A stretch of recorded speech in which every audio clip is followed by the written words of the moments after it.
Chapter 1. Senior Brother, quickly look at your Tao partner. The Yin-Yang sect stands as one of the most formidable cultivation powers in the world, home to countless celestial maidens who have driven many cultivators to despair and indignation. Why, one may ask, does the abundance of celestial maidens evoke such ire?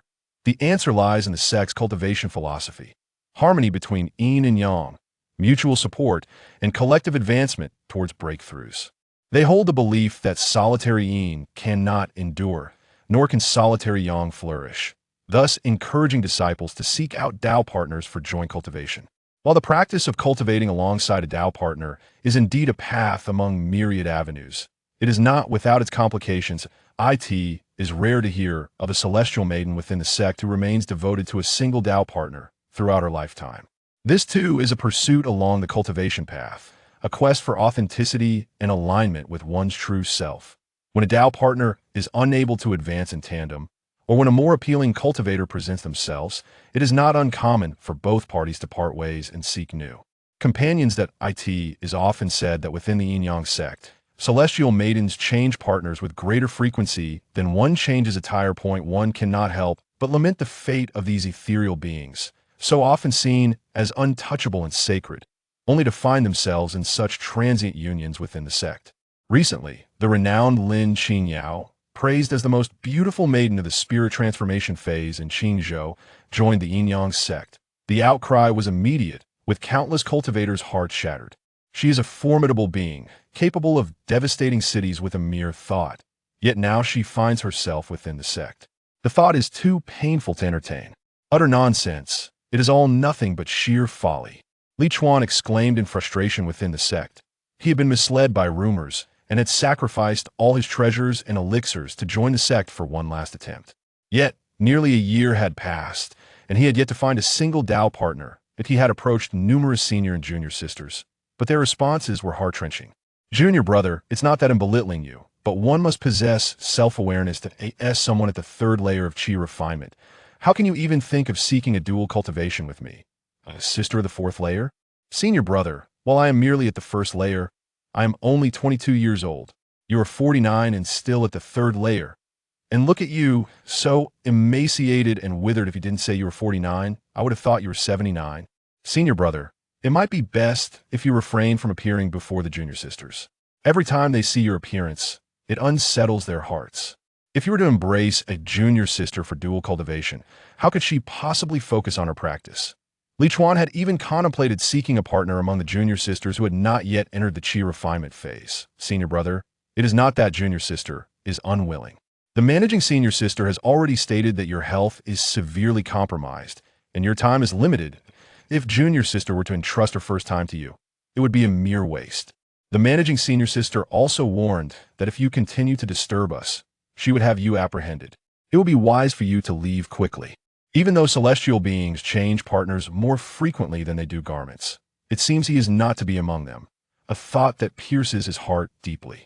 Is it truly necessary to look down upon him simply because he often resorts to secret techniques that have led to his ailing body and dwindling lifespan, aging him prematurely? In truth, it is quite rare for individuals to change their attire. It is common for a treasured robe to be worn for several years, and it is not unheard of to wear one for millennia. Hence, while the outside world may gossip that the fairies of the Yin-Yang sect change partners as often as they change clothes, they conveniently omit to mention that they do not frequently change their attire. Alas, I am bringing shame to traversers. Li Chuan sighed deeply. While others who traverse time and space become formidable forces, he, despite having cultivated immortality, found himself resembling an old man by the age of 49. A younger disciple even referred to him as grandpa, nearly bringing him to tears. That in this day and age, life is not easy for traversers either. Leaning against a pillar in the corridor, Li Chuan sighed when he noticed a pair of celestial lovers approaching. The man was strikingly handsome, and upon seeing such a figure, Li Chuan felt a wave of disdain wash over him. Offering only a fleeting glance, as for the woman, she was none other than the renowned beauty among the top 10 captivating fairies of the Qi refinement stage, Chu Mingyu, who had reached the 10th level of Qi refinement. Her visage was exquisitely painted, her eyes bright and clear, her skin as flawless and white as pristine jade, with a tall and graceful figure, her waist slender as a delicate willow swaying in the breeze. Dressed in a flowing white gown, the fabric seemed as light as a feather, woven as if from the clouds of the heavens, exuding an ethereal grace. So pure, she seemed not of this earthly realm. Li Chuan had once caught a distant glimpse of Chu Mingyu and was struck by her celestial beauty. That night, he and his 5 brothers had spoken of her for a long while, never anticipating that he would get to see her so closely today. Observing the intimate interlocking of fingers between Chu Mingyu and the man, he quickly deduced the identity of her partner Zhao Bingxian, a prominent figure of the outer sect. Also at the 10th level of Qi refinement, they walked hand in hand. Li Chuan could not help but reminisce about the youthful couples of his past life, whose passionate love and pure emotions evoked envy in others. Chu Mingyu parted her soft lips, her melodious voice instantly reaching Li Chuan's ears. Foundation establishment pills are truly expensive, costing 5,000 spirit stones. I still lack over 2,000. I wonder how long it will take to gather such a sum. Her delicate brows furrowed slightly, a sight that tugged at one's heartstrings. Then Zhao Bingxian reassured her, "Dream you, junior sister. There's no need for concern. I have 1,000 spirit stones here, and once I pawn some items, I can easily gather the 5,000 for you."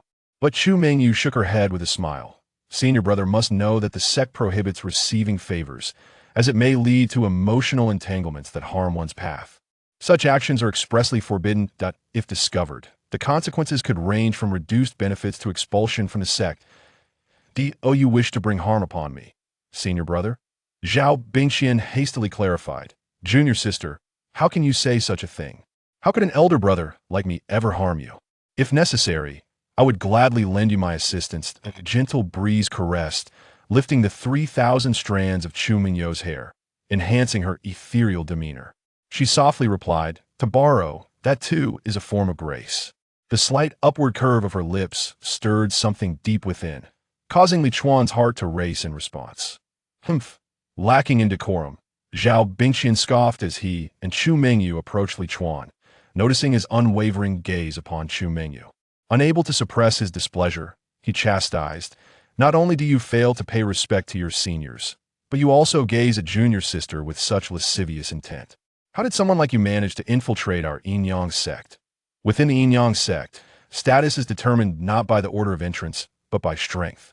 Thus, even though Li Chuan bore the appearance of age and looked rather seasoned, Zhao Bingxian still regarded himself as the elder brother. The Yin-Yang sect emphasizes purity of heart, devoid of any lascivious thoughts. Even if the partner of the sect master or an elder stood before one unclad, the gaze should reflect only admiration and appreciation, not evasion or ulterior motives. Therefore, Zhao Bingxian's accusation of Li Chuan's gaze being lascivious was a profound insult within the context of the Yin-Yang sect. As Zhao Bingxian seemed poised to take action against Li Chuan, Chu Mingyu interjected, "Brother, why stoop to the level of this junior brother? He clearly appears to be a recent initiate with insufficient emotional cultivation. With more years in the sect, he will surely improve. Yet, brother, you have been in the sect for quite some time. Why allow yourself to be agitated by such trivial matters? Your emotional cultivation still requires refinement." From Chu Mingyu's demeanor alone, the disparity in their emotional cultivation was evident. Her tone was gentle, embodying the responsibility and grace of an elder sister, causing Zhao Bingxian to feel a twinge of shame. "You are right, junior sister." Li Chuan couldn't help but look at Chu Mingyu with gratitude. Had Zhao Bingxian truly acted, he would have been forced to fight back. It was not that he feared for his life, but rather that risking everything for a mere glance at someone else's partner seemed an unworthy endeavor. Chu Mingyu smiled and nodded before departing with Zhao Bingxian. Li Chuan's heart inexplicably raced. Once more she was simply too beautiful. As the two figures receded into the distance, Li Chuan sighed. "I have heard that prior to joining the sect, Chu Mingyu was a princess of a small kingdom devoted to cultivating immortality, favored immensely by her father, holding an unparalleled status. Her composure and grace are indeed distinct when compared to others. The others he referred to were undoubtedly those junior sisters who had rejected him, each one more discouraging than the last, driving him to the brink of frustration." After they left, Li Chuan leaned against a pillar, lost in thought. It had been a long while since he had practiced cultivation after all. He was destined to perish what was there to cultivate. It seemed more worthwhile to admire beauty. After all, it was said that gazing upon beautiful women could prolong life. Perhaps by indulging a little longer, he might gain an extra day. Time passed, and suddenly a melodious voice broke through his reverie. "Junior brother, what thoughts have so captivated you?" Li Chuan was startled. Upon regaining his composure, he was astonished to find Chu Mingyu had returned. Chu's senior sister. Her breathtaking visage was mere inches away, nearly causing his heart to leap from his chest. Seeing my junior brother in such a fluster, could it be that he is thinking of his senior sister? Chu Mingyu's smile remained enchanting, akin to the ethereal moonlight lingering in the hearts of many, evoking nostalgia and unforgettable memories. No. Li Chuan hurriedly waved his hands. The more flustered you are, junior brother, the more it confirms that you are indeed thinking of your senior sister. Pray tell, what thoughts crossed your mind? As he gazed into the earnestness reflected in Chu Mingyu's clear eyes, a cold sweat broke out on Li Chuan's brow. Such innocence is truly disarming. How could he dare to confess that his thoughts had just dwelled on Chu Mingyu? Actually, junior brother need not be so anxious. Given your disposition, your thoughts are likely about the matters between men and women. Surely, your senior sister could deduce this much? Li Chuan refrained from responding, uncertain of Chu Mingyu's intentions in broaching the subject. It is often said that the thoughts of those from royal lineage are the most elusive, having once been a princess. Chu Mingyu now made Li Chuan acutely aware of the unsettling sensation that accompanies such ambiguity. However, Li Chuan could hardly anticipate the astonishing words that would follow from Chu Mingyu. Junior brother, do you wish to forge an immortal bond with your senior sister? It is certainly not out of the question. Chu Mingyu's playful smile suggested she was merely making an ordinary statement. That Li Chuan stared in disbelief. Senior sister, is that truly so? Those unfamiliar with the realm of cultivation might not grasp the significance of forging an immortal bond. In simpler terms, a long-term partner might be referred to as a Tao companion, while a short-term relationship could be called an immortal bond.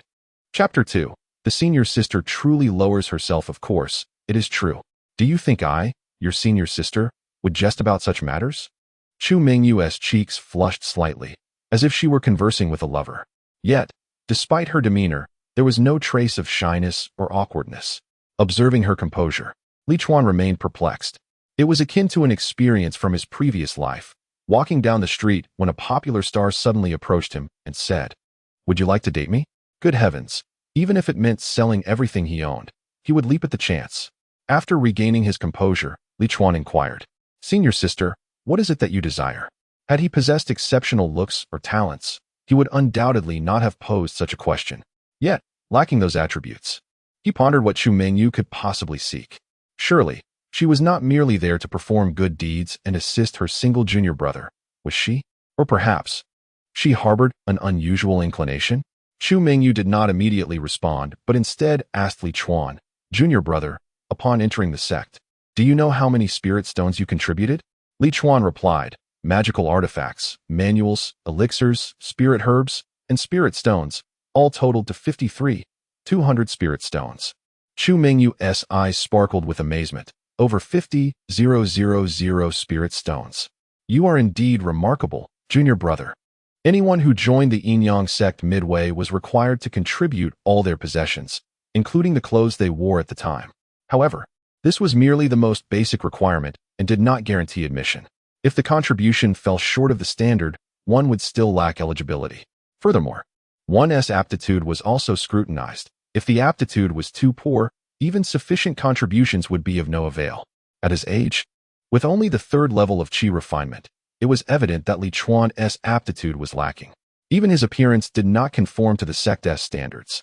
Yet, his successful entry could only imply one thing. His contributions were substantial enough. Although Chu Mingyu had surmised this, she was still taken aback by the figure of over 50,000 spirit stones. After all, the standard for those at the 10th level of qi refinement was merely 3,000 spirit stones. As long as one's total possessions amounted to 3,000 spirit stones, coupled with a certain level of aptitude and appearance, they could join the Yin Yang sect.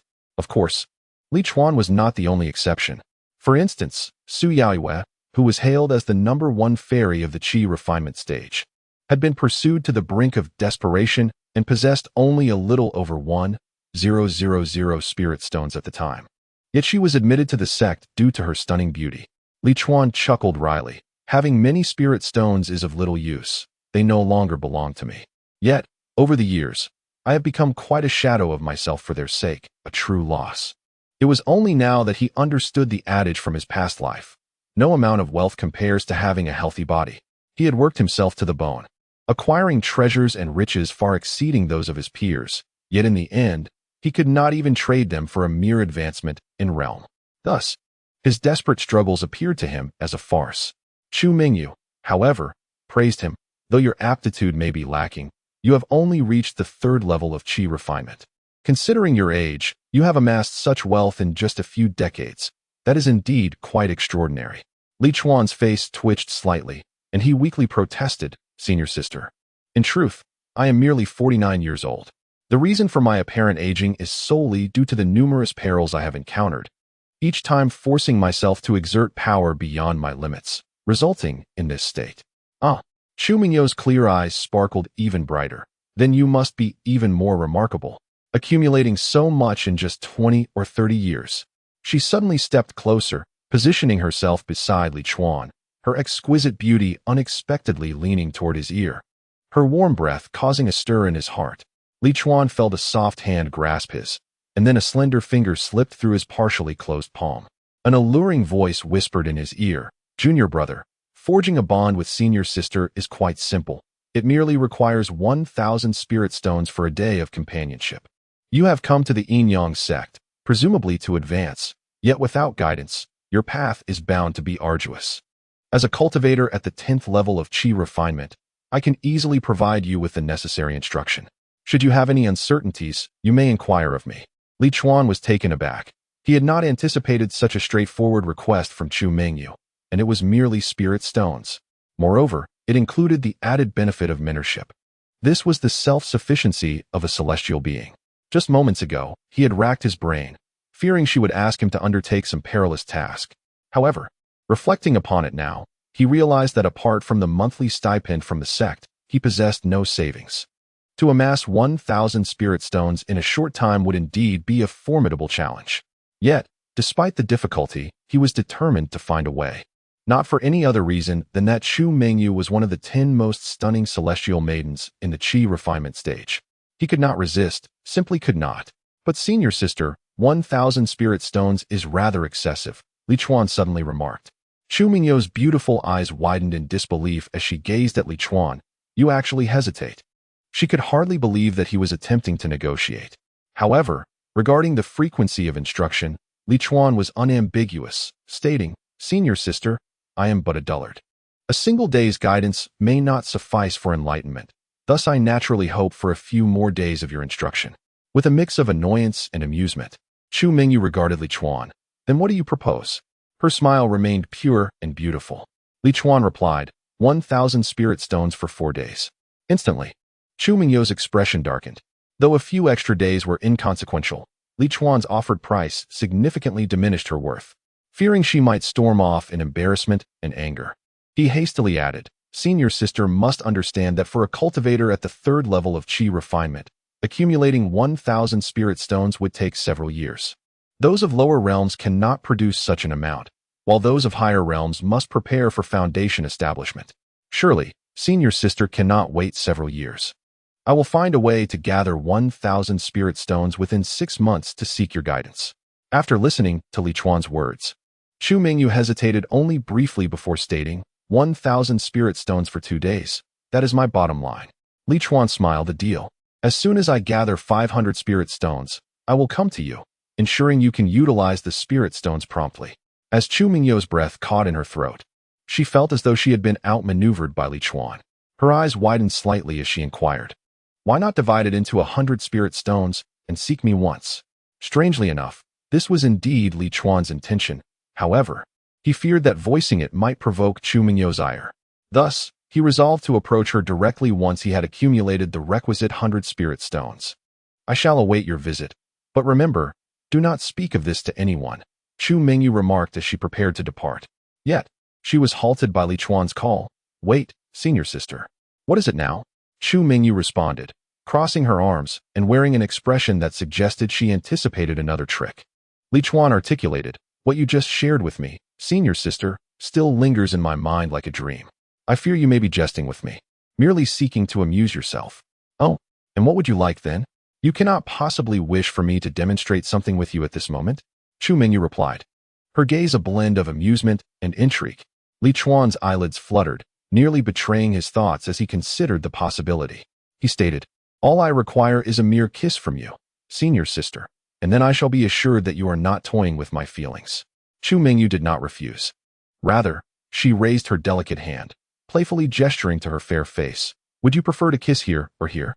Her slender fingers rested upon her soft lips, her expression a captivating blend of innocence and allure, rendering Li Chuan unable to resist as he cradled her tender visage.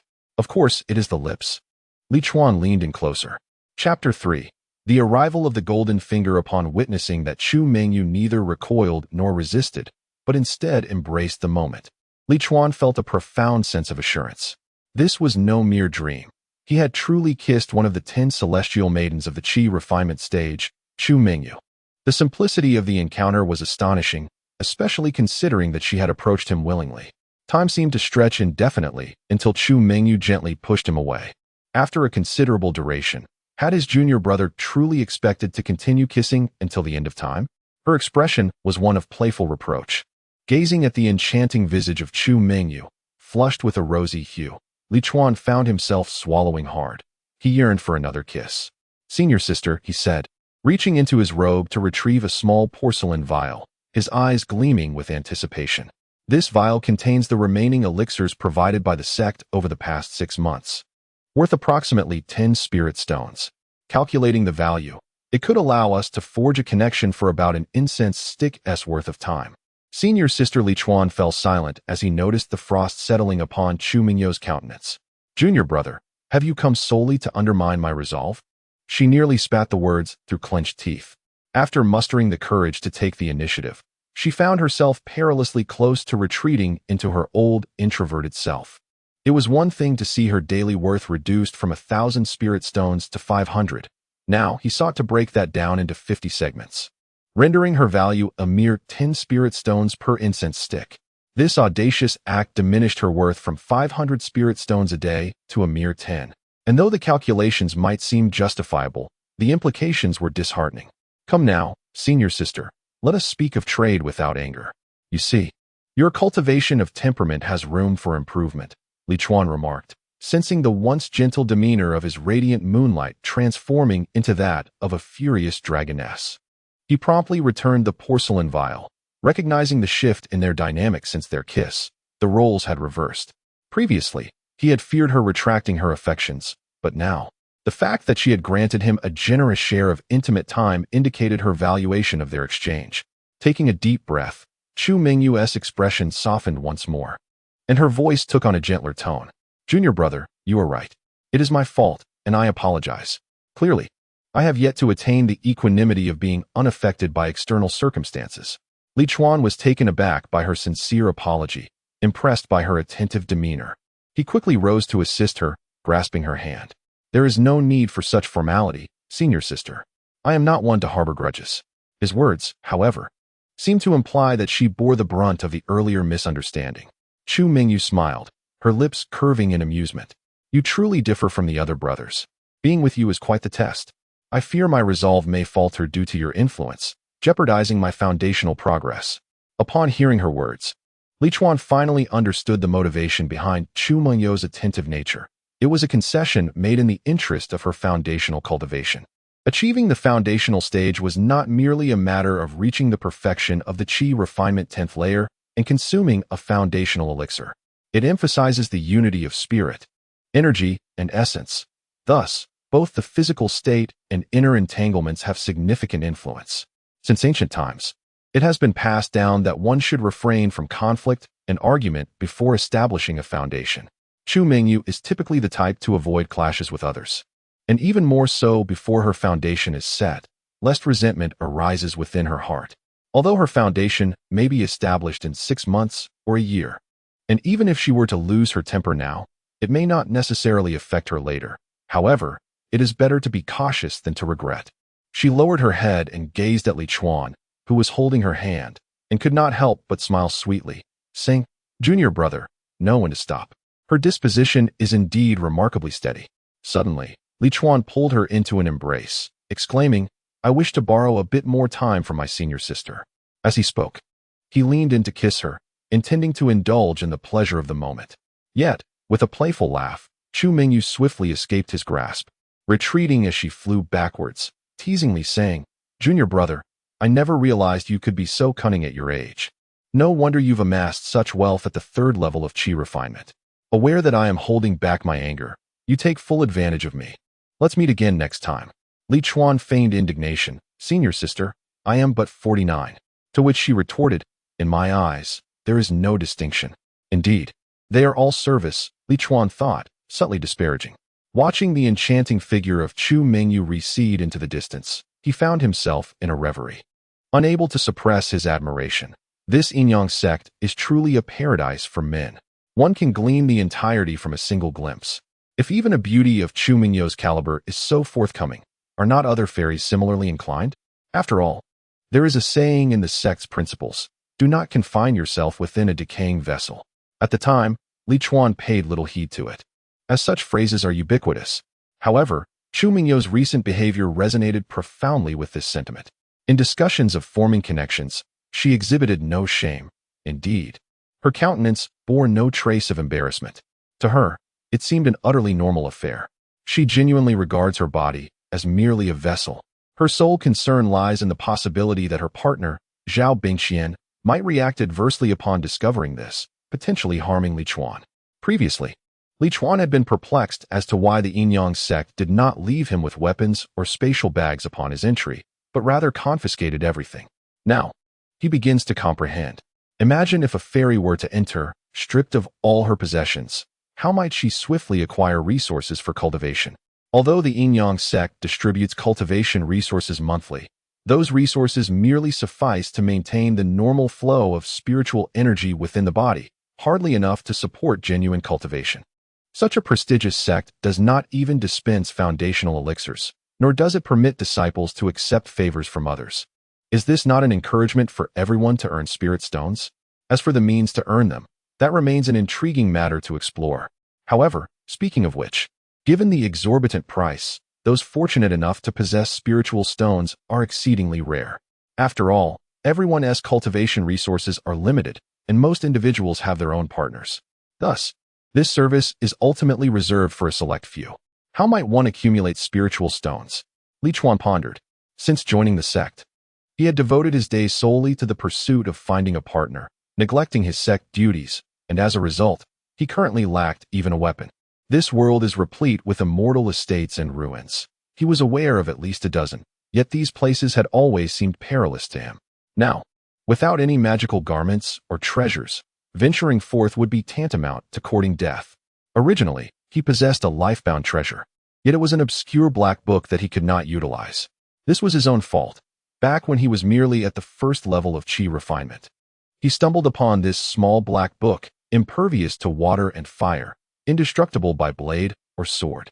Believing he had acquired a treasure of unparalleled worth, he foolishly refined the small black book into his life-bound treasure.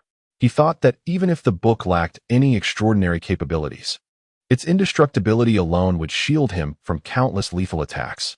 What he never anticipated was that once the small black book was refined into his body, it could no longer be retrieved. As he contemplated the black book, he noticed it stirring within him. Li Chuan quickly looked, and to his astonishment, the book emitted a radiant red light, and several large characters suddenly appeared. The Immortal Destiny Classic. Chapter 4. A Turn of Fortune. As the small black book was opened, words materialized on what was once blank paper. Fortune Master, Li Chuan, lifespan, 49 years 50 years, cultivation level, third layer of chi refinement, fortune, 10 spirit planting technique, requires 1 fortune for study. Symbol crafting technique, requires spirit planting technique level 2 and chi refinement level 1. Puppet technique, requires spirit planting and symbol crafting techniques at level 1, and chi refinement at level 3. Pill refining technique, requires spirit planting and symbol crafting techniques at level 2, and chi refinement at level 5. Weapon refining technique. Requires spirit planting and symbol crafting techniques at level 2, and chi refinement at level 8. Formation technique. Requires spirit planting technique at level 3. Symbol crafting technique at level 2, and chi refinement at level 1. Beast mastery technique. Requires spirit planting, pill refining, weapon refining, and formation techniques at level 3, and chi refinement at level 1. Gazing upon this simple panel, Li Chuan could not restrain his tears. After enduring 49 years of hardship, he had finally encountered his golden opportunity. It was all the fault of those wretched web novels that led him astray. Proclaiming that a heart unburdened by women would yield natural prowess in cultivation, asserting that women merely hindered the pace of one's practice. He had succumbed to their deceit, dedicating himself solely to cultivation for all these years, shunning women entirely, only to find himself in this lamentable state. Had he known that such a simple activation method existed for this small black book, he would have spared himself the suffering. Truly, he had brought this torment upon himself. In the depths of his consciousness, an enigmatic understanding enveloped him, revealing a brief overview of the small black book named the Fortune Immortal Classic. The meaning of fortune was easily comprehensible, denoting blessings and the ties that bestow them. The term Immortal Classic signified its connection to the blessings associated with cultivation. Acquiring rare materials, spiritual herbs, and medicines constitutes fortune. Discovering paradisiacal realms and exploring the ruins of immortal abodes represents fortune. Sudden enlightenment and breakthroughs in cultivation signify fortune. The fortune within the Fortune Immortal Classic was even simpler. He would receive a fixed amount of one fortune daily, implying that he need not exert effort to receive it, as it would simply descend from the heavens. However, the daily cap on fortune acquisition remained at 1. Whether this limit would increase or if additional means of obtaining fortune would arise in the future was still uncertain to Li Chuan. Overjoyed by his newfound golden opportunity, he paid little heed to such contemplations. With a mere thought, the spirit planting technique was instantly activated. Spirit planting technique. Level 1, first rank. 01 first rank spirit plant identification. Level 1, 01 first rank spirit soil identification. Level 1, 01 first rank spirit seed cultivation. Level 1, 01 first rank spirit planting. Level 1, 01 in an instant, a torrent of information regarding the spirit planting technique surged into Li Chuan's mind. To his astonishment, the first rank of spirit plants encompassed over 1 million varieties, yet only a mere 10,000 possessed beneficial effects suitable for consumption and pill refinement.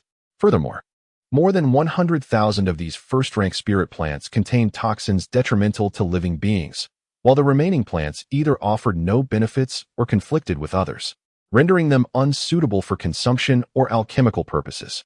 The complexities surrounding spirit soil identification, spirit seed cultivation, and spirit planting were equally intricate. Li Chuan has only just realized how intricate the art of spirit planting truly is.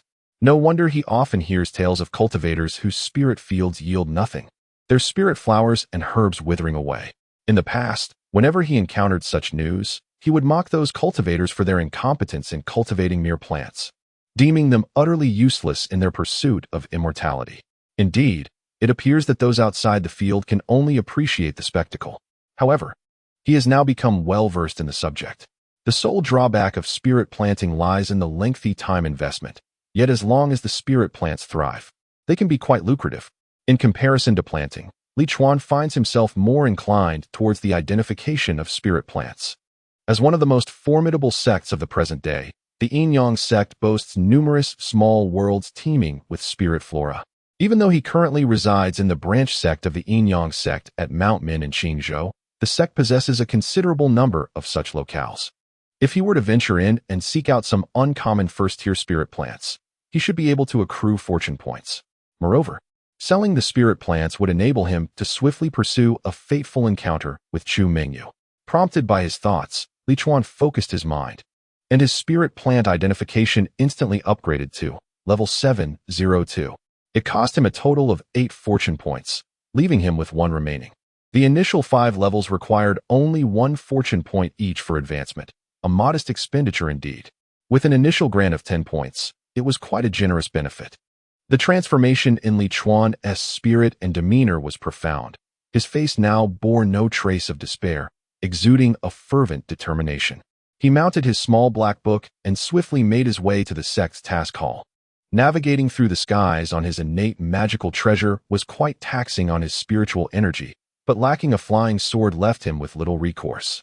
Upon reaching the task hall, he sought out a senior brother responsible for assigning tasks related to the harvesting and transplantation of spirit grasses, flowers, and plants from the small worlds, only to be informed that one must possess sect certification as a spirit planter to accept such tasks and enter the respective small worlds.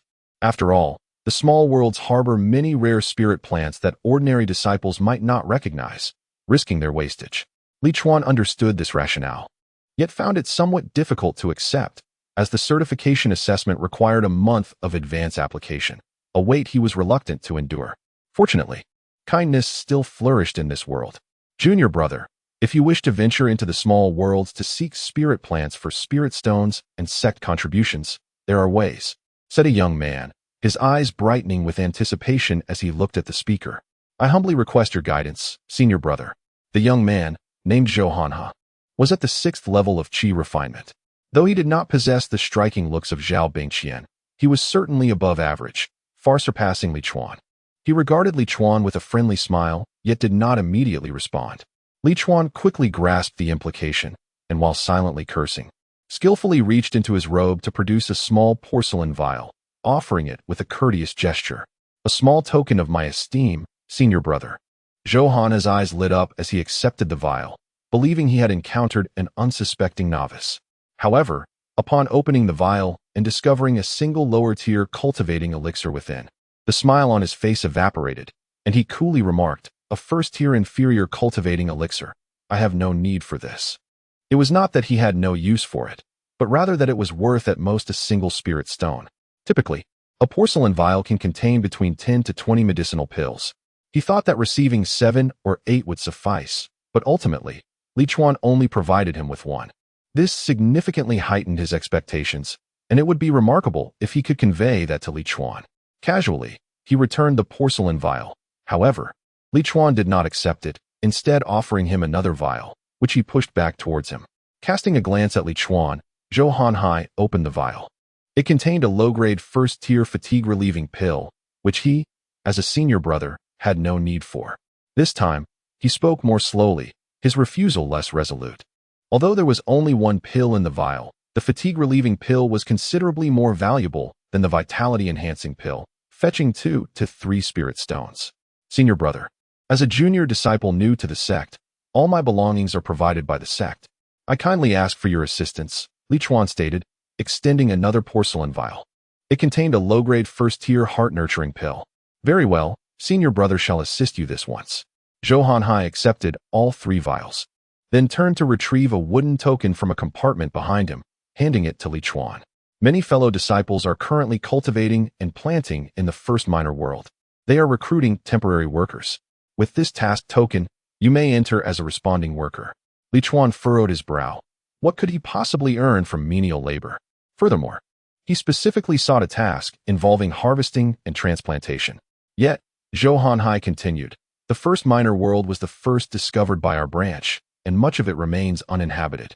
Once you enter, you may search those areas for spiritual plants. Whether you find any is up to you.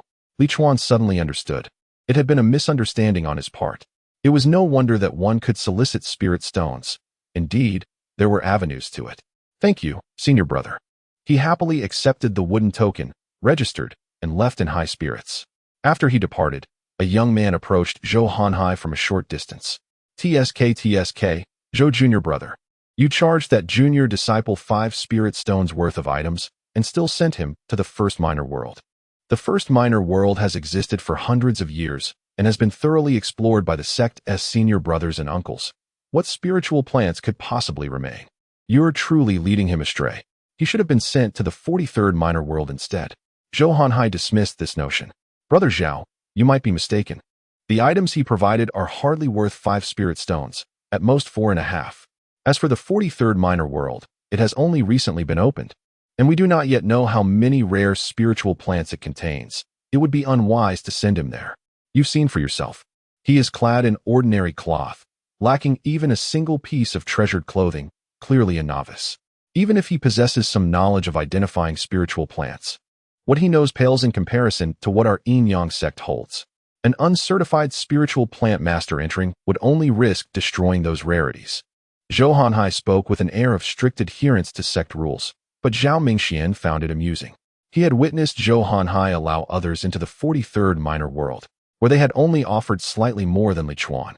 He is a disciple responsible for issuing the eradication tasks, and due to the scarcity of benefits in his role, he often finds himself envious of Zhou Hanhai, who is assigned to the task of harvesting and transplanting spiritual plants in the miniature world.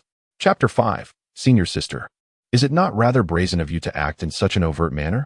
Chapter 6. 177 Spirit Stones. Senior Sister. I have arrived. Zhou Hanhua returned to face Li Chuan and said, "This dew grass is worth 15 spirit stones, and the spirit dew is 7 spirit stones, totaling 22 spirit stones." After speaking, Zhou Hanhua picked up a mutated spirit leaf grass and inquired, "What is this?" Li Chuan did not respond directly, but instead asked, "Senior brother, how is it only 22 spirit stones? This price seems rather off." It was not merely off, it was directly half the expected value. Zhao Mingxian, standing nearby, chuckled and remarked, "Junior brother, you may not be aware that any items sold by sect disciples to the sect are subject to a valuation where half of the worth is converted into sect contributions. Thus, in receiving 22 spirit stones, you also gain 22 points of sect contribution." Noticing that Li Chuan appeared to be reconsidering, he continued, "Do not entertain thoughts of selling outside the sect. You should recall that it was mentioned upon entry that all items obtained within the sect's small world can only be sold to the sect. Should you attempt to sell privately, it would indeed be a grave offense." Initially, Li Chuan had forgotten, but Zhao Mingxuan's words jogged his memory. "Thank you for the reminder. Senior brother," he expressed his gratitude before turning to Zhou Hanhua. "What you hold is a 3-leaf spirit leaf grass, a variant of the spirit leaf grass." Upon hearing this, Zhou Hanhua immediately walked toward the adjacent room, saying, "I must have Sister Mo appraise this. Sister Mo, please take the trouble to assess this mutated spirit leaf grass." Moments later, Li Chuan heard faint sounds of chewing, followed by Sister Mo's voice. Indeed, it possesses the authentic flavor of spirit leaf grass, and the spiritual energy contained within is several dozen times that of ordinary spirit leaf grass. It is undoubtedly a mutated variety. When Zhou Hanhua returned with the mutated spirit grass, it had transformed into 2.5 leaves. Li Chuan finally grasped the situation. Zhou Hanhua was not unfamiliar with the matter at hand. He was clearly using this opportunity to ingratiate himself with his superior. He had Sister Mo taste everything, brazenly consuming public resources without a hint of discretion. However, consuming the spirit leaf grass directly diminished its efficacy. It was nothing short of wasteful. Li Chuan also surmised who Sister Mo was. Mo Xiangling, the managing sister of the task hall, was also one of the 10 most stunning beauties during the qi refinement stage within the sect. He had often heard disciples mention her name within the yin-yang sect. It was said that she possessed commendable talent, breaking through every 2 or 3 years after entering the sect. Yet she had been stalled at the 10th level of qi refinement for 10 years. Some whispered that she could have already established her foundation. Her delay was merely to solidify her groundwork during the qi refinement stage. However, in Li Chuan's perspective, it was evident that she had not yet had her fill in the task hall. Even if she consumed items worth only 10 spirit stones a day, that would amount to several thousand spirit stones over a year. Yet, those 2 bites she just took were already worth more than 10 spirit stones. Unable to resist, Li Chuan picked up the blue spirit vine and said, "I am uncertain whether this is indeed a blue spirit vine. Perhaps Senior Brother could also have Sister Mo appraise it?" Zhou Hanhua shot Li Chuan a fierce glare. Would he be foolish enough to present a vine worth less than half a spirit stone to Sister Mo for her consumption? Li Chuan once again picked up the bitter spirit tree. "What a splendid specimen. Would you care to appraise it, Senior Sister?" Beside him, Zhao Mingxian chuckled. Who doesn't know that the leaves of the bitter spirit tree are excruciatingly bitter? If you truly offer them to Sister Mo, neither of you will escape unscathed. He showed no hesitation in mentioning the idea of Mo Xiangling tasting it. It seemed that everyone was well aware of this unspoken rule, one that could even be openly discussed. Zhou Hanhua began to tally up the items: 15 dew grass, 7 spirit dew, 3 mutated spirit leaf grass, and 60 blue spirit vines, along with 95 bitter spirit trees, totaling 177 spirit stones and 177 points of sect contribution. The blue spirit vines were insufficient to warrant even a single spirit stone, so Zhou Hanhe simply included them with the spirit leaf grass. After concluding his calculations, he cast a glance at Li Chuan. It appears you do not possess a spatial pouch. According to regulations, every disciple of the Yin-Yang sect must carry a sect-forged spatial pouch to facilitate the sect's awareness of their whereabouts. The spatial pouch costs 100 contribution points, and the contribution record jade token costs 50 points, amounting to a total of 150 points. You may go over there to collect them from Senior Sister. Zhou Hanhe handed Li Chuan 177 spirit stones and wrote him a note. The Yin-Yang sect's spatial pouch could pinpoint the location of its bearer and within a certain range.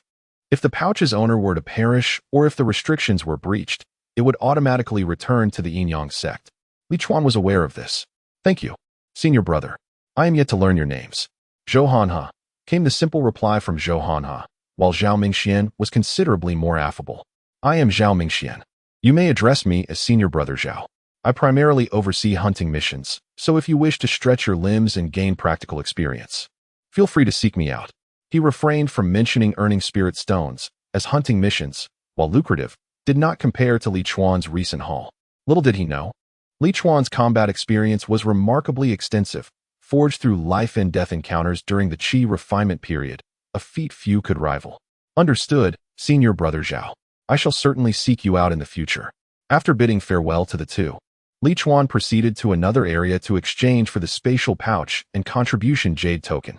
The person in charge was a rather attractive senior sister, whose demeanor was notably gentle, prompting Li Chuan to once again marvel at the commendable service awareness of the Yin-Yang sect's fairies. The contribution token bore a resemblance to a bank card from Li Chuan's previous life, displaying his contribution value, with data updates synchronized within the sect. Once all matters were settled, Li Chuan used the remaining 27 contribution points along with 6 spirit stones to acquire a modest flying sword. This sword originally required 30 contribution points, but due to his insufficient contributions, he had to exchange it at a rate of 2-to-1 with spirit stones. With his heart racing with excitement, he dashed out of the mission hall, soaring towards the residential area of the outer disciples.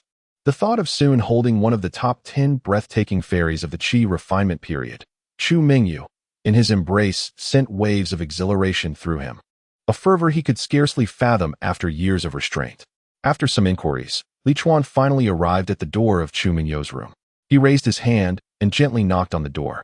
As the sound echoed, his heart began to race with anticipation. The door opened, and the smile on Li Chuan's face quickly faded. How could he have forgotten about this unfortunate child? He thought. The one who opened the door was Zhao Bingxian. Throughout his journey, Li Chuan had been preoccupied with the events that would unfold with Chu Mingyu, completely overlooking this significant individual. It's you? What brings you here? Zhao Bingxian questioned, his brow furrowed as he scrutinized Li Chuan. This time, his words lacked the intensity of their previous encounters, suggesting that Chu Mingyu's earlier remarks had made an impact.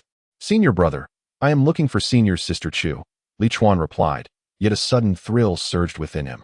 The audacity of arranging a meeting with someone else's partner in front of them was intoxicating. She is not here. What business do you have with her? Zhao Bingxian assessed Li Chuan from head to toe and continued, I advise you to refrain from harboring any unworthy intentions towards your Senior Sister Chu. She is not the kind of person someone like you can approach, and let alone whether she would even acknowledge you as her partner. I must warn you that should you persist in your pursuit, do not be surprised if I am compelled to act against you, disregarding our brotherhood. There are always individuals who fail to recognize their own limitations, foolishly hoping to win the affections of the senior sister. Zhao Bingxian had encountered many such people and had previously dealt with 2 disciples of the Qi refining stage who had been infatuated with Chu Mingyu. In his eyes, Li Chuan was precisely that type of individual. Undeniably, his intuition was accurate.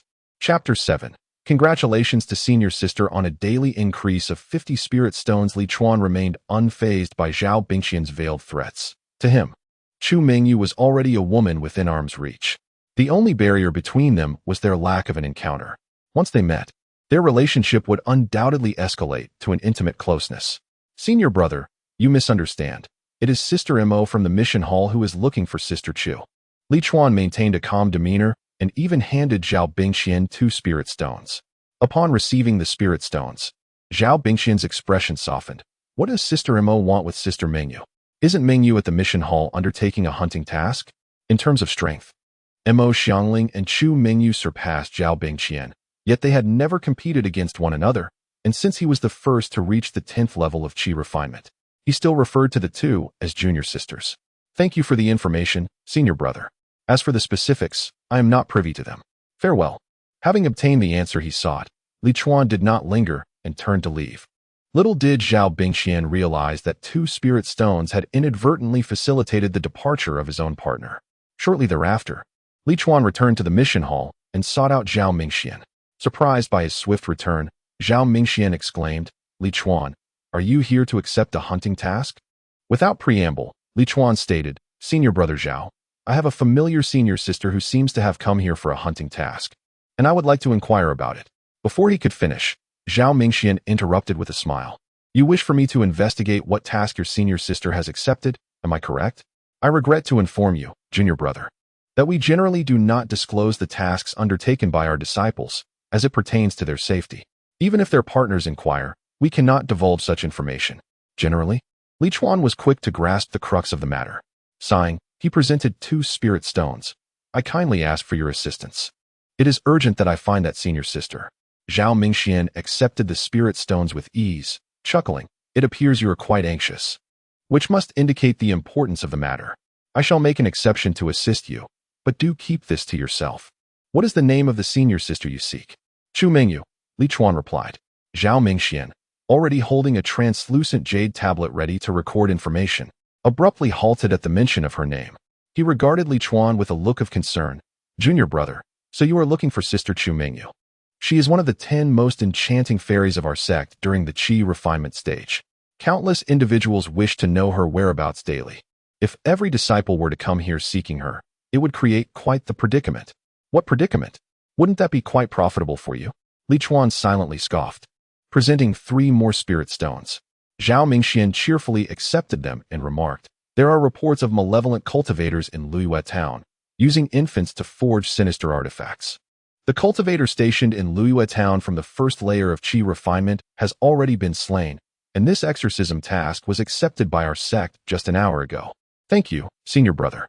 After expressing his gratitude, Li Chuan set off once more. As the saying goes, good things come after much toil. The more elusive Chu Mingyu seemed, the more anticipation Li Chuan felt within. After an hour had passed, Li Chuan finally arrived at Liyue town.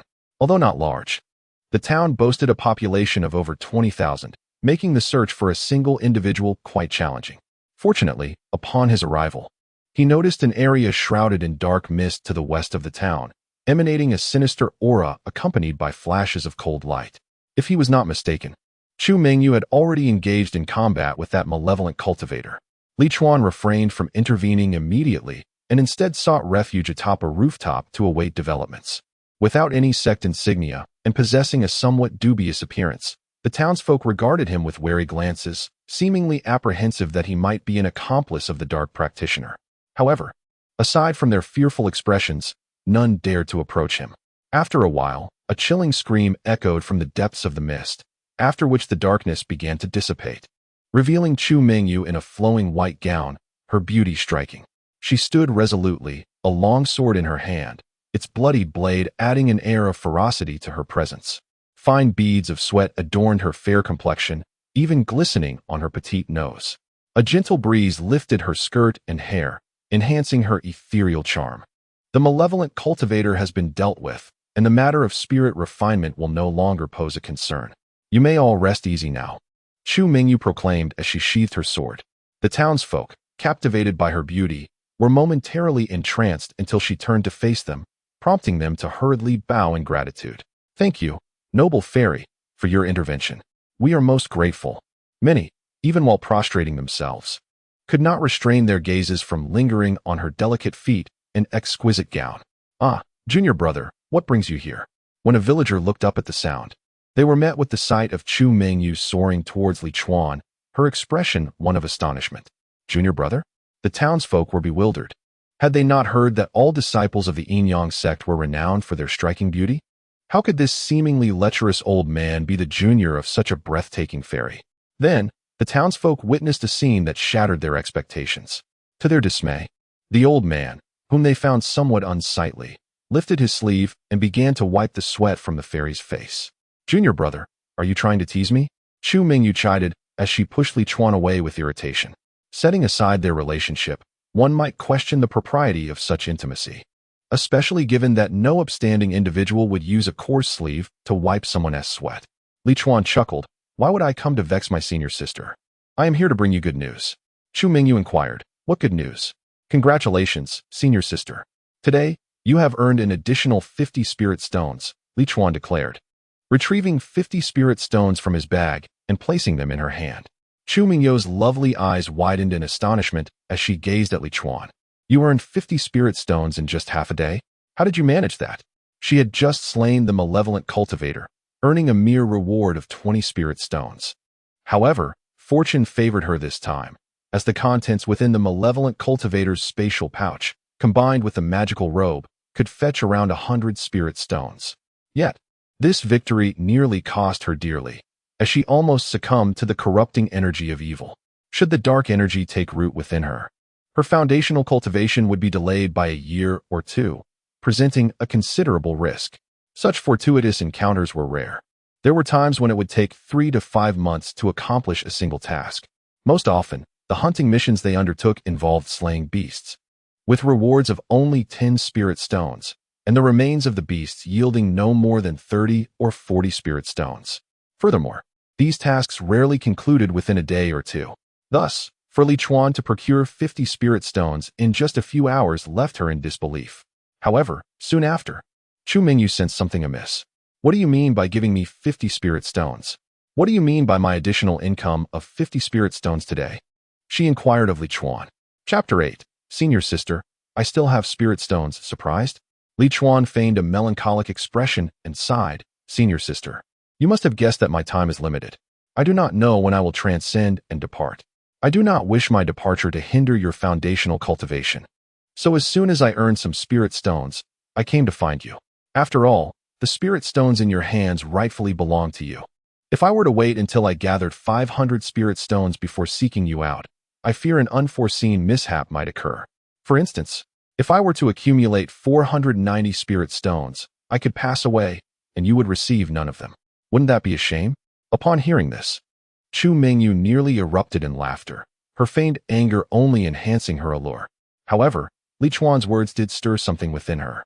The prospect of rapidly acquiring a vast sum of spirit stones was inherently perilous.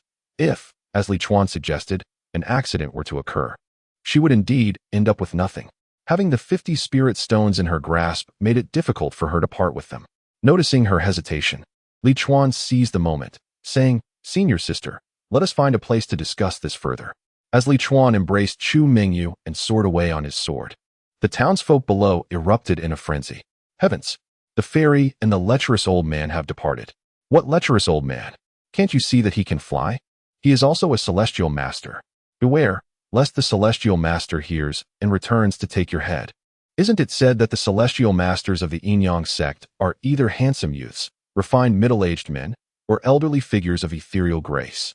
Is this old man truly one of them? He must be a celestial master of the Yin-Yang sect, for the sect forbids its fairies from engaging in intimate relations with any male cultivators outside the sect. Quick, help me up. I must continue my cultivation. I wish to join the Yin-Yang sect. Oh dear, grandfather, you have spent your entire life cultivating and are fated to be apart from the path of immortality. Do not harbor such thoughts. Let me, your grandson, take on the matter of joining the Yin-Yang sect. Several elderly men in the crowd reignited their passion for cultivation, clamoring to join the Yin-Yang sect. Li Chuan likely never anticipated being viewed as a role model by the elderly. He and Chu Mingyu eventually paused in a secluded forest outside the town. Unbeknownst to them, night had fallen. Under the moonlight, a layer of mysterious and ethereal beauty enveloped Chu Mingyu. Li Chuan unceremoniously reached out to touch her, only to be repelled by the spirit energy emanating from her. Beneath the moonlight, her eyes remained clear and bright. "Junior brother, our connection has reached its conclusion. Your actions may not be quite appropriate." She regarded Li Chuan with an expression of indifference, as if nothing had transpired between them. Li Chuan scrutinized Chu Mingyu for a considerable time, discovering that her eyes indeed bore no signs of turbulence. Intrigued, he produced a spirit stone and placed it into her hand. Chu Mingyu was likely astonished that Li Chuan still possessed spirit stones. After glancing at the spirit stone and then at Li Chuan, she inquired, "Why didn't you take it out earlier?"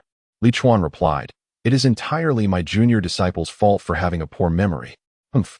Chu Mingyu accepted the spirit stone and immediately displayed remarkable composure. Li Chuan, noticing that her expression remained unchanged and her eyes still sparkled with clarity, couldn't he help but marvel. Nevertheless, he reached a conclusion about her. Unfettered in spirit, though unaware of her innate talent, it was clear that she would undoubtedly traverse far along the path of cultivation in the future. Chapter 9. The Bull. Half an hour later, as Chu Mingyu prepared to depart, Li Chuan hastily pursued her. "Senior sister, let us return together for mutual protection." The two soared side by side on their swords. And as they approached the Yin-Yang sect, still several miles away, Li Chuan suddenly pointed to a babbling brook meandering through the woods below, saying, "Senior sister, the sound of this stream is truly enchanting. Why not pause here for a while?" Chu Mingyu regarded him with a perplexed expression, responding, "Junior brother, we are nearly at the sect. If you wish to rest, then by all means, do so, but I shall not accompany you." "No, senior sister, you must stay," Li Chuan insisted, retrieving 21 spirit stones from his bag. "You still have more," Chu Mingyu exclaimed in astonishment. She then scolded, "Why didn't you bring them out sooner?" Li Chuan ignored her, landing beside the brook and beckoning her. "This is not the attitude you should have. Do you still want the spirit stones?" "Of course," Chu Mingyu replied without hesitation, descending to stand beside Li Chuan. "Now that is more like it." Li Chuan pulled her close, placing the spirit stones into her hand. Half an hour later, Chu Mingyu ascended on her sword. "Junior brother, after battling the evil cultivators today, I am utterly exhausted. Let our bond conclude here for now. We shall continue this connection on another day." Throughout their encounter, she had not once inquired about Li Chuan's name. "What do you mean another day? Tomorrow morning, I will seek you out again." Reclining by the brook, listening to the gentle murmurs of the water, Li Chuan felt an unprecedented sense of tranquility envelop him. He closed his eyes, savoring the moment. Unbeknownst to him, he drifted into slumber by the stream. Typically, a cultivator's time is invaluable. Thus, most practitioners forego sleep at night, opting instead to meditate. This dual-purpose practice alleviates physical fatigue while also fostering cultivation, a twofold benefit. Li Chuan had once adhered to this, wishing to stretch a single night into two, yet during his time at the Yin-Yang sect, he had succumbed to idleness, sleeping in until he naturally awoke, having not meditated in quite some time. Dark clouds obscured the half-moon, and the only sounds were the flowing brook and the chirping of insects. As the night wore on, Li Chuan was suddenly jolted awake. He sprang to his feet, his gaze sharp as that of a hawk, scanning the surroundings. Where is that scent of blood coming from? Having faced countless life-and-death situations, Li Chuan was all too familiar with the metallic tang of blood. He discerned immediately that this scent was of human blood, rather than that of other creatures. This territory belonged to the Yin-Yang sect, and it was unusual for skirmishes to occur at such an hour. Gradually, he approached the brook, noting that the scent emanated from the water itself. As he looked upstream, he caught a glimpse of something bobbing in the current, drifting downward. Without hesitation, Li Chuan leaped into the air, not heading directly towards the object, but soaring high to ensure the area was safe before returning to the brook's edge. He had witnessed a man flowing down with the current. Clad in a black and white robe stained with blood, the individual was in a state of utter unconsciousness. Uncertain whether he was alive or dead, such occurrences could typically be disregarded. Yet the black and white attire was emblematic of the most formal garb worn by disciples of the Yin-Yang sect. The sect allowed freedom in attire, indeed. It was permissible to roam the sect's grounds without any clothing at all. Generally, it was only when venturing afar, requiring the prestige of the Yin-Yang sect, that one would don the sect's garments. The sect's attire was categorized into various styles, including an outer white robe with a black lining, an outer black robe with a white lining, and alternating black and white patterns. The particular half-black, half-white design was reserved for exceptionally significant occasions. "Hey, wake up!" Li Chuan pulled the man ashore and discovered he was still breathing, but could not be roused. It appeared his injuries were severe, plunging him into unconsciousness. Delving into the stranger's Qianquan bag, Li Chuan found the imprints left behind to be as steadfast as a rock, if he were not mistaken. This fellow disciple was undoubtedly at the foundation establishment stage. Without hesitation, Li Chuan hoisted this unfamiliar senior brother onto his back and soared towards the Yin-Yang sect on his sword. As the saying goes, one flourishes, all flourish, one suffers, all suffer. Although the Yin-Yang sect is among the largest cultivation forces in this world, the location he currently occupied was merely a branch, situated far from the sect's headquarters. Incidents at branch sects were not unheard of. Not only within the Yin-Yang sect, but within any major faction, the potential for trouble at their outposts existed. Li Chuan's life was just beginning to blossom. He was not keen on the Mingshan branch encountering any misfortune. The memories of his senior sister, Chu Mengyu, lingered in his mind, still delightful to recall. Chapter 10. The boisterous seventh elder senior brother. Please take a look and see if you recognize this individual. Li Chuan halted before the mountain gate of the Yin-Yang sect and inquired of the guarding disciple. Upon seeing the figure on his back, the disciple's countenance shifted dramatically. This is senior brother He Fenglin, a core disciple of the inner sect and a pupil of the seventh elder. Who has harmed him? I do not know. I stumbled upon him by chance. Senior brother, please take me to the seventh elder to treat senior brother He's injuries. Very well, follow me. Li Chuan had not anticipated that even a casual act of rescue would be intertwined with such significant connections. In any scenario, at any location, the presence of a crowd often signifies the importance of background. To put it simply, individuals like Zhou Hanhua and Zhao Mingxian from the mission hall would not have attained their positions without certain affiliations. The likes of Mo Xiangling, who earned her position through sheer talent, are indeed a rarity, as her reputation is well known within the sect. However, how many possess such extraordinary gifts? Most are merely among the multitude. Following the guarding disciple, they swiftly traversed into the inner sect area, where the spiritual energy was markedly denser than in the outer sect. Unfortunately, ordinary qi refining disciples were not permitted to cultivate here. Only those with exceptional talents were afforded such opportunities, like Mo Xiangling. The guarding disciple, being a foundational disciple of the inner sect himself, led them to a picturesque peak adorned with the sounds of chirping birds and fragrant blooms. We seek the seventh elder. Senior brother He Fenglin is gravely injured and requires immediate assistance. The guarding disciple and Li Chuan paused outside the peak, respectfully announcing their presence. Moments later, several men and women appeared, gliding towards them. Their striking beauty elicited a silent admiration from Li Chuan. What has happened to fifth junior brother? Is he all right?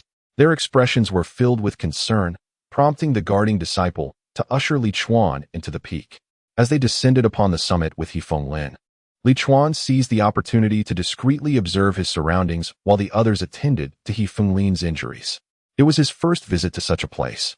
The spiritual energy of this peak was far more robust than elsewhere, promising amplified results during cultivation.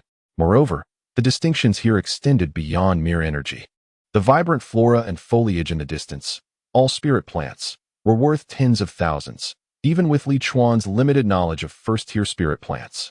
He had no awareness of the second or third-tier plants hidden within. His gaze soon caught on several grass specimens in the distance, and a fleeting look of astonishment crossed his face before he averted his eyes. The spirit plants on Elder Peak must be tended by skilled spirit plant masters. It would be wise for him to refrain from meddling. As Li Chuan redirected his attention, a glimpse from the corner of his eye caught a striking figure beneath the eaves nearby. He instinctively turned to look, nearly exclaiming in surprise. There, under the eaves, a graceful woman was approaching with elegance. The young woman possessed a beauty so delicate, her nose dainty like morning dew glistening in the light, and her lips, a vibrant cherry red, exuded a captivating allure. Her brows arched like distant mountains, and her elongated eyes glimmered with a hint of sharpness. Cascading locks of hair were elegantly arranged atop her head, enhancing her dignified grace. Draped in a flowing white garment, her tender, fair skin appeared almost ethereal, leaving Li Chuan momentarily spellbound. What drew the eye even more was the purple jade-adorned belt cinched at her waist, a striking accent that rendered one uncertain where to direct their gaze. At that moment, a female disciple beside Li Chuan called out to the woman, "Master, junior brother, he has been injured by someone unknown. Despite administering healing medicine, he remains unconscious." The mountain guard disciple promptly bowed to the woman, greeting her with respect. "Greetings." Seventh elder. Li Chuan, jolted back to reality, quickly followed suit, "Greetings, seventh elder." He had not anticipated that this enchanting figure was indeed the seventh elder of the Mingshan branch of the Yin-Yang sect. Good heavens! For a venerable elder to present herself in such a manner was simply astonishing. Suddenly, Li Chuan experienced a moment of clarity. It dawned on him that his previous encounters had been limited by his own standing, preventing him from engaging with those of a higher caliber. Observing the elite players in action was a revelation.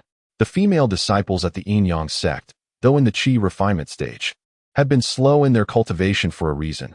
Their awareness was notably lacking.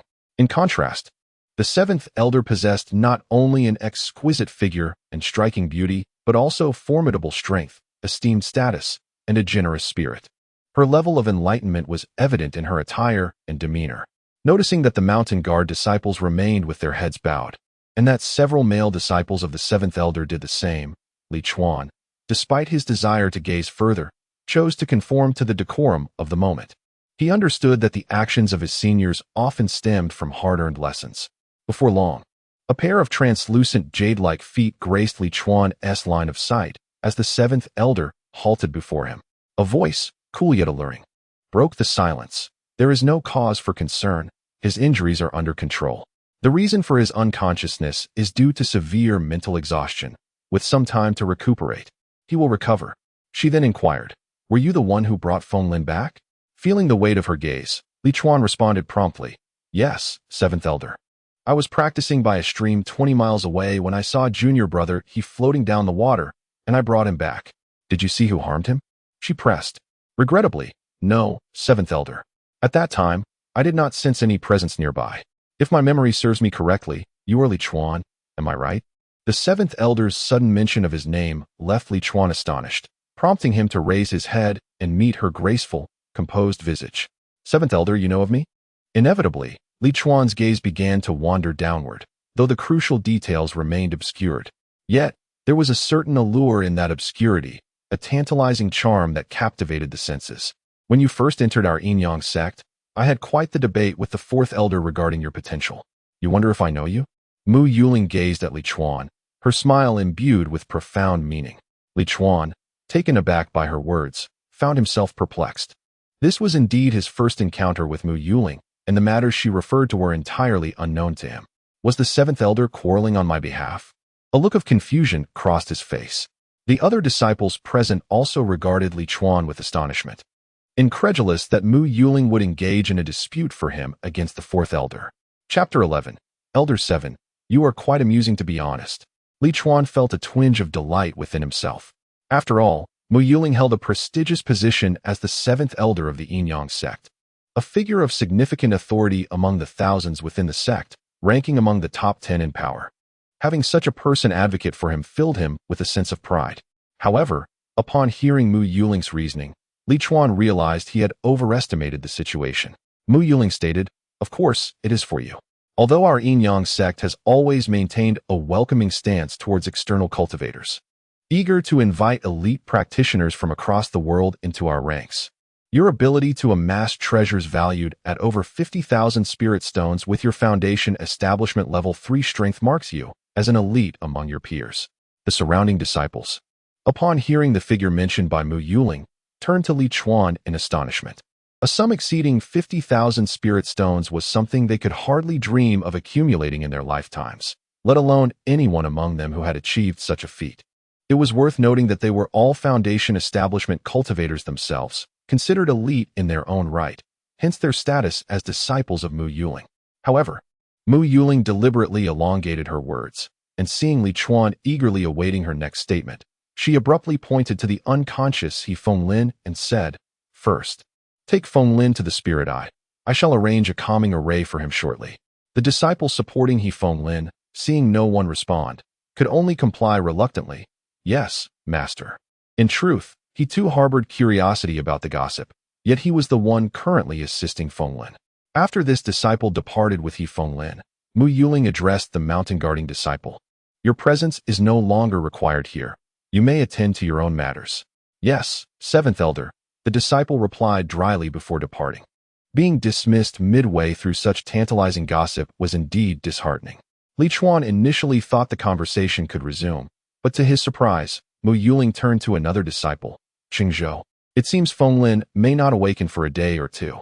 Please go to the mission hall and check what task he undertook during his recent outing, and also investigate the places he has visited in recent days. Yes, master, the disciple responded, wearing a pained expression as he left. Li Chuan felt a twitch at his cheek. He couldn't help but wonder why Mu Yuling was so cryptic. From her attire, Li Chuan had deduced that she enjoyed leaving people in suspense. After all, intentionally wearing revealing garments to stir curiosity without providing resolution was indeed a tease. Yet, he had not anticipated her mastery in this art of suspense. Speaking only halfway and then withholding the rest, didn't that frustrate her as well? As Li Chuan was lost in his thoughts, he suddenly felt a poke at his waist, followed by a gentle voice whispering in his ear. Why don't you just ask? If you don't inquire, Master will never divulge anything. He was uncertain who was whispering from behind, but it was undoubtedly a senior sister well acquainted with Mu Yuling's character and possessing a keen interest in gossip. It seems that she often finds herself distressed by her master. After a gentle reminder, Li Chuan also came to realization and spoke. Seventh Elder. It appears that your dispute with the Fourth Elder remains unresolved. Oh, how forgetful I am, Mu Yuling lamented, patting her chest with an expression of self-reproach. Li Chuan's eyes involuntarily widened. Wait, if your memory fails you, why are you patting your chest instead of your head? Li Chuan discreetly touched his throat and swallowed nervously. Why did he encounter someone he yearned for during his most destitute times? It was unbearable. Where was I? Ah, yes. You are indeed an elite among the qi refining stage, yet your potential has been utterly depleted, and whether you can reach the foundation establishment stage remains uncertain. She did not even mention Li Chuan's lifespan, seemingly confident that he would achieve a breakthrough in the Yin-Yang sect. However, the most pressing issue is your appearance, which significantly tarnishes the image of our sect and lowers the overall standard of our disciples. I had no intention of accepting you, but alas, I could not contest the Fourth Elder's decision. Yet it seems he was right. Had I not admitted you into the Yin-Yang sect, my fifth disciple might never have returned. Upon hearing Mu Yuling's words, Li Chuan felt even more troubled. It would have been better had she not inquired. Truly, it felt as though he was seeking reproach. What does it matter if the image is slightly tarnished? He still managed to captivate the stunning Chu Mingyu. Noticing the surrounding disciples stifling their laughter, he seized the opportunity to glance around. Standing beside him was a female cultivator clad in a light blue robe. Her features delicate and her figure slender. She was stifling a laugh, but upon noticing Li Chuan's gaze, she immediately composed herself and gracefully nodded at him. Li Chuan's gaze lingered on her before he withdrew it. Although her robe was opaque, it clung closely to her form, revealing her flawless silhouette without reservation. Li Chuan realized that the female cultivators of the Yin-Yang sect were truly enchanting. With each glance, he couldn't help but resent himself for lacking spirit stones. Seventh Elder. If there is nothing else, I shall take my leave, Li Chuan stated. There was little sense in lingering to witness what one cannot possess. It would be better to depart early. Mu Yuling replied. He Feng Lin is not only my disciple, but also a core member of our sect. You saved him, and thus you deserve a reward. Chu Xian, please escort Li Chuan to receive a superior quality treasure. Immediately, a voice responded from behind Li Chuan. Yes, master. Junior brother Li Chuan, please follow me. The sister who had just communicated with him, named Chu Xian, said. Thank you, Seventh Elder. Li Chuan expressed his gratitude to Mu Yuling before following Chu Xian out. The power of magical treasures ascends from low to high as follows. Treasure, magical artifact, spiritual artifact, Taoist artifact, and spiritual treasure. Typically, cultivators at the qi refining stage primarily utilize treasures, while the affluent may possess magical artifacts. Spiritual artifacts are considered extraordinary within this stage. As for the higher-tier Taoist artifacts and spiritual treasures, they are almost beyond imagination. A superior quality first-tier treasure can be valued at approximately 300 to 500 spirit stones, with its exact worth depending on the type of treasure, usually being most prominent in clothing and adornments. Although Mu Yuling did not specify the grade of the treasured artifact for Li Chuan, he possessed the self-awareness to know it certainly would not be of the second grade. Li Chuan initially believed that Mu Yuling had taken the artifact from her own stockpile as a reward, only to be taken by Chu Xian soaring from the mountain peak. Sister Chu, where are we headed? He inquired. Chu Xian replied with a smile. Of course, we are going to the sect's treasury to claim a magical artifact. Do you not wish for one, junior brother? Li Chuan chuckled ruefully, reflecting on how these elders are quite shrewd with their resources, rescuing their disciples yet rewarding them with the sect's artifacts. It is indeed convenient to utilize communal possessions. Soon, the two arrived at the sect's treasury. Though it was the dead of night, the Yin-Yang sect operated without a notion of rest. Even the task hall was staffed around the clock. After all, cultivators differ from ordinary mortals. Meditation serves as their form of rest. Unless one is in the midst of a breakthrough requiring seclusion, they can remain at their posts throughout the year. Chapter 12. No, Sister Chu Xian, you two are spying? With the instructions of Mu Yuling, the disciple guarding the treasury did not impede their entry. Upon entering the treasury, Li Chuan initially intended to select a piece of treasure clothing, as garments of equal quality and function tend to be the most expensive, given their relation to one's life. Moreover, treasure clothing requires the most materials, making it the most economically sensible choice. However, when his gaze fell upon a first-tier spirit hoe, he changed his mind. I shall take this hoe, he declared. Chu Xian, taken aback, responded, Junior brother, are you certain about this? Functional magical tools like the spirit hoe are seldom sought after, as the spirit plants it is meant for are either exceedingly precious or highly toxic, making them quite rare.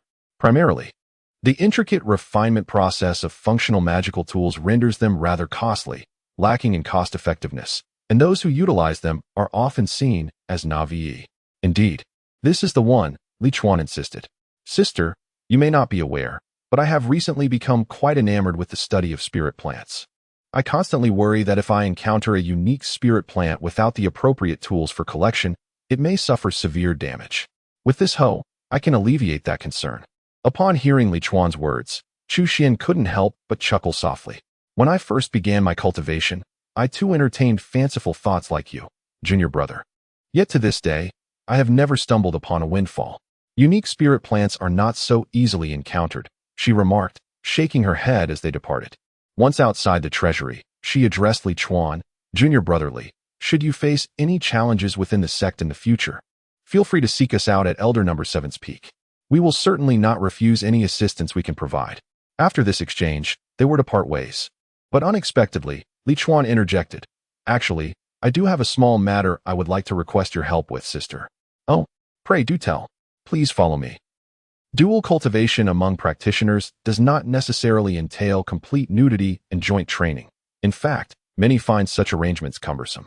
Often, partners merely sit together in meditation, creating a shared aura of spiritual energy between them. Some couples, even after centuries together, have never engaged in physical intimacy. Of course, Chu Mingyu and Zhao Bingxian were not among such couples. However, after an exhausting day yesterday, Chu Mingyu was in no mood for intimacy, let alone dual cultivation. She and Zhao Bingxian sat cross-legged on the bed, each engrossed in their own practices. Suddenly, there was a knock at their door. Both opened their eyes simultaneously, with Zhao Bingxian expressing his displeasure. At this late hour, who could possibly be seeking us? When Li Chuan's voice came from outside, Zhao Bingxian's irritation flared. Sister, are you in there? Chu Mingyu's expression mirrored his annoyance. Li Chuan had mentioned he would come to see her early this morning, but it was still dark outside. Was his desire truly so insatiable? With a swift motion, Zhao Bingxian flung the door open, revealing Li Chuan standing in the dim moonlight, wearing a rather disheveled expression. What do you want now? Zhao Bingxian glared coldly at him. No one would feel at ease if their partner were to receive a visitor in the dead of night. The only reason Zhao Bingxian refrained from confronting Li Chuan was that he recalled the words of Chu Mingyu from the previous day, which instilled in him a sense of restraint. Senior brother Zhao, Li Chuan indicated towards the sky behind him. Sister Chu Xian from Elder Key's Peak mentioned she needed a few junior sisters to assist her, so I came to see if Sister Mingyu was available.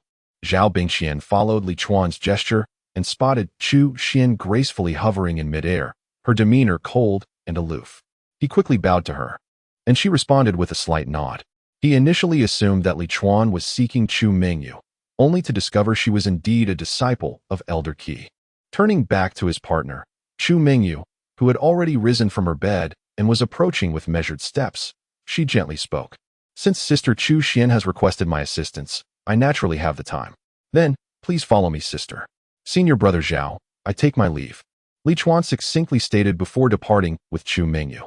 As Zhao Bingxian watched them soar away to join Chu Xian, his thoughts began to race. I never expected this fellow would ingratiate himself with Sister Chu Xian. If only I could leverage this connection to meet her and join Elder Qi's peak. That would be splendid. It was evident to Zhao Bingqian that being affiliated with Elder Qi's peak was far superior to being merely an ordinary inner disciple, which justified his aspirations.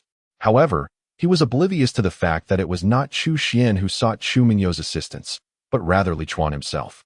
Once they vanished from Zhao Bingqian's sight, Li Chuan suddenly dashed to Chu Mingyu's side and swept her into his arms. Li Shidi, what are you doing? Startled, Chu Mingyu found herself somewhat bewildered. Meanwhile, Li Chuan, still holding her, turned to the astonished Chu Xian and expressed, Sister Chu Xian, thank you for your assistance. Before flying off without a backward glance, Chu Xian was equally perplexed. Just moments ago, Li Chuan had only asked her to serve as a backdrop, waiting in midair without divulging the specifics of the matter. She had intended to inquire why Li Chuan had summoned Chu Mingyu at such an hour, but never anticipated that he would whisk her away. Could it be that this fellow? Chu Xian swiftly retrieved a bronze mirror, performing a hand seal that instantly revealed the two figures of Li Chuan and Chu Mingyu. As a cultivator with a penchant for gossip, how could she not possess some means of eavesdropping? While others utilized their artifacts for offense, defense, or preservation, she had ingeniously crafted one for the purpose of spying. Junior brother, didn't you say Sister Chu Xian was seeking my help? Came Chu Mingyu's voice from the mirror. Noticing that Li Chuan had halted beneath a tree, she observed him placing a spirit stone into Chu Mingyu's hand, saying, if I hadn't said so, how would I have lured you out, sister? Now that you have the spirit stone, you are mine. As soon as Chu Mingyu accepted the spirit stone, he began to unfasten her belt. Chu Mingyu wore a reproachful expression, saying, you promised to meet in the morning. Why has it turned to the early hours of dawn? Li Chuan retorted fiercely, it's all that seventh elder's fault. She's simply too provocative. What about the seventh elder? I've seen her a few times, and she seemed quite normal to me. Well, I wouldn't know. When I first encountered her, she was dressed rather provocatively. You have no idea. As Li Chuan described Mu Yuling using various vulgar terms, Chu Xian couldn't help but widen her eyes. How dare you speak of our master in such a manner? If she hears you, you will be in for it. It was evident that he was someone who had recently come from the outside world, his perspective still bound by worldly views. Our master embodies freedom and the pursuit of one's true self. Do you not understand? Furthermore, she seeks to cultivate the character of the male disciples of the seventh elder peak. A cultivator of great inner strength will not be troubled by the opinions of others. This old man, having only glanced a few times, cannot bear it. He still has much to refine in his character. Sigh. He is merely at the third level of qi refinement. I should not expect too much from him. While Chu Xian found the situation amusing, she was also busy critiquing Li Chuan when suddenly her brow furrowed. It seemed this fellow had just given Sister Mingyu 50 spirit stones. Sister Mingyu is so inexpensive. Is it that spirit stones from the outer sect are so hard to come by? Or is it merely to cultivate her character? However, Sister Mingyu's temperament and cultivation far exceed that of other qi refinement disciples. How could such a lecherous old man be tolerated by her? Perhaps I should mention this to our master. Considering her potential, she would undoubtedly achieve great heights in the future. Just as Chu Xian was contemplating, she heard Li Chuan's commentary directed at her through the copper mirror, and then there's Chu Xian, dressed rather provocatively as well. Chapter 13. I wish to forge a celestial bond with my senior. Chu Xian instinctively lowered her gaze to inspect her attire, clad so modestly. How could she be deemed provocative? A sense of indignation welled within her. Wasn't her senior, Chu, dressed quite ordinarily? Despite her tight garb, the contours of her figure were accentuated, as if she were anxious that others might remain oblivious to her form. Is this not suggestive? I perceive that you, my junior, are incapable of forming a bond with senior Chu Xian, hence your discontent. What I speak is the truth. Any male disciple would echo my sentiments. Humph. The moral cultivation of our fellow disciples pales in comparison to your own. Then, Chu Xian overheard Li Chuan comparing her and Chu Mingyu with her master, uttering a plethora of fanciful remarks. Amusement and irritation surged within her. Today, I must set you straight, so you comprehend the essence of respecting your senior. She soared towards Li Chuan and his companions, yet halted midway. Perhaps it is best not to frighten this old man, who seems to be nearing his end. I shall wait until after his breakthrough to address him. There will be ample opportunities in the future. As she gazed into the copper mirror, She flew towards the peak of the seventh elder. Upon returning to her abode, she set the mirror aside, engaging in contemplation and meditation, viewing Li Chuan and Chu Mingyu as instruments for honing her temperament. To claim she was unaffected would be a self-deception. She was merely exerting great effort to restrain herself. She understood that the day she felt no impact from such visions would mark the completion of her inner cultivation. Unbeknownst to her, dawn had approached. "Junior brother, it is time for us to depart," Chu Mingyu said as she donned her attire, only to be halted by Li Chuan. In her puzzled gaze, he produced a spirit stone. Chu Mingyu's frustration flared. "Why do you always do this?" Li Chuan beamed. "Because I delight in seeing you so reluctant yet compelled to comply." Noticing Chu Mingyu accept the spirit stone, Chu Xian's realization dawned. They were calculating time. Half an hour for 21 spirit stones? This amounted to 500 spirit stones over a day, and nearly 170,000 a year. Good heavens, is Mingyu truly so expensive? Yet, perhaps such calculations are flawed. Nevertheless, earning 71 spirit stones in just over an hour is not an insignificant sum. Chu Xian found herself contemplating Chu Mingyu's earnings with no sense of impropriety. This is the Yin-Yang sect, where matters between the sexes are treated with remarkable tolerance, even reverence. Had it been elsewhere, Li Chuan and Chu Mingyu would have likely been deemed disgraceful to their sect. At the entrance of the Yin-Yang sect's first miniature world, Li Chuan stretched luxuriously under the warm sun. How delightful! He moved his muscles and bones with an expression of sheer enjoyment. Having exhausted all the spirit stones he earned yesterday, he returned to work to earn more. Upon entering the small world, Li Chuan busied himself once again. With his 8th level skill in identifying spiritual plants, not only did he acquire a plethora of unfamiliar information in his mind, but he also became increasingly adept at discerning these plants. He remained in the small world until dusk, and while his harvest could be deemed plentiful, it was also somewhat lacking. The reason for this dichotomy lay in the fact that he had discovered over 20 spiritual herbs, and when combined with spiritual flowers, vines, trees, and fruits, the total approached 40. However, despite the quantity, the value had significantly diminished, as most of these plants had only recently broken ground. With prices halved, only a few were worth a single spirit stone. Ultimately, all his findings amounted to merely 219 spirit stones, leaving him somewhat dissatisfied. Yet it incited envy in Zhou Hanhai and Zhao Mingxian. Was there truly so much bounty in the number one small world? How could this old fellow be so fortunate? Watching Li Chuan's departing figure, Zhou Hanhai was filled with jealousy. Look at the spiritual herbs he brought today. Many are just newly sprouted. Even if such herbs were placed before us, we might not be able to discern them. It can only be said that junior brother Li possesses a discerning eye. Zhao Mingxian remarked with a sense of awe. Though he was envious, he was not consumed by madness. Zhou Hanhai, however, asserted, this old fellow must possess some special means. When senior sister Min returns, let her follow this old chap to uncover the truth.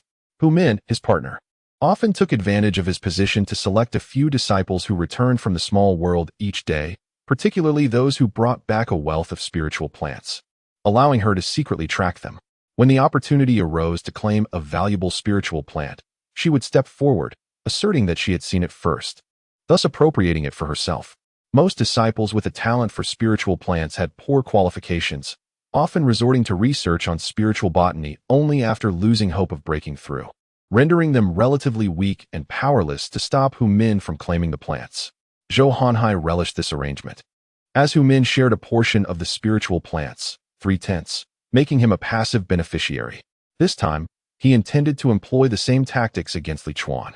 Unbeknownst to Li Chuan, who had merely earned a modest sum of spirit stones, he was already being targeted. He was currently on his way to find that senior sister who had once admonished him for daring to pursue a dual cultivation with someone of higher cultivation than his own. If Chu Mingyu could be acquired with spirit stones, he was eager to see if this proud senior sister, whose realm was only a tier above his, would maintain her arrogance in the face of spirit stones. He did not know her name. He had merely followed her to her residence because of her beauty and, upon discovering her alone, approached her to inquire about the possibility of forming a partnership.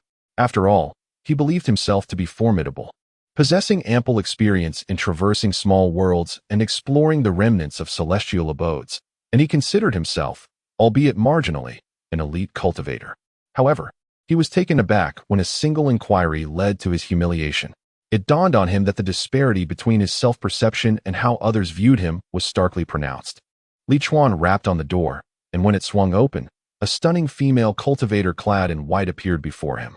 "Sister, it's good to see you well," Li Chuan remarked, offering what he deemed a friendly smile, though in her eyes, he could only sense a lingering sense of disdain. "Why are you here again?"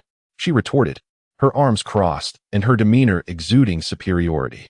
"Sister, I have come seeking your assistance," Li Chuan replied earnestly, producing 100 spirit stones. As the ethereal bluish glow of the stones caught her eye, her expression softened slightly. "What kind of assistance do you require?" she inquired. Li Chuan replied, "I wish to forge a celestial bond with you." Chapter 14. Humiliating the senior sister with spirit stones is quite pleasurable. Li Chuan gazed intently at the other party, noting with a sense of delight that no anger marred her countenance following his remarks. It appeared that his assumptions were indeed correct. This senior sister had yet to find a companion, as she had been patiently awaiting her destined partner. Clarity dawned upon him.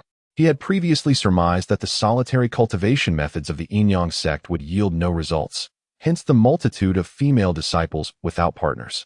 Yet, it became apparent that these women, despite lacking companions, were far from idle. A smile gradually blossomed on the face of the female cultivator, accompanied by a subtle blush. "Junior brother, how could you speak so directly about such matters?" she remarked, slightly shifting her position. Upon witnessing her reaction, Li Chuan understood immediately, a smile gracing his lips as he stepped into the room, followed by the door closing behind him. 6 hours later, on the following morning, Li Chuan emerged from the room with a satisfied expression. He had not anticipated that the price for forming a bond with this senior sister would be so modest. He had offered 100 spirit stones without specifying the duration of their connection, allowing her to propose the time instead. To his surprise, she candidly stated that 100 spirit stones would secure their bond for a single day. This price was merely a fifth of what he had paid for Chu Mingyu, leaving Li Chuan astounded. After all, while Chu Mingyu was one of the 10 most exquisite fairies in the Qi refinement stage, this senior sister was not lacking in beauty, possessing at least an above-average appearance. She was only a few realms beneath Chu Mingyu. No wonder he had managed to negotiate the price down to half when dealing with Chu Mingyu. What he had perceived as a bargain was, in fact, not considered cheap by others.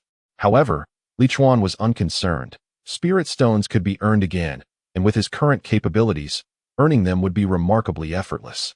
As long as he could forge celestial bonds with the senior sisters of the Yin-Yang sect, spending a bit more spirit stones was inconsequential. In this instance, he could have relished 12 hours of companionship, yet he chose to depart after merely 6. Before leaving, he remarked, "Senior sister, you are still vastly inferior to Chu Mingyu. I have no interest in continuing. Consider the remaining spirit stones as a gift for you." This statement was intentionally crafted. Although this senior sister was indeed remarkable in both appearance and figure, slightly overshadowed by Chu Mingyu, she remained a paragon of beauty in the eyes of mortals. Yet, Li Chuan had come seeking retribution for past humiliations. He reveled in using 50 spirit stones to insult her physical form and another 50 to wound her spirit. Regardless of her thoughts, Li Chuan derived great satisfaction from this. The debt of 100 spirit stones was repaid, an endeavor most worthwhile. The path of cultivation is inherently one of following one's heart, aligning with the principles of the Yin-Yang sect. Thus, Li Chuan's actions were not without justification. To avoid harboring regrets within one's heart is essential for rapid progression in realms. He had already sensed the stirring of his internal realm, indicating that soon he would ascend to the 4th layer of Qi refinement, liberating himself from the nightmarish specter of mortality. Thanks to the Little Black Book, he currently possesses 2 points of fortune, yet to elevate his spirit plant identification skill from level 8 to level 9, he requires 3 points, leaving him 1 point short. For the time being, he harbors no intention of upgrading other abilities, as spirit plant identification remains the most expedient means of generating income. After returning to meditate, he practiced the Yin-Yang initial awakening technique to refine the Yin energy within his body. Initially, he planned to continue searching for spirit plants after the refinement, but unexpectedly, this process consumed an entire day. Nevertheless, his Yin-Yang initial awakening technique ascended to the 2nd layer, a delightful development for him. The first task he undertook upon emerging was to seek out Chu Mingyu, offering her 21 spirit stones. Although the senior sister from the previous day required fewer stones, the allure of Chu Mingyu, a stunning beauty at the 10th level of Qi refinement, was undoubtedly greater. With his fortune reaching a total of 3 points, he promptly elevated his spirit plant identification skill to level 9. He can now recognize 99% of first-tier spirit plants in the world, with the remaining 1% requiring an additional 5 points of fortune for him to comprehend. While the final level demands the most fortune, Li Chuan understands that within this elusive 1% lie numerous invaluable spirit plants, some of which may be entirely unknown to anyone else in existence. Thus, this 1% is exceedingly precious. Still situated within the first small world, a realm traversed by countless disciples of the Yin-Yang sect, Li Chuan finds an abundance of treasures, albeit requiring him to fly a greater distance. Even in newly emerged spirit plant realms, the daily gains of those disciples pale in comparison to his own, a testament to the benefits of possessing solid professional knowledge. After all, when searching for spirit plants, individuals rely on the survival characteristics of such flora, and no one possesses the energy to meticulously comb through every thicket in a vast forest. A lack of professional knowledge often leads to the oversight of numerous locations. Li Chuan has discovered many spirit plant locations that other spirit plant masters might overlook, as their limited understanding would not lead them to consider these areas as potential habitats for spirit plants, especially with spirit herbs, which are naturally diminutive and easily overlooked. They frequently hide amongst mundane grasses, making them difficult to detect even when standing nearby. Furthermore, many of these herbs are rare and not commonly recognized. Such individuals are truly squandering precious resources. Standing upon a patch of grass that appeared scorched, Li Chuan gazed down at a withered scarlet spirit herb. His eyes filled with regret. It was a travesty that the fiery sun grass had been mistaken for the blazing fire grass, leading to its destruction, an act of folly that had cost at least 1,000 spirit stones. Cursing under his breath, he crouched down and took out a superior quality spirit hoe, commencing to excavate the withered scarlet herb. The hoe shimmered with faint runes, enveloping the spirit herb in a surge of power. Simultaneously, a wave of scorching heat emanated from the herb, yet it was effectively shielded by the barrier formed by the hoe's array. Although the fire poison of the fiery sun grass is not exceedingly potent, contact with the skin can still pose certain troubles, such as igniting a person's inner fire, necessitating an outlet for relief. If it were to infiltrate the body of a cultivator practicing fire-based techniques, the consequences would be dire, as their internal organs would be directly scorched, making recovery within a short time frame virtually impossible. This illustrates the remarkable utility of the spirit hoe. It possesses the ability to confine spiritual plants within a formation, effectively neutralizing any potential offensive actions they may exhibit. Furthermore, it is an artifact of formless nature, crafted through alchemical processes, rendering it invaluable for excavating rare spiritual flora that are otherwise untouchable. While the fire yang grass is not exceedingly rare, its market value hovers around 200 spirit stones. And within the confines of the Yin-Yang sect, it is estimated at 100 spirit stones. A notable characteristic of the fire yang grass is its tendency to grow in clusters. However, at present, only a solitary specimen is present, indicative of adverse growth conditions, such as the absence of survivors from a previous cluster. This explains why Li Chuan suggested that someone had caused its destruction, a conclusion further substantiated by the evidence left at the scene. Chapter 15. Discovering treasures along the journey. The fire sun grass is regarded as a divine herb by cultivators who practice fire-based techniques. The elixirs crafted from it possess a pure fire essence, making them ideal for cultivation with minimal side effects. Furthermore, for the disciples of the Yin-Yang sect, who specialize in the practice of Yin-Yang arts, female practitioners can utilize the elixirs derived from fire sungrass for their cultivation without the need for a partner. Its ability to resist cold toxins is merely one of its many virtues, albeit a minor one. The fire blaze grass, which Li Chuan recently mentioned, bears a striking resemblance to fire sungrass in terms of its appearance, growth environment, and the various self-protective traits it exhibits during harvesting. Both are fire attribute spiritual herbs. However, the sole distinction lies in the fact that fire blaze grass self-combusts upon maturation. This phenomenon is not trivial. It not only incinerates itself, but also consumes the surrounding spiritual energy. Consequently, if fire blaze grass is not eradicated promptly, the area will inevitably transform into a sea of flames, resulting in a scorching void of spiritual energy that may remain barren for many years. At that juncture, not only spiritual plants, but even ordinary vegetation would struggle to survive. In the realm of cultivation, the consensus among practitioners is the necessity of eliminating toxic and useless spiritual plants from the wild, as their growth depletes the spiritual energy required for cultivation. Toxic and superfluous plants compete for the same energy that cultivators strive to harness. Thus, an abundance of such flora diminishes the spiritual energy available, making cultivation increasingly arduous. Therefore, not only is the fireblaze grass a significant threat, but even a cluster of useless spiritual herbs would also be eradicated.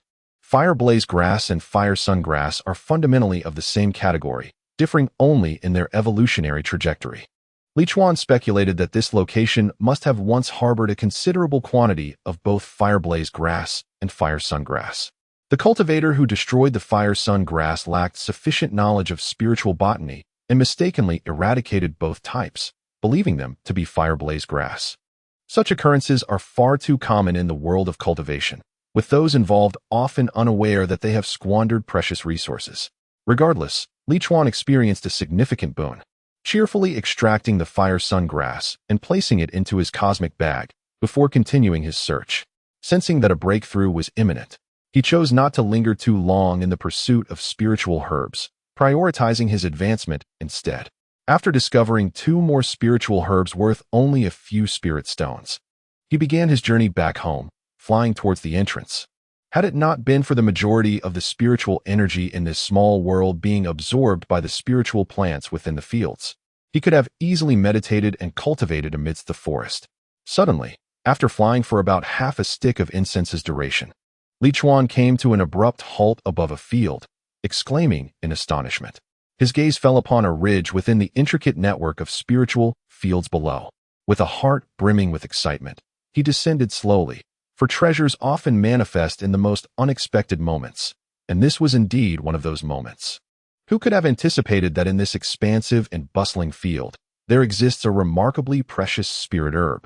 This area encompasses a vast expanse of spiritual farmland, crisscrossed by at least 40 to 50 plots.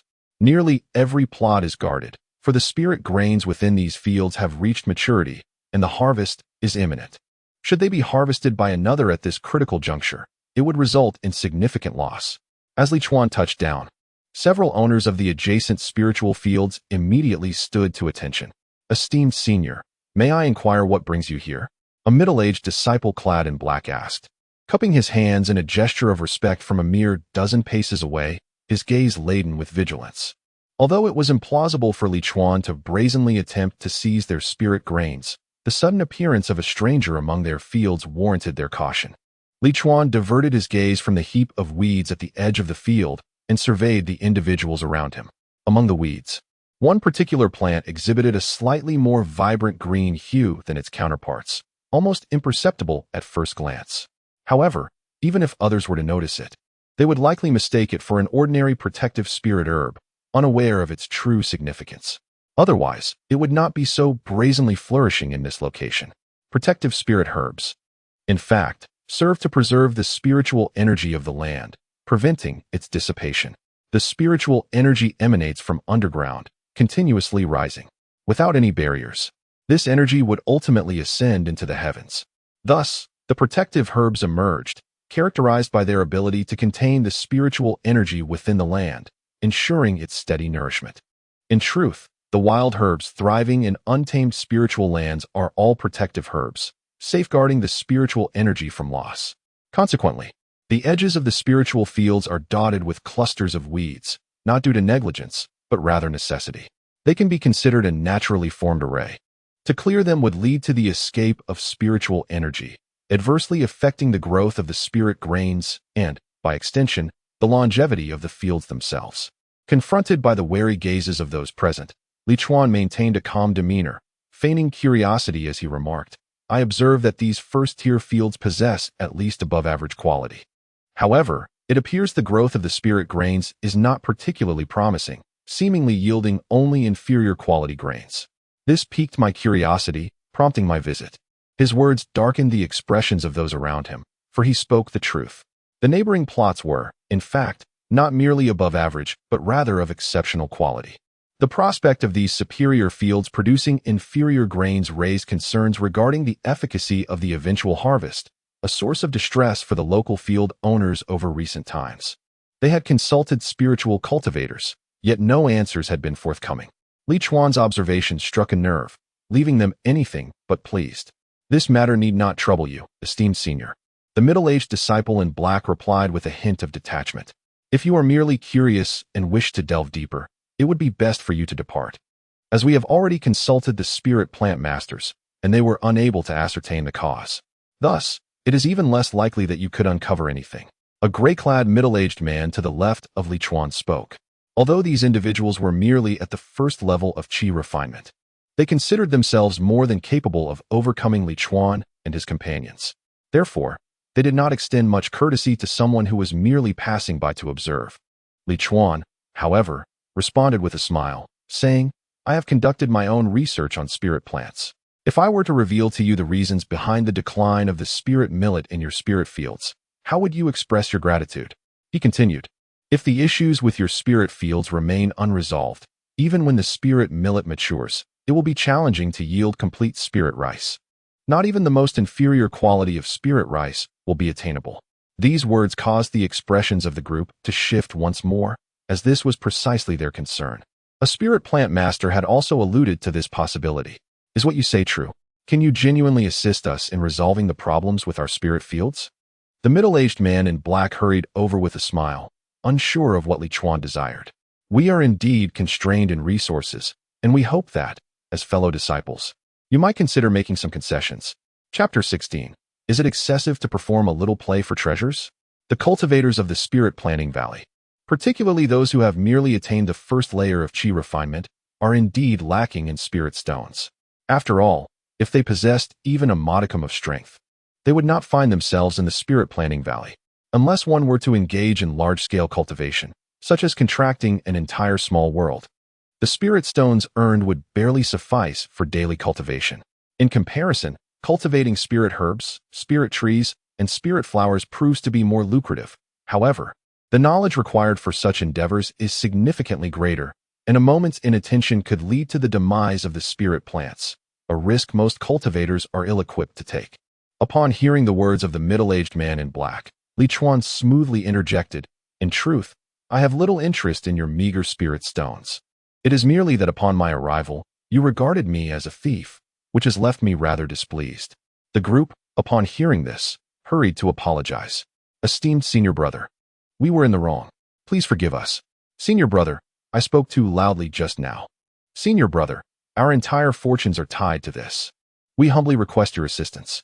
Li Chuan waved his hand dismissively. "Enough. For the sake of our shared sect, I shall assist you this once. However, but what? Please, senior brother, speak plainly." The group looked at Li Chuan with bated breath, fearing he might once again broach the subject of spirit stones. Li Chuan continued, "I require a single spirit protecting herb from your grounds. If you agree, I shall help rectify the declining situation of your valley. As for other matters, I cannot make any guarantees, but I assure you that once the spirit rice is harvested, its quality will be at least moderate." The group was elated. If they could achieve a moderate quality, they would mitigate their losses by a significant number of spirit stones. Yet, upon hearing Li Chuan's request for the spirit protecting herb, a flicker of unease passed through their minds. Such herbs were abundant, and extracting one would cause little harm. Why, then, did Li Chuan specifically request it from them? Instinctively, they lowered their gazes, yet their observations yielded no signs of wrongdoing. In fact, their eyes had rested upon the somewhat verdant spirit protecting herb beside Li Chuan, yet none had deemed it worthy of notice. After all, it was quite normal for weeds to grow a little greener. Soon, the group huddled together. Although no words were exchanged, the mutual expressions conveyed their doubts and wariness. Each wondered if Li Chuan had discovered something of value. However, the middle-aged man in gray seemed to have a realization, whispering, "This senior brother likely wishes to spare us embarrassment, hence his request for a single spirit protecting herb in exchange. In this way, we owe him nothing." Upon hearing this, the group understood, and their regard for Li Chuan's soared. The middle-aged man in black immediately clasped his hands in gratitude, saying, "Thank you, esteemed senior brother. Do not mention a single spirit-protecting herb. Even 10 or 100 would be no trouble at all. His words were not mere flattery, given their expansive fields. Extracting 100 spirit-protecting herbs would not disrupt the spirit farm. Moreover, the herbs grew swiftly, and as long as they refrained from excessive harvesting, they would soon flourish anew. Li Chuan nodded in satisfaction and remarked, in truth, the poor growth of your spirit valley is entirely due to the fact that the spiritual energy has been largely siphoned away. Without sufficient spiritual energy, how can the spirit valley thrive? The spiritual energy has been drained? By what? The group exchanged bewildered glances, expressing their confusion. We are here every day, yet we have not witnessed anything unusual. That is precisely why I intend to excavate a protective spirit herb from your midst. Li Chuan produced a spiritual hoe, crouched down, and with a single strike, he began to dig beside a particularly unique protective spirit herb.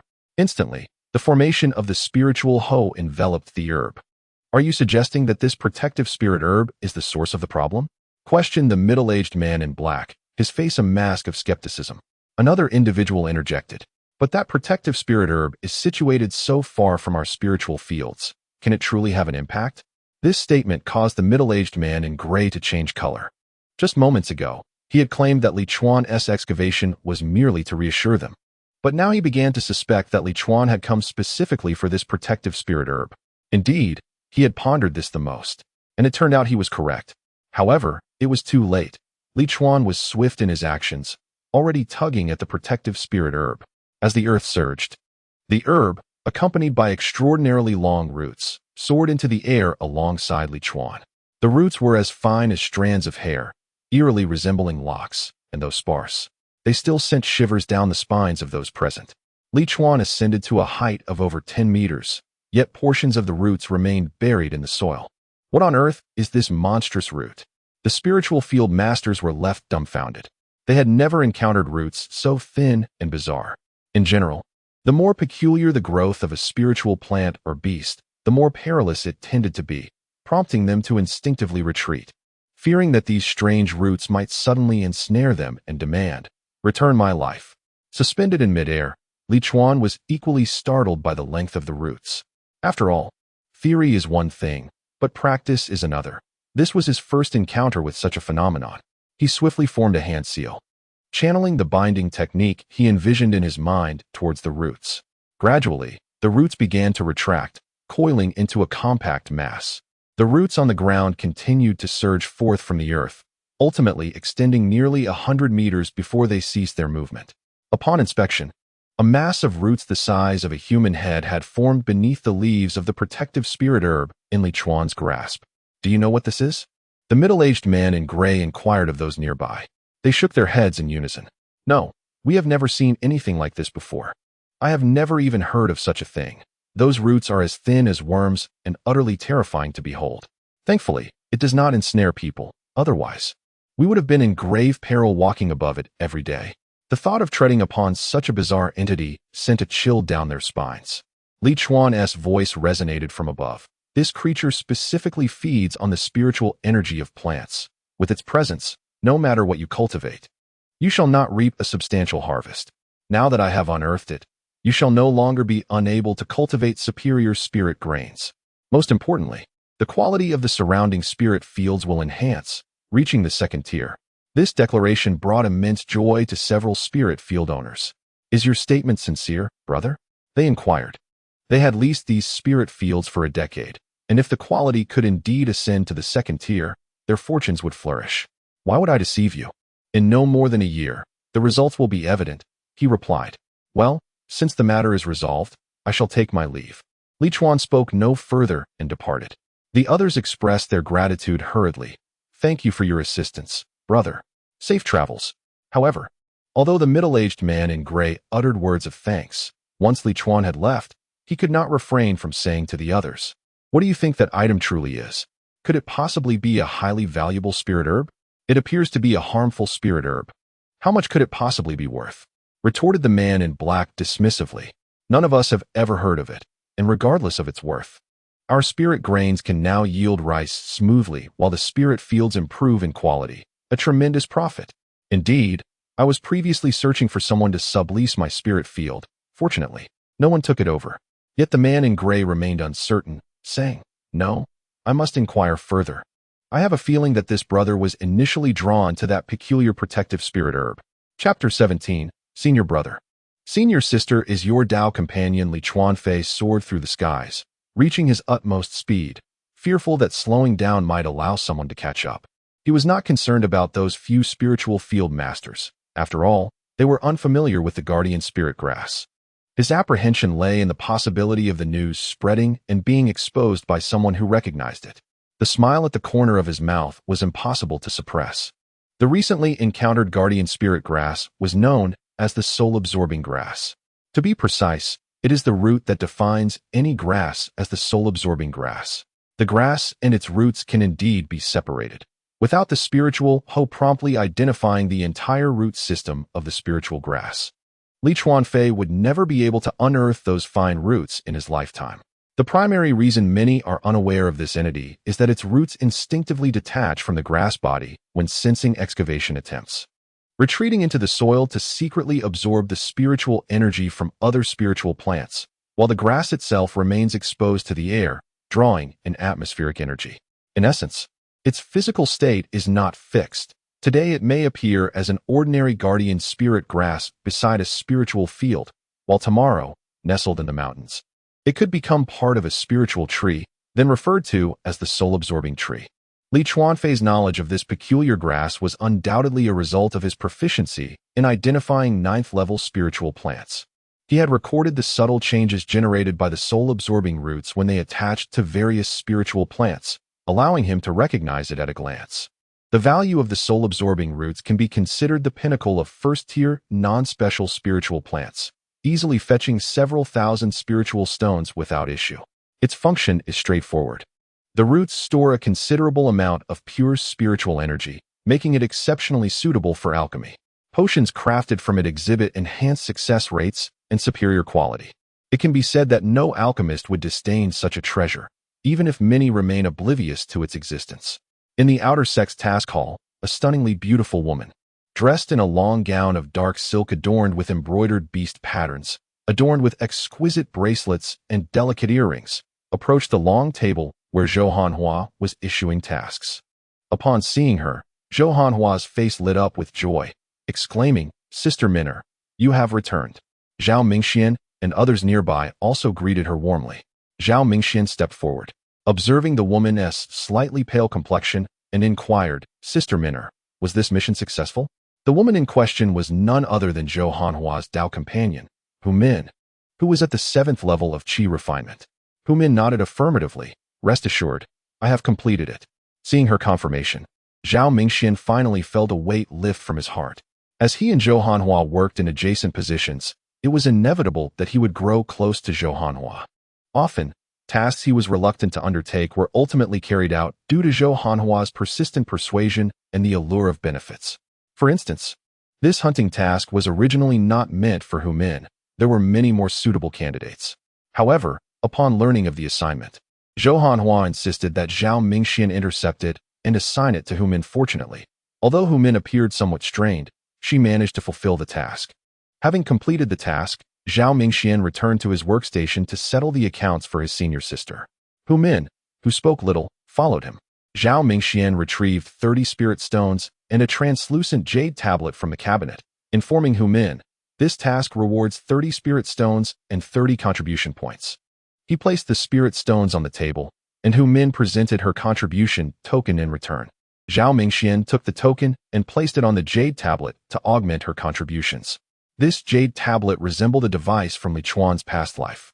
Any information could traverse through it into the Yin-Yang sect's database, accessible not only by the branch sects, but also by the main sect. Such a method of cultivation was indeed astonishing. On the table lay 30 spirit stones, of which Hu Min took only 20, while Zhao Mingxian naturally claimed the remaining 10 for his own bag.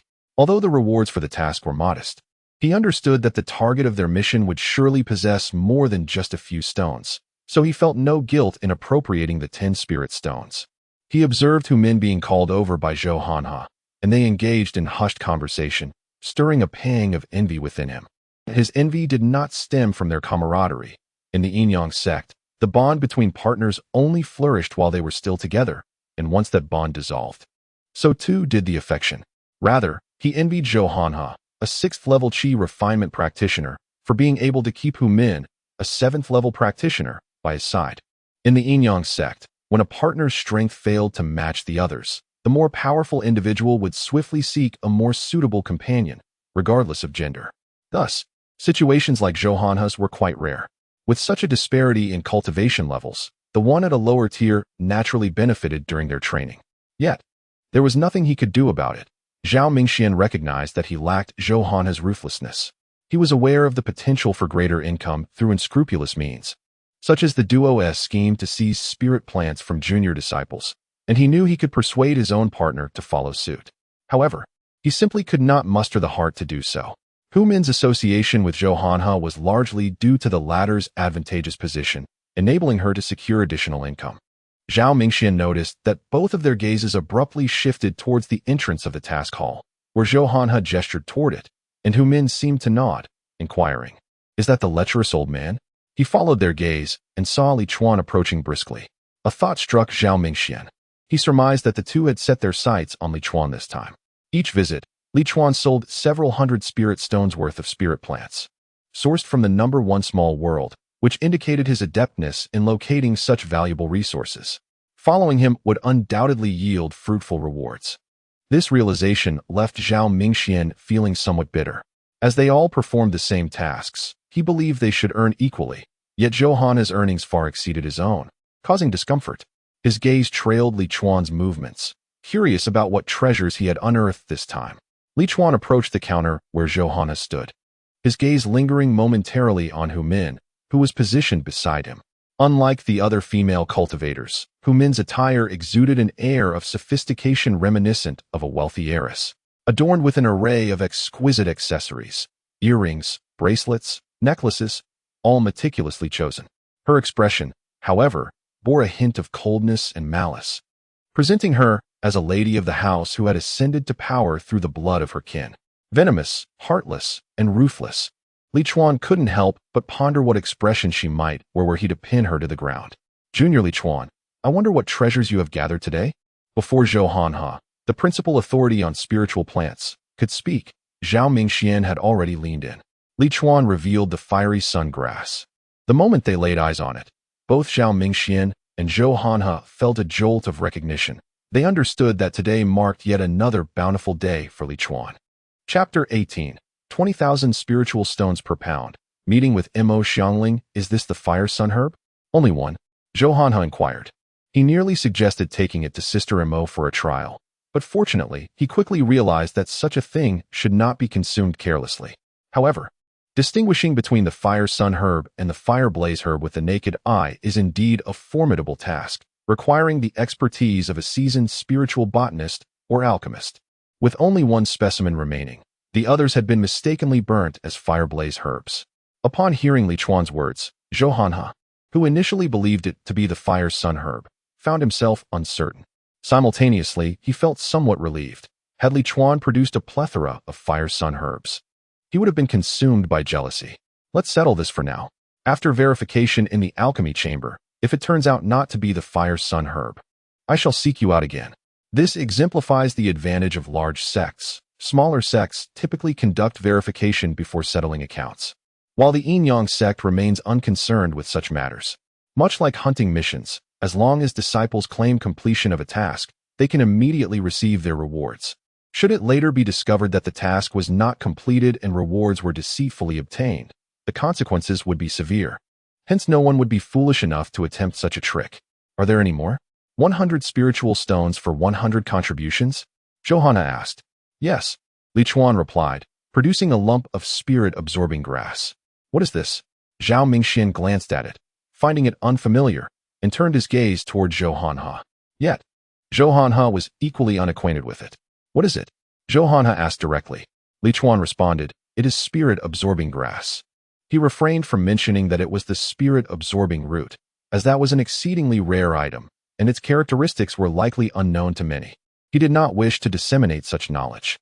A simple truth is that the more cultivators who understand the properties of this item, the lesser the chance he would encounter it again in the future. He had no intention of performing a good deed. Spirit-absorbing grass. What is its use? Johanna asked, puzzled. He did not feel discomfort from his ignorance of the item's nature. Spirit-absorbing grass is an excellent alchemical auxiliary herb, capable of enhancing the success rate and quality of elixirs. Senior brother, you may have Sister Imo examine it. Sister Imo is not present now. I will show it to her later, Johanna replied as he retrieved a thick tome and began to peruse its pages. He flipped through it backward and soon found the relevant entry. Spirit-absorbing grass. No fixed form. The roots resemble hair. After removing the grass body, the root stock can be valued at 10,000 spiritual stones and 10,000 contributions per pound. As Johanna read aloud the entry, both Zhao Mingxian and Hu Min gasped in astonishment. Li Chuan could not help but chuckle. He knew this item was of considerable worth, though the exact price remained unclear. If it could fetch 10,000 spiritual stones per pound within the Yin-Yang sect, it would undoubtedly command at least 20,000 spiritual stones per pound outside, truly deserving its reputation as a rare item. Johanna hastily seized the spirit-absorbing grass, casually severing its grass body and weighing it in his hand. It was half a pound, equivalent to 5,000 spiritual stones and 5,000 contributions. He uttered the weight through gritted teeth, and unbeknownst to him, his eyes had turned a deep shade of crimson. Hu Min's alluring bosom began to rise and fall, and this singular herb could afford her a decade free from tasks, allowing her to devote herself entirely to cultivation. Unfortunately, it held no significance for her. Congratulations, junior brother Li Chuan, Zhao Mingxian said with a bitter smile. Though his words expressed congratulations, they were far from genuine. He could only resent his own lack of fortune. Observing Johanna's unwavering gaze fixed upon the spirit-absorbing root in his palm, Li Chuan casually tossed the recently severed spirit guardian grass into the air and remarked, Brother Zhou, if everything is in order, let us settle the transaction. Zhao Mingxian nudged Johanna, prompting him to regain his focus. I do not possess sufficient spirit stones here and must retrieve some from Sister Imo. Please wait a moment. He placed the spirit-absorbing root on the table and hurried away. At that moment, the spirit-absorbing root reconnected with the spirit guardian grass. Although the spirit-absorbing root could interchange its head at will, it could not exist without one. Prolonged disconnection would lead to the loss of the spiritual energy within its roots. Thus, Li Chuan's seemingly casual action was, in fact, a means to preserve that energy. Once Johanna departed, Hu Min looked at Li Chuan, her expression softening. Junior brother, where did you find this remarkable item? She inquired. Li Chuan smiled and replied, in the first small world. May I ask how to address you, senior sister?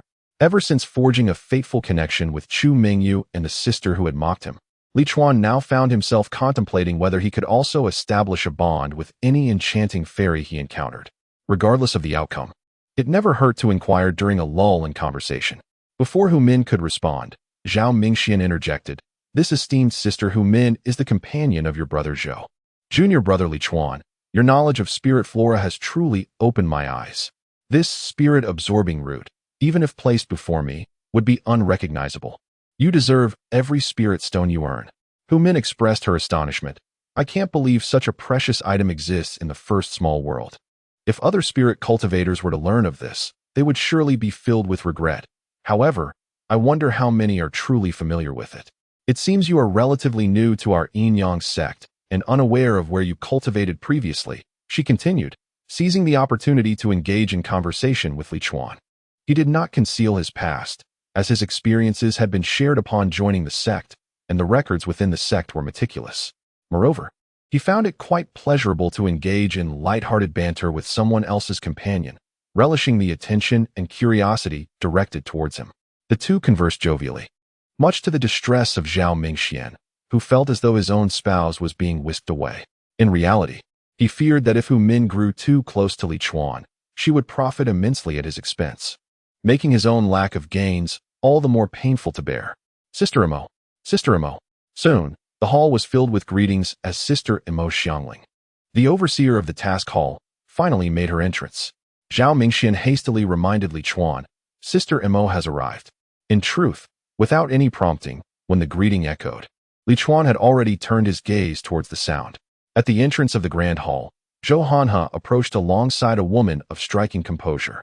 The woman possessed a perfectly oval face, and beneath her gently arched willow-like brows, the slight upward tilt of her eyes exuded a hint of allure, albeit overshadowed by an air of aloofness. Her straight nose complemented her delicate lips, reminiscent of cherries, and her breathtaking visage bore an imperceptible trace of pride.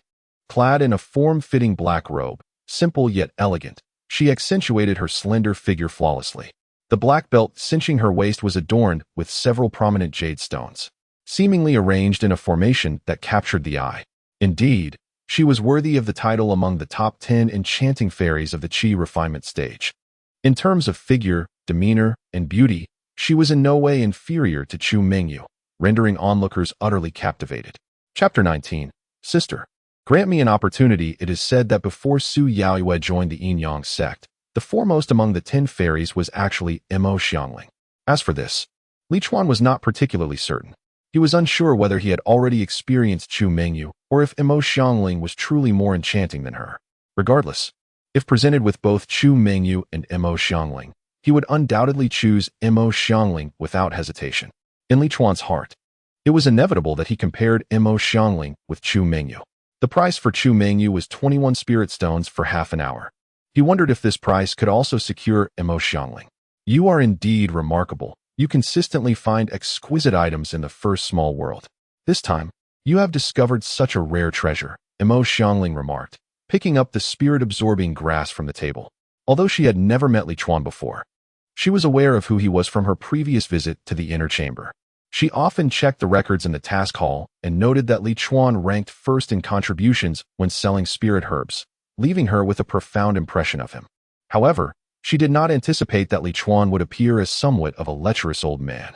Yet, this fleeting thought quickly vanished from her mind. Cultivation emphasizes opportunity, talent, and determination. She believed Li Chuan must possess some fortune and the spirit to strive. Although the disciples within the sect might be less receptive to his appearance, he would eventually become an object of admiration for ordinary disciples. As she spoke, her fingers had already begun to entwine around the roots of the spirit-absorbing grass.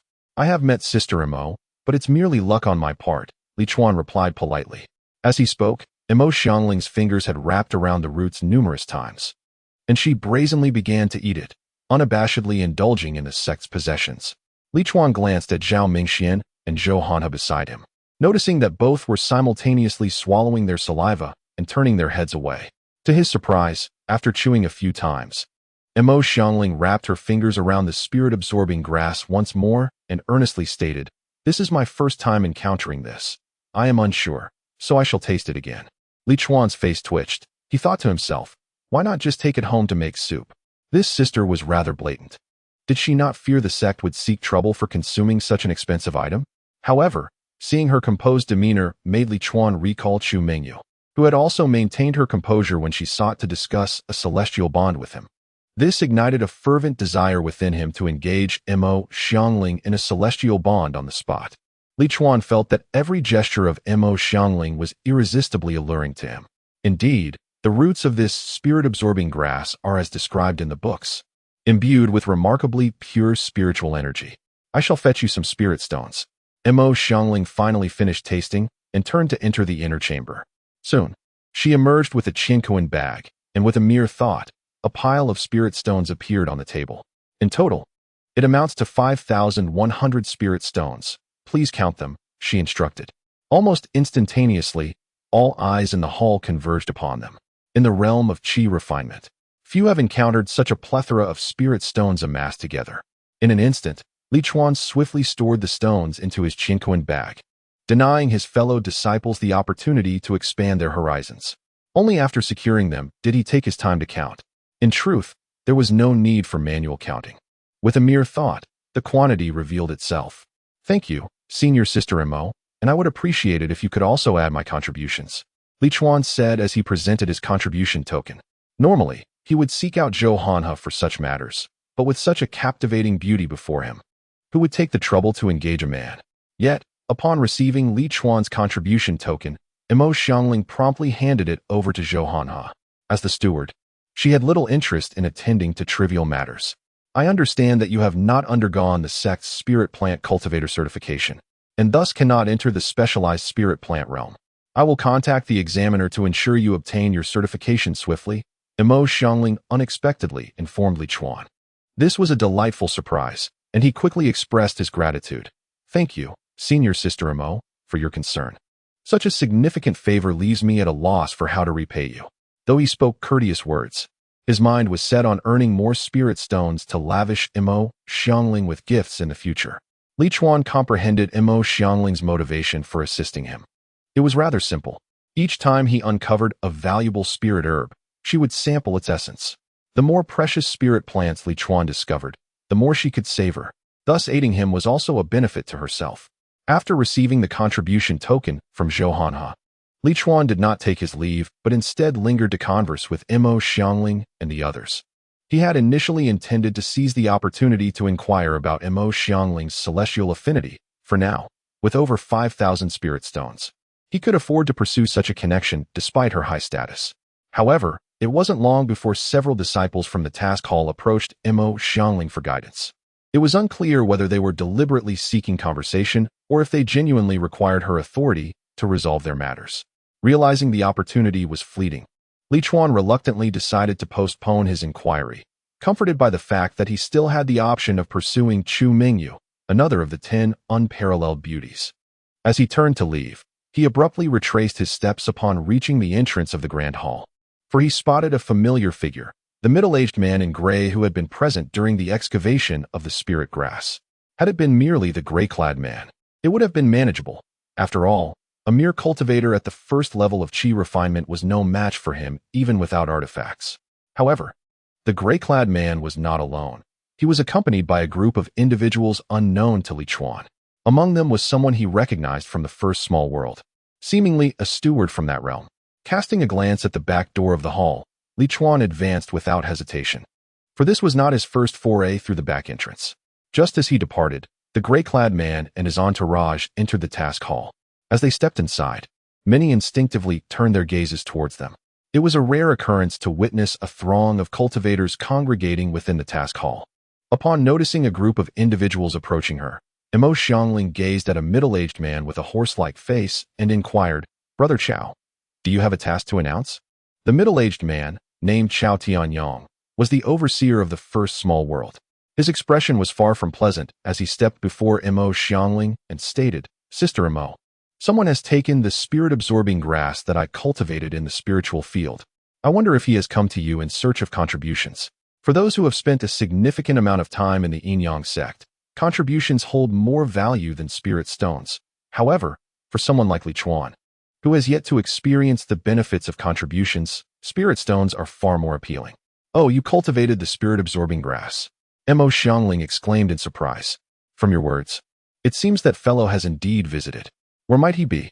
Chapter 20. Senior brother, I have come to seek Sister Mingyu once more. In the midst of the gathering, none were more exhilarated than Zhao Mingxian, Zhou Hanhe, and Hu Min. Having just witnessed Li Chuan acquire over 5,000 spirit stones and contributions, they felt a wave of dissatisfaction wash over them. Now that someone sought to trouble Li Chuan, they could hardly contain their glee, even wishing for the spirit stones and contributions he had just obtained to be snatched away. Imo Xiangling remarked, "Indeed, I have been here before. I even exchanged the spirit grass for 5,000 spirit stones and contributions. However, when Senior Brother Chao inquired about my whereabouts, he was mistaken. That junior and I are not related. How could I possibly know where he is?" Upon hearing of the 5,000 spirit stones and contributions, the middle-aged man in gray stared wide-eyed. He had suspected Li Chuan was problematic, yet he had not anticipated the immense value of the spirit grass. Regret flooded his heart, but he failed to consider that despite being in the vicinity of the spiritual fields for so long, he had not recognized such a treasure. Even without Li Chuan, would he have been able to acquire it? Chao Tianyong voiced his frustration. "Then I ask you, Imo's sister, to assist me in uncovering that person's information. My painstakingly cultivated spirit grass has been stolen and traded for contributions. This matter cannot simply be overlooked." Upon finishing his statement, he noticed Imo Xiangling was regarding him with a peculiar expression, prompting him to inquire, "What is it, Imo sister? Is this such a simple task that you are unwilling to assist?" He added reassuringly, Rest assured, senior brother will ensure you are well compensated for your assistance. The implication was rather clear. Mo Xiangling would undoubtedly benefit from the arrangement. However, she laughed lightly. Senior brother Chao, this is the outer sect's task hall, not your private domain. We must adhere to the fundamental rules. The information of every disciple is confidential. You surely must be aware of this. Being in a position of authority, how can you make such a request of me? Her words incited annoyance in Chao Tianyang.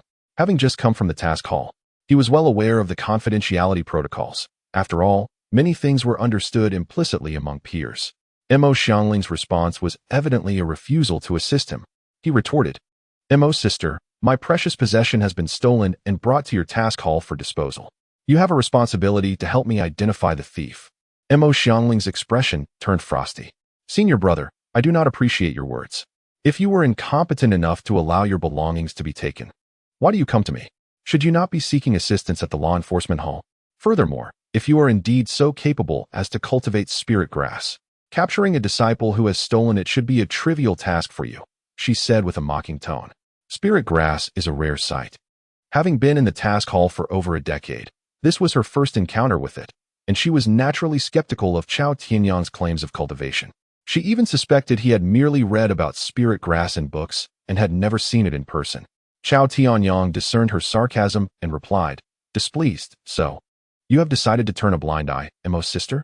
Did junior sister truly wish for me, senior brother, to escalate matters to the seventh elder? Mo Xiangling cast a sidelong glance at him, disdain evident in her demeanor. I am unaware of the seventh elder's disposition, but should you persist in your frivolous disturbances, impeding the normal operations of the task hall, I shall have no choice but to expel you.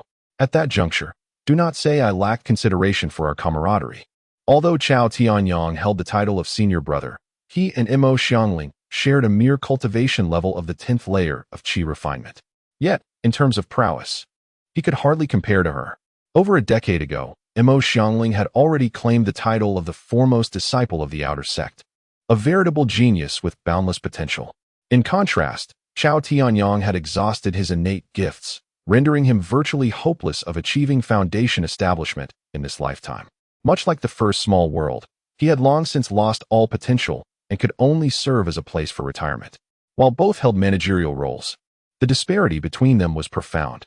Were he not a spirit plant master, such a position might not have been bestowed upon him at all.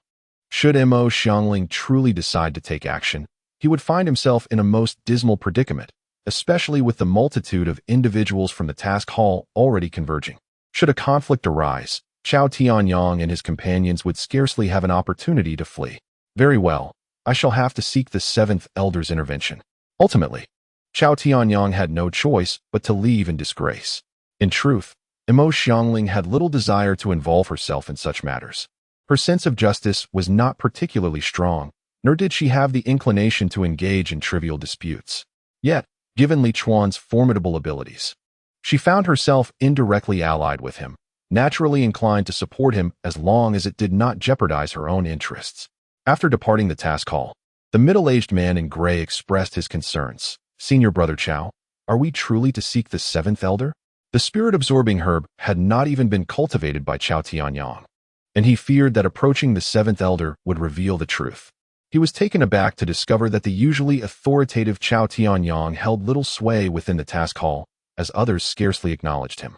Chao Tianyang shot a glare at the man in gray and retorted, are you out of your mind to suggest we involve the seventh elder over such a trivial matter? Any disciple from the seventh elder's peak could resolve this. He is merely a minor manager of the outer sect. What regard would the seventh elder have for him? It would be nothing more than a superficial gesture to save face. Having witnessed the intrigues of the cultivation world, Li Chuan quickly surmised that these individuals were intent on reclaiming the spirit-absorbing herb. He felt little trepidation, having navigated far graver perils, rendering this minor turbulence inconsequential. Moreover, having tenuously attached himself to the esteemed seventh elder, it mattered little whether the herb was acquired through cunning or force. The priority remained to break through to the next realm. Without proper support, how could one maintain the right mindset for a swift breakthrough? Thus, Li Chuan promptly made his way to Chu Mingyo's residence. Upon knocking, the door was opened once more by Zhao Bingxian. It turns out to be junior brother Li Chuan. Please, come in. This time, Zhao Bingxian was especially warm, greeting Li Chuan with a beaming smile and promptly ushering him into the room. Is senior sister Mingyu not here? Not sensing Chu Mingyu's presence in the room, Li Chuan couldn't help but inquire. Zhao Bingxian replied with a smile. Senior sister Mingyu has gone to give a lecture to the outer sect disciples. Upon hearing this, Li Chuan realized it was indeed a task she had undertaken. What a diligent fairy she was. He glanced at Zhao Bingxian, who seemed to be perpetually present during his visits, prompting him to quietly wonder if this fellow never had any tasks of his own. He directly asked, Brother Zhao, are you not going out to train? Zhao Bingxian sighed. To be honest, junior brother, senior sister Mingyu has already touched the threshold of foundation establishment. She only needs a foundation establishment pill to complete the process. While I remain in a haze regarding my own foundation establishment, to avoid falling too far behind her, I have been meditating and gaining insight during this time. I apologize if I have caused you any amusement. Seeing Zhao Bingxian suddenly confide in him, Li Chuan was momentarily taken aback, wondering if this fellow had something he wanted to discuss. His suspicions were confirmed when Zhao Bingxian revealed his intentions in the next breath. Chapter 21. Still wanting to find her as a partner, Zhao Bingxian remarked, My elder brother has begun to grasp the nuances of foundation building. It seems we are merely missing the most crucial element. He paused deliberately, perhaps hoping that Li Chuan would inquire further. However, Li Chuan preferred to devote his energy to thoughts of Chu Mingyu and chose to ignore him. Observing Li Chuan engrossed in his tea, Zhao Bingxian, left with no alternative, resumed speaking awkwardly. I feel that we currently lack spiritual energy. If we could find a place rich in spiritual energy to cultivate, I am certain I would be able to more swiftly approach the threshold of foundation building. Li Chuan cast a sidelong glance at Zhao Bingxian, set down his teacup, and awaited the continuation of Zhao's discourse. Li Chuan, my junior, Zhao Bingxian suddenly placed 30 spiritual stones on the table and continued. I have heard that each elder peak possesses dedicated cultivation areas, where the spiritual energy far exceeds that of our outer sect. Since you are acquainted with senior sister Chu Xian from the 7th elder peak, I wonder if you could speak favorably on my behalf, urging her to consider me when she recruits disciples for the 7th elder peak. Even if it were merely to serve as a handyman disciple temporarily, I would have no regrets as long as I could cultivate there. Should this come to pass, I shall undoubtedly reward you handsomely. He pushed the spiritual stones toward Li Chuan. Gazing at the stones before him, Li Chuan felt a surge of amusement. He possessed over 5,000 spiritual stones in his bag, and Zhao's mere 30 stones were hardly a compelling offer for assistance. Nonetheless, he accepted the stones into his bag and replied to Zhao Bingxian, Rest assured, Brother Zhao, in light of senior sister Mingyu, I shall certainly assist you. However, I cannot guarantee that senior sister Chu Xian will extend this opportunity to you. Li Chuan found satisfaction in the notion of taking 30 spiritual stones from Zhao Bingxian only to invest them in Chu Mingyu, viewing it as a commendable internal cycle. Zhao Bingxian, oblivious to Li Chuan's intentions, felt nothing but elation upon hearing Li Chuan's words, his smile unwavering as he expressed his gratitude repeatedly. I appreciate your kindness, junior brother. Previously, he had struggled due to a lack of connections with the upper echelons. He was confident that if he seized the right moment and offered a few more spiritual stones, entering the 7th elder peak as a handyman would be a mere formality. Once his strength reached the foundation building stage, he would naturally transition into a regular disciple of the 7th elder peak. His career aspirations were indeed quite clear.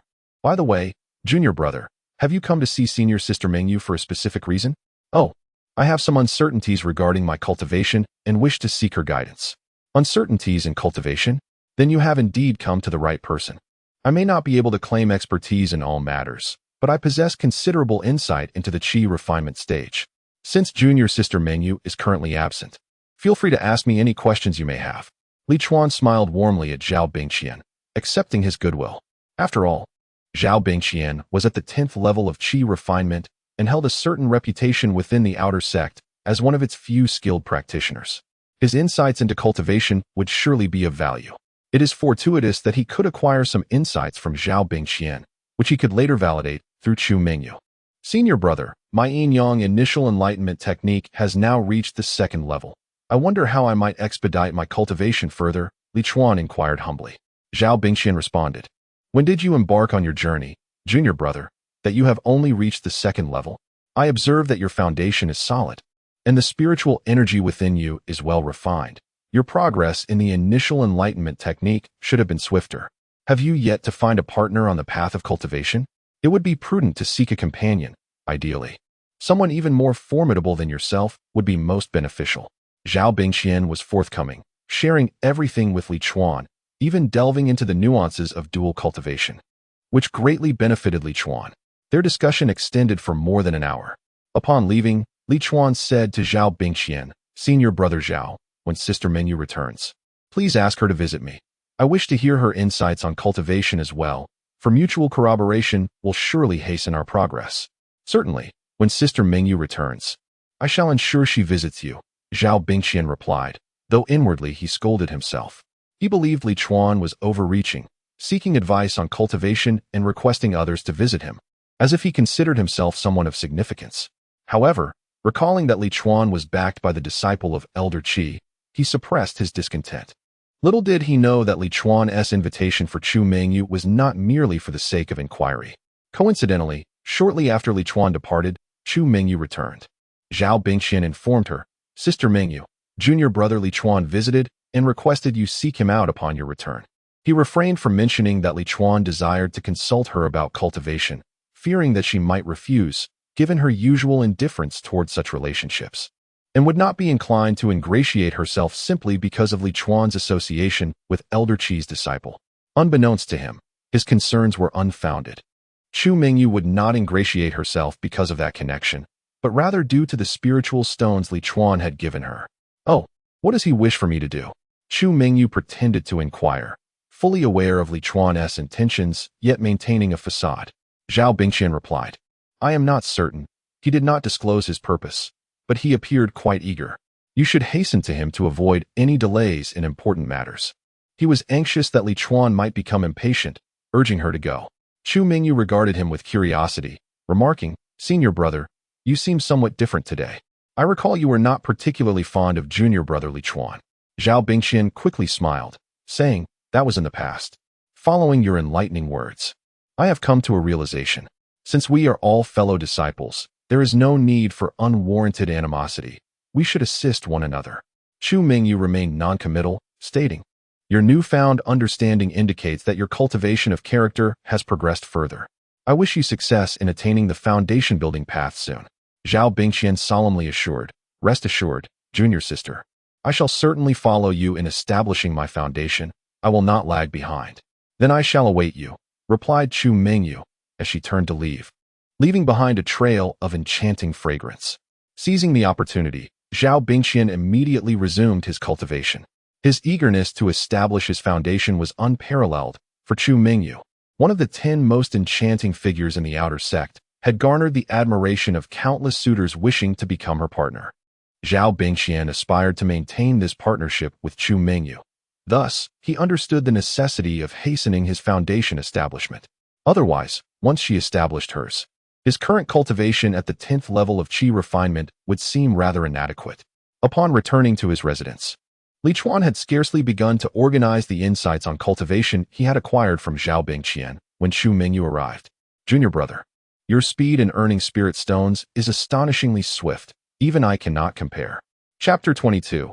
The senior sister is noble, elegant, and pure. Chu Mengyu stood at the doorway, the setting sun casting a golden glow upon her, as if draping her in a delicate veil of light.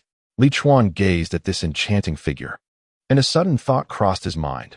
Wouldn't the scene be even more exquisite if Chu Mengyu were clad in nothing at all, or perhaps merely in a sheer garment? As Chu Mengyu entered the room and turned to close the door, she teased, "Junior brother, I wonder how long you intend to seek a celestial bond with your senior sister this time." After all, Li Chuan was known for his unpredictable nature. With a swift motion, Li Chuan embraced Chu Mengyu, his rough palm caressing her delicate face as he held her chin, examining her closely. After a moment, he exclaimed, "Senior sister, you are truly beautiful." Chu Mengyu laughed. "Does that mean junior brother finds me to be a bargain?"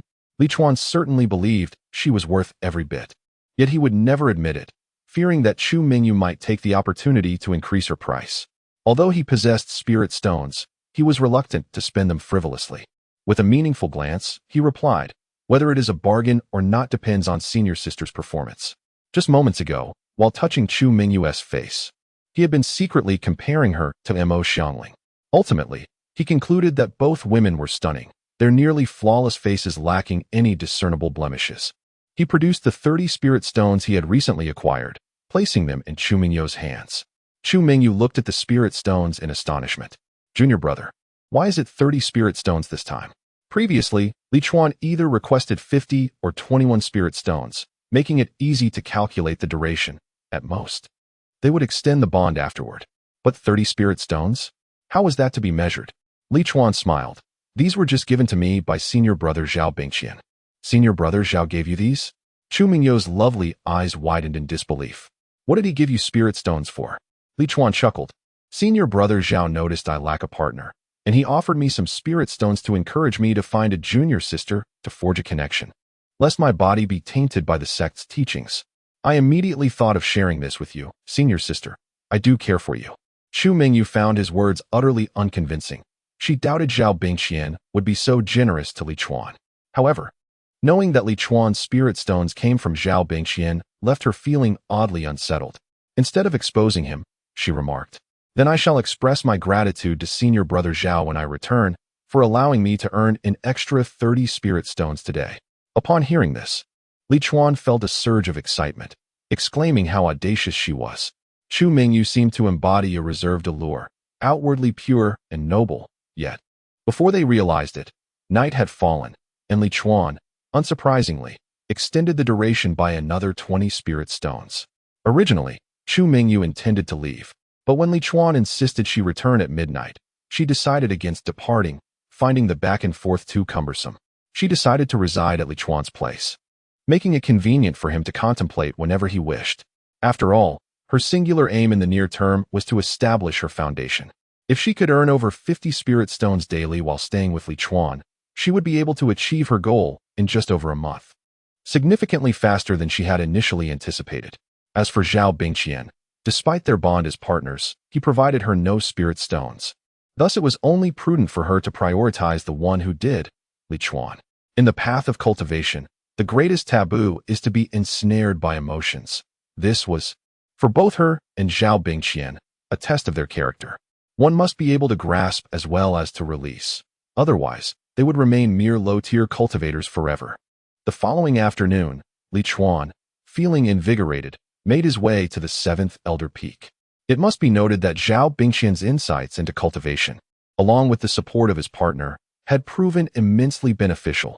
He had astonishingly advanced the yin-yang initiation technique from the 2nd to the 3rd level in a single night, aligning his progress with his current realm. Consequently, should he elevate the technique to the 4th level, a breakthrough to the 4th layer of the qi refinement stage would be within his grasp. He was confident that such a breakthrough was feasible within a month. During this month, he also resolved not to seek spirit herbs for the time being. Firstly, he had sufficient spirit stones at his disposal, and secondly, access to the first small world was evidently barred for now. He would have to wait for Mo Xiangling to finalize the assessment procedures before venturing into other small worlds. Thus, he prioritized his breakthrough above all else. The reason he had postponed his cultivation today to visit the 7th Elder Peak was to inquire if He Fenglin had regained consciousness. Past experiences with life and death had taught him that He Fenglin's injuries were undoubtedly severe, while he could not concern himself with other matters. If there were indeed those intending to harm the yin-yang sect, he needed to prepare in advance. At the very least, he would need to scout potential escape routes and select a few commendable senior sisters, so that the journey of flight would not be solitary. He Fenglin had yet to awaken, but Li Chuan received astonishing news from Chu Xian. A top-grade spirit stone had been discovered within He Fenglin's Qinquan pouch. Top-grade spirit stones are exceptionally pure, containing no impurities, only the most refined spiritual energy. Currently, Li Chuan and his companions utilized low-grade spirit stones, which, while adequate for their cultivation at the qi refinement stage, were far inferior. One superior-grade spirit stone could be exchanged for 10 mid-grade stones, or 100 low-grade stones. However, a single top-grade spirit stone could be traded for 100 superior-grade stones, equating to 10,000 low-grade stones. The rarity of top-grade spirit stones lies not only in the purity of the spiritual energy they contain, but also in a remarkable trait, propagation. Indeed, you read correctly. Even these inanimate stones possess the ability to reproduce. When a collection of top-grade spirit stones is gathered together, after thousands or even tens of thousands of years, new spirit stones will emerge around them. A significant accumulation of top-grade spirit stones, left undisturbed for several millennia, could potentially give rise to a spirit stone mine or even a spiritual vein. Powerful factions often designate special locations to store their top-grade spirit stones, ensuring a means of retreat for themselves. Although Chu Xian refrained from elaborating, Li Chuan had already discerned that He Fenglin had uncovered a spirit stone mine, or perhaps even a spiritual vein. Thus, his injury was not the result of a targeted attack against the Minshan branch of the Yin-Yang sect, but rather the actions of those who sought to suppress the leaking of this information. Upon hearing this news, Li Chuan felt a sense of relief wash over him, accompanied by a surge of excitement. The Minshan branch was established precisely because of the presence of a spiritual vein, and now it boasted over 10,000 cultivators, with the total number, including miscellaneous workers, exceeding 50,000. While the mere existence of a spirit stone mine would be of little significance to him now, the discovery of a spiritual vein represented a golden opportunity. If it indeed was a spiritual vein, it would likely prompt the establishment of another branch, and proximity would dictate the selection of personnel. Should he seize this moment to rise, he could secure a position of considerable importance within the branch. His ambitions were not driven by the allure of power and wealth, but rather by foresight for the future. Since the mysterious Black Book enhanced only auxiliary professions, he needed to leverage this to his advantage, particularly in the realm of spiritual agriculture. Merely cultivating a few acres or dozens of acres of spiritual fields would yield limited returns. To cultivate a greater expanse of spiritual fields without authority would amount to laboring for someone else's gain. Thus, the ideal scenario would be to contract a small world. However, without any power, why would the Yin-Yang sect grant him the rights to cultivate a small world alone? Chapter 23. The Transformation of 500 into 1. Chu Mengyu on the verge of a breakdown, Li Chuan had learned from Chu Xian that the sect leader, accompanied by the seventh elder and several other elders, had departed from the sect. This further corroborated his suspicions that the leader and the others could not wait for He Fenglin to awaken and had set out in search of him. What Li Chuan did not anticipate was that upon leaving the seventh elder's peak, he encountered Chao Tianyang. This time, Chao Tianyang was not accompanied by the gray-clad spirit field master, but was instead in the company of a disciple from the seventh elder's peak. This disciple was leading him to meet Mu Yuling's apprentice, El Qingzhou. Li Chuan, possessing some understanding of lip reading, stood at a distance and observed for a while. He saw the disciple who had brought Chao Tianyang speaking to El Qingzhou. El Shixiao. This is Chao Tianyang, the steward of the first small world, and also a first-grade spirit plant master. A few years ago, he discovered a spirit-absorbing herb that was originally planted in the spirit field, but was picked by someone yesterday. The spirit-absorbing herb? What is that? El Qingzhou replied dismissively. It's merely a plant. If it was picked, then let the one who took it compensate. Chao Tianyang hurriedly interjected, respectfully reporting to El Shixiao. The spirit-absorbing herb is not an ordinary first-grade spirit herb. It can enhance the success rate of alchemy and the quality of pills. The person who took my herb exchanged it for 5,000 spirit stones and 5,000 contribution points at the mission hall yesterday. 5,000 contribution points. El Qingzhou's voice suddenly escalated, startling Chao Tianyang, who momentarily forgot what he intended to say, standing there in a daze. Li Chuan, even from a distance, could hear El Qingzhou's exclamation.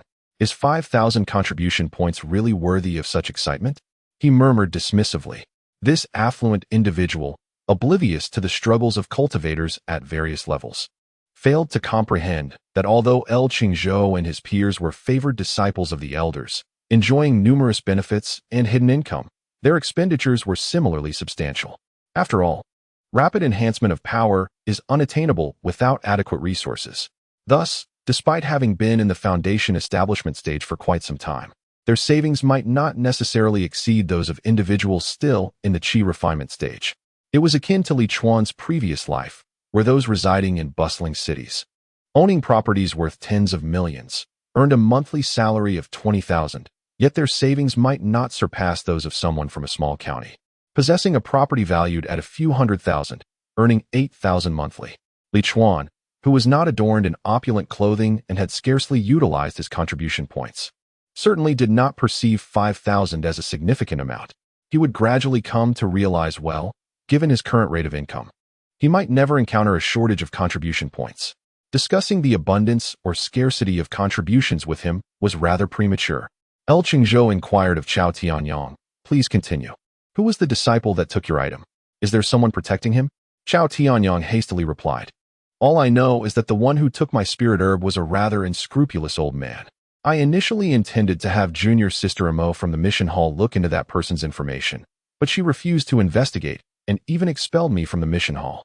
Initially, I hesitated to trouble you, my esteemed senior, with such matters, yet I find it impossible to suppress this indignation within me.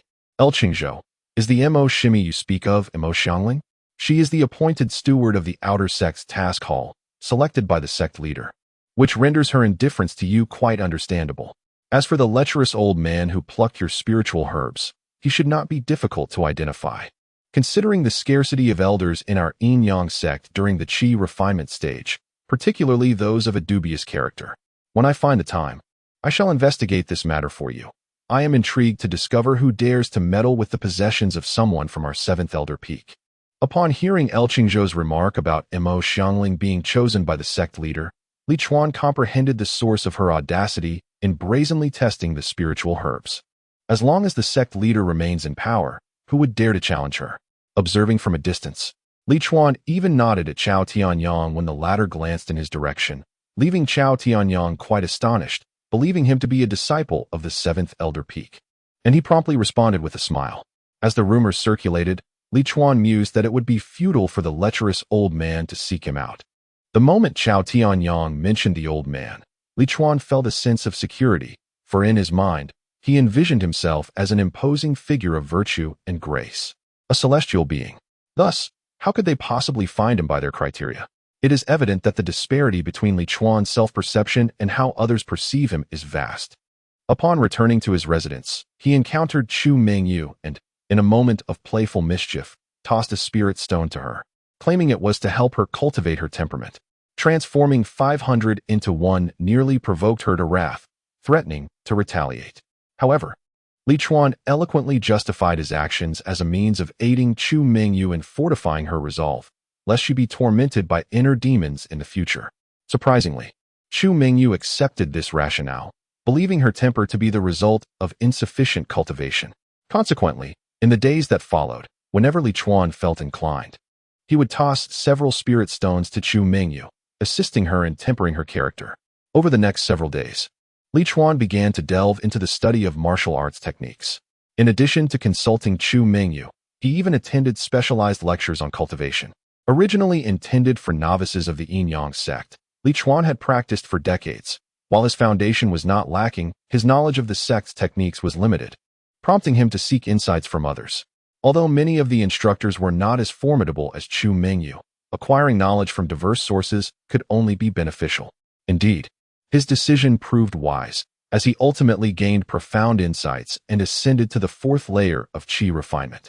Fortune Master, Li Chuan, lifespan, 49 years 55 years realm, 4th layer of Qi refinement, fortune, 11, spiritual plant techniques, level 1, level 1.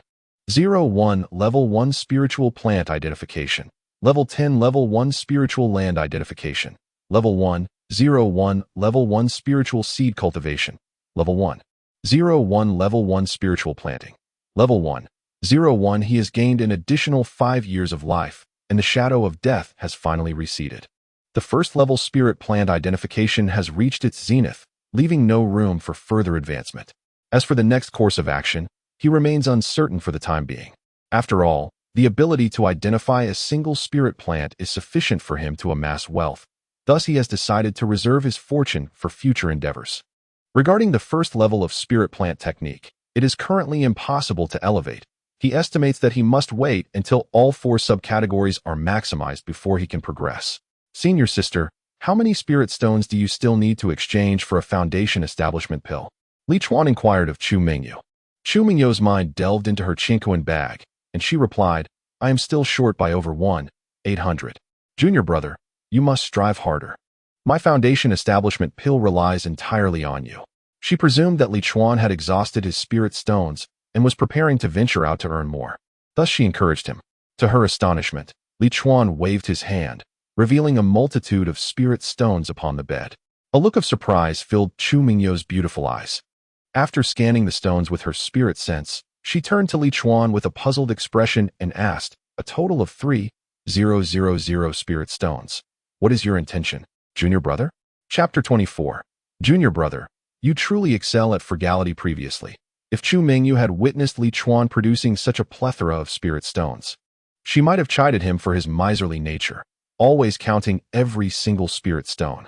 However, the recent tempering of her character had remarkably transformed her, leaving her utterly astonished. Devoid of any inclination to blame Li Chuan addressed her, "Senior sister, I can provide you with the spirit stones in one go, enabling you to purchase foundation building pills. Consider these spirit stones as an advance deposit to be settled after your foundation establishment, as per our prior agreement. Each subsequent transaction will be deducted from the initial 3,000 spirit stones. What do you think, senior sister?" Upon hearing this, Chu Mingyu burst into laughter, illuminating the room with her vibrant presence.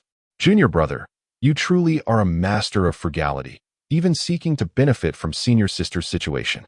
With a mix of amusement and resignation, she added, "I am utterly defeated by you. Does that mean you agree?" Li Chuan inquired, confidence radiating from him. Chu Mingyu replied, "But senior sister only needs 1,800. Why would you give me 3,000?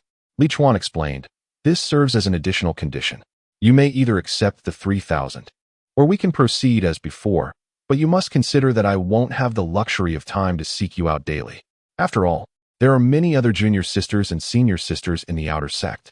Even among the top 10 stunning senior sisters, there are still 9 remaining. Should you refuse now, your foundation establishment might be delayed." Chu Mingyu pouted adorably, her charm undeniable, as she said sweetly, "Junior brother, are you threatening senior sister? Nevertheless, I accept your threat. Once I establish my foundation, I shall be at your disposal."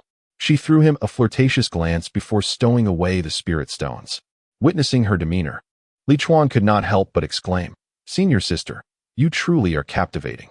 Chu Mingyu appeared unfazed and countered, "So, junior brother, do you enjoy senior sister's allure?" After her character elevation, such remarks held no power over her. She could even playfully engage in the banter. Li Chuan smiled. "What do you think, senior sister? If I didn't like you, how could I possibly spend thousands of spirit stones on you?" Chu Mingyu teased, "But senior sister believes you prefer me to be a little naughty." She chuckled, unable to contain her laughter. "All right, I shall not tease you further. Senior sister is off to purchase foundation building pills, with junior brother guarding her." Li Chuan followed her closely. It seemed that Li Chuan was less concerned with protecting senior sister than with securing the first, second, third, and fourth encounters following her foundation establishment. "Senior sister, what are you talking about? I have already stated that I won't have so much time to seek you out in the future." Their laughter and chatter accompanied them as they departed. Observers would never suspect the provocative nature of their conversation, as it appeared merely a casual exchange. Li Chuan accompanied Chu Mingyu to the Elixir Pavilion of the Yin-Yang sect, where he discovered that purchasing foundation establishment pills required a contribution ranking. This ranking signifies that among the disciples in the Qi refinement stage, those with higher contributions are given priority for purchases. If one's contributions fall short, they must patiently await their turn. Furthermore, the contributions that have already been expended are not counted towards this ranking, meaning one must possess unspent contributions on their contribution token. No wonder the task hall is always bustling. Lacking contributions makes life in the Yin-Yang sect rather inconvenient. Interestingly, buying foundation establishment pills does not necessitate contributions. Only spirit stones suffice. To Li Chuan's astonishment, he found himself ranked third with over 5,000 points of contribution, a realization he never anticipated. Upon inquiring, he learned that Chu Mingyu had only accumulated slightly over 1,000 points of contribution, having expended her previous earnings on elixirs and magical treasures for cultivation. The elixirs purchased with spirit stones differ in efficacy from those exchanged with contributions. When contributions are available, they are typically used preferentially for elixirs before resorting to spirit stones. Had I not sensed my impending foundation establishment and saved contributions in advance, I would likely possess only a couple of hundred now, Chu Mingyu remarked, intrigued by her words. Li Chuan ventured to the magical treasure pavilion of the Yin-Yang sect. Upon his return, he discovered that his contributions had dwindled from 319 to merely 319. He had exchanged 1,000 contributions for a high-quality first-tier sword, 1,000 for a high-quality first-tier magical robe, 1,000 for a pair of high-quality first-tier boots, 1,000 for a high-quality first-tier long rope, and another 1,000 for a high-quality first-tier net. The boots were intended for swift escapes, while the rope and net were designed for capturing demonic beasts. It would be a pity to simply slay them, so one typically seeks to capture them alive. Li Chuan was well-versed in this endeavor, for prior to joining the Yin-Yang sect, his primary source of spirit stones came from entering small worlds and ancient ruins, as well as hunting demonic beasts. It would not be an exaggeration to call him an experienced beast hunter. Seeing Li Chuan's lavish spending, Chu Mingyu couldn't help but comment, "Junior brother, if I weren't your Dao partner, I wouldn't mind your lower cultivation level. All you'd need to do is help me earn spirit stones." Li Chuan replied, "As long as you serve me well, senior sister, I shall generously reward you with spirit stones. Why burden yourself with learning anything? How exhausting." Chu Mingyu found his response amusing and retorted, "Yet, despite the time that has passed, you have yet to reward me with even a speck of spirit stone." Just as she finished speaking, he tossed a spirit stone her way. "Consider this a reward. Junior brother, you are indeed generous, so quick to give." The two conversed and laughed like any ordinary fellow disciples as they made their way back to Chu Mingyu's residence. Zhao Bingxian had not seen Chu Mingyu for over 10 days, yet it was quite normal for cultivators to be away for 10 days to half a month. He did not think much of it. Moreover, during these days, he had been in his room, deeply immersed in contemplation, and time seemed to fly by. He casually inquired, "Mingyu junior sister, Li Chuan junior brother, have you returned after assisting senior sister Chu Xian?" Chu Mingyu did not respond directly, but instead said, "Senior brother, I have acquired the foundation establishment pill. This time, I am prepared to establish my foundation." "Ah, junior sister, you have managed to amass 5,000 spirit stones so quickly." Zhao Bingxian was genuinely astonished. It had only been a short while. Immediately, he felt a pang of envy, thinking that Chu Mingyu must have earned such a substantial amount by helping Chu Xian. "Please, senior brother, protect me as I undertake this endeavor," Chu Mingyu said, suddenly flashing a sweet smile at Zhao Bingxian. It was a captivating smile that he had never witnessed before. Watching her graceful figure enter the room, he found himself momentarily entranced, murmuring to himself, "Junior sister, she is about to establish her foundation." In that instant, he felt as though a myriad of towering mountains were pressing down upon him, rendering him breathless. Chapter 25. If one does not strive in cultivation, their Dao companion may belong to another junior brother. Why does it seem that you're not particularly happy about senior sister's impending foundation establishment? Li Chuan inquired, feigning ignorance. Zhao Bingxian returned to reality, his expression filled with bitterness as he sighed. "I ought to be joyful, yet I find myself unable to muster any happiness. It appears my cultivation of the heart is still lacking." Li Chuan concurred, "I share your sentiment, senior brother. Your disposition requires further refinement." In truth, senior brother need not concern himself excessively. The worst outcome would merely be that senior sister chooses to part ways with you and seeks another partner, wouldn't it? Zhao Bingxian's countenance shifted, and he hastily replied, "Junior brother, refrain from speaking such things. If you continue, my resolve may be utterly shattered." Yet Li Chuan pressed on, "Senior brother, you truly are overreacting. You could always find another Dao companion, could you not? Though I am but a novice, I am aware that our Yin-Yang sect values the union of the strong. If your strength falls short while you cling to senior sister, you would surely become a subject of ridicule. They would likely mock senior sister more for her inability to find a stronger companion." Zhao Bingxian finally sensed something amiss. He turned to Li Chuan, his expression one of suspicion. "Junior brother, why do you speak of such things at this moment? Is it your intention to undermine my resolve?" "Not at all," Li Chuan shook his head. "I am merely assisting you in fortifying your heart. You have been within our sect for quite some time. How can you still be perturbed by such trivial matters? Your cultivation of the heart requires further practice." His words struck Zhao Bingxian as familiar. Upon reflection, he recalled their first encounter, where he had scolded Li Chuan, and the words of Chu Mingyu echoed in his mind. He suddenly understood why Li Chuan chose to wound him with words at this juncture. So it was for the previous incident where I spoke inappropriately to you. I did not expect you to still harbor feelings about it after all this time. Such a minor matter. Had you not mentioned it, I would have forgotten entirely. My words were indeed unseemly then, yet you should have sensed my attitude towards you subsequently. I have willingly imparted my insights on cultivation to you. Why must you be so calculative? Li Chuan scoffed. Are you referring to the 30 spirit stones you offered me? Hoping I would speak favorably on your behalf to senior sister Chu Xian, to gain entry to Elder Cheese Peak? Do you take me for a fool? Were it not for your desire to join Elder Cheese Peak, would you have been so earnest with me? Senior brother, how can you still possess such childlike naivety? Believing I would truly forget the unpleasantness of that time? Zhao Bingqian retorted angrily. So you seek to take this opportunity to ruin me?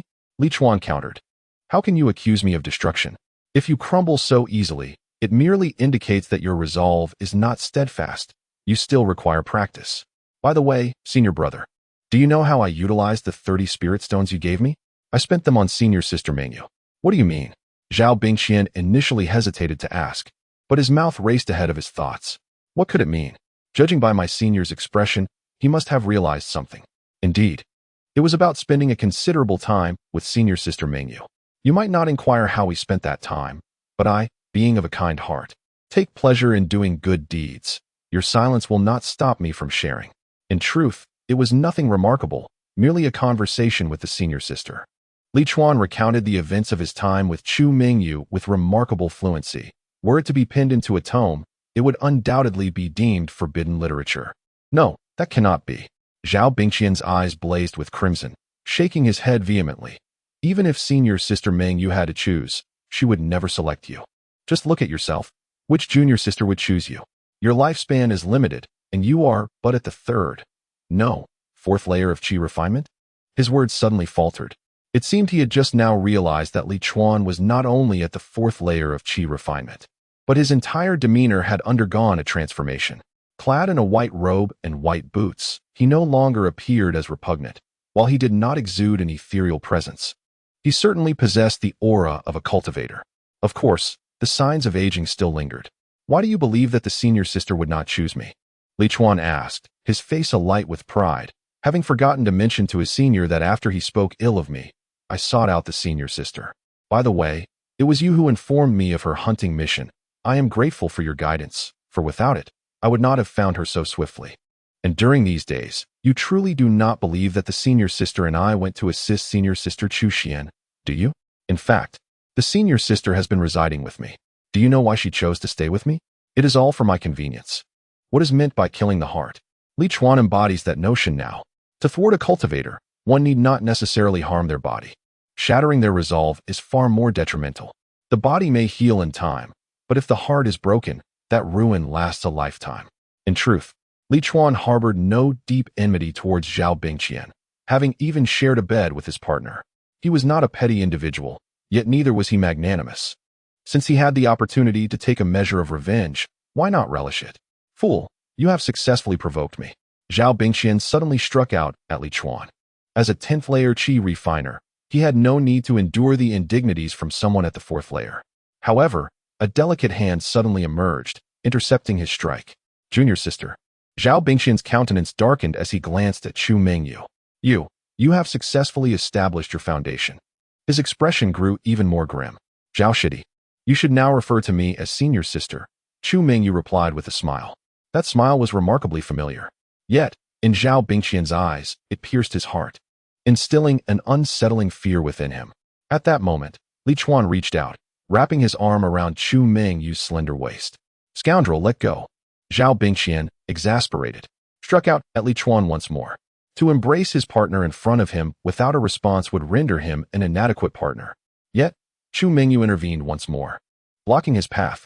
Zhao Shidi, if you continue to be unable to control your emotions as you are now, your hopes of establishing a foundation in this lifetime are doomed. Zhao Bingqian had initially intended to speak, but he heard Chu Mingyu declare, I have successfully established my foundation. I am grateful for the companionship you have provided on my path to immortality over the years, but I believe our fated connection has come to an end. What do you mean? Zhao Bingqian's lips quivered. What do you mean? Li Chuan interjected gleefully from the side. Senior brother, don't you comprehend the clarity of senior sister's words? What she means is that you will no longer be Dao companions. She has cast you aside. Zhao Bingxian gazed at Chu Mingyu with a pained expression. Senior sister, are you not waiting for me? Chapter 26. Do not look, senior brother. It will ruin your heart for the Dao. Zhao Bingxian inquired whether Chu Mingyu was not waiting for him. Chu Mingyu gazed at him, her enchanting eyes brimming with mirth. Junior brother, I remember our first encounter when you had already reached the 6th level of Qi refinement. Your valiant demeanor as you vanquished the demonic beasts remains etched in my memory. At that moment, I wished fervently that we could become Dao partners.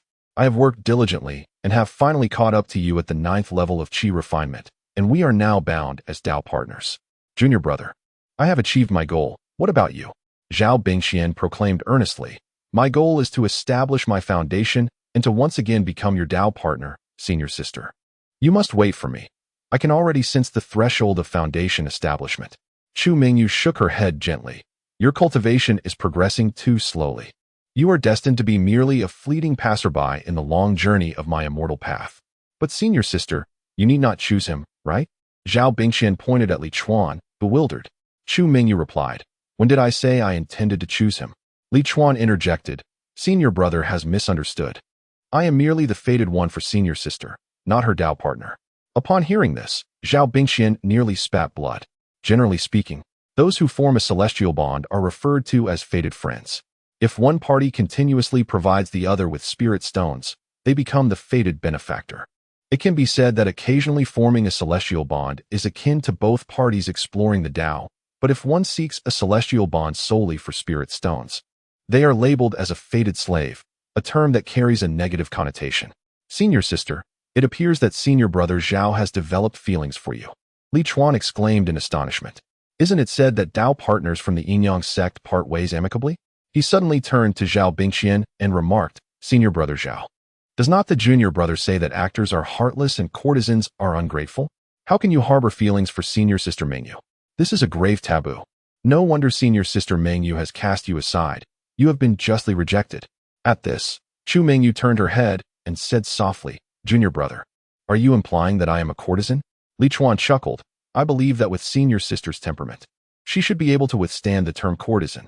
It is senior brother Zhao who seems unable to accept the reality of his Dao partner being labeled as such. Typically, Li Chuan and Chu Mingyu engaged in playful banter, and this was merely a trivial matter. Thus, although she was humiliated by Li Chuan in front of her former Dao partner, Chu Mingyu was not particularly angered. It must be said that her character had been honed by Li Chuan. With such fortitude, how could she not succeed in the Dao? In contrast, Zhao Bingxian, as Li Chuan remarked, was unable to accept the situation. How dare you? Zhao Bingxian summoned his treasured sword, appearing intent on attacking Li Chuan. Naturally, with Chu Mingyu present, he could not succeed. Chu Mingyu looked at him with disappointment and said, junior brother Zhao, to strike against a fellow disciple without cause invites severe punishment, especially for acting out of emotion. You must understand that the sect detests disciples who allow their emotions to dictate their actions. Although junior brother Li's words may be harsh, they do serve to assist you in shedding your desires. If today you can restrain the fury within your heart, then the time for foundation establishment shall surely not be far off. Otherwise, when the day arrives that I transcend tribulations and condense my nascent soul, you will still remain at the 10th level of Qi refinement. Li Chuan nodded in agreement, saying, Sister Mingyu is right. In truth, it is not impossible for brother Zhao to continue pursuing a partnership with sister Mingyu. Zhao Bingxian immediately turned his gaze towards Li Chuan, his eyes filled with curiosity. Unfortunately, he was destined to be led astray by Li Chuan. Li Chuan chuckled, brother Zhao, all you need is to spend a few spirit stones. Previously, when I sought to forge a celestial bond with sister, it cost 21 spirit stones for half an hour.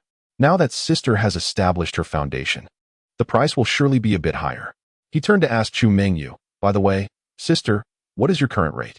Chu Mingyu smiled and replied, now that I have established my foundation, the spirit stones must at least double, right?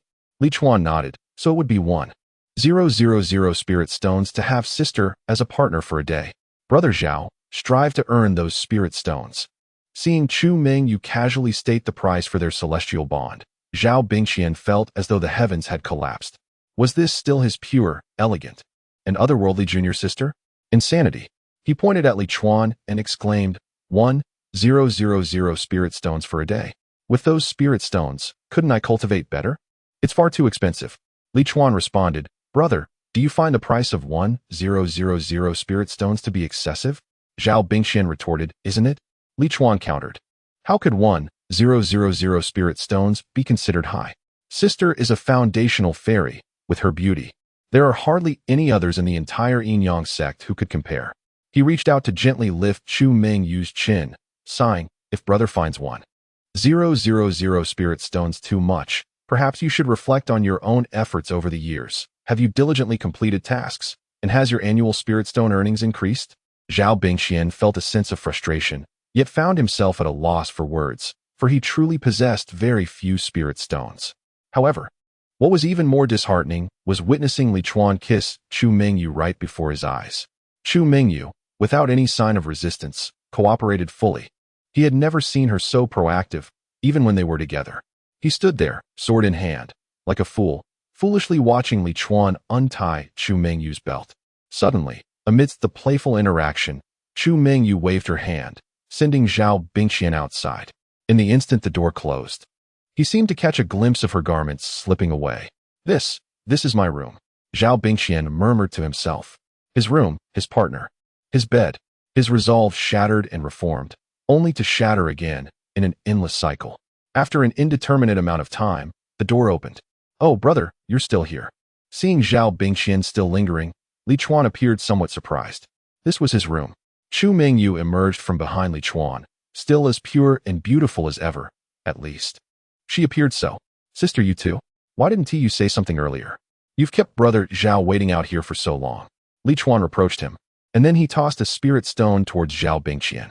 The stone struck Zhao Bingxian and bounced to the ground. What do you mean by this? Zhao Bingxian inquired, perplexed. Having taken up residence in my senior brother's room, one must naturally pay rent. I believe my senior brother could consider this a business venture. For each room rented, 1 spirit stone. After just 100 rentals, my senior brother would be able to seek out senior sister. Li Chuan laughed heartily as he embraced Chu Mingyu and soared into the air. I see my senior brother remains motionless. Is your Dao heart not yet steady? He teased. As for me, my Dao heart is extraordinarily stable, and my entire being is in perfect harmony. Perhaps my senior brother should learn from me, following one's own path freely. Suddenly, Chu Mingyu interjected, Zhao Shidi, it would be wise for you not to heed Li Chuan Shidi's words. Li Chuan Shidi entered the sect with over 50,000 spirit stones and has earned more than 5,000 in just half a month. He possesses the ability to act as he pleases.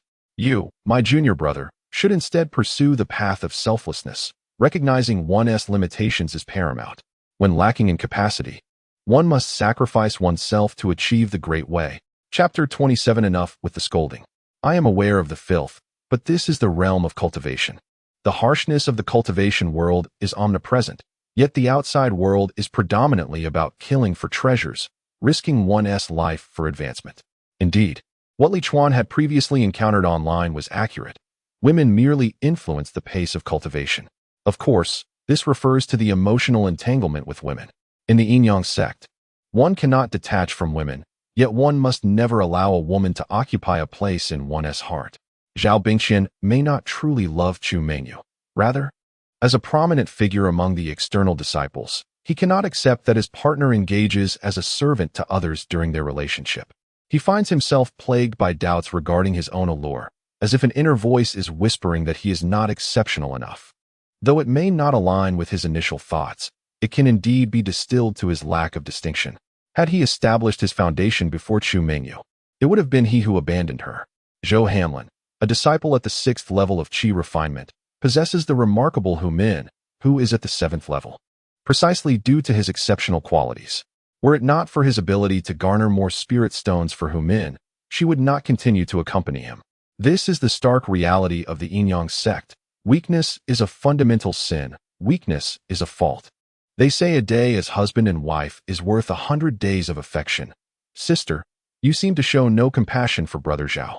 Chu Mingyu soared on her sword towards the inner sect, while Li Chuan stood behind her, embracing her waist, lost in thought.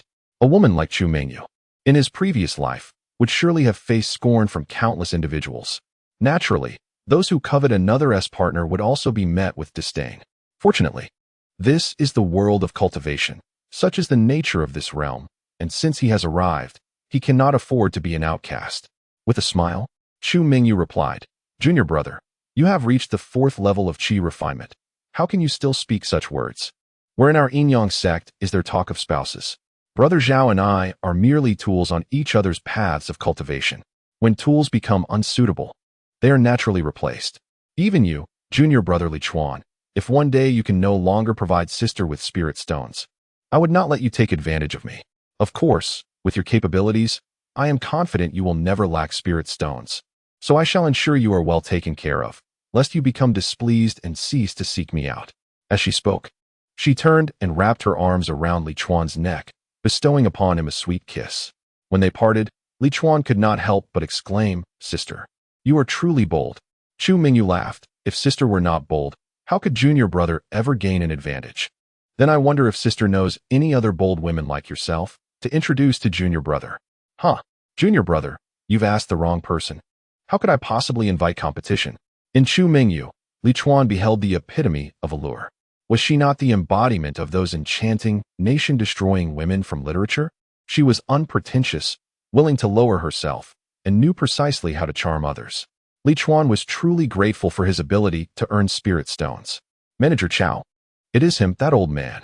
A sudden shout drew the attention of Li Chuan and Chu Mingyu, and they turned to see the source of the voice. Li Chuan remarked that the voice seemed somewhat familiar. Upon closer inspection, he realized it belonged to the middle-aged spirit field master in gray whom he had encountered while harvesting spirit herbs in Small World No. 1. Alongside him was another middle-aged man in black and several other spirit field masters. Not to be overlooked were the overseers of Small World No. 1, including Chao Tianyang and his associates. With the situation becoming clear to him, Li Chuan surmised that these individuals had mobilized to lay in wait for him. This location served as the sole exit for outer disciples, with all of them required to enter and exit through this point. Upon a shout from the middle-aged man in black, Chao Tianyang and the others rushed over, their excitement palpable after days of surveillance. However, Chao Tianyang soon noted something amiss. He found Li Chuan somewhat familiar. It quickly dawned on him that this was the same figure he had seen at the peak of Elder 7.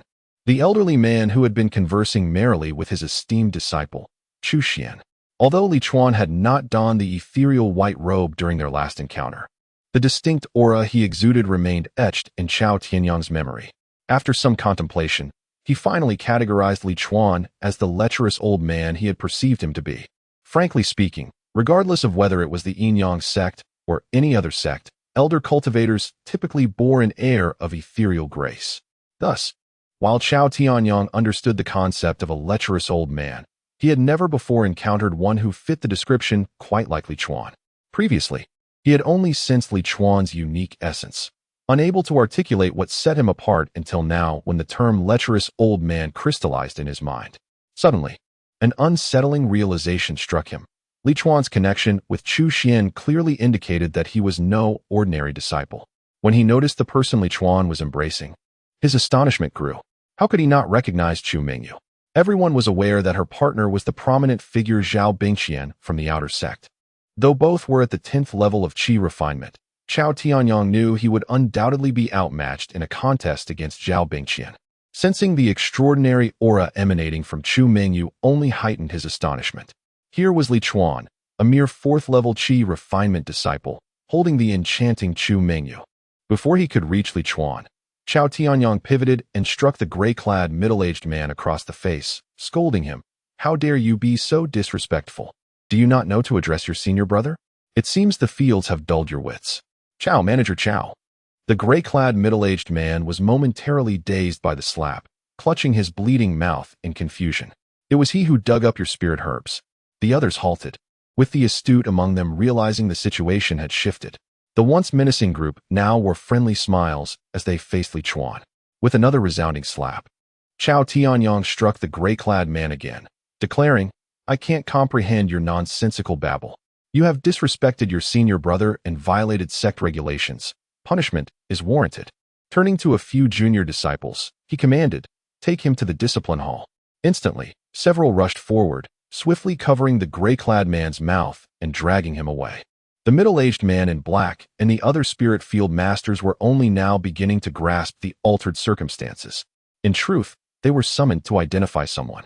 Now, with Chao Tianyang's antics, they have fallen into an uneasy silence, fearing that he may continue to target them.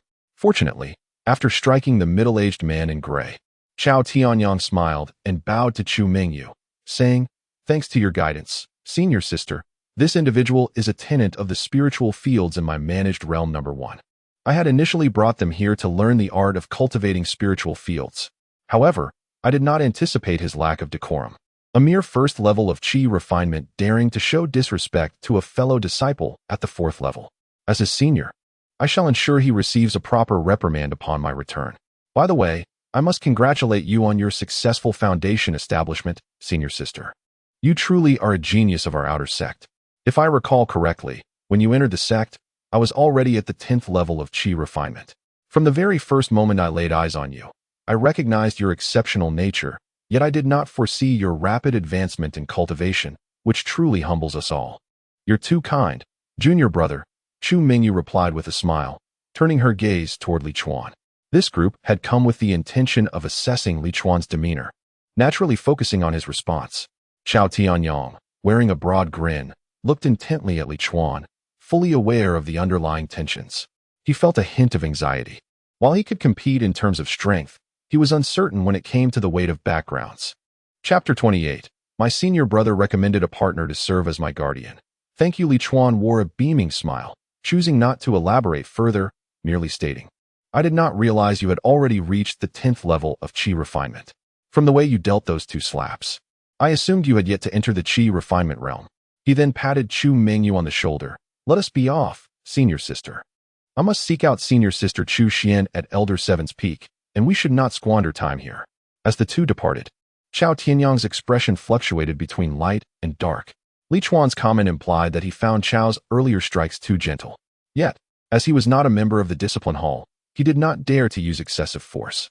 Now that Li Chuan's intentions were clear, it remained to be seen how Chao would respond. In any case, Li Chuan might not seek to trouble him in the future.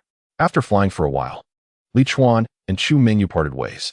His statement about seeking out Chu Xian was not merely a tactic to pressure Chao Tianyang. He genuinely wished to maintain connections, especially since he was eager to ascertain whether He Fenglin had encountered a spirit stone mine or a spiritual vein.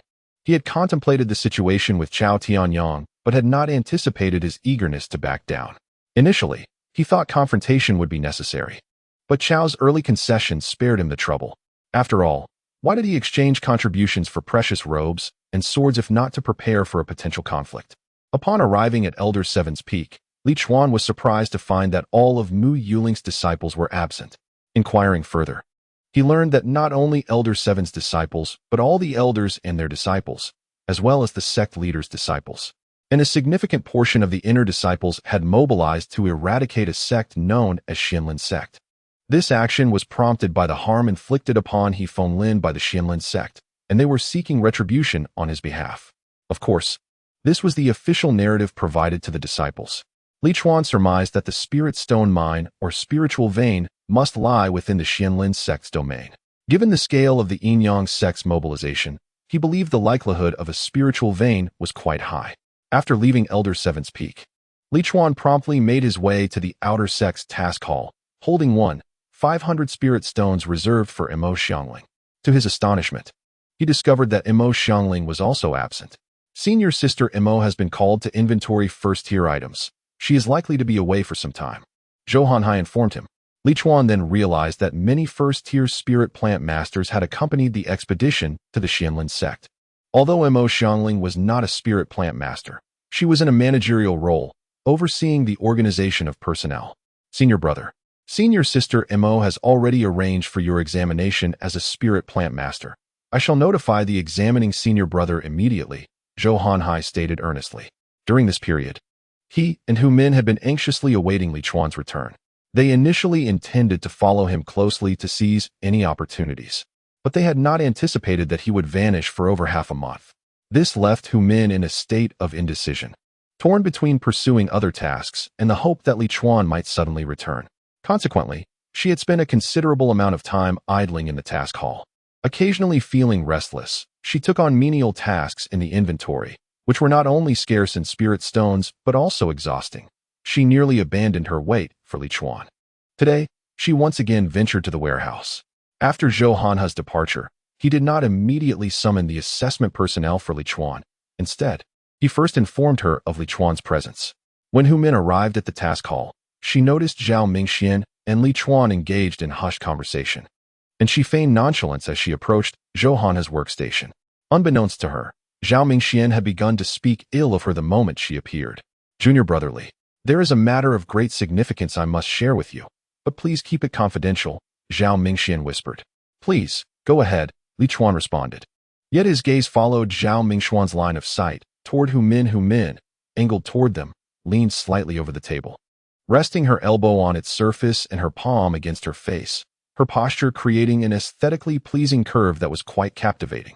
You ought to be wary of senior sister Hu Min, Zhao Mingxian cautioned, redirecting Li Chuan's attention from Hu Min's form. Wary of her? What do you mean? Li Chuan inquired, astonished. Zhao Mingxian explained, you may not be aware, but senior sister Hu Min often trails behind certain less capable yet experienced spirit herb cultivators, seizing the spirit herbs they have just unearthed. He quickly recounted the incidents where Zhou Hanha and Hu Min had previously collaborated in pilfering spirit herbs. After hearing this, Li Chuan expressed his astonishment, exclaiming, that does seem like a lucrative scheme. Zhou senior brother is truly resourceful to have devised such a plan. Zhao Mingxian scoffed, indeed.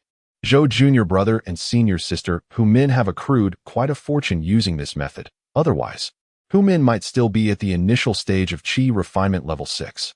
I suggest that when you next seek spirit herbs, you should ideally have someone to accompany you for protection. If you lack suitable company, I can recommend someone. Li Chuan suspected that Zhao Mingxuan's intentions were not entirely altruistic. Oh, who do you recommend, senior brother? He asked with curiosity. Zhao Mingxian replied, my partner, junior sister Xiling. Although she is only at Qi refinement level 6, her brother is an inner sect disciple, and with her by your side, senior sister Hu Min would not dare to act against you. You would only need to give junior sister Xiling 20% of your earnings. I will persuade her on your behalf. She typically does not take on such protective tasks, but given our relationship, she will surely agree. Li Chuan couldn't help but chuckle at the ease with which spirit stones seemed to be earned. Already asking for a 20% share. Let me think it over, he said, feigning hesitation. Naturally, he had no intention of parting with such a portion of his earnings. His primary interest lay in getting to know Zhao Mingxian's partner better. After all, his acquaintances among the senior and junior sisters were limited, and it would be rather inappropriate to approach every new acquaintance to inquire about their romantic entanglements. It was akin to approaching a woman in his previous life and asking about casual encounters. Even if she were a courtesan, one would surely receive a scathing rebuke. As they conversed, Zhou Hanha returned with 3 elderly gentlemen. These 3 were the assessors for Li Chuan's spirit herb cultivation examination. They are significantly older than Li Chuan, truly elderly individuals, rather than merely aging due to the impending end of their lifespan, as is the case with Li Chuan. Accompanying them, Li Chuan made his way to the assessment hall. The evaluation itself was rather straightforward, primarily involving the identification of spiritual plants, as well as inquiries concerning the discernment of spiritual lands, the cultivation of spiritual seeds, and the planting of spiritual flora. These tasks posed no significant challenge for Li Chuan, who ultimately succeeded in obtaining the certification Jade Medal for a Level 1 spiritual plant master. With this certification in hand, he was now eligible to undertake missions in the related realms of spiritual botany. These realms vary considerably, broadly classified into those dominated by beastly creatures, those centered on spiritual plants, and mixed worlds featuring both. Additionally, there are realms inhabited by living beings, among others. The worlds that host sentient life are generally quite expansive, akin to the Mianshan branch, which has little hope of conquering such territories. However, these worlds are exceedingly rare and difficult to encounter. As for the other types of realms, they come in a multitude of forms: chaotic, barren, toxic, devoid of spiritual energy, and so forth, all deemed lacking in value. Currently, the Mianshan branch only controls realms classified as Level 1 and Level 2, while Level 3 realms are jointly governed with neighboring forces. Chapter 29. No, senior brother. Are you really inviting senior sister? Li Chuan, possessing extensive practical experience, naturally harbored little interest in the small world where demon beasts and spirit plants intertwined. It was only upon becoming a spirit plant master that he discovered the abundance of contribution tasks available in the small worlds. For instance, the task of eliminating useless spirit plants in these realms yielded contribution rewards upon their removal. These spirit plants, being toxic or unbeneficial to cultivators, could not be sold for spirit stones. However, for the sake of the flourishing of other spirit plants, their eradication was imperative. Indeed, many spirit plant masters specialized in researching these detrimental plants and undertook such tasks exclusively. Another significant category involved the cultivation and excavation of spiritual lands. Whether it was spirit fields or spirit soil, many were not naturally occurring. They bore resemblance to wells, where water lay beneath the earth, necessitating drilling to access it. Identifying locations where underground water existed was a skill in itself. Similarly, the cultivation of spirit fields and soils required discerning areas where spiritual energy flowed underground, as not every patch of earth harbored it. Spirit plant masters needed to locate these energy-rich spots, draw the energy to the surface, and subsequently transform them into spirit fields or soils as required. This illustrated Li Chuan's ability to distinguish spirit fields, a skill that also garnered considerable contributions. For instance, excavating a plot of low-grade first-tier spiritual land could yield 100 contributions, while a high-grade first-tier spirit field could bring in 1,000 contributions. Yet, due to the complexity of mastering this identification skill, few dared to undertake such tasks. Li Chuan promptly allocated his accumulated 11 points of fortune to spirit land identification. First-tier spirit land identification, level 8, progress 1-3. With this level of expertise, he was well equipped to discern the majority of first-tier spiritual lands. Li Chuan accepted tasks involving the elimination of spirit plants, excavation of spiritual lands, as well as requests from alchemists seeking to purchase spirit plants. Completing these purchase tasks would yield more spirit stones and contributions than merely selling spirit plants outright. He soon realized that his previous direct sales to the sect had incurred a slight loss. Nevertheless, it mattered little, as the most expensive spirit-absorbing grass had no demand, resulting in minimal losses.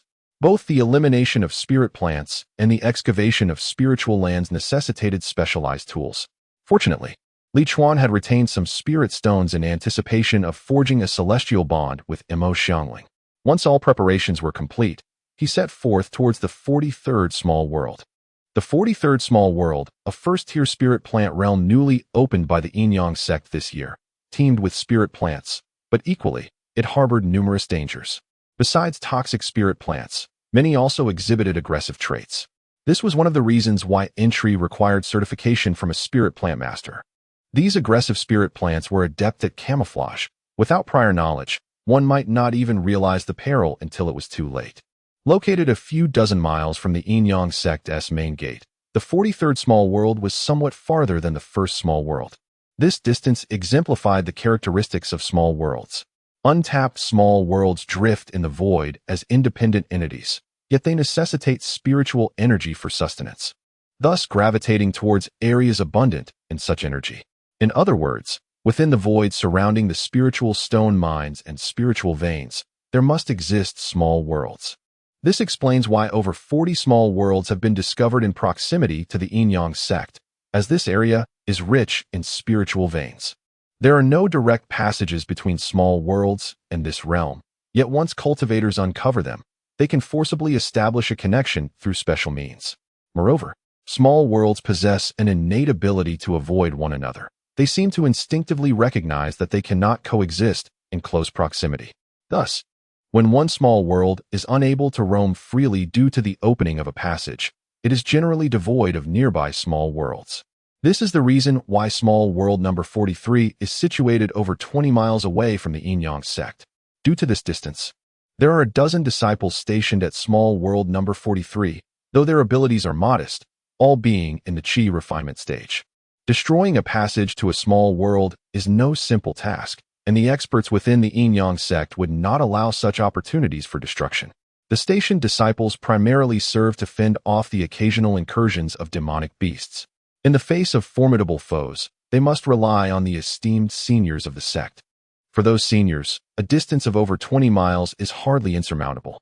After presenting his task token, Li Chuan smoothly entered the small world. If one does not possess a task token, a spirit planter's token suffices for entry. Shortly after Li Chuan entered the small world, Hu Min, too, entered with her task token. Although she is not a spirit planter and was alone, conditions that normally would preclude her entry, she had the good fortune of being the partner of Zhou Hanhe, who is responsible for issuing task tokens. This illustrates the advantages of having connections in high places. Small World number 43 is far quieter than Small World number 1. Upon entering the latter, one is immediately greeted by numerous spirit fields. Conversely, upon entering Small World number 43, Li Chuan was met with serene green forests, undulating mountains, and a few negligible patches of spirit soil. The abundance of spirit plants also hinders the cultivation of spiritual land. These plants not only absorb spiritual energy from the air, but also draw it from the ground. Unlike the fixed currents of underground rivers, spiritual energy flows are attracted to these spirit plants. When there are too many spirit plants, they tend to scatter, seemingly unaware of which plant they should favor. Thus, when a small world is still lush with spirit plants, it becomes exceedingly difficult to cultivate spiritual land. This is why the cultivated spiritual land in Small World No. 43 is so scarce. Li Chuan arbitrarily chose a direction and began to fly. Not long after, Hu Min appeared, but instead of soaring through the skies on her sword, she chose to navigate the forest, naturally to avoid detection by Li Chuan. Little did she know that Li Chuan was already aware of her presence, and, fearing she might lag behind, deliberately slowed his pace. Along the way, Li Chuan occasionally veered into the woods to gather spirit plants.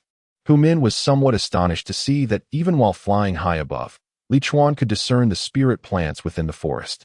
In the past, the spirit plant masters she had followed would infer the presence of spirit plants based on their growth characteristics and the surrounding environment. Upon identifying a target location, they would often search extensively before finally locating the spirit plants. However, she had never encountered anyone like Li Chuan, who could discover spirit plants with such remarkable speed. She found herself questioning whether she could even seize them when he harvested them, as his swiftness was astonishing.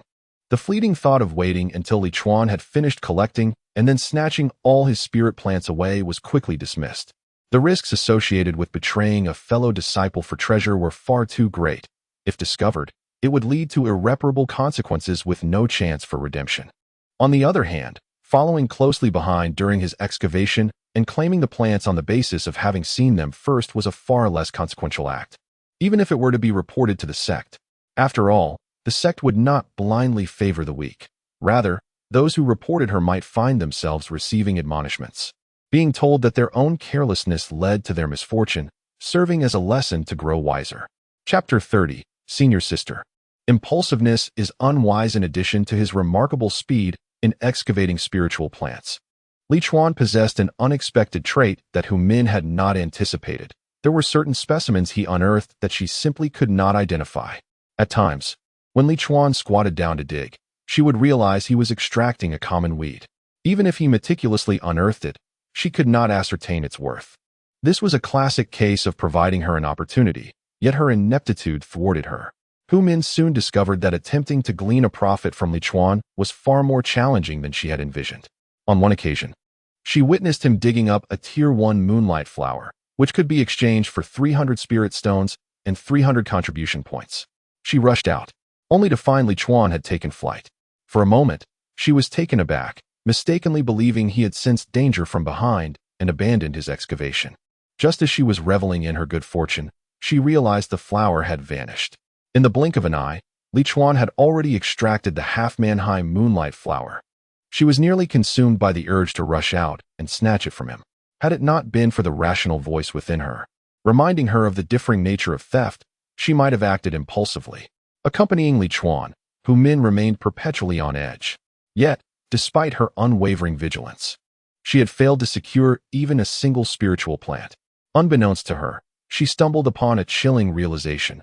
Aside from the unknown spiritual plants, the total value of the spiritual plants Li Chuan had excavated had astonishingly exceeded 1,000 spirit stones. How little time had passed, and he had already amassed such wealth. Gazing expressionlessly at the sun, which hung low in the western sky, Hu Min hesitated momentarily, pondering whether Li Chuan had already sensed her presence, Otherwise, how could he excavate so swiftly each time? The sun and moon of the small world merely reflect the greater world outside, lacking true existence. Yet their positions align with the external reality. This meant that it was indeed approaching afternoon outside, even though they had only entered for 2 or 3 hours. Truth be told, as Hu Min felt a mix of envy and fear at Li Chuan's astonishing ability to generate wealth. She was also unsettled by the notion that his capabilities surpassed her comprehension, leaving her feeling out of control. Suddenly, Li Chuan's voice pierced her thoughts, exclaiming, "Ah, behold! A fully grown Tier 1 5 elements grass, worth at least 1,000 spirit stones. Another fortune." Startled, Hu Min sprang into action without a moment's hesitation, determined to seize the spiritual herb for herself. "Junior brother, one must adhere to the principle of first come, first served. I spotted this 5 elements grass first, so I kindly request that you step aside." Even before she laid eyes on the 5 elements grass, her voice had already reached him. However, by the time she did see it, the grass was securely held by Li Chuan's spiritual hoe's formation. Observing him poised to excavate, Hu Min hurled her spiritual hoe towards him. This hoe was not one she had purchased. It was borrowed from Zhou Hanhe at the task hall. Returned after a few days of use without anyone raising an eyebrow. The hoe was quite compact, easily gripped with one hand, and Li Chuan deftly caught it. "Senior sister Hu Min, what brings you here?" He feigned surprise as he gazed at her. At that moment, he crouched on the ground, and when Hu Min approached, she stood before him. He looked up and could only see her eyes. He instinctively tilted his head back slightly, then leaned it forward again. Hu Min, however, had no time to ponder his peculiar focus. She crouched down and took her spiritual hoe from Li Chuan's hands, then pushed his hoe aside. Digging beside the almost unearthed 5 elements grass, she recognized this grass and, upon observing the 5 colors subtly woven into its leaves, felt an uncontrollable surge of excitement. This single plant was worth several months of her earnings. It was only then that she had time to address Li Chuan, saying, "Recently, a junior disciple has gone missing in the number 43 small world. I have taken on an investigation task to see if any uncontrollable dangers have emerged there." Li Chuan initially thought that Zhou Hanhe had assigned Hu Min a protective mission, only to realize that it was, in fact, a reconnaissance task. "Junior disciple, this 5 elements grass was first spotted by me, so according to the rules, it belongs to me." Hu Min continued her work, carefully extracting the grass. However, Li Chuan's hoe pressed down on her hand. "What do you mean, junior disciple? Do you intend to snatch your senior sister's spiritual grass?" Hu Min's expression instantly turned icy, as though confronted with an unreasonable person. "I have nearly excavated this spiritual grass, yet you claim it is yours. That seems rather inappropriate, doesn't it?" Li Chuan maintained his smile. His demeanor made Hu Min perceive him as someone easily bullied, so she dismissed him with a shove. Surely, the principle of first come, first served must be recognized by junior disciples. If senior sister were to take junior disciples' spiritual grass and then turn the tables, would that be appropriate? Hu Min's face hardened, aiming to intimidate Li Chuan. She exuded a surge of spiritual energy, ready to teach him a lesson at any moment. Li Chuan's smile only deepened. "Senior sister, I regret to inform you that you have chosen the wrong opponent." Hu Min furrowed her brow, pondering the implications of Li Chuan's words when she suddenly felt the surge of spiritual energy emanating from him. How audacious, to dare to confront me. Seeing Li Chuan actually prepare to strike at her, Hu Min was enraged. She had stolen countless items, and never had anyone dared to retaliate, given her formidable strength. Li Chuan's reckless behavior made her feel belittled. She raised her hand and aimed a slap at Li Chuan's face. In her mind, she had not considered him worthy of her respect. Rather than seeking to incapacitate him in battle, she opted for a direct strike. However, one could hardly blame her. After all, the Yin-Yang sect was a prominent sect, and even the simplified techniques practiced by its ordinary disciples were akin to treasures among other sections. Within the same realm, the concentration of spiritual energy within Yin-Yang sect disciples far surpassed that of other sects in the outside world. Li Chuan's background, as Zhou Hanhe had investigated, revealed him to be merely a solitary cultivator. In the realm of loose cultivators, even among those at the 7th level of Qi refinement, Hu Min was confident that she could easily defeat 2 or 3 opponents. Moreover, Li Chuan was merely at the 4th level of Qi refinement, a full 3 minor realms below her, rendering him insignificant in her eyes. Yet, conventions exist solely to be shattered. Hu Min suddenly felt a tremendous blow to her ribs, causing a significant portion of her spiritual energy to dissipate in an instant. In that moment, she witnessed Li Chuan's emaciated hand descending towards her face. Alas, her delicate form crumpled, and with a cry of pain, Hu Min found herself pinned to the ground by Li Chuan. Her beautiful visage was now intimately acquainted with the earth below. Li Chuan's fingers gripped her head like an iron hoop, his palm radiating spiritual energy, should he desire it. Her skull could easily be reduced to pulp. Hu Min was utterly bewildered. Before she could comprehend the situation, Li Chuan had subdued her. "Senior sister, do you not think you acted rashly?" Li Chuan remarked in a low voice. You are only at the 4th level of qi refinement, are you not?" Hu Min's mind was a tumult of confusion. Even now, the aura emanating from Li Chuan indicated he was merely at the 4th level. She found it difficult to grasp and impossible to accept. Chapter 31. Senior sister. Come in that fleeting moment of confrontation, Hu Min's confidence shattered. Li Chuan, as he brushed off the soil from the spiritual herb's roots, remarked, "Senior sister, your experience is still lacking.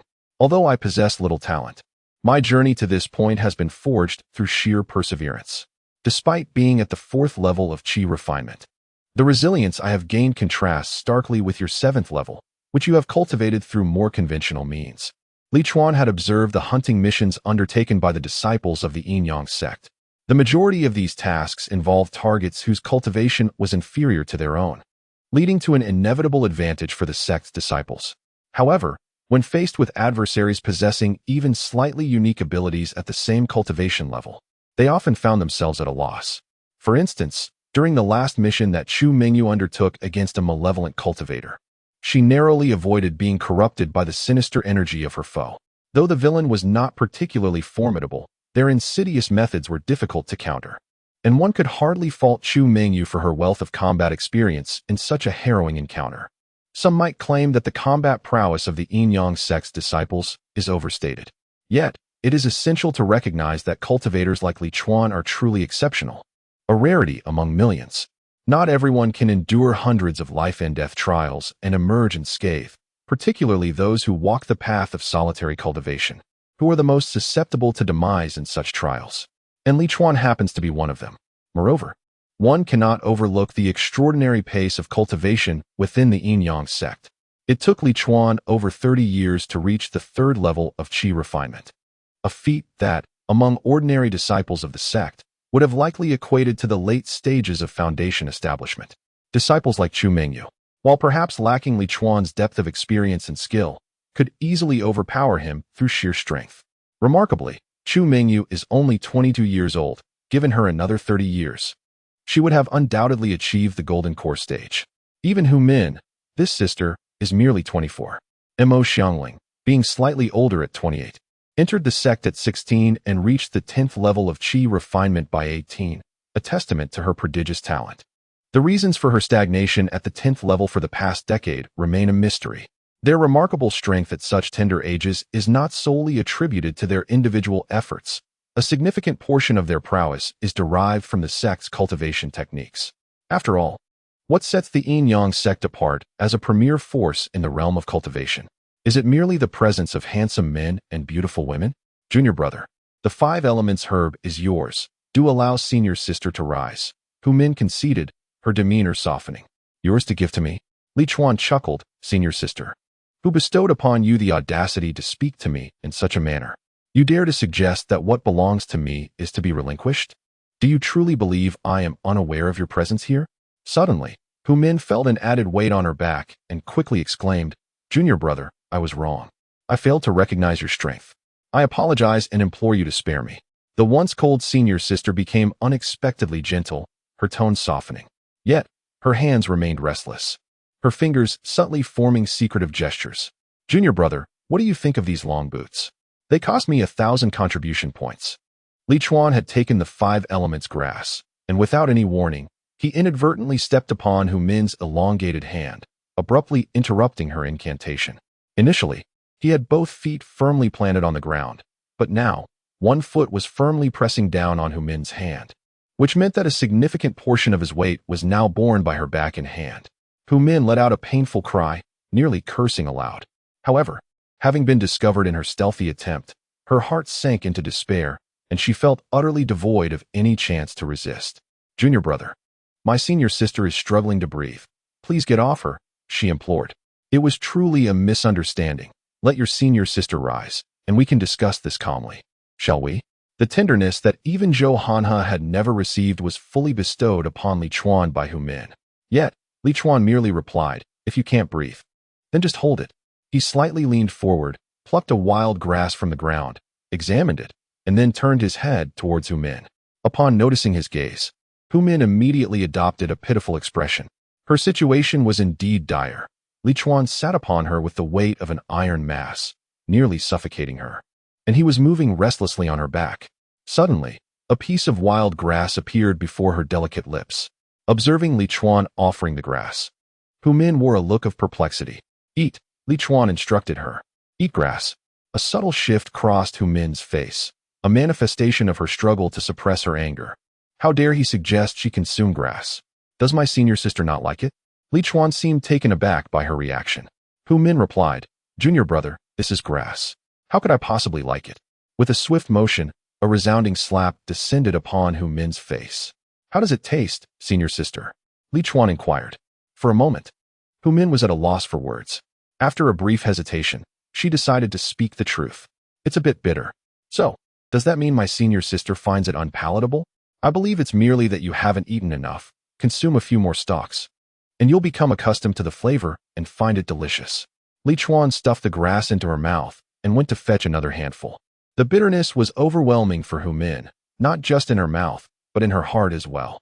Had she known, she would have claimed it was delightful. "Eat quickly," Li Chuan urged, presenting another stalk of grass before her lips. Under his insistence, Hu Min hastily quickened her chewing. Surprisingly, the sight of Hu Min munching on a piece of grass was rather picturesque. Before she could finish the first stalk, Li Chuan had already thrust the second into her mouth, leaving her in a flurry. Only someone in her position, being fed grass while pinned down, could truly comprehend the discomfort of such a situation. "Is it tasty?" When Li Chuan posed the question again, Hu Min instinctively replied without a moment's thought, "Delicious." "Then eat more, senior sister." As she gazed at the grass being offered once more, Hu Min felt as though the sky had collapsed around her.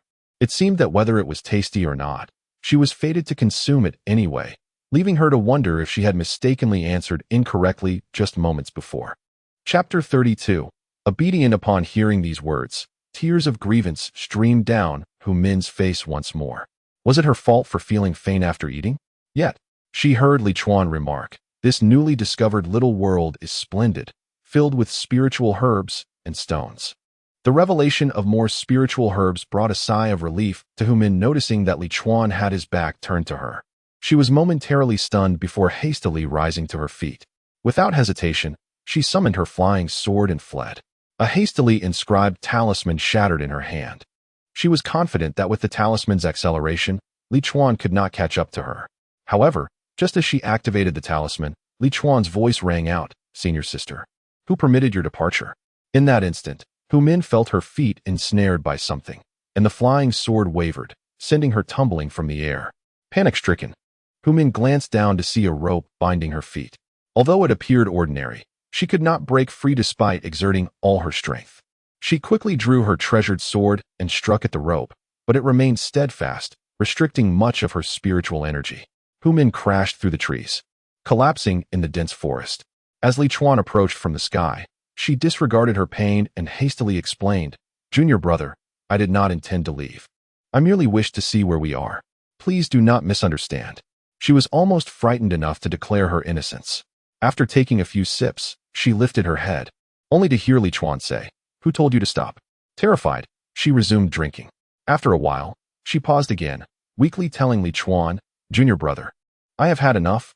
I am no longer thirsty." Yet, Li Chuan simply replied, "Drink." "Oh." Hu Min dared not defy him and continued to drink. The water was overwhelming. She felt discomfort, her stomach aching more with each sip. "Junior brother, I was wrong. I promise I will never do it again." Unable to contain herself, Hu Min began to plead with Li Chuan. Her expression was pitiable, her eyes filled with regret and supplication, clearly realizing her mistake. In stark contrast, Li Chuan beamed at her with delight, his enthusiasm palpable, though his words bore a hint of cruelty. continue drinking. With tears in her eyes, Hu Min resumed drinking, embodying the essence of enduring humiliation for survival. Have you had enough? Li Chuan's voice echoed. To Hu Min, his words sounded like celestial music. MMM. She was numb. Her voice had long become distorted, as she mumbled indistinctly while fervently nodding her head. Her reddened eyes, glistening with moisture, revealed her profound yearning for life at that moment. Since you are satisfied, we shall cease, Li Chuan declared. Thank you, junior brother. Hu Min expressed her heartfelt gratitude. Senior sister, I believe we should have a conversation, Li Chuan said, his expression bright with mirth as he gazed at Hu Min. MM. Hu Min eagerly nodded in agreement. The gentle sunlight bathed the deep pool, revealing a pale figure gliding through the water like a fish. Soon, a delicate and charming face emerged from the depths. It was Hu Min, who, with a fish clasped in her mouth, swam towards the edge of the pool. There stood a figure, slightly older, who was Li Chuan. Your fishing skills have improved remarkably, senior sister, Li Chuan praised. It is often said that the passage of time is inconsequential in the realm of cultivation. It had been more than half a month since they last ventured into the small world. Chapter 33, The Enchanted Fields, A Bountiful Return. Changes within the sect during this period. Li Chuan accumulated 17 points of fortune, bringing him closer to achieving the pinnacle of the spirit planting technique. Spirit planting technique. Level 1, rank 1 o'clock 1, level 10, rank 1. Spirit plant identification, level 10, rank 1. Spirit field identification, level 8. Rank 1, spirit seed cultivation, level 03, rank 1. Spirit planting, level 1, rank 1 o'clock 1 of course. His fortune was merely one aspect of his gains. He had discovered an innumerable amount of spirit plants, in addition to those he had cleared away. Furthermore, the presence of Hu Min, a fortuitous companion, provided Li Chuan with tremendous convenience, sparing him from constant excursions. Hu Min, too, benefited significantly during her time with Li Chuan. She was often treated to spirit fruits whenever he encountered them. Moreover, she earned dozens of spirit stones daily from Li Chuan, a far better income than undertaking sect tasks herself. The deep mountains were fraught with stones and mud, leaving little in the way of proper seating, making Hu Min's companionship the optimal choice. After all, she was not his partner, so he bore no reluctance in sharing his space. Once the fish was grilled to perfection, Li Chuan sampled it, finding its flavor quite delightful, especially given that it was a fish imbued with spiritual energy. Even raw, it would be delectable. Tearing off a small piece, he casually offered it to Hu Min, who eagerly accepted it with a grateful smile, exclaiming, "Thank you, junior brother." Her ingrained politeness, cultivated over 2 decades, had been fully devoted to Li Chuan over the past half-month. Even when encountering senior members of the sect, her deference towards Li Chuan surpassed that shown to them. Having lingered in this secluded realm for an extended period, Li Chuan declared it was time to venture out. His initial underestimation of the abundance of treasures within this little world had nearly filled his spatial pouch. Had he anticipated such riches, he would not have been so eager to depart. In truth, it was his mastery of spirit plant identification that enabled him to swiftly locate spirit plants. In certain areas, a mere glance at the terrain allowed him to deduce what spirit plants thrive there and their forms. Other first-tier plant masters would find it challenging to match even a fraction of his accomplishments, let alone a second-tier master. I shall heed your words, junior brother. Whatever you suggest, I shall follow, Hu Min said, her tone dripping with flattery. Li Chuan's approach blended benevolence with authority. He did not merely instill fear, but also rewarded her with sweet benefits. The occasional spirit fruits he provided equated to months of cultivation for her, and the daily spirit stones allowed her to focus on her practice for several months. In truth, her time spent with Li Chuan had yielded nearly half a year's worth of cultivation, though she required a moment to digest it all. Thus, her feelings towards Li Chuan were not solely rooted in fear. Amidst her trepidation lay a deep-seated desire. After all, strength was the foundation of everything. Serving Li Chuan might have felt like servitude, yet once her own power grew, she would still stand above others in the eyes of the world. After finishing their meal, Li Chuan and Hu Min departed together. They shared a sword, with Hu Min guiding their flight. After all the arduous tasks fell upon her shoulders. Stop, Li Chuan commanded.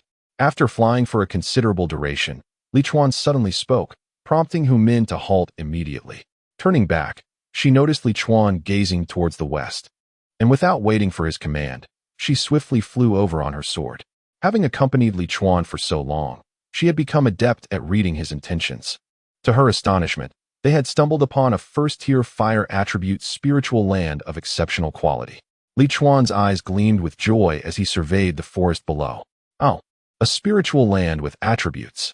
Hu Min exclaimed, realizing that her junior brother was in for a significant windfall.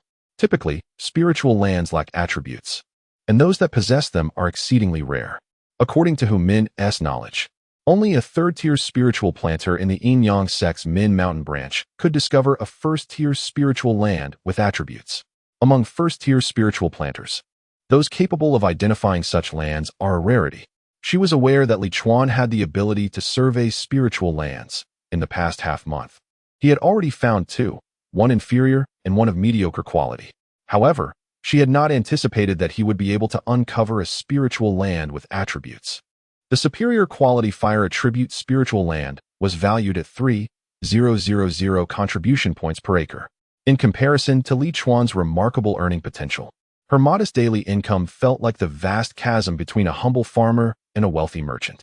Rest assured, senior sister, I shall reward you generously, Li Chuan assured her. Hu Min promptly replied, thank you, junior brother. Although Li Chuan's rewards were far greater than her own earnings, she could not find another opportunity to amass such a fortune in spirit stones. Upon landing, Li Chuan retrieved a specialized tool to draw out the underground spiritual energy and handed the recording stone to Hu Min for documentation. Generally, when cultivating spiritual land in a small world, one only needs to report the approximate location back to the sect to receive a reward. However, to avoid unnecessary disputes, documenting the cultivation process with a recording stone is the best practice. The same applies to the removal of spiritual plants. Some are large and take up too much space in the Qiankuan bag, necessitating the use of a recording stone to document their removal. As for harmful spiritual herbs, they can be placed in the Qiankuan bag for transport back to the sect in exchange for contributions. Soon, a searing heat emanated from the spot where Li Chuan stood. The weeds on the ground began to wither, and the trees started to smoke. Subsequently, the trees surrounding Li Chuan ignited in flames. Following the cultivation of the spiritual land, all vegetation that had previously grown there would be eradicated, thus saving the Yin-Yang sect a step in the process. Observing the expansive area engulfed in flames, Hu Min surveyed the surroundings and remarked, junior brother, it totals 4 acres and 4/10. 4 acres and 4/10 amounted to over 10,000 contribution points, a sum that would tempt even the Golden Core elders. Once the underground spiritual energy was drawn out, Li Chuan ascended into the sky and inquired of Hu Min. Have you recorded everything? Yes, it's all documented, she replied. Then let us return. If it were an ordinary spiritual land, the spiritual energy would continue to nourish it indefinitely unless disturbed. However, this fire attribute spiritual land required fire attribute protective spiritual herbs, which they did not possess, necessitating a return to inform the sect to send someone to cultivate them. On his way back, Li Chuan encountered numerous valuable spiritual plants, which caused him to delay his journey considerably. What was initially intended to be a direct return took him 3 arduous days to complete.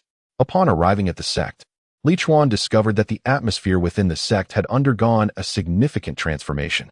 Chapter 34. The sect's forced generosity. Every disciple of the Yin-Yang sect wore a radiant smile, clearly in high spirits.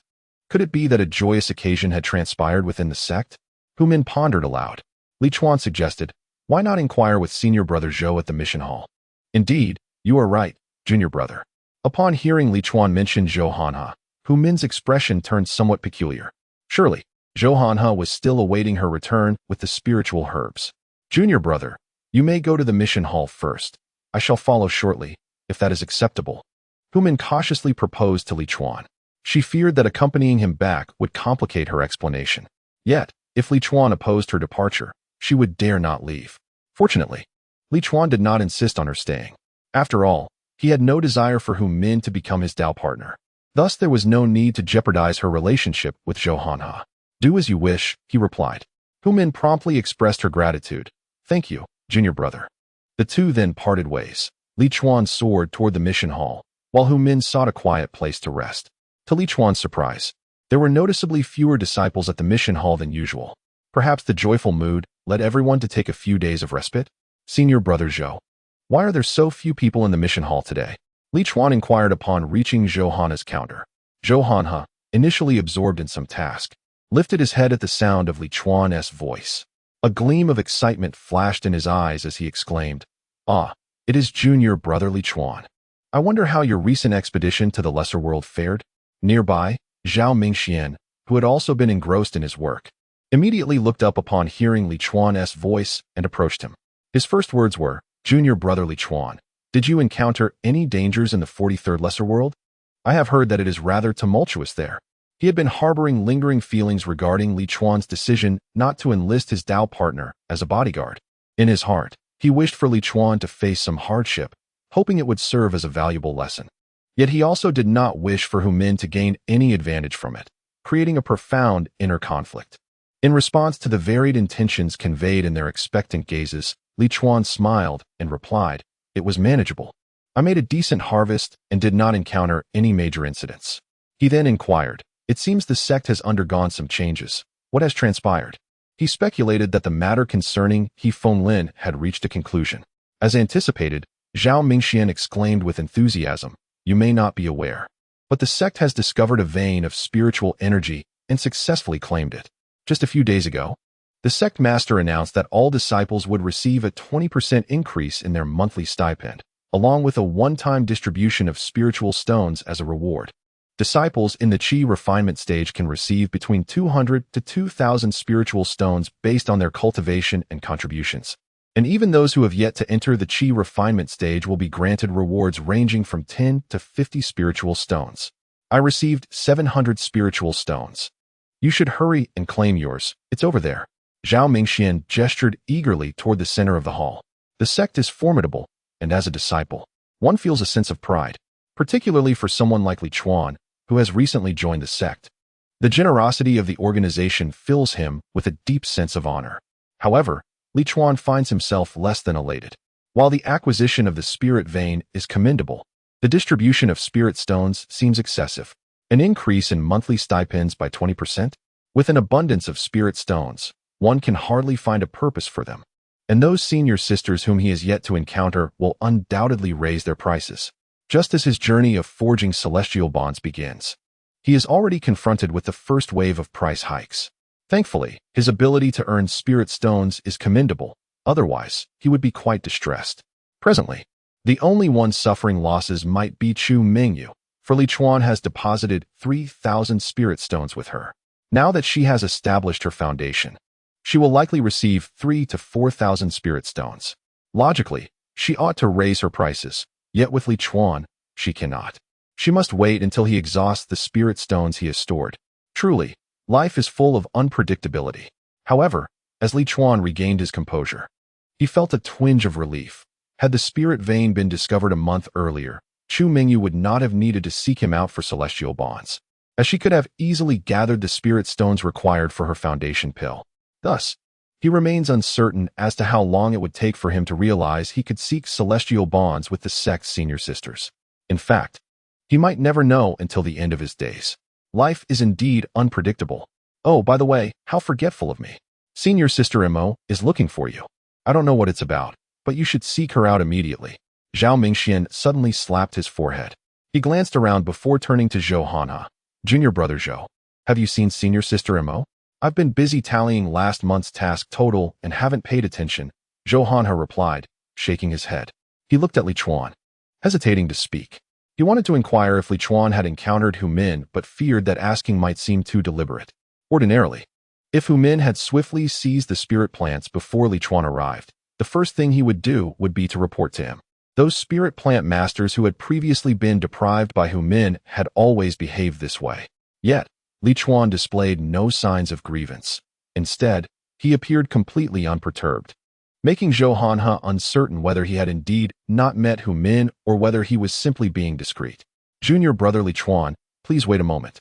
I will inquire about her whereabouts," Zhao Mingxian said, displaying his eagerness before departing to seek news of Mo Xiangling.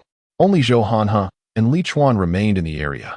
Observing Li Chuan standing there without any intention of settling the task, Zhou Hanha asked, Aren't you going to settle the task, junior brother? If you aren't, then I shall attend to my own matters. Li Chuan smiled and replied, I will hold off on settling for now. I am waiting for senior sister Imo. You need not concern yourself with me, senior brother Zhou. Zhou Hanhe opened his mouth, feeling a weight in his chest that was quite uncomfortable. He had not anticipated that Li Chuan would forego settling the task. He had hoped to see what Li Chuan had garnered. Reluctantly lowering his head, Zhou Hanhe found himself increasingly restless, his thoughts consuming him with unease. Before long, Zhao Mingxian returned, addressing Li Chuan. I inquired about it. Senior sister Imo has gone to the inner sect early this morning, likely to report to the chief steward regarding the outer sect's task hall. Zhao Mingxian initially intended to say he would guide Li Chuan, but upon lifting his gaze, he noticed Hu Min gracefully entering through the doorway. His words faltered, transforming into, I shall point the way for my junior brother. His curiosity was piqued. He yearned to discern precisely how many spirit plants Hu Min had appropriated from Li Chuan, thus deciding against leading Li Chuan. Li Chuan, upon hearing Zhao Mingxian's words, found the situation both amusing and exasperating. After all, within the confines of the sect, what sort of directions were necessary? Moreover, the inner sect was quite distant. How could one possibly direct someone there? No need, senior brother Zhao.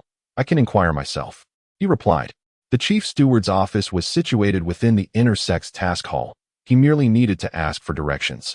Very well, junior brother, do hurry, Zhao Mingxian urged, concerned that Hu Min would not approach if Li Chuan lingered. As anticipated, Hu Min made her way directly to the center of the hall, where the spirit stones were distributed. Once Li Chuan departed, Zhao Mingxian and Zhou Hanhe exchanged eager glances, wishing they could summon her over. Were it not for their concern for appearances, Zhou Hanhe might have even urged the fellow disciples distributing the spirit stones to hasten their pace. Hu Min had learned from a passing junior sister about the sect's acquisition of the spirit vein. The news that several hundred spirit stones were available filled her with delight. Coupled with the spirit stones earned from Li Chuan, her savings surged to over 1,000. Additionally, with a monthly salary increase of 20%, she would ascend to the next tier more swiftly. The Yin-Yang sect's monthly remuneration included not only spirit stones, but also elixirs and talismans. It could be said that a significant portion of the resources for a typical disciple's cultivation stemmed from their monthly salary. Even without engaging in any activities, merely relying on this stipend could allow disciples to break through. It merely required a bit more time, showcasing the advantages of being part of a large sect. Noticing Hu Min approaching with a subtle smile, seemingly in high spirits, Zhou Hanhe promptly inquired, Senior sister, how did it go? Zhao Mingxian, standing nearby, did not shy away from the question, as he had never concealed such matters from him in the past. Both were privy to numerous secrets about one another, and he felt no trepidation. However, he might not have anticipated that Zhao Mingxian would secretly seek to inform Li Chuan this time. Chapter 35. The Sect Master Summons. What a remarkable sect master. In the presence of Zhou Hanhe, Hu Min did not exhibit the same submissive demeanor she displayed before Li Chuan. With an air of cold detachment, she stated, I was unable to succeed. I cannot defeat him. Zhao Mingxian and Zhou Hanhe exclaimed in unison, clearly taken aback by this revelation. Is he not merely at the 4th level of qi refinement? Sister, you could not overcome him. Zhou Hanhe struggled to accept this outcome. Hu Min nodded, indeed. He is only at the 4th level of qi refinement, yet his combat experience is extraordinarily rich. The 3-level gap in cultivation is insufficient for me to triumph over him. Is junior brother Li Chuan truly that formidable? Zhao Mingxian inhaled sharply, then pondered aloud. Indeed, his demeanor does not quite align with the recruitment standards of our Yin-Yang sect. Yet the sect has accepted him, which must indicate he possesses some exceptional qualities. It is not difficult to comprehend that he could defeat my sister despite the 3 minor levels of disparity. Hu Min's lack of success filled Zhao Mingxian with a sense of joy. No wonder Li Chuan declined his offer of a protective companion. It appears he possesses confidence in his own capabilities. This revelation was akin to a magical elixir for him, instilling a sense of ease throughout his being, as if a breakthrough to the 7th level were within reach. But isn't he a rogue cultivator? How could a rogue be so formidable? Zhou Hanhe suddenly recalled the timing of Hu Min and Li Chuan's returns and inquired, by the way, sister, why did you take so long to return? Hu Min replied, it was simply because junior brother Li Chuan blocked the exit, preventing me from leaving. I had to wait for him to depart before I could return. Zhou Hanhe and Zhao Mingxian mistakenly believed that Li Chuan had obstructed the entrance to the small world. Zhou Hanhe could not help but express his frustration. No wonder he said nothing when he visited me. It turns out he faced no loss. He could never have fathomed that Hu Min had deceived him during this time. She had devoted herself entirely to Li Chuan, wholeheartedly embracing his teachings. Generally, outer disciples lack the qualifications to enter the inner sect. However, when Li Chuan rescued He Fenglin, the disciples guarding the exit recognized him. As a savior of the seventh elder's direct disciple, he could not be treated as an ordinary outer disciple. Thus, when he later entered the inner sect, no one questioned his intentions, and he was granted passage without hesitation. This time was no different. He soared past, eliciting envy from the outer disciples waiting in line at the entrance to the inner sect. These managers had to queue, register their reasons, and only then could they enter. Typically, the number of Qi refinement disciples in a sect should be several times, if not tenfold, that of foundation establishment disciples. However, this was not the case in the Yin-Yang sect. The Qi refinement disciples were at most only slightly more numerous than the foundation establishment disciples. The reason for this anomaly lay in the rapid cultivation speed of the Yin-Yang sect disciples, resulting in a higher proportion of those entering the foundation establishment stage, whose lifespans surpassed those of the Qi refinement stage. The disciples in the inner sect's mission hall were fewer in number than those in the outer sect. Yet its grandeur was far more impressive, akin to the vast venues of Li Chuan's previous life that hosted various events. Li Chuan casually approached a disciple assigned to distribute tasks and explained his purpose. The disciple promptly guided him to the rear hall to meet the chief steward. One must acknowledge that the professional demeanor of the Yin-Yang sect disciples is commendable, even if they might look down upon Li Chuan's appearance. They diligently fulfill their duties regardless of their personal feelings. Of course, they are also adept at engaging in subtle manipulations behind the scenes. Under the guidance of the disciple, Li Chuan arrived before an ancient, ornate door. After announcing his arrival, the disciple permitted Li Chuan to enter and subsequently departed. Once inside, Li Chuan was taken aback by the scene before him. Approximately 10 individuals were seated on either side, with one person positioned at the head of the table. Various spiritual fruits adorned the tables, and wisps of spiritual energy floated within their teacups. The floor was littered with fruit peels. Were they hosting a tea gathering?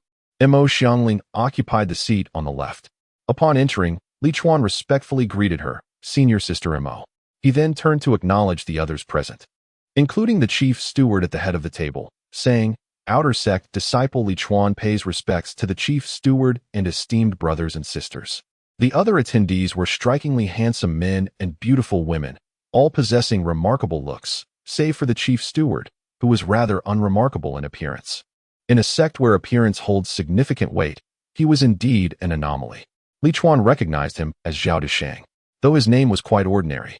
He was a disciple of the sect leader, which elucidated why he held the highest authority beneath the elders. After exchanging greetings, Li Chuan turned to Mo Xiangling and inquired, "May I ask what brings Senior Sister Mo to seek me?" Initially, he presumed that Mo Xiangling wanted to meet with him privately. However, it appeared that was not the case. "Indeed," Mo Xiangling replied, "it is not I who seeks you, but the sect leader wishes to see you." "Oh, what matter does the sect leader have for a disciple?"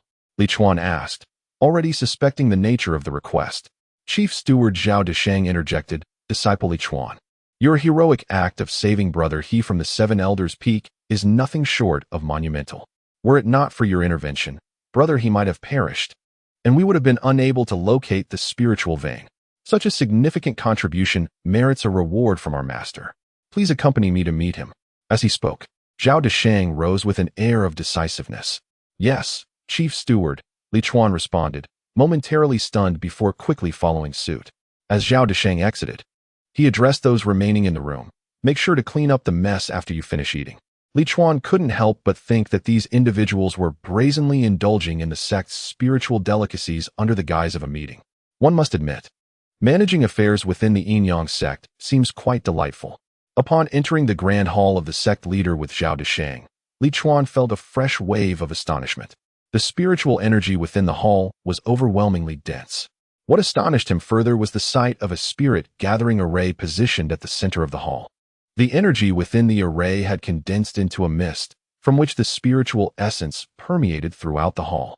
They were cultivating even while working, What an industrious endeavor. Is it that under the guise of work, a gathering array for spiritual cultivation has been established for personal gain? Shadows flicker in the mist, suggesting the presence of more than one figure. Undoubtedly, one of them is the sect leader, but who might the others be? Is there one additional person, or several? Li Chuan widened his eyes, striving to discern the circumstances within the spiritual fog, eager to uncover the true nature of the sect leader's cultivation practice. Is it merely a state of meditation, or is there something more intricate at play? Chapter 36. Rolling. Regrettably, Li Chuan lacked the ability to pierce through the fog. No matter how intently he gazed, the situation within the mist remained obscured. As the saying goes, that which is unseen is forever restless, and this left Li Chuan in a state of agitation.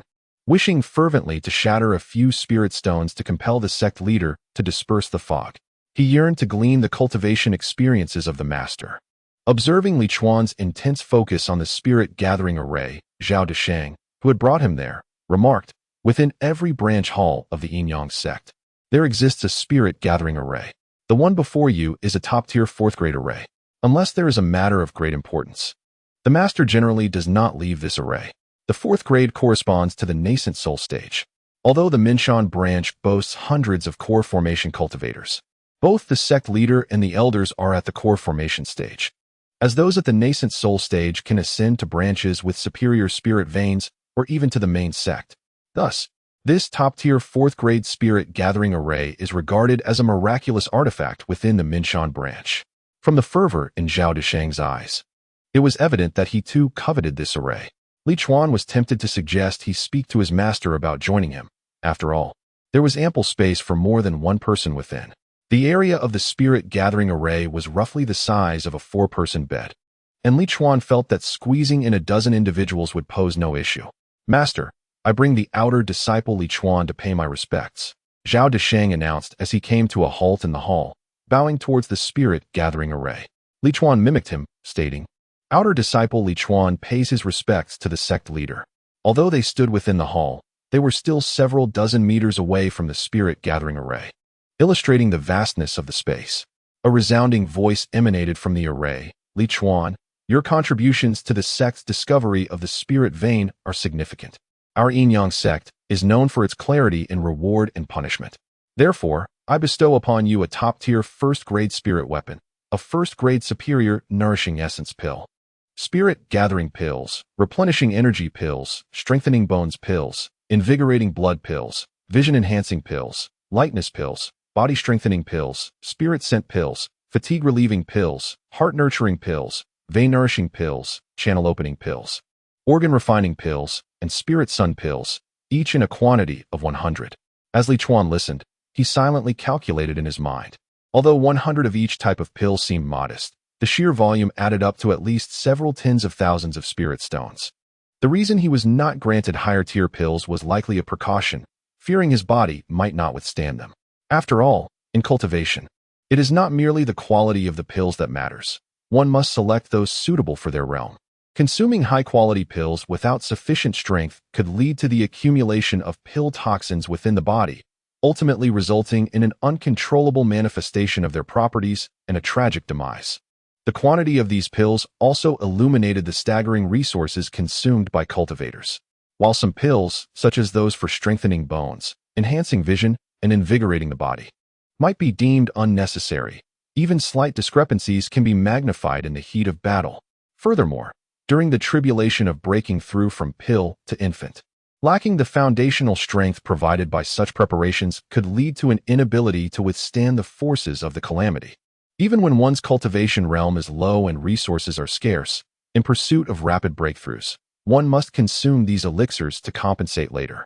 The spiritual artifact, when placed externally, is worth approximately 6,000 spirit stones, which is indeed quite valuable.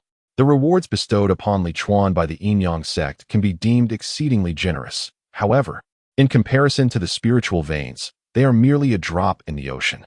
I observe that your Yang energy is currently weak, while your Yin energy is excessive. Should this continue, issues are bound to arise. You should obtain the fiery sun incineration technique and practice it in conjunction with the initial awakening of Yin and Yang technique. Both originate from the same foundational earth-level martial art, and will not impede your cultivation speed. Upon hearing this, Li Chuan promptly expressed his gratitude. Thank you, sect leader, for your generous gift. He had been unaware of the excessive yin energy within him, but after the sect leader Yi Shouwen's remark, he began to infer the reason. You are well aware of your condition. If you succeed in foundation establishment, I will take you as my disciple. Li Chuan was taken aback. He had not anticipated such a fortunate opportunity. He replied, Rest assured, sect leader, I will certainly achieve foundation establishment. Becoming the sect leader's disciple would grant him considerable influence within the sect. He understood Yi Shouwen's concerns regarding his seemingly inadequate aptitude, fearing that he might fail to establish his foundation. After all, having cultivated for over 30 years, he had only attained the third layer of qi refinement, which would undoubtedly place him at the bottom of the ranking within the yin-yang sect. Nevertheless, Li Chuan harbored confidence in his ability to establish his foundation. His previous cultivation methods were subpar, and he lacked access to superior resources, which contributed to his slow progress. Additionally, apart from the aforementioned rewards, he possessed a strong capability to earn spirit stones, allowing him to elevate his realm through the use of elixirs, regardless of his perceived lack of talent. Oh, your confidence is quite commendable. Now, go with Decheng to collect your rewards. After the sect leader fell silent, Li Chuan felt a tinge of disappointment.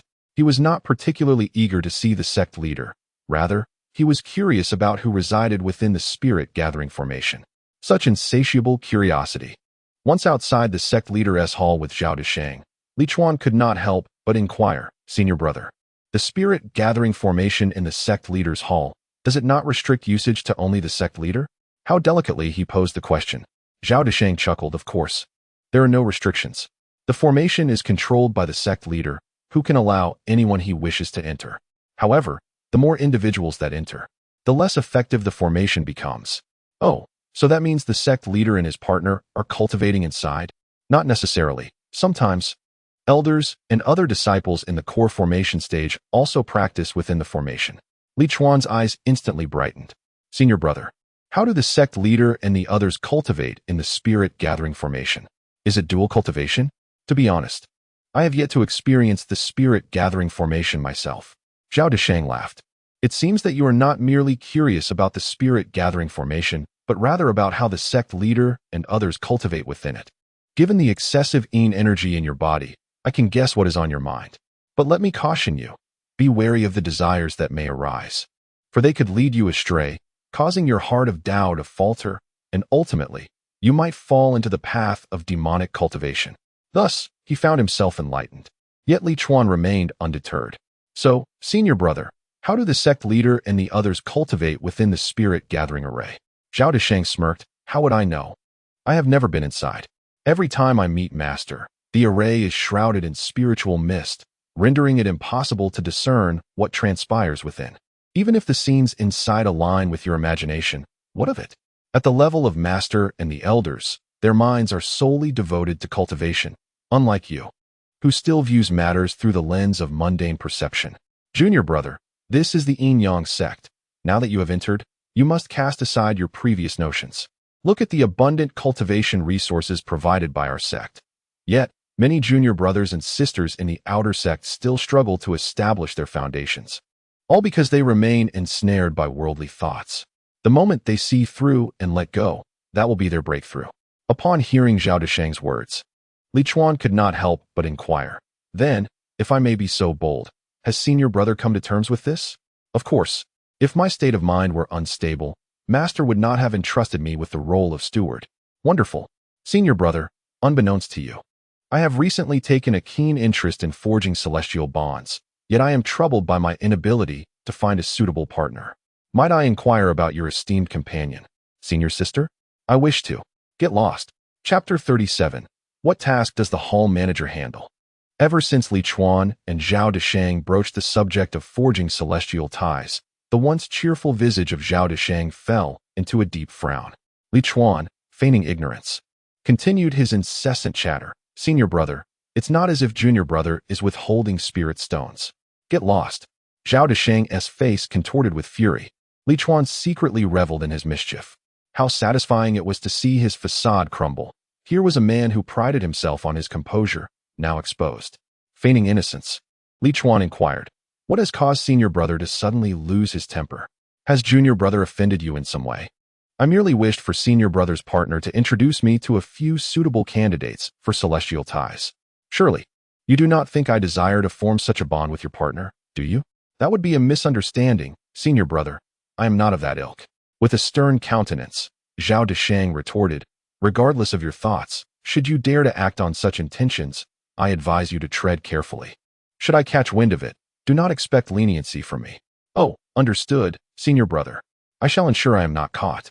Zhao Deshang suddenly realized the ambiguous nature of his own words.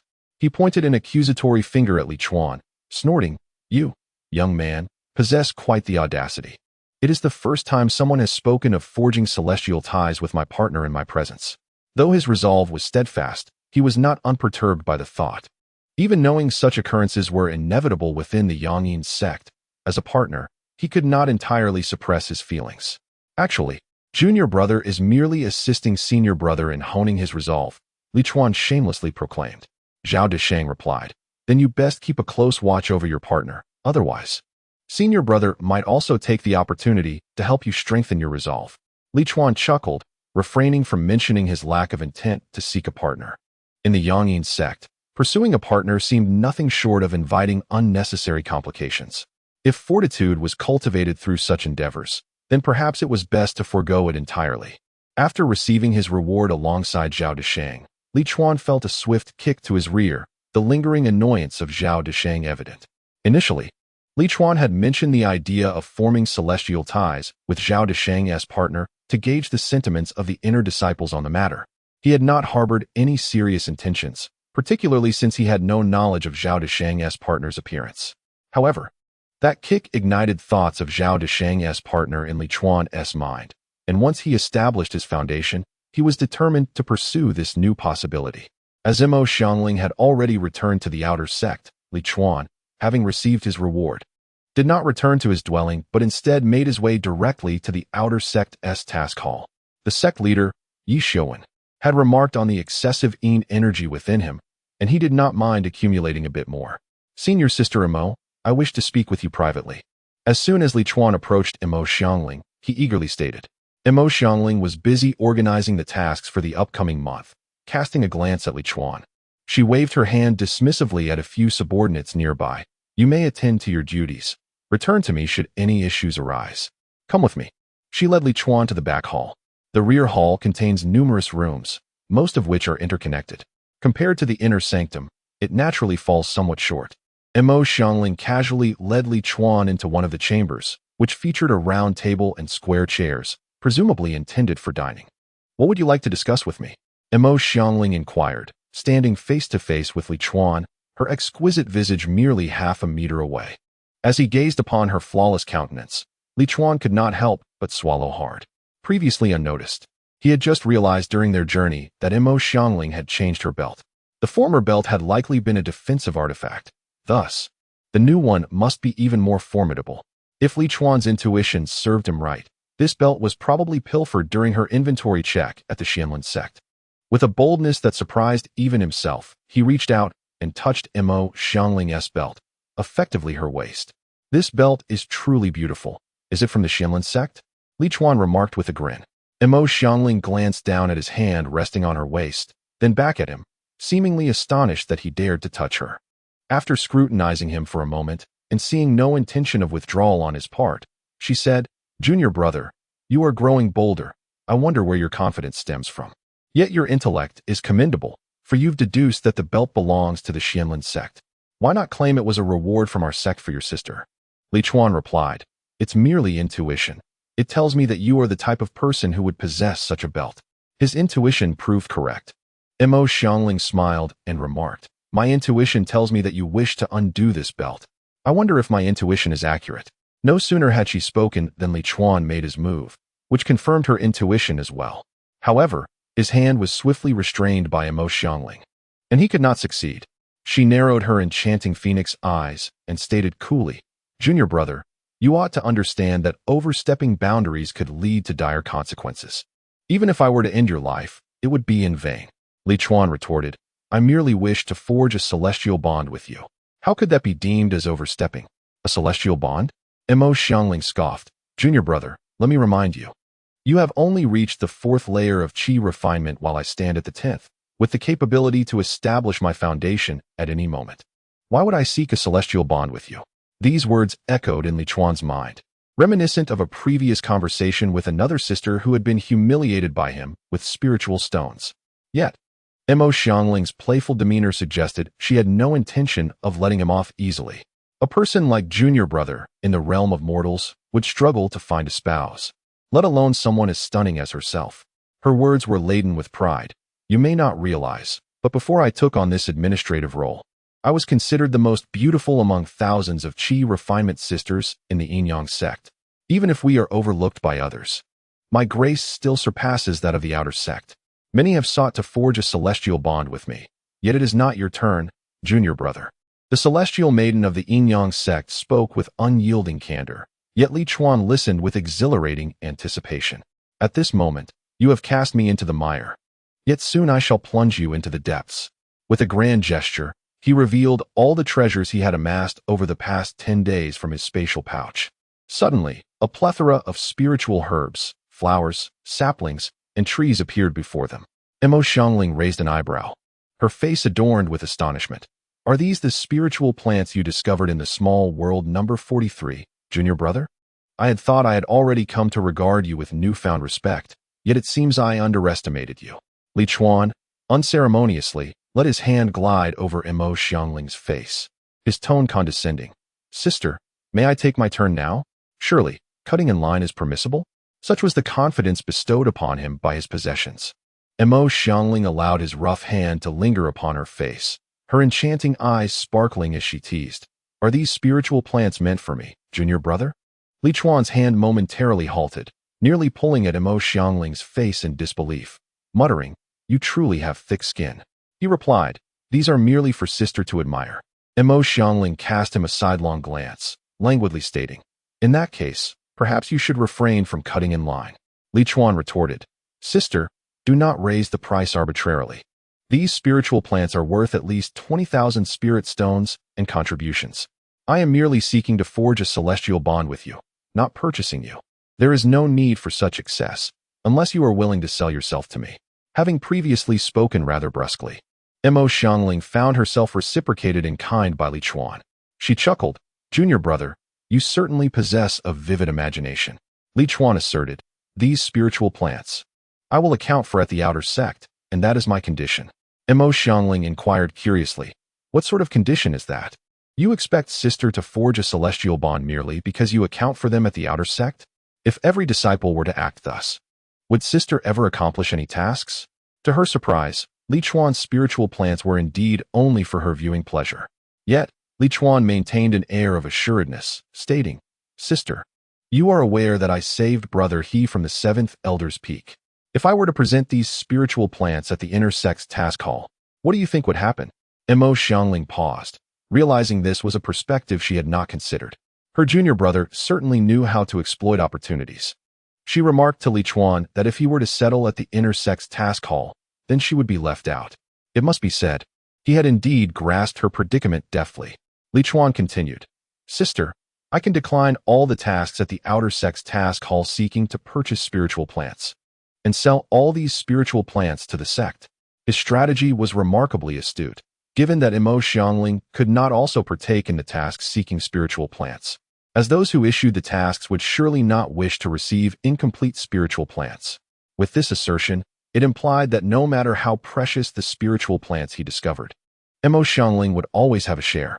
Li Chuan's hand finally withdrew from Mo Xiangling's face. Chapter 38. The Senior Sister of the Ice Spirit Root. A perilous encounter. Li Chuan emerged from the corridor of the rear hall with movements that appeared somewhat stiff. His expression bore an odd mixture of satisfaction and rigidity. Just as Zhao Mingxian was about to enter the rear hall, he chanced upon Li Chuan. Ah, junior brother Li, what seems to be the matter? Are you injured? Zhao Mingxian instinctively reached out to support Li Chuan. However, the moment his hand made contact, he was met with an uncanny chill emanating from Li Chuan's body. Why are you so cold? Zhao Mingxian exclaimed in surprise. Li Chuan forced a semblance of a smile, though it did not quite reach his eyes. Breathing out a frosty sigh, he replied, There's no need to concern yourself, Brother Zhao. I shall be fine shortly. You should attend to your own matters. Noticing the chill in Li Chuan's voice, Zhao Mingxuan's eyes widened in sudden realization. Observing Li Chuan's stiff gait, he refrained from pressing further and hurriedly made his way to his workstation, where he approached Zhou Hanhe with an incredulous tone. Junior Brother Zhou, you won't believe what I just witnessed. Zhou Hanhe, engaged in conversation with Hu Min, turned around, bewildered. What is it? Zhao Mingxuan's voice trembled slightly, tinged with indignation, and he clenched his fists tightly. It was Junior Brother Li Chuan, with Senior Sister Mo. His voice dropped to a near whisper, as though he himself could hardly believe the words he spoke. Zhou Hanhe's eyes widened in shock. Where? In the rear hall? Did you see it with your own eyes? That was their superior, the former top of the outer sex beauty rankings, Senior Sister Mo, setting aside her unparalleled talent. One could not deny her breathtaking beauty. How many male cultivators could remain unmoved by her? The notion that she was now entangled with a frail old man was simply too difficult to fathom. Hu Min, though surprised by the revelation, held no doubts. Having spent over 10 days with Li Chuan, she was acutely aware of the kind of person he was. She merely pondered how Li Chuan managed to win over Mo Xiangling, suspecting that she might have struck a lucrative deal. Truth be told, a twinge of envy stirred within her. Before Li Chuan could exit the mission hall, Zhao Mingxian, with a heart full of sorrow, pointed an accusatory finger, asserting, "Though I did not witness it firsthand, I felt the icy chill emanating from Junior Brother Li as he exited the rear hall. It is evident that he has engaged in dual cultivation with Senior Sister Mo." Zhou Hanhe gasped sharply. It seems this fellow has truly taken advantage of Senior Sister Mo. But the chilling energy within him is not to be taken lightly. Only then did Hu Min recall that Mo Xiangling was of the ice spirit root. A peculiar expression crossed her face. Back in the small world of number 43, she had already noticed an excess of yin energy within Li Chuan, but had refrained from mentioning it. Li Chuan had often found reasons to reprimand her, and she dared not speak out. Mo Xiangling, possessing greater strength than her and having lingered for many years at the 10th level of qi refining, undoubtedly harbored even more yin energy. Coupled with the unique traits of the ice spirit root, she surmised that Li Chuan, in pursuit of celestial affinity, was willing to risk everything. Li Chuan was perplexed by the situation. He thought to himself, having acquired a copy of the Burning Sun body technique, that a slight increase in yin energy within him would not pose much of a problem, especially since Chu Mingyu had already established her foundation. His celestial destiny appeared secure. However, he was unaware that he had fallen victim to a trick devised by Mo Xiangling. Having entered the path late, he was oblivious to the fact that Mo Xiangling possessed an ice spirit root, knowing only through hearsay that her talent was exceptional. Though he had perused the Burning Sun body technique on his way, he had not yet had the opportunity to master it, and was compelled to learn on the spot. His naive attempt to use the technique to counter Mo Xiangling's chilling energy was misguided. After all, newly acquired skills seldom prove formidable. Consequently, Li Chuan found himself at a disadvantage. Fortunately, his determination allowed him to persevere through the frigid conditions. When he departed, he did so with the demeanor of a victor. The spiritual plants, the shadow stone, and the contribution token had all been left with Mo Xiangling. He had no time to deliberate over them, trusting she would return them once she was finished. Outside, the sun shone brilliantly, yet Li Chuan felt no warmth. The Burning Sun body technique is rather ineffective, he grumbled, unjustly attributing his predicament to the technique rather than his own shortcomings. After consuming a spiritual sun pill, designed to enhance the yang energy within him, he took to the skies on his sword, heading back to his residence. The spiritual sun pill was typically not consumed by male cultivators, as they rarely faced a deficiency in yang energy. Yi Xiuwen likely recognized Li Chuan's energy deficiency, which is why he had bestowed the pill upon him. Earlier, while in the room with Mo Xiangling, Li Chuan had already ingested one, but its effects were not particularly pronounced. Mo Xiangling had deliberately sought to undermine him, knowing his capabilities were lacking, and had activated her ice spirit root with fervor, nearly freezing him solid. However, consuming too many pills at once is unwise. So upon returning to his residence, Li Chuan refrained from taking more and instead practiced the Burning Sun body technique. As he circulated the technique, his body gradually warmed. Though he could not eliminate the cold entirely, he could at least begin to refine it. The burning sun body technique indeed proved to be a valuable asset, infusing warmth into his being. This marked perhaps the first time Li Chuan had dedicated himself so earnestly to cultivation in the Yin-Yang sect. The grudge of being frozen was etched in his heart, and he vowed to avenge it. Before long, the dawn of a new day arrived. Sunlight streamed through the window, heralding yet another clear and beautiful day. Li Chuan opened his eyes and expelled a breath of stagnant air. After a night of practicing the burning sun body technique, his body had finally regained its flexibility, allowing him to move normally. Today, he could not seek out Senior Sister Mo, for another encounter would surely lead to his freezing demise. Senior Sister Mengyu was also off limits. Her heavy yin energy would be detrimental to him. It was unwise to approach a senior with greater strength. Instead, he resolved to visit the junior sister who had initially rebuffed him when he sought to demonstrate compatibility. With no cultivation to her name, she had dared to be proud. "Let us see how I shall deal with you today," Li Chuan declared, rising with determination, intent on avenging the slight he had suffered. To his surprise, he had barely taken 2 steps when a knock resounded at the door. How peculiar! Someone was seeking him. Li Chuan felt a twinge of astonishment, for he had no acquaintances within the Yin-Yang sect, and no one had ever sought him out before. Yet, when he opened the door and beheld the exquisitely beautiful visage before him, he instinctively considered shutting it again. "Sister Mo, what brings you here?" Outside stood the enchanting Mo Xiangling, radiant and poised. Chapter 39, Sister's Revenge, Reverse Celestial Version. The younger disciple noticed that his senior sister appeared somewhat displeased. Mo Xiangling nonchalantly entered Li Chuan's chamber. Just yesterday, however, the scene had been quite different. When the younger disciple had laid eyes upon his senior sister, his gaze had sparkled with admiration, especially after she had shed her garments. The way he looked at her seemed as if he wished to devour her whole. Mo Xiangling's words were laced with provocation as she stood before Li Chuan, her exquisite visage nearly brushing against his face. Her breath was neither frigid nor indifferent. It was warm and inviting against Li Chuan's skin. Yet, he stepped back with a serious demeanor, saying, "Senior sister, let us speak of matters at hand." He did not wish to endure the conflicting sensations again. The chill was too biting, and the heat too mild. He could scarcely withstand it. Mo Xiangling's captivating eyes sparkled mischievously, her crimson lips curling playfully. With a thoughtful expression, she suddenly exclaimed, "Ah, I understand now. It must be because I am donned in robes that you feel this way. Why didn't you say so earlier, junior brother? If you dislike me in this attire, I shall simply remove it." With that, she began to unfasten her clothing. As her outer robe began to loosen, Li Chuan's countenance darkened, and he bellowed, "Stop."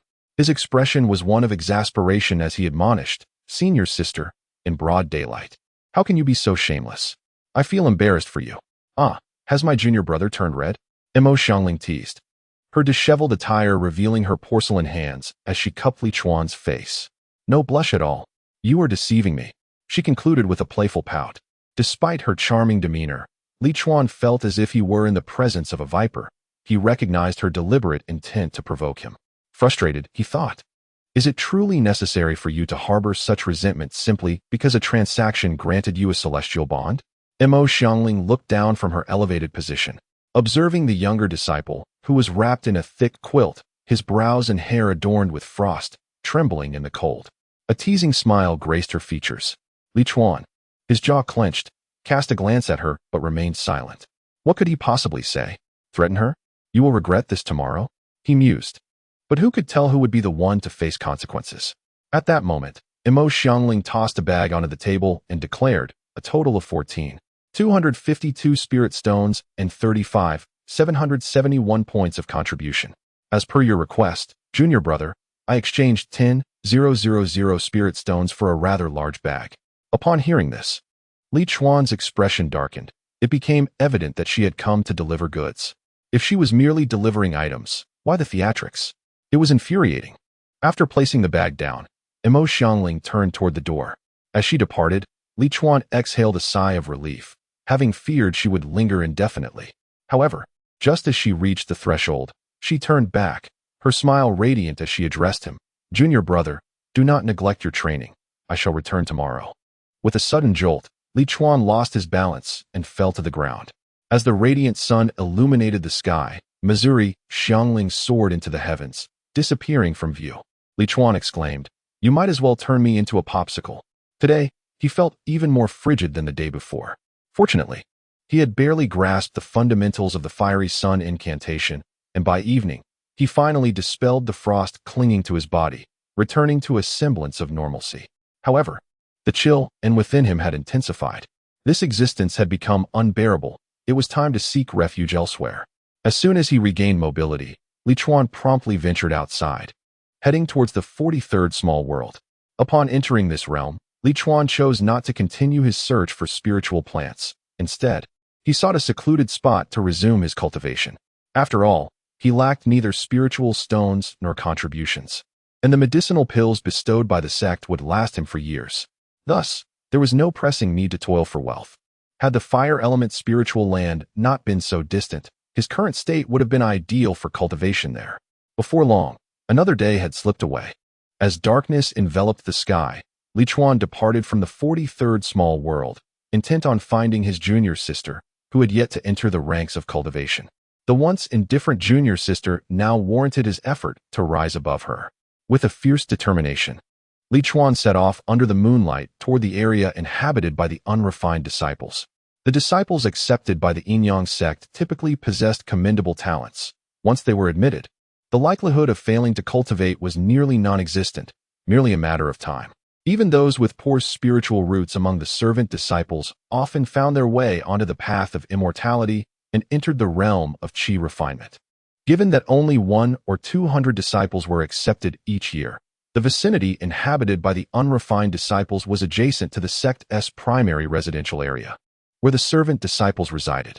It was not far from where Li Chuan and his fellow qi-refining disciples lived.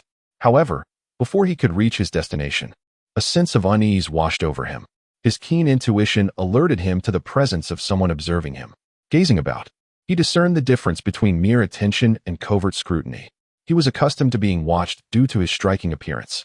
Yet this was nighttime. Who would linger in the shadows to stare at him? After surveying his surroundings and finding no discernible target, he noticed a few scattered disciples passing by. Yet, before long, a swift sound of air slicing through the night reached his ears, seemingly approaching him.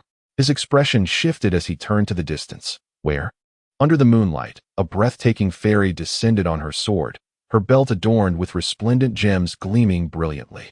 Damn it, is this never-ending? Li Chuan cursed fiercely, his expression resolute as he prepared to unleash a swift talisman. Chapter 40. Sister, kneel down. I have a request. Li Chuan lamented the fact that his parents had only bestowed upon him 2 swords. If his speed could be likened to riding a bicycle, then Mo Xiangling was riding a deluxe model.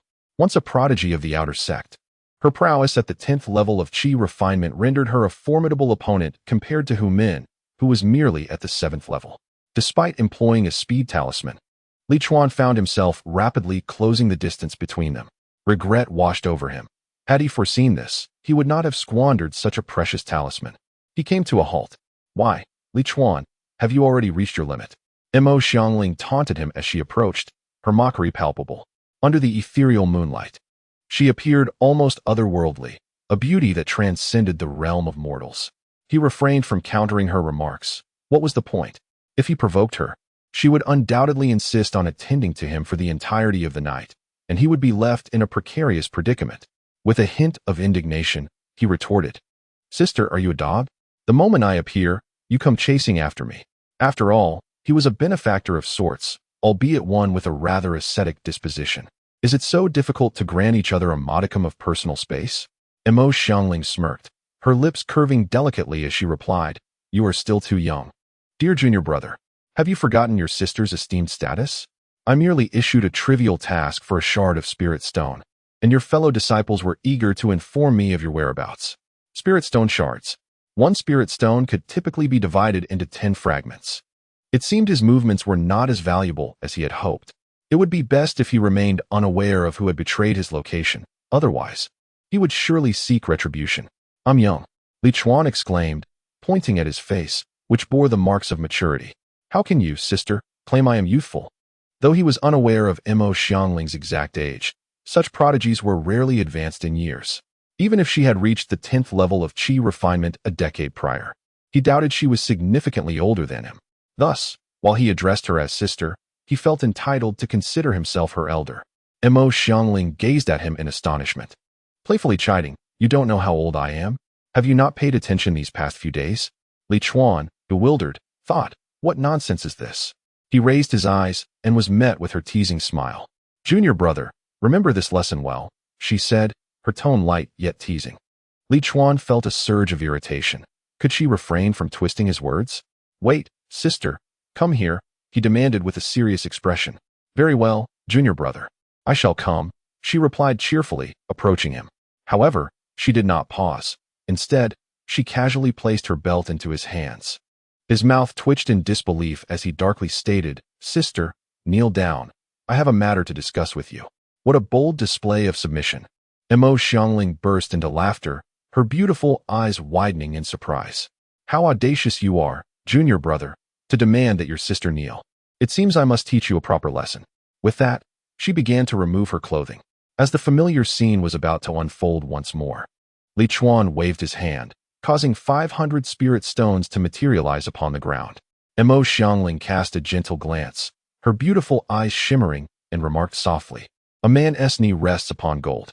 Li Chuan waved his hand again, summoning another 500 spirit stones. Mo Xiangling added, "Though I am not a man." When Li Chuan waved his hand again, and another 500 spirit stones appeared. Mo Xiangling seemed to falter slightly. Li Chuan raised his hand, tossing 100 spirit stones onto the pile, producing a crisp sound. Under the moonlight, these ethereal blue stones appeared exceptionally enchanting. One by one, the spirit stones slipped from the heap, resembling gems flowing amidst a brook. The delightful clinking of stones striking one another resonated continuously with each wave of his hand. Another 100 spirit stones were cast forth. He fixed his gaze on Mo Xiangling, determined that he would not relent until she succumbed today. Humph! Suddenly, Mo Xiangling let out a hum. Noticing her furrowed brow and the stern expression on her face, Li Chuan halted, puzzled by her abrupt change in demeanor. If her previous expression hinted at a lack of spirit stones, her current demeanor seemed to convey her indignation at being insulted by the very stones. In a swift motion, Mo Xiangling's hand moved, causing Li Chuan's heart to tighten instinctively. Was he truly destined to serve her today? He fixated on her hand, but to his surprise, she bent down, her palm resting on her knee, looking perplexed. "Strange, why does my knee feel a bit weak all of a sudden?" With that, she gracefully knelt down. A sigh of relief escaped Li Chuan's lips. She was merely acting, and so convincingly that he nearly believed he would become a popsicle again today. However, the prospect of profit was delightful. The moment Mo Xiangling knelt, she swiftly gathered all the spirit stones into her cosmic bag. In this contest of spirit stones and knees, Li Chuan emerged victorious. The roles had now reversed. Ordinarily, he would begin to instruct Mo Xiangling at this juncture. Yet, he refrained from speaking and instead tossed another 100 spirit stones onto the ground.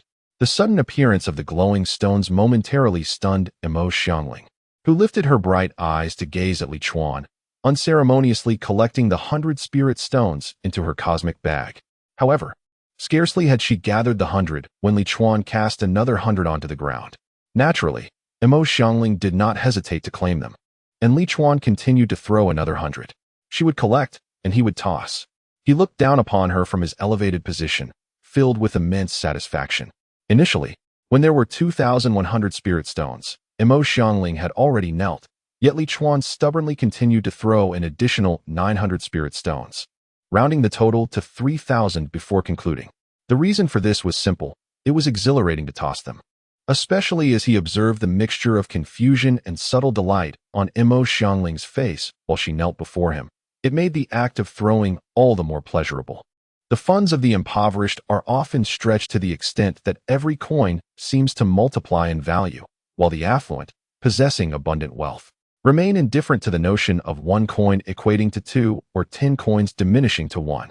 At present, Li Chuan finds himself in possession of enough elixirs awarded by his sect to sustain him for several years. Even should he choose to languish in idleness within the sect for an extended period, his resources would still surpass those of others. Moreover, he possesses an astonishing ability to amass wealth, acquiring spirit stones with an ease akin to that of wielding a sword. A mere flight of a few miles yields spirit stones, another brief journey, and once again, spirit stones. During his last venture to the 43rd small world, He found spirit herbs valued at less than 10 spirit stones unworthy of his effort to collect. In fact, among the first-tier spirit herbs, an overwhelming 99 are valued below 10 spirit stones.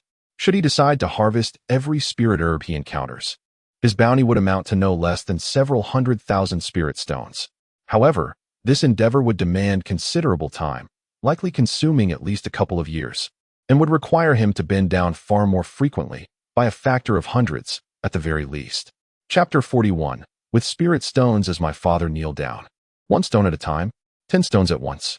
Li Chuan deemed such displays too meager to match his grandeur. He intended to cast down 100 at a time. In truth, his connection with Mo Xiangling required no expenditure, for he merely agreed to settle matters at the outer sect's task hall.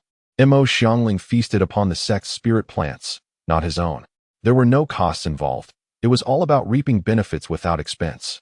Yet, it became evident that even this approach did not align with his refined demeanor.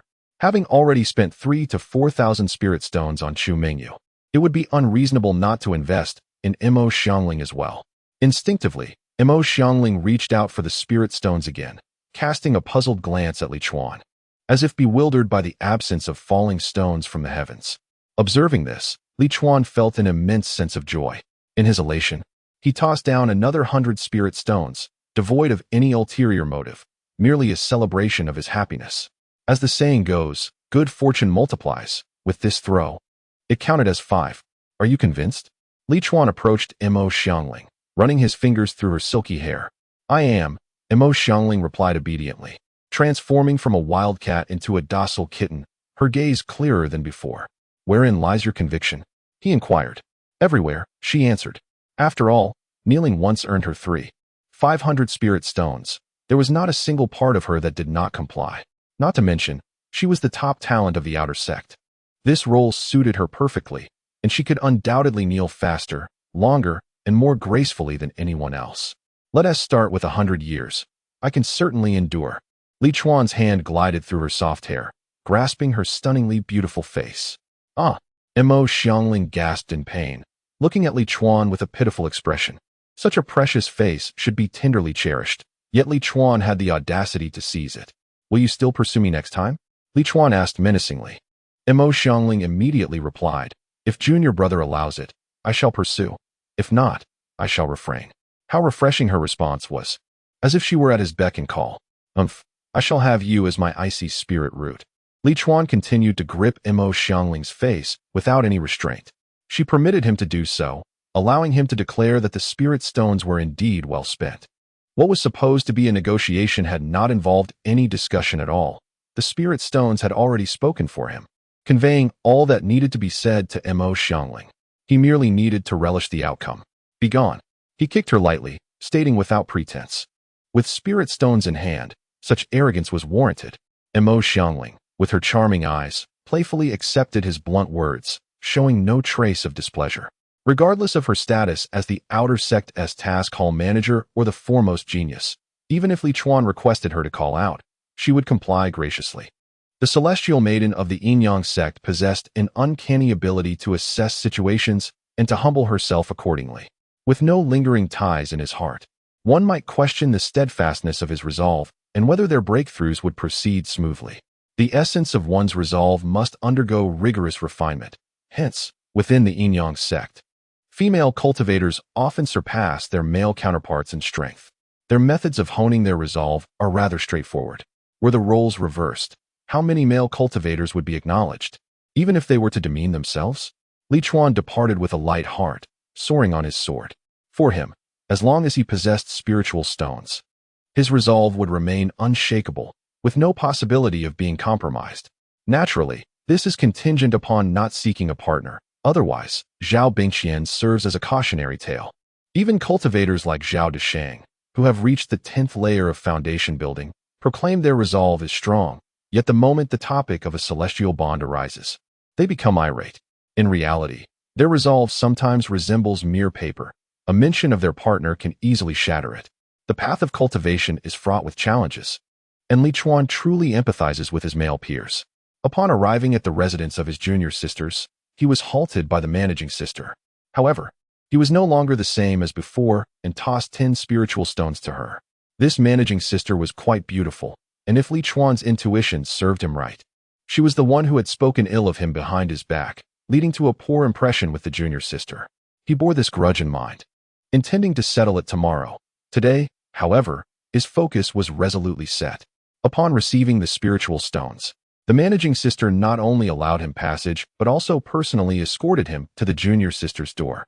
In truth, her apprehension about Li Chuan's late visit stemmed from the fear that he might act inappropriately. After all, he was merely a disciple at the third or fourth layer of qi refining, venturing into the new disciples area without a partner.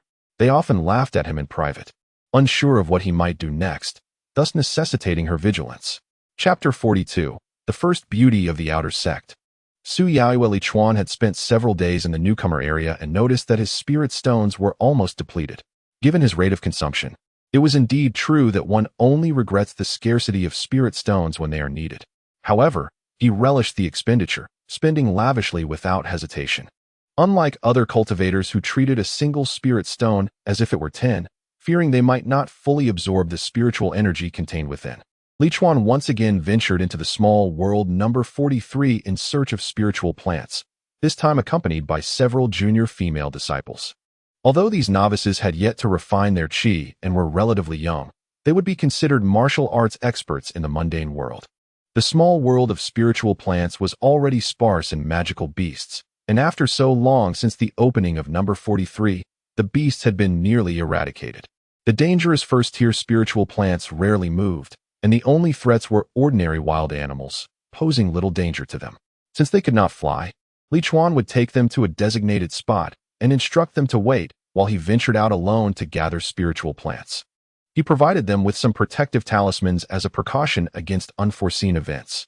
For these junior disciples, entering the small world No.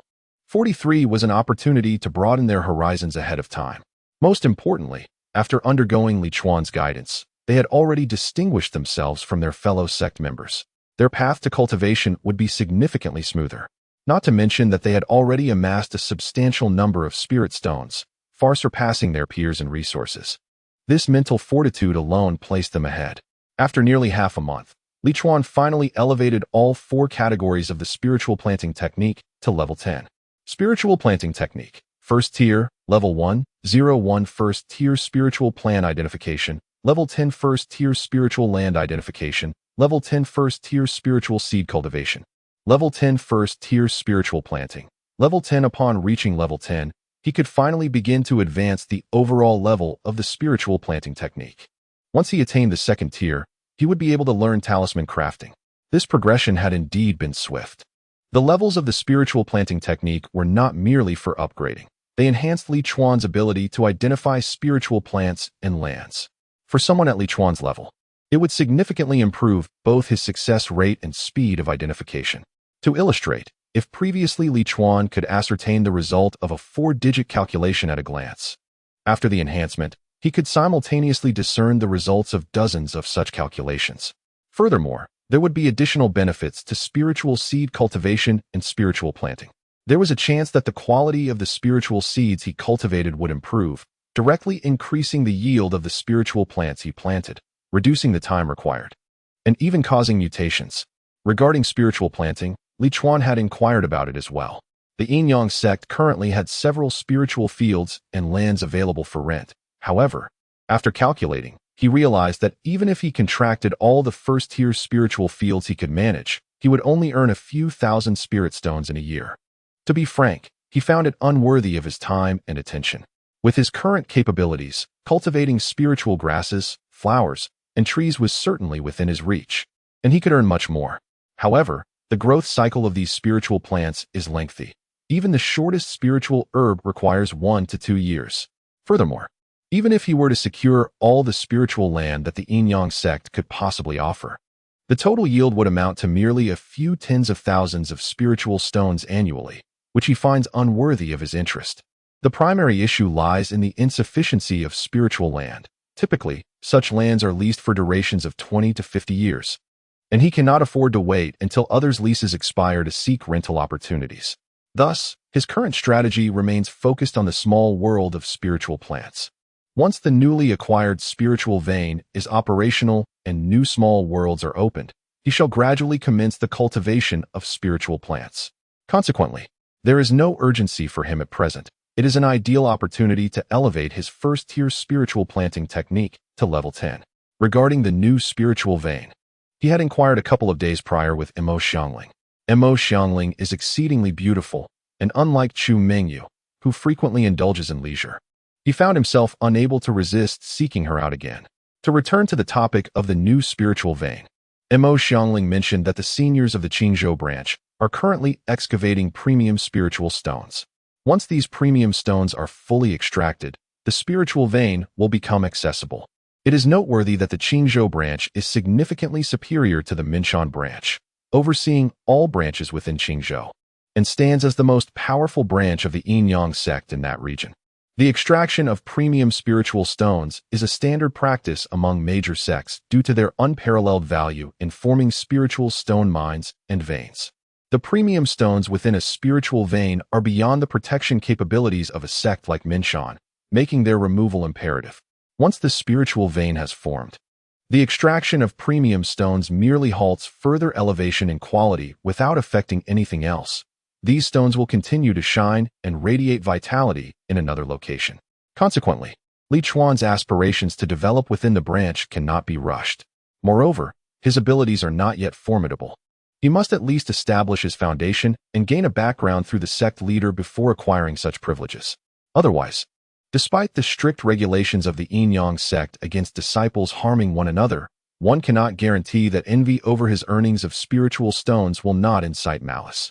As Li Chuan's gaze shifted away from his small black book, a group of individuals soared through the night sky not far from him. At such a late hour, their industriousness intrigued him. It was already past midnight, and he, accompanied by a group of younger female disciples, had chosen not to seek refuge in caves, opting instead for the open air. He relished this communion with nature, reveling in the unrestrained freedom that made him feel as though he had merged with the environment. Suddenly, a spark of excitement illuminated Li Chuan's eyes. Amidst the distant crowd, a figure radiated an extraordinary brilliance. Clad in fiery red armor and wielding a crimson spear, her features remained obscured, yet the elegant silhouette encased within the armor was undeniably captivating from afar. It was Su Yaiyue, the widely acknowledged beauty of the Qi refinement stage. Su Yaiyue, while Mo Xiangling's administrative role may have kept her out of the limelight, it is undeniable that Su Yaiyue's ascendance to the top was no mere coincidence. She must possess remarkable qualities to achieve such a status. Su Yaiyue is shrouded in mystery, although Li Chuan has yet to lay eyes upon her. He learned from Chu Mingyu that she was once a general in a small realm of cultivation before joining the Yin-Yang sect. She was persecuted and hunted down, ultimately finding refuge in the embrace of the sect when all hope seemed lost. Li Chuan could identify her at a glance, primarily due to her striking crimson armor. Generally, cultivators do not don armor, especially those of lower tiers, who typically wear enchanted garments. The expense of enchanted armor is prohibitive, as each segment is embedded with formations that serve as defensive artifacts. When interconnected, their protective capacity vastly surpasses that of ordinary garments.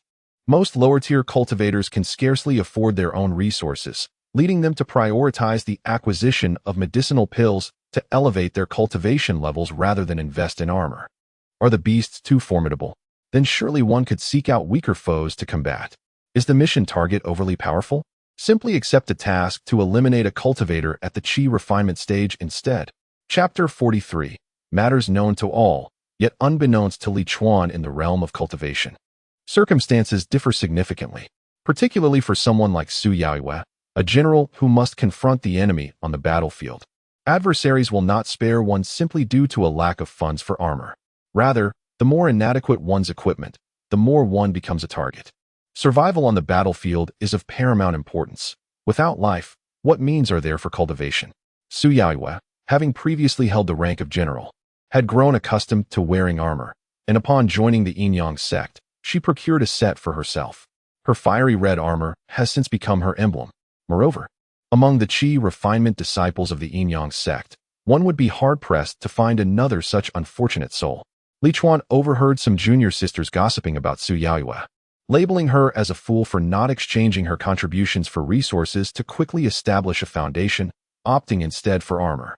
Upon hearing this, Li Chuan perceived their words as mere jealousy, envious of Su Yaoyue's beauty. Why should one begrudge her the right to wear exquisite armor or garments when she possesses the means? However, as time passed, Li Chuan began to contemplate further. Given the substantial expenses incurred in daily life, the demand for spirit stones was considerable. Wasn't he at time he took action? Resolute. He donned his attire and informed his junior sisters, "You may rest. I have matters to attend to." The junior sisters, understanding and considerate, replied, "Brother, be careful at this late hour. If you grow weary, find a place to rest. There is no need to overexert yourself. Little you will miss you. Please return swiftly." They assumed Li Chuan was off to gather spirit herbs once more. As for little Yu, Li Chuan hardly recalled who she was. He had distributed the spirit fruits he had gathered among these junior sisters. Yet, despite the small portions, did he truly need to remember their names? Perhaps he would reconsider when their cultivation levels surpassed his own. Indeed, this possibility was not far-fetched. Li Chuan's aptitude was average, even with abundant resources. His cultivation speed remained limited. Conversely, among the junior sisters, there were several with exceptional talent, and it was likely they would surpass him in the future.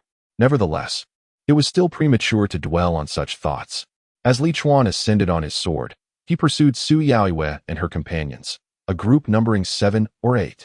He knew Su Yaoyue was formidable in battle, yet he wondered why she was accompanied by so many. In the spirit herb small world, there was no need for a team to slay demonic beasts. Could she be acting as a protector? This notion momentarily stunned Li Chuan. Although Su Yaoyue's beauty was well recognized, there were no stipulations against the fair being a guardian. This possibility seemed plausible, especially since the group's flight speed was rather slow, indicating their lack of strength. Su Yaoyue, at the 10th level of qi refinement, should not have been moving at such a sluggish pace. Li Chuan had already been noticed by Su Yaoyu as he took to the skies, yet she merely cast a fleeting glance without further reaction. Encountering fellow disciples within the realm of spiritual plants was relatively safe, as the prowess of spiritual plant cultivators was generally modest, resulting in a diminished desire for aggression. Before Li Chuan could approach them, he observed that they had come to a halt. He beheld Su Yaoyu brandishing a long spear, striking at the ground. Flickers of fire danced around her. She possessed a fire's spiritual root. Li Chuan could not help but click his tongue in admiration. Once again, he encountered a cultivator with an elemental affinity. Such individuals, without a doubt, boasted considerable strength. As he soared closer, he discerned the capabilities of the few individuals suspended in midair. Several were in the first or second layer of qi refinement, while the strongest among them matched his own prowess at the 4th layer. Nevertheless, in terms of combatability, he could easily overpower this band of spiritual plant cultivators. After all, genuine combat was not a mere game. The presence of death would instill fear in the remaining participants, thereby diminishing their combat effectiveness. Though they appeared numerous, they were akin to a scattered heap of sand. "Junior brother, what brings you here?" inquired the elder at the 4th layer of qi refinement, upon noticing Li Chuan. He was, indeed, an elderly man, surpassing a century in age. If he did not break through soon, his years would be numbered. Li Chuan directed his gaze downward and spoke. "I have long heard of the esteemed name of senior sister Su Yaoyu, yet I have never had the pleasure of meeting her. I did not anticipate encountering her here, hence my visit to pay my respects." Below, Su Yaoyu was engaged in a fierce battle with a demon tree, its branches agile and seemingly delicate, yet each strike possessed the force to shatter stones. Wielding her spear, she severed several of its branches, her graceful movements revealing her exquisite form. Upon hearing Li Chuan's words, the elder's expression shifted to one of understanding, and he smiled at Li Chuan. The name of senior sister Su is known throughout the outer sect, yet she seldom appears in public, making those who have witnessed her true visage exceedingly rare. "We comprehend your intentions, junior brother." Li Chuan withdrew his gaze from the skirmish below and turned his attention to the elder, inquiring curiously, "Brother, does senior sister Su often accompany you?" The elder chuckled wryly. "Senior sister Su does not come cheap. We lack the financial means to frequently enlist her assistance." Li Chuan nodded, contemplating that as the outer sect's most striking beauty, her fees would undoubtedly be substantial. Yet, he suddenly realized that what had been mentioned was not the price for forming a celestial bond. Nevertheless, the assertion that it would not be low held merit. Any fee would surely be considerable. Are you employing her for protection? Li Chuan asked. The group exchanged surprised glances, scrutinizing him from head to toe. What is it? Did I say something amiss? Li Chuan queried, inspecting himself. He was dressed quite elegantly. It was evident he was no pauper. So what was the issue? The elder regarded Li Chuan thoughtfully and remarked, were this not the small world of our Yin-Yang sect, I would almost suspect you were one of our own. Any disciple frequently undertaking missions knows that Senior Sister Su specializes in accepting assassination tasks that others cannot complete. You must be a recent initiate, am I correct? He scrutinized the robe Li Chuan wore, though his expression was tinged with hesitation. As Li Chuan perceived himself, the robe he wore and the boots upon his feet were evidently not of ordinary caliber. It was improbable for a novice, still at the 4th level of Qi refinement, to possess such attire. Upon hearing this, Li Chuan, in a moment of realization, remarked, Senior brother, regarding this matter, I seldom undertake tasks. Hence, I am not well acquainted with Sister Su Yaoyue's affairs. I had assumed you encountered this creature by mere chance. He gestured towards the demonic tree below. The demonic tree is distinct from the spiritual tree, tree spirits, and tree essences. It possesses offensive capabilities and a degree of mobility, yet lacks intelligence, or possesses it to a minimal extent.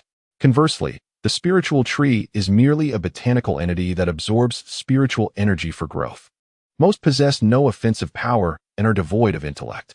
Numerous spiritual trees yield trunks and branches suitable for crafting and medicinal purposes, with their fruits bearing significant utility. Chapter 44, Not Senior Sister. You understand group purchases as well. The most significant distinction between the demonic tree and the spiritual tree lies in the potential of the latter to develop sentience, transforming into an intelligent tree demon, which may eventually take human form. As for the tree spirit, it is a spiritual tree intertwined with an enigmatic connection to the heavens and the earth. These beings possess not only wisdom, but also unparalleled strength among their peers, often able to manipulate the 5 elemental attributes or wield unique abilities. Their status among tree demons is akin to that of prodigious geniuses among human cultivators. Similar to tree demons, demonic beasts exhibit lower intelligence and are frequently hunted. However, rational demonic beings are generally spared from indiscriminate slaughter by human cultivators, barring any deep-seated vendettas.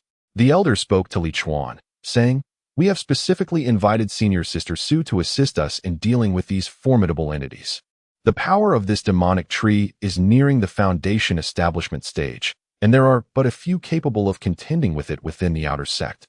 Li Chuan nodded thoughtfully, inquiring, So, you typically summon Senior Sister Su when you encounter a demonic tree you cannot handle? The elder affirmed, Indeed. Senior Sister Su has never failed in her endeavors. She has also pledged that for any demonic beast or spirit below the foundation establishment stage that she cannot subdue, she will refund tenfold the fee. However, if she arrives at the destination only to find that the target has already been eliminated, she does not return the spirit stones. Li Chuan suddenly understood, so that is how it is. He had not considered this as a business venture. Previously, he had seen individuals selling the locations of spiritual plants in the mission hall. It made sense, particularly for demonic trees or aggressive spiritual plants, which typically remain stationary. Once discovered, returning to summon assistance would likely yield a successful encounter. After all, the small world is quite vast, and it is improbable that someone else would have already claimed the target, especially if it is not in proximity to the exit. Selling the location would hardly be as profitable as personally hiring someone to eliminate the threat. Of course, there are risks involved. If the hired help proves inadequate, one might very well endanger themselves. How does Senior Sister Su charge? Li Chuan asked. 30 spirit stones per instance, but she is currently not accepting individual assassination tasks. So we have pooled our resources to seek her assistance, the elder replied, gesturing to the others nearby. Oh, it appears you've all made a good harvest. Li Chuan remarked.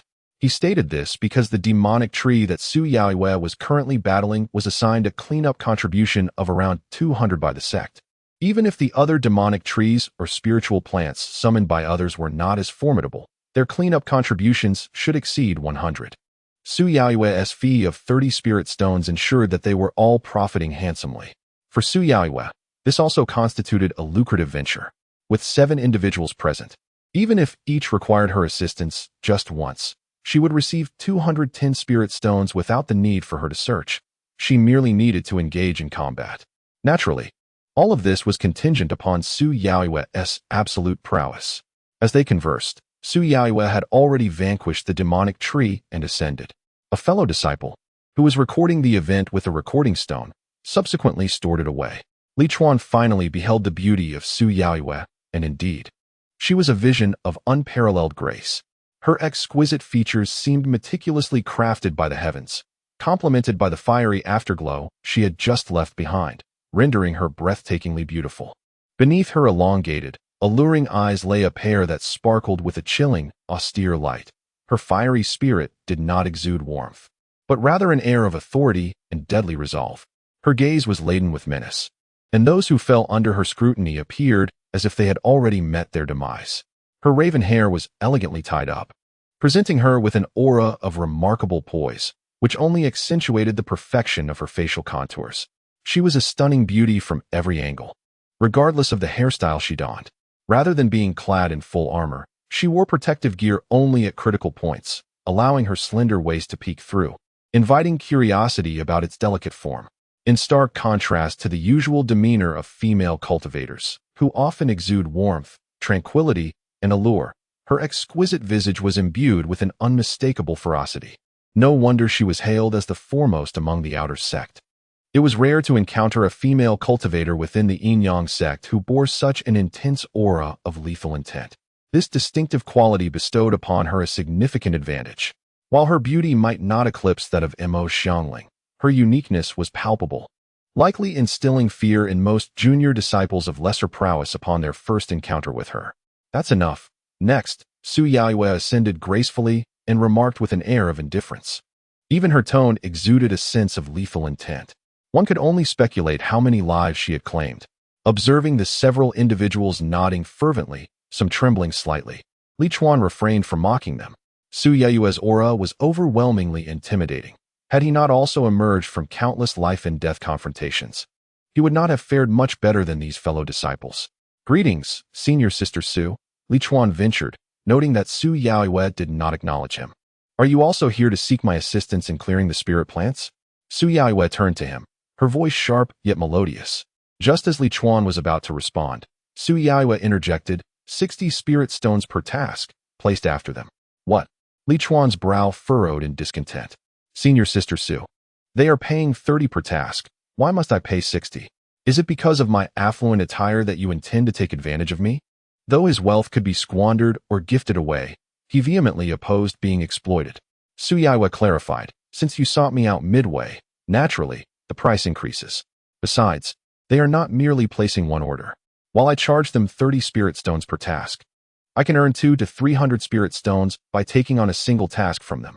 If you can gather a few individuals to provide me with 5 opportunities, I shall still charge you 30 spirit stones per task." Her reasoning was not without merit, as Li Chuan recognized the principle of bulk pricing versus individual pricing from his past life. This explanation was acceptable to Li Chuan, who remarked that he would refrain from seeking assistance from his senior sister for the time being. However, for the time being was hardly accurate. His true intention was never to solicit Su Yaoyue's help, but rather to cultivate a celestial connection. Nevertheless, since Su Yaoyue had misconstrued his intentions, there was no need for him to fabricate further excuses. Observing her current state, it was evident that she was preoccupied, for she had her regular duties to attend to. A respectable job enhances one's value. The better the work, the greater the worth. The young ladies from Li Chuan's previous life exemplified this truth. The price for those standing on the street differed from that of those online, while those still in training held yet another valuation, and those appearing on television commanded a different price altogether. Li Chuan resolved to wait until Su Yaoyue completed her tasks before approaching her once more. Having encountered her, it would be remiss not to pursue a connection. He felt somewhat emboldened in his disregard for potential consequences. It was possible that those unversed in cultivation might assume that Su Yaoyue possessed a fire spiritual root, aligned with the yang. Those who entertained such notions were clearly not suited for cultivation. Even if Su Yaoyue did possess a fire spiritual root, the flames within her were of the Yin variety, which bore no lesser threat than the icy essence of Mo Xiangling's ice spiritual root. Of course, this distinction was ultimately inconsequential. Chapter 45. Is this acceptable? Su Yaoyue was resolute in her actions, opting not to engage in lengthy conversations with Li Chuan, instead directing her fellow disciples to continue leading the way. Li Chuan, undeterred, followed them, merely observing the unfolding spectacle without any opposition. After soaring for more than an hour, they arrived at their next destination. Without uttering a word, Su Yaoyue charged toward the target.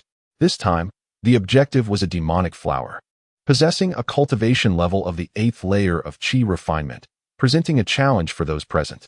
However, for Su Yaoyue, it was significantly easier than the previous encounter. She boldly faced the flower's poisonous thorns and delivered a decisive blow. At this moment, the formidable power of her treasured armor became evident.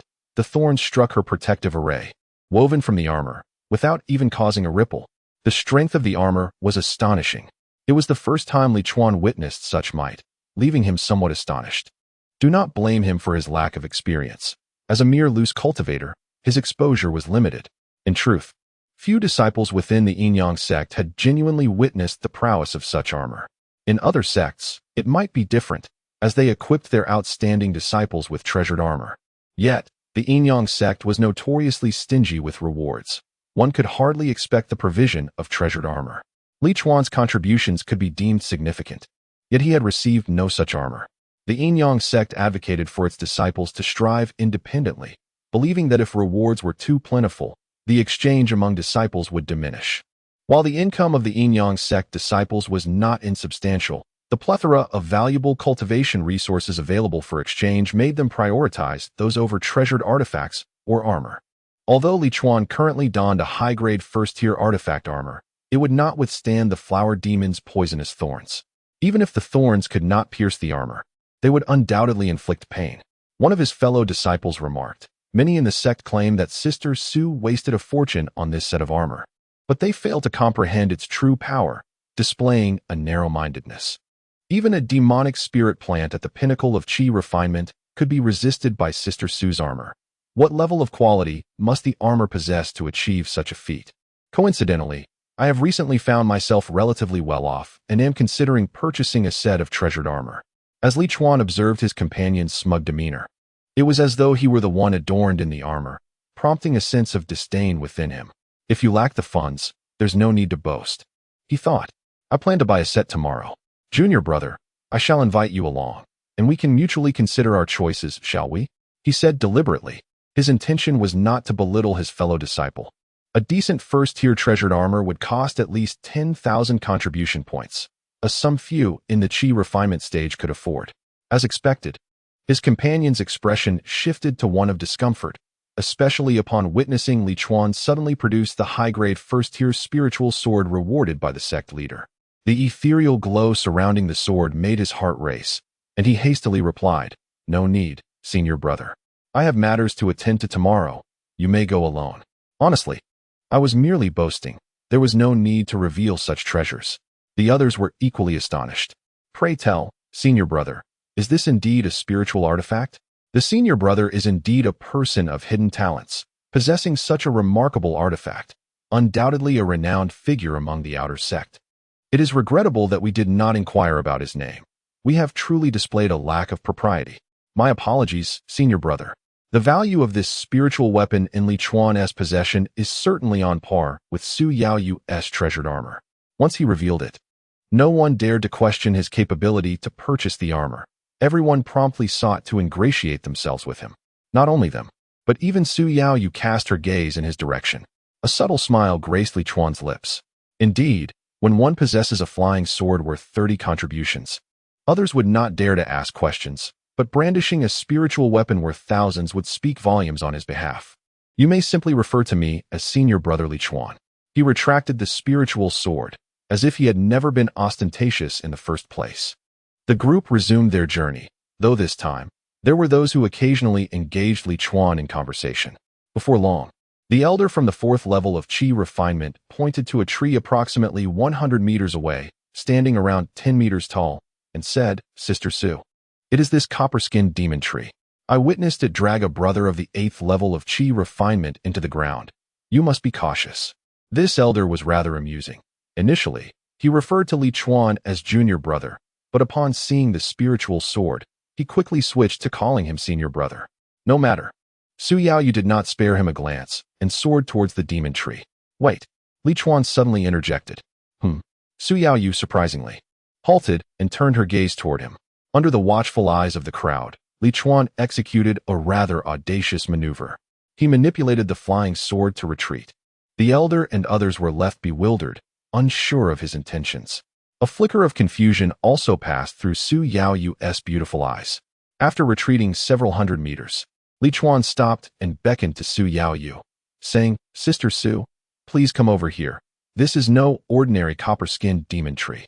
Surrounding it are several other demon trees of equal strength, masquerading as ordinary trees." Upon hearing this, the elder's expression changed dramatically, and he hurriedly flew toward Li Chuan. Yet, Su Yaoyu remained in place, unmoving.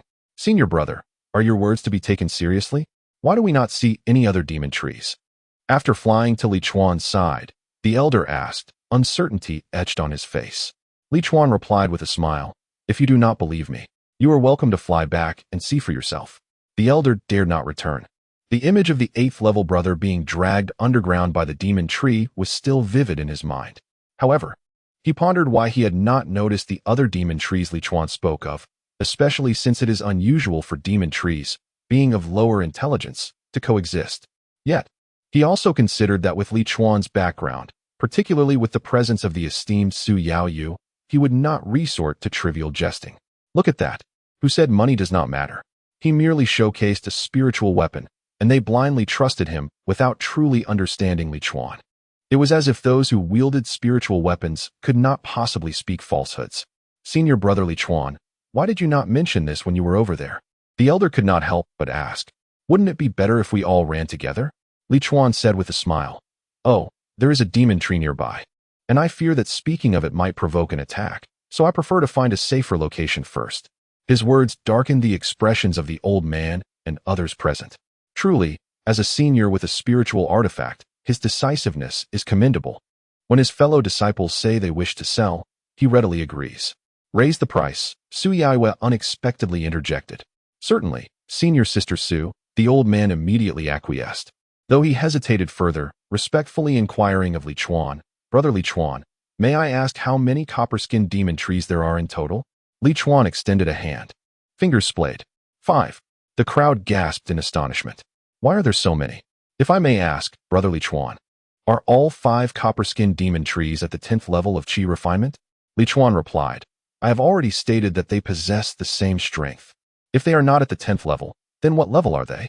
The old man hastily turned to Su Yaoyu, saying, "Senior sister Su, this quantity is rather excessive. Perhaps we should reconsider." 300 spirit stones. Su Yaoyu interrupted him directly, raising the price. "Ah, this is not merely a matter of spirit stones. Senior sister Su, we, your junior brothers, are concerned for your safety," he stammered. "Will you agree or not?" Under Su Yaoyu's cold gaze, the old man, frightened, quickly nodded in agreement. He felt that if he were to refuse, she might sever his head on the spot. After making his agreement, he bowed to Li Chuan, requesting, "Could you please indicate the locations of the other 4 copper-skinned demon trees?" Copper-skinned demon trees represent a broad category. Generally, more formidable demon trees have bark resembling copper, hence the name. However, the recently mentioned demon tree has its unique designation, the 4-directional demon tree. The 4-directional demon tree is centered around one tree, with the others hidden in 4 cardinal directions, though it does not necessarily imply that there are always 4 in the vicinity. This instance is merely coincidental.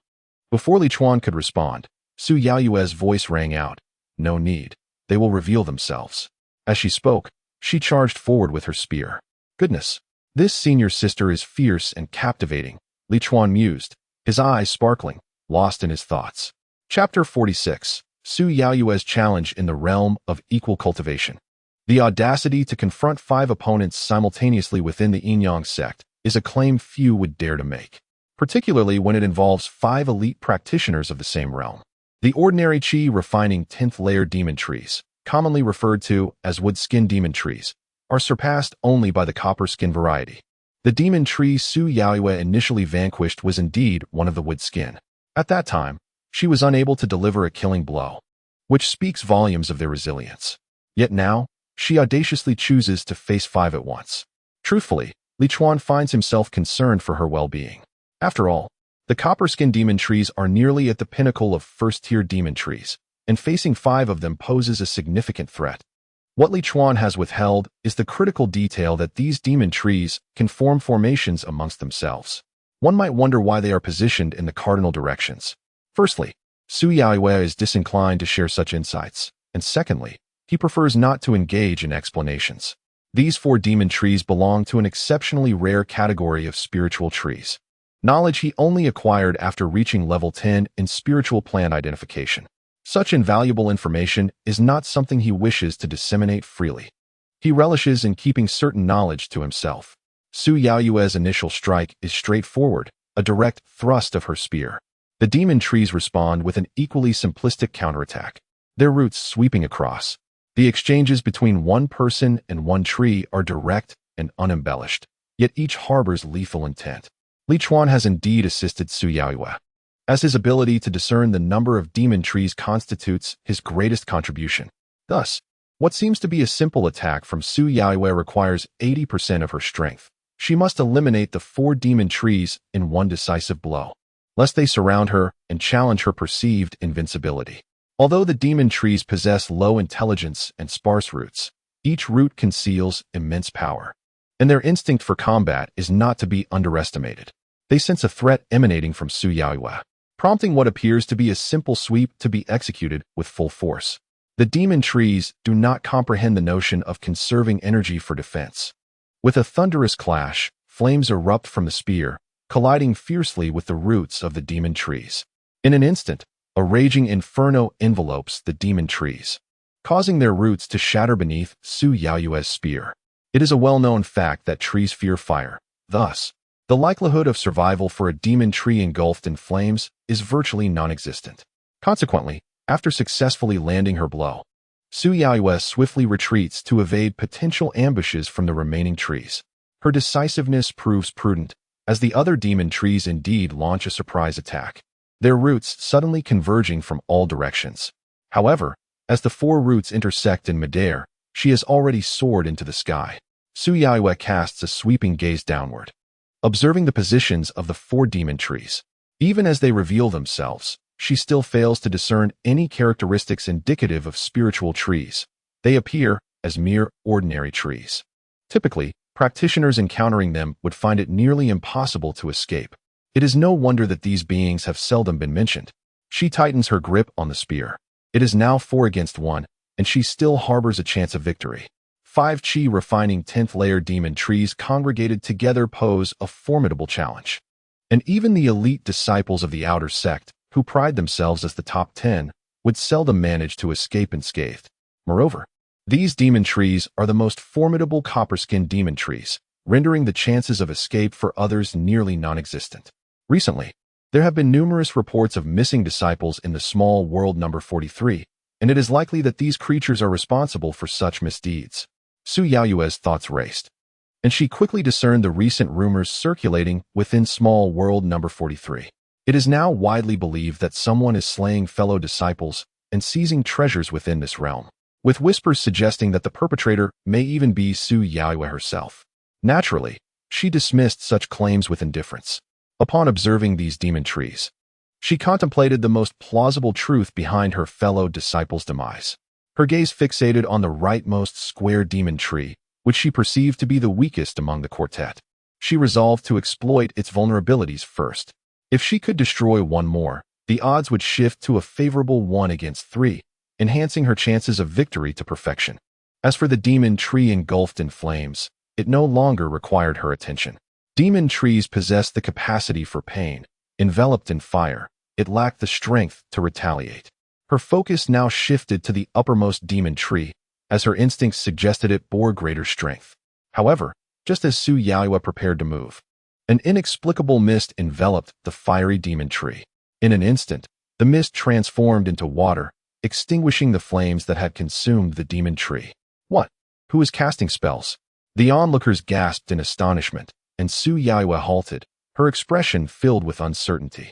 Li Chuan, equally surprised, blurted out the answer, The uppermost demon tree is a water attribute demon tree. Upon advancing to higher tiers, the square demon trees would typically acquire elemental attributes. Though this typically occurs beyond the 4th or 5th level, earth, metal, water, fire, and wood, these elements can be united. Yet, this tree is merely first tier. It can only be described as yet another prodigy. Ah, water attribute demon tree. The elder and others exclaimed in shock. Just as spiritual cultivators possess spiritual roots, demon beasts possess attributes. In other words, this water attribute demon tree and Su Yaoyue, with her fire spiritual root, are both outstanding among their kind. Sister Su, cease your attack. That demon tree has a fire spiritual root. I will offer you the full amount of 300 spirit stones, the elder suddenly called out. His motivation was not one of moral awakening. Rather, he feared that should Su Yaoyue perish, they would be unable to escape. Furthermore, with so many demon trees present, he could sell this information to the sect. Although the contributions from slaying these demon trees would not surpass those from defeating the others, he would certainly not incur a loss. One must commend the task system of the Yin-Yang sect. Su Yaoyue had received her assignment at the task hall, where the general location of this demon tree had been recorded. Thus, even though the other 4 demon trees were visible to all, she held priority among those present. Were it not for this, Su Yaoyue would not have demanded 300 spirit stones, but would instead have counted the contributions from the elimination of the other 4 trees solely for herself. However, the elder did not understand Su Yaoyue.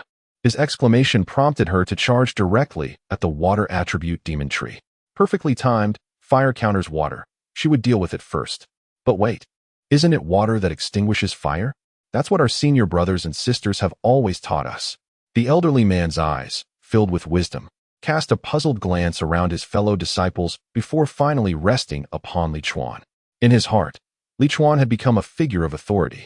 Meeting his eager gaze for knowledge, Li Chuan inquired, among your senior brothers and Sister Su Yaoyue, who is the most formidable? Naturally, it was Sister Su. For how many could rival her among the outer disciples?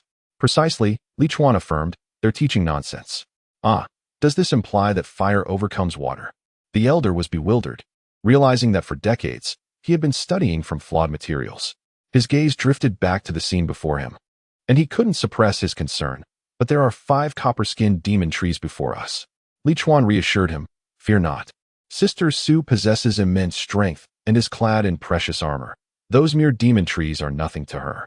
Just then, a loud crash resounded as Su Yaoyue was flung away by 2 of the tree's roots. Li Chuan paused, muttering, those demon trees are but toys for Sister Su to spin around. Suddenly, the elder and others felt that Li Chuan's voice was growing increasingly distant.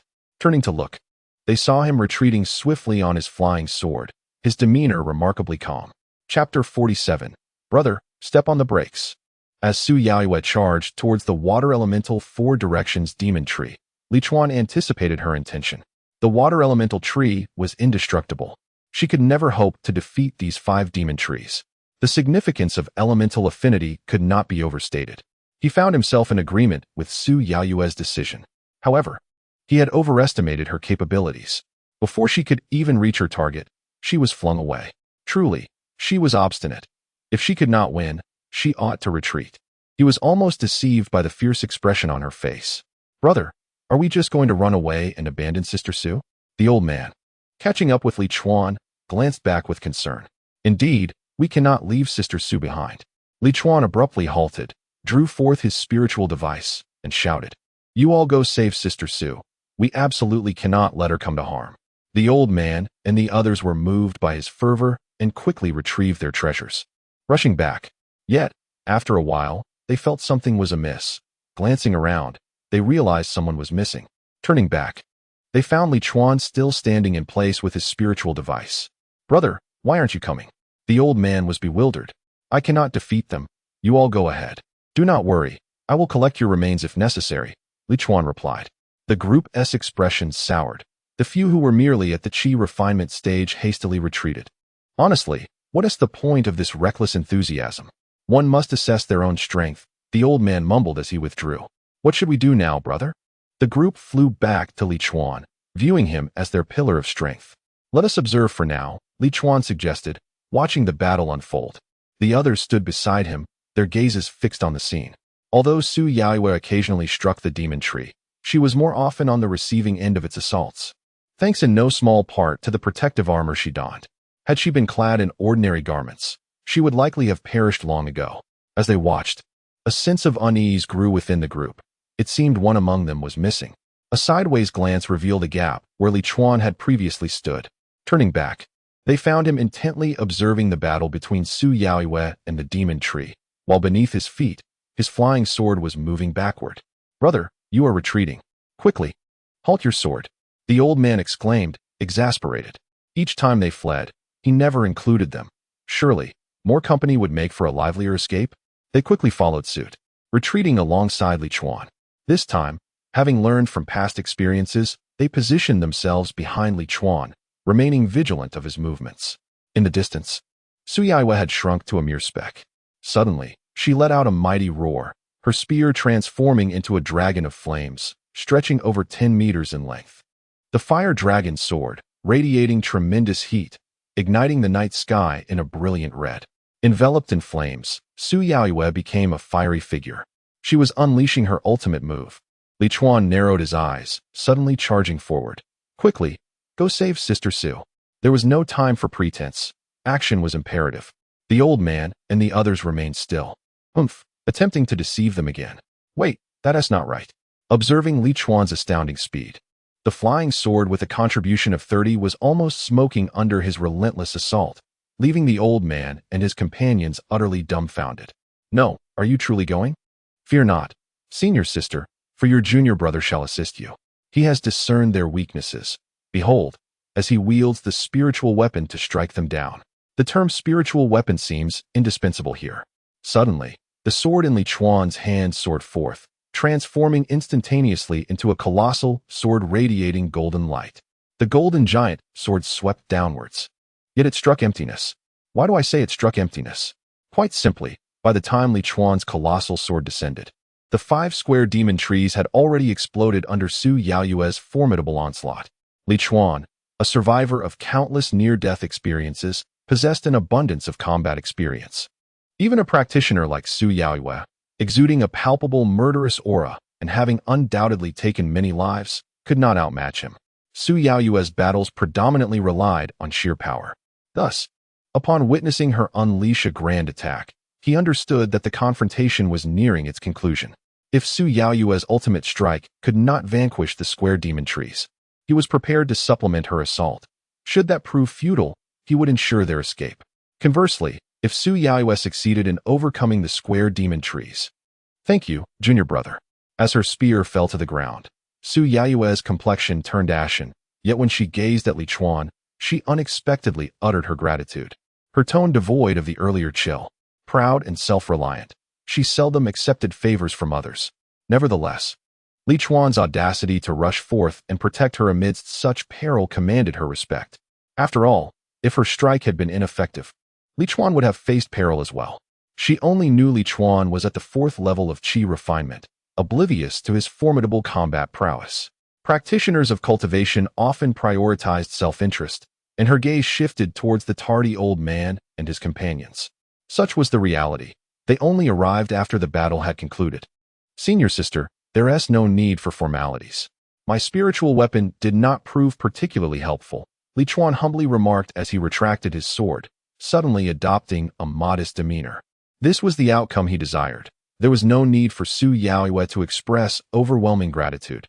Just a hint of appreciation would suffice. She was merely a general. One should not overestimate her perceptiveness. Had she possessed such cunning, she would not have been ensnared by the Yin-Yang sect. In truth, cultivators largely revered the supremacy of strength. As Su Yaoyue appeared on the brink of collapse, Li Chuan hurriedly flew over to support her. "Senior sister, are you all right?" His hand instinctively wrapped around her slender waist, a gesture remarkably natural. Su Yaoyue exhibited no sign of resistance, shaking her head. "I'm fine, junior brother. There is no need for such concern." Female cultivators of the Yin-Yang sect, once familiar, do not adhere to the same formalities as those from other sections. In simpler terms, once acquainted, they become quite approachable. After summoning her spear back to her, Su Yaoyue extricated herself from Li Chuan's grasp and soared towards the old man and his companions. "Su sister, are you unscathed?" The old man inquired with genuine concern. In this moment, Su Yaoyue discerned the distinction between the two seemingly genuine old men. Rather than responding verbally, she extended her hand and calmly stated, "The demon trees have been eradicated. Let us settle the accounts." Having already collected her reward for the mission from the task hall, she sought the additional reward for the 4 demon trees that had recently emerged. The old man hastily produced spirit stones, only to find himself in a rather awkward predicament, unable to gather the requisite 300 spirit stones. In haste, he borrowed a few from his fellow disciples and presented them to Su Yaoyue, saying, "Senior sister, I appreciate your efforts." This scenario reflects the plight of most spirit cultivators. While their pace of earning spirit stones is not particularly slow, the majority of spirit cultivators struggle to break through their limitations, feeling as if their lifespan is dwindling. Consequently, upon receiving spirit stones, their immediate impulse is to purchase elixirs. The relentless urgency compels them. They yearn to transcend their mortal constraints. Were it not for the exorbitant costs of elixirs, they could easily save thousands of spirit stones annually, having amassed a considerable fortune over the years. This situation bears resemblance to Li Chuan, who, with spirit stones in his possession, finds himself unable to resist the temptation to indulge. As Li Chuan's gaze followed the graceful movements of Su Yaoyue's slender waist, he savored the lingering sensation from earlier. After accepting the spirit stones, Su Yaoyue turned to Li Chuan and remarked, "Junior brother, my task has come to an end. We must part ways here." Had it not been for Li Chuan's last-minute dash, she would have departed without a word, as was her usual demeanor. "Senior sister, let us go together." Anticipating the events that awaited them on the road ahead, Li Chuan could hardly contain his excitement. Chapter 48. Securing Su Yaoyue with 2,000 spirit stones. No need. Your speed is too slow. Although Su Yaoyue had developed a certain fondness for Li Chuan, she rejected him without a moment's hesitation, and her refusal was rather ruthless. The primary reason was her current internal injuries. She was eager to return for healing. Li Chuan, who had been soaring through the air in delight, felt his confidence wane. He had never anticipated that Su Yaoyue would dismiss even such a simple request. Why was she reverting to her aloof demeanor again? Too slow, is it? A wicked smile crept across Li Chuan's lips. Was he really that slow? Just as he was about to toss out 500 spirit stones to astonish Su Yaoyue, he realized that only 23 stones materialized in his hand. His expression froze as it dawned on him that he had been excessively extravagant lately, spending the remaining spirit stones on his junior sister. The spiritual plants in his Qinkuan bag had not yet been exchanged for stones. How careless of him. Meanwhile, after her dismissal, Su Yaoyue took flight, unaware of Li Chuan's subtle actions. Li Chuan, frustrated, called out, "Sister, wait. I have something to discuss with you." Su Yaoyue glanced back but did not slow her pace, her beautiful eyes reflecting confusion. Li Chuan called her several times, his behavior somewhat irrational. Then, he sent a message through his thoughts, "Sister, I wish to forge a bond of destiny with you." The impact of this declaration was undeniably profound. Yet, a look of astonishment crossed Su Yaoyue's pale face, although she did not express anger. Truly, she was worthy of her status as a senior sister of the Yin-Yang sect. With a calm demeanor, Su Yaoyue replied, "Junior brother, you are mistaken." Li Chuan seemingly ignored her words, continuing, "I hope you can spare a day, and I am willing to offer 1,000 spirit stones as a token of my assistance to help you overcome the obstacles on your path to immortality." Su Yaoyue's expression shifted slightly in surprise. Before she could respond, Li Chuan pressed on, 1,500 spirit stones. I am willing to offer this amount to aid you in traversing the path of the immortal. It was evident that Su Yaoyue's expression began to soften, and the murderous intent in her gaze dissipated. As if participating in an auction, Li Chuan did not allow himself a moment of respite. After proclaiming his bid, he exclaimed, 2,000 spirit stones. I am prepared to offer this to assist you in advancing further on your journey. His unwavering determination to aid her took Su Yaoyue by surprise, and her eyes sparkled with intrigue. Those who held positions of authority often favored straightforward individuals, and Li Chuan's decisive approach had indeed won her over. She turned her head but left Li Chuan with a parting remark. To have your assistance is a stroke of luck for me. I will be at my residence for the next few days. Had she not been wounded, she would surely have remained, drawn by her admiration for Li Chuan. Li Chuan grinned widely, unable to contain his joy, Glancing at the 23 spirit stones in his hand, he casually tossed them aside. Such a meager amount was unworthy of accompanying him. Li Chuan then took to the skies on his sword. While the old man and others hurried to collect the stones he had discarded, they nearly came to blows over a few precious spirit stones. Alas, despite the shared pursuit of immortality, the disparity is striking. Upon returning, the junior sisters were deep in slumber. At dawn, one by one, they emerged, each sporting adorable little eye bags as they accompanied Li Chuan on his journey back, burdened by the junior sisters who could not fly. Their return took the better part of the day. By the time the sun began to set, they finally arrived at the sect. After bidding farewell to the junior sisters, Li Chuan made his way to the mission hall. Having already struck a deal with Mo Xiangling, there was no need to settle accounts with Zhou Han. Instead, he headed directly to Mo Xiangling's usual office. Unless she was out on inspections or occupied with other duties, Mo Xiangling spent most of her time there. Fortune favored Li Chuan, for upon his arrival, Mo Xiangling was present. To his surprise, Hu Min was also there, seemingly seeking Mo Xiangling for some purpose. The sight of the two beauties in the room was indeed refreshing, though Hu Min paled in comparison to Mo Xiangling, who was exquisite in her own right. "Junior brother Li Chuan, you've come," Mo Xiangling exclaimed with a radiant smile, instinctively reaching to loosen her belt. Hu Min gasped, "Wait, sister, I'm still here. Is this not a bit inappropriate?" Li Chuan's expression darkened, and he sternly admonished, "Focus, it's working hours." He knew that if he let Mo Xiangling see any leniency in his demeanor, she would eagerly draw near to attend to him. How bothersome, he thought as Mo Xiangling giggled behind her hand, clearly relishing in teasing him. She enjoyed toying with Li Chuan, who, despite lacking in certain abilities, was notably affluent. Her playful demeanor was genuine, devoid of any coyness, as she was unafraid to take tangible actions. "Junior brother Li Chuan," Hu Min said, quickly bowing upon his approach. It was a rare reversal of roles, with a senior sister bowing to her junior brother, a phenomenon unique to Li Chuan. He acknowledged, settling into Mo Xiangling's designated seat before turning his gaze toward Hu Min. She felt a shiver under his scrutiny, uncertain of his intentions. Did he perhaps wish to impose something upon her? But with Sister Mo present, it seemed unlikely. After a moment of realization, Hu Min knelt beside Li Chuan. Reaching out to massage his thigh, he nodded in satisfaction, patting her head, pleased with her understanding. Just as he intended to reward her with a few spirit stones, he remembered he had carelessly discarded the last remaining 23. Why did he constantly feel wealthy? It was quite perplexing. With a shake of his head, Li Chuan produced a spirit herb valued at 10 spirit stones, holding it to Hu Min's lips. This reminiscent scene stirred memories of past humiliations within her. However, the last time he had fed her common grass, this time it was a spirit herb. She promptly opened her mouth, accepting the herb. In truth, consuming it in such a manner was a significant waste, as not all of its spiritual essence could be fully utilized. Even so, if she could ingest the equivalent of 2 spirit stones, she considered herself fortunate. However, this miraculous herb was provided by Li Chuan, so she dared not utter another word. Chapter 49. Su Yaiwe once said, "Junior brother, you must not be biased."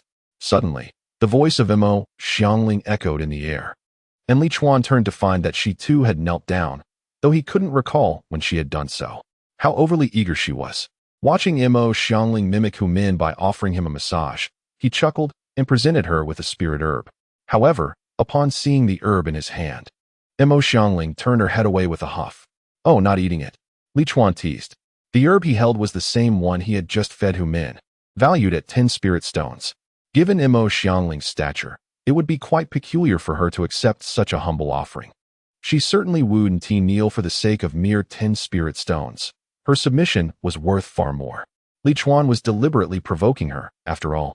She had been so eager to serve him. He casually fed the spirit herb to Hu Min instead. Hu Min was distraught, wondering if she should feel touched. Li Chuan took out another spirit herb, and Mo Xiangling glanced over before promptly turning her head away again, huffing once more. However, this time her huff was noticeably softer, for the herb in Li Chuan's hand was valued at 100 spirit stones. It was a privilege to eat, yet she seemed to be picky. Li Chuan was not one to indulge her whims, and he pinched her mouth to ensure she consumed the herb. Truly, she seemed unable to distinguish between priorities. Mo Xiangling chewed with puffed cheeks, her enchanting phoenix eyes playfully gazing at Li Chuan. With a resolute push, Li Chuan dismissed her face, warning, "Move aside, or I shall slap you." How infuriating that her breathtaking beauty appeared flawless from every angle. Before Mo Xiangling could respond, Li Chuan unveiled his trump card. The room was suddenly filled with an abundance of spirit plants. A radiant smile spread across Mo Xiangling's face, her voice taking on a teasing tone. "Ah, junior brother, you are as remarkable as ever. How long has it been, and you've already gathered so many spirit plants?" For Li Chuan, earning was synonymous with her earning. Conservatively estimating, she could partake of 1/5 of the bounty. Wouldn't that delight her? Meanwhile, Hu Min looked on enviously, wishing she had even a fraction of Li Chuan's prowess.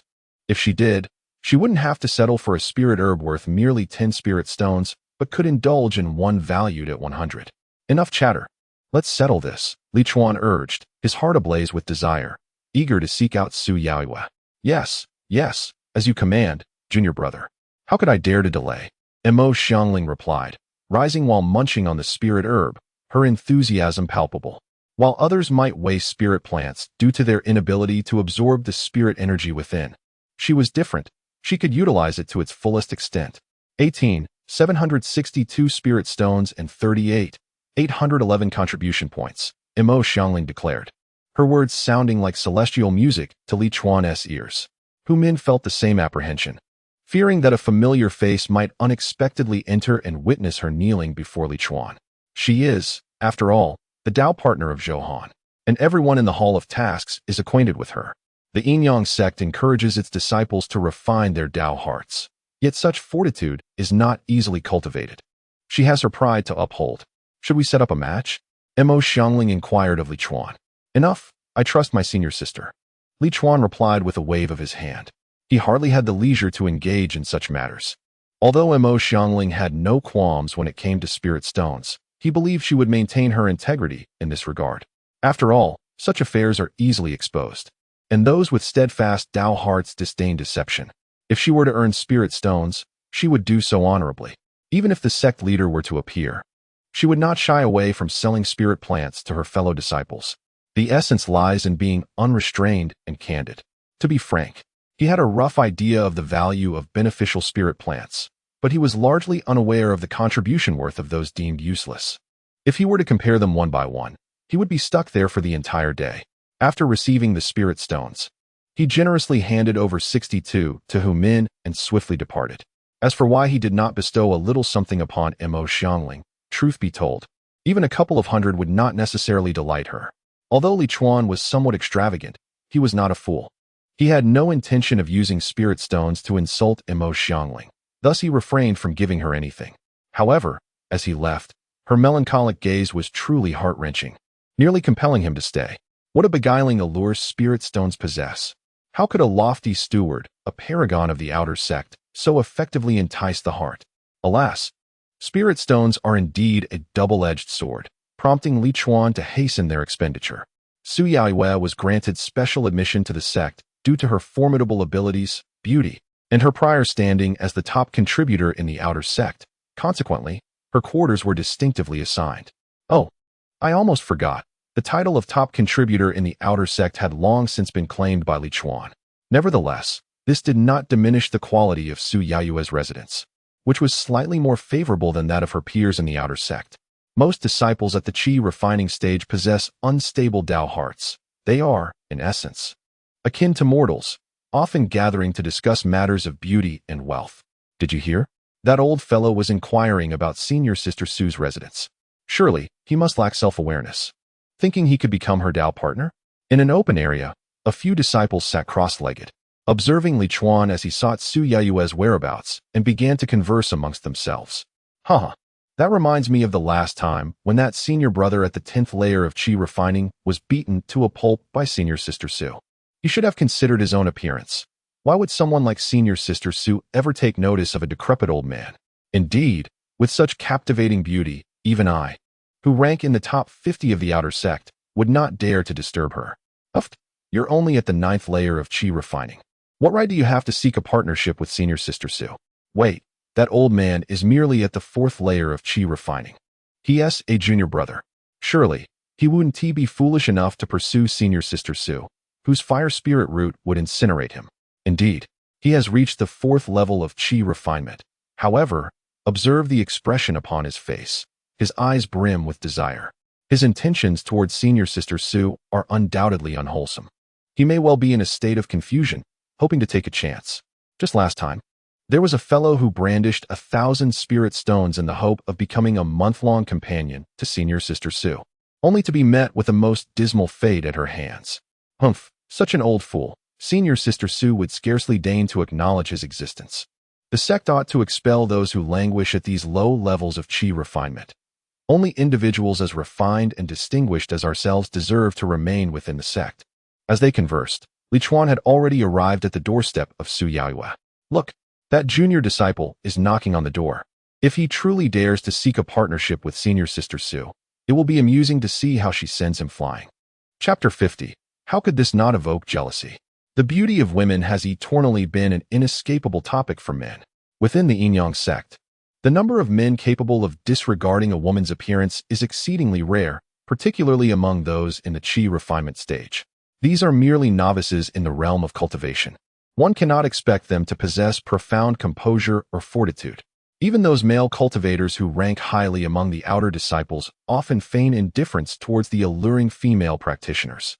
However, when confronted by the likes of Mo Xiangling, Su Yaoyue, or Chu Mingyu, their defenses would surely crumble, and they would flee with greater haste than a frightened dog. A group of male cultivators gathered not far from Su Yaoyue's residence, eager to witness the spectacle of Li Chuan being expelled. They bore no personal animosity toward him, yet their association with Su Yaoyue naturally bred disdain for Li Chuan. After all, Su Yaoyue was a woman they could never hope to possess, and they certainly did not wish for anyone else to lay claim to her.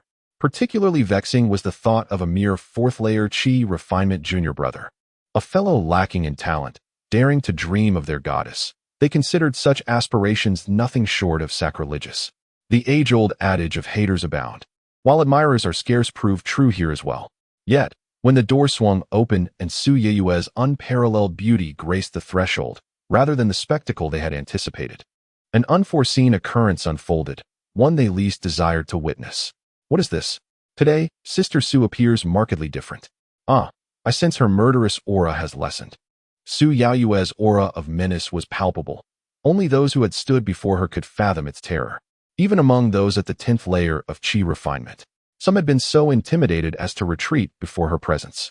The assembled crowd had encountered Su Yaoyue on multiple occasions, often passing by her deliberately, hearts racing with trepidation. All due to her formidable aura. Were it not for her overwhelming presence, her doorstep would surely be thronged daily with suitors vying for her hand in partnership. Yet today, no one stood in line at her door, for those who dared to entertain feelings for her were either scared away or forcefully repelled. Suddenly, the group of onlookers sprang to their feet. Heavens, Sister Su. She smiled. I saw it too. Though it was but a fleeting smile, she truly smiled. What could this mean? Over the years, Sister Su has smiled so few times. Why would she smile at this junior brother? Oh no. Now that Sister Su smiles, I feel as though my heart is about to burst with emotion. Junior brother, Sister Su is not smiling at you. Why the excitement? Good heavens, this junior brother, he seems to be holding Sister Su's hand? Their eyes widened in disbelief as they witnessed Li Chuan tenderly grasping Su Yaoyue's hand, both entering the house together. The moment the door closed, it felt as though their hearts had been pierced by a sword, leaving them in a state of shock. What just happened? One among them rubbed his eyes, unable to believe the reality of what he had just witnessed. In their eyes, she was the revered and exalted Sister Su, a figure so esteemed that even the foremost male cultivator from the outer sect could not hope to be deemed worthy of her. Only the sect leader, a figure of authority within the subsect, could be considered her equal. Even the elders fell short. Of course, this was merely their personal opinion. Yet it underscored the esteemed position Su Yaoyue held in their hearts. Who is this junior disciple? I have never seen him before, someone questioned in indignation. He is merely at the 4th layer of chi refinement. With thousands of outer sect disciples, it is only natural that we have not encountered him, replied the young disciple who had just reached the 9th layer of chi refinement. His expression was tumultuous, and as various thoughts crossed his mind, his eyes gradually reddened.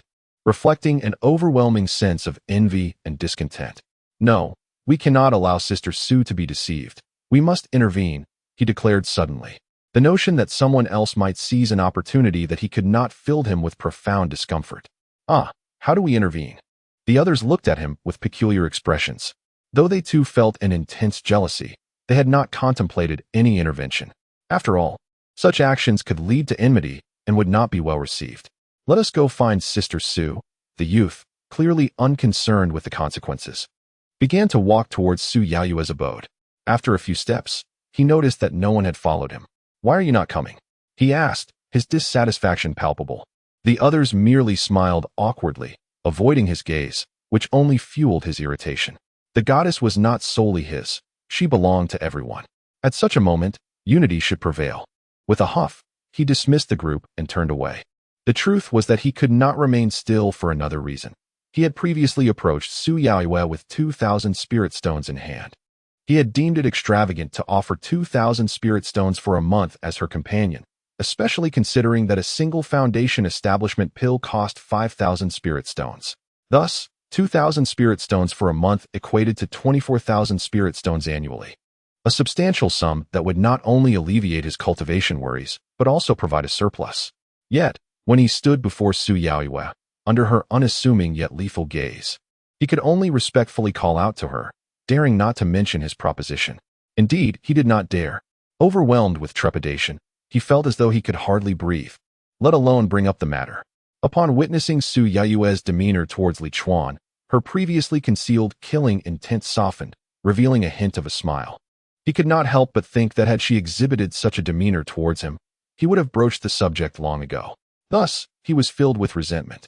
Why should Li Chuan, a junior disciple barely at the 4th layer of qi refinement, receive such preferential treatment from Su Yaoyue? He too possessed spirit stones. Why should he be any less deserving? Of course, by now, he had exhausted his 2,000 spirit stones. Yet that did not diminish his unwillingness to see Li Chuan succeed. If Li Chuan were to learn of this young man's thoughts, he would likely burst into laughter and dismiss him as a mere pauper. 2,000 spirit stones were hardly insignificant. Yet to dream of such an arrangement for a month was audacious. These humble spirit stones, even someone like Hu Min, who is at the 7th level of qi refinement and does not belong to the ranks of the top 10 enchanting fairies, cannot acquire. It is nothing but a daydream. As Li Chuan settled into Su Yaoyue's room, a knock echoed at the door. "Who is it?" he grumbled, only to realize that this was not his own chamber. Upon his arrival, he had taken Su Yaoyue's hand, and she, perhaps unaccustomed to such intimacy, had pulled away. This only heightened Li Chuan's anticipation for what was to come. Just as he was preparing to take the next step and embrace Su Yaoyue, before he could even warm his seat, he was interrupted. One could hardly blame him for feeling vexed. Su Yaoyue said nothing and turned to open the door. As it swung open, a young man's handsome visage came into view. Li Chuan regarded him with curiosity, silently pondering whether he could be Su Yaoyue's companion, as it seemed there had been no word of such a relationship circulating outside. The young man spoke. "Sister Sue, recently the demonic sects have been rampant, and it appears that a demonic cultivator has infiltrated our sect." As the young man's gaze fell upon him, Li Chuan felt a momentary pause. What did he mean by suggesting he was a demonic cultivator? Li Chuan found it utterly insulting to have such a righteous, and somewhat lecherous, individual as himself suspected of being a demon. Chapter 51. Capturing Su Yaoyue. Li Chuan employs old tactics. "Who are you?" The frigid tone of Su Yaoyue caused the smile on the young man's face to falter. Witnessing his expression morph from one of condescension to one of discomfort, Li Chuan couldn't help but find amusement in the situation. The young man averted his gaze from Li Chuan, only to be met again with the palpable aura of menace emanating from Su Yaoyue. Wasn't there no hostility just moments ago? How did it resurface? A chill ran down the young man's spine as he pondered why he felt intimidated by a mere woman. Straining to maintain his composure, he stammered, "Sue, senior sister, we have met before. I am." "Haha, senior sister Sue. This esteemed brother is likely here to deliver a message," Li Chuan interjected, remaining seated, yet tossing a spirit stone towards the young man. "Thank you for your efforts, senior brother. With senior sister Sue present, rest assured, no demonic cultivator poses a threat. This spirit stone shall serve as a token of your hard work." Though he did not recognize the young man, It was evident that the latter had subtly pointed his hostility in Li Chuan's direction. Uncertain of where he had offended the young man, he dismissed the thought as inconsequential. Over the decades, he had encountered numerous individuals with peculiar minds. Once, while enjoying tea, someone had the audacity to overturn his table simply because he had his back turned. On another occasion, while savoring a chicken leg, he was unexpectedly struck. The assailant claiming the leg's aroma was unbearable. Thus, he felt no inclination to be courteous towards this senior brother who insinuated he was a demon cultivator. He was not one to suffer in silence. Had it not been for the Yin-Yang sect's strict prohibition against internal strife, he would have readily confronted this brother. Outside the sect, the world was far less amicable, and he had not hesitated to incapacitate those who regarded him with ill intent. Without uttering a single word, he had acted on nothing but the unfavorable glances cast his way, armed with top-tier spiritual artifacts and a wealth of combat experience. What was a mere Qi refinement stage 9 disciple? The Yin-Yang sect had spared him from his wrath. The spirit stone struck the young man's chest, bouncing to the ground with a crisp sound. His expression soured as disbelief washed over him at the sight of the stone. It was one thing for Su Yaoyue to forget his name, but for this inferior disciple of the Qi refinement stage to humiliate him was simply insufferable. In that moment, he was at a loss for anger. Su Yaoyue, too, regarded the spirit stone on the ground with surprise, glancing at Li Chuan with a hint of amusement in her eyes. She then gracefully reached for the stone, which flew into her hand, and coldly instructed the young man. "Junior brother, take your reward and leave." The spirit stone spun in her grasp before hurtling toward the young man with force. His expression shifted dramatically. "Senior Sister Su." Before he could finish his plea, the stone sent him tumbling away. The door to Su Yaoyue's room closed behind him, leaving no room for further words. The young man soared several meters before finally coming to a halt, clutching the spirit stone at his chest, his complexion ashen. It was one thing for Su Yaoyue to disregard him, but for Li Chuan, a mere fourth-tier Qi cultivator of unknown origin, to dare to insult him was utterly intolerable. "Senior brother, what transpired?" A voice resonated in his ear. Turning around, the young man found the few fellow disciples staring at him with wide eyes. He forced a smile, approached them, and proudly proclaimed, "Senior Sister Su stated that if I could withstand her strike, she would grant me an opportunity. Regrettably, my strength falls woefully short of Senior Sister's prowess. Nevertheless, I am grateful for the chance she has bestowed upon me, especially considering her previous indifference." His expression radiated satisfaction. "What? Senior Sister actually offered you an opportunity? My goodness, what did you say to her? Why did her attitude change so suddenly?" The crowd was filled with astonishment, tinged with envy. "Well, I must return to my cultivation. Otherwise, if Senior Sister grants me another chance and I prove inept once more, she will surely be disappointed." With a self-satisfied demeanor, the young man turned to leave, though his expression darkened the moment he turned his back. What a profound humiliation. In the room, Su Yaoyue gracefully approached Li Chuan, adorned in her precious armor, complemented by a subtle smile that danced on her lips. She exuded an air of elegance. "Senior Sister," Li Chuan remarked, "at this hour, why don the armor? Is it not cumbersome?" Su Yaoyue replied, "The armor is never far from me. But since my junior brother has requested, I shall comply." The armor vanished, revealing her figure clad in a form-fitting crimson martial attire that accentuated her graceful silhouette. Li Chuan gestured to a nearby chair. "Senior Sister, please take a seat." Obediently, Su Yaoyue approached, yet just as she was about to sit, Li Chuan unexpectedly embraced her. As the sun dipped below the horizon, casting its final rays into Su Yaoyue's chamber, the door creaked open. "They are coming out." The disciples, feigning meditation from a distance, were suddenly invigorated. The junior brother emerged from the room less than an hour later. What had transpired between him and Senior Sister Su? Did they? In such a brief time, what could they have done? Surely he had matters to discuss with her. Discussing requires hand-holding from the start. "Junior brother, you are too naive. Do you think just anyone can enter Senior Sister's private quarters? And look at our junior brother." He entered with a smile, yet now his countenance is grave, tinged with an unusual dark red. This is clearly a sign of being afflicted by yin fire. The disciple who initially sought to refute this notion, known for his contrarian nature, found himself instinctively wanting to argue. However, upon reflection, he realized that his objections held little ground, leaving him with an uncomfortable feeling as he regarded Li Chuan. The disciple of the Yin sect who was rebutted remained unconvinced, asserting that perhaps his senior brother was overthinking the situation. It was well known that Sister Su possessed a fire spirit root, and it was likely that this junior disciple had inadvertently displeased her, resulting in a reprimand. Otherwise, why had Sister Su not come out to bid farewell? Moreover, the moment that junior disciple exited, the door had been promptly closed, an indication of their apparent lack of intimacy. A heated discussion ensued among them, unaware that within the room, Su Yaoyue gazed at the 2,000 spirit stones on the bed with a peculiar expression. Indeed, Li Chuan had provided 2,000 spirit stones, and initially, she had not doubted his integrity. After all, someone who possessed a spiritual weapon would not be unable to produce such an amount.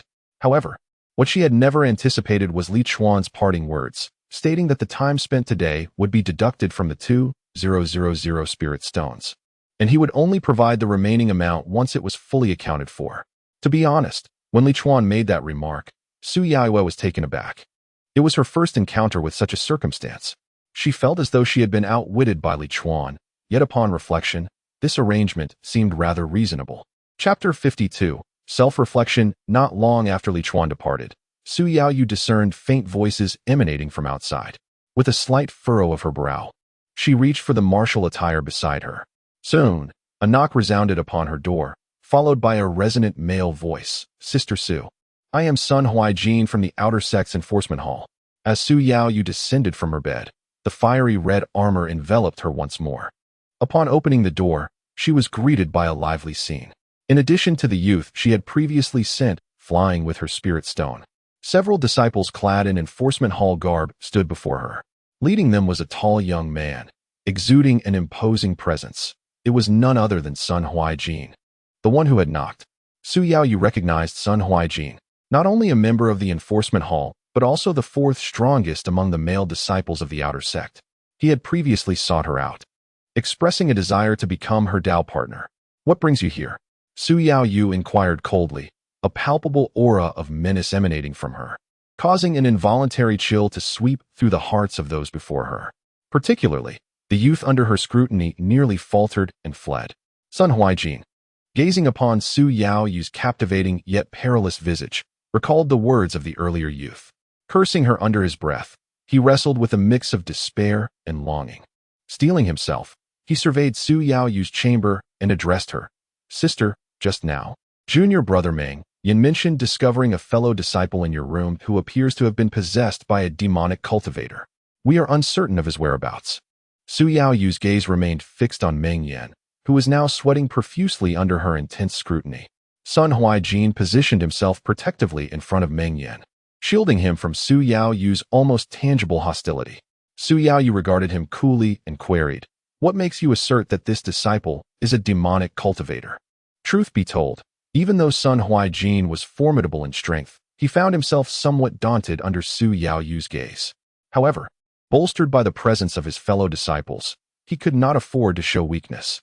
He proclaimed loudly, "Junior brother Meng, Yen claims that the disciple exhibits severe signs of aging, exudes a chilling aura, and possesses a complex array of desires in his eyes. Unlike us, the righteous disciples of the Yin sect. Sister, could it be true?" Su Yaoyu acknowledged with a subtle nod, which was not entirely unfounded. Sun Huaijin then asserted, "That confirms it. Surely, it is a demonic cultivator who has usurped our fellow disciples' form.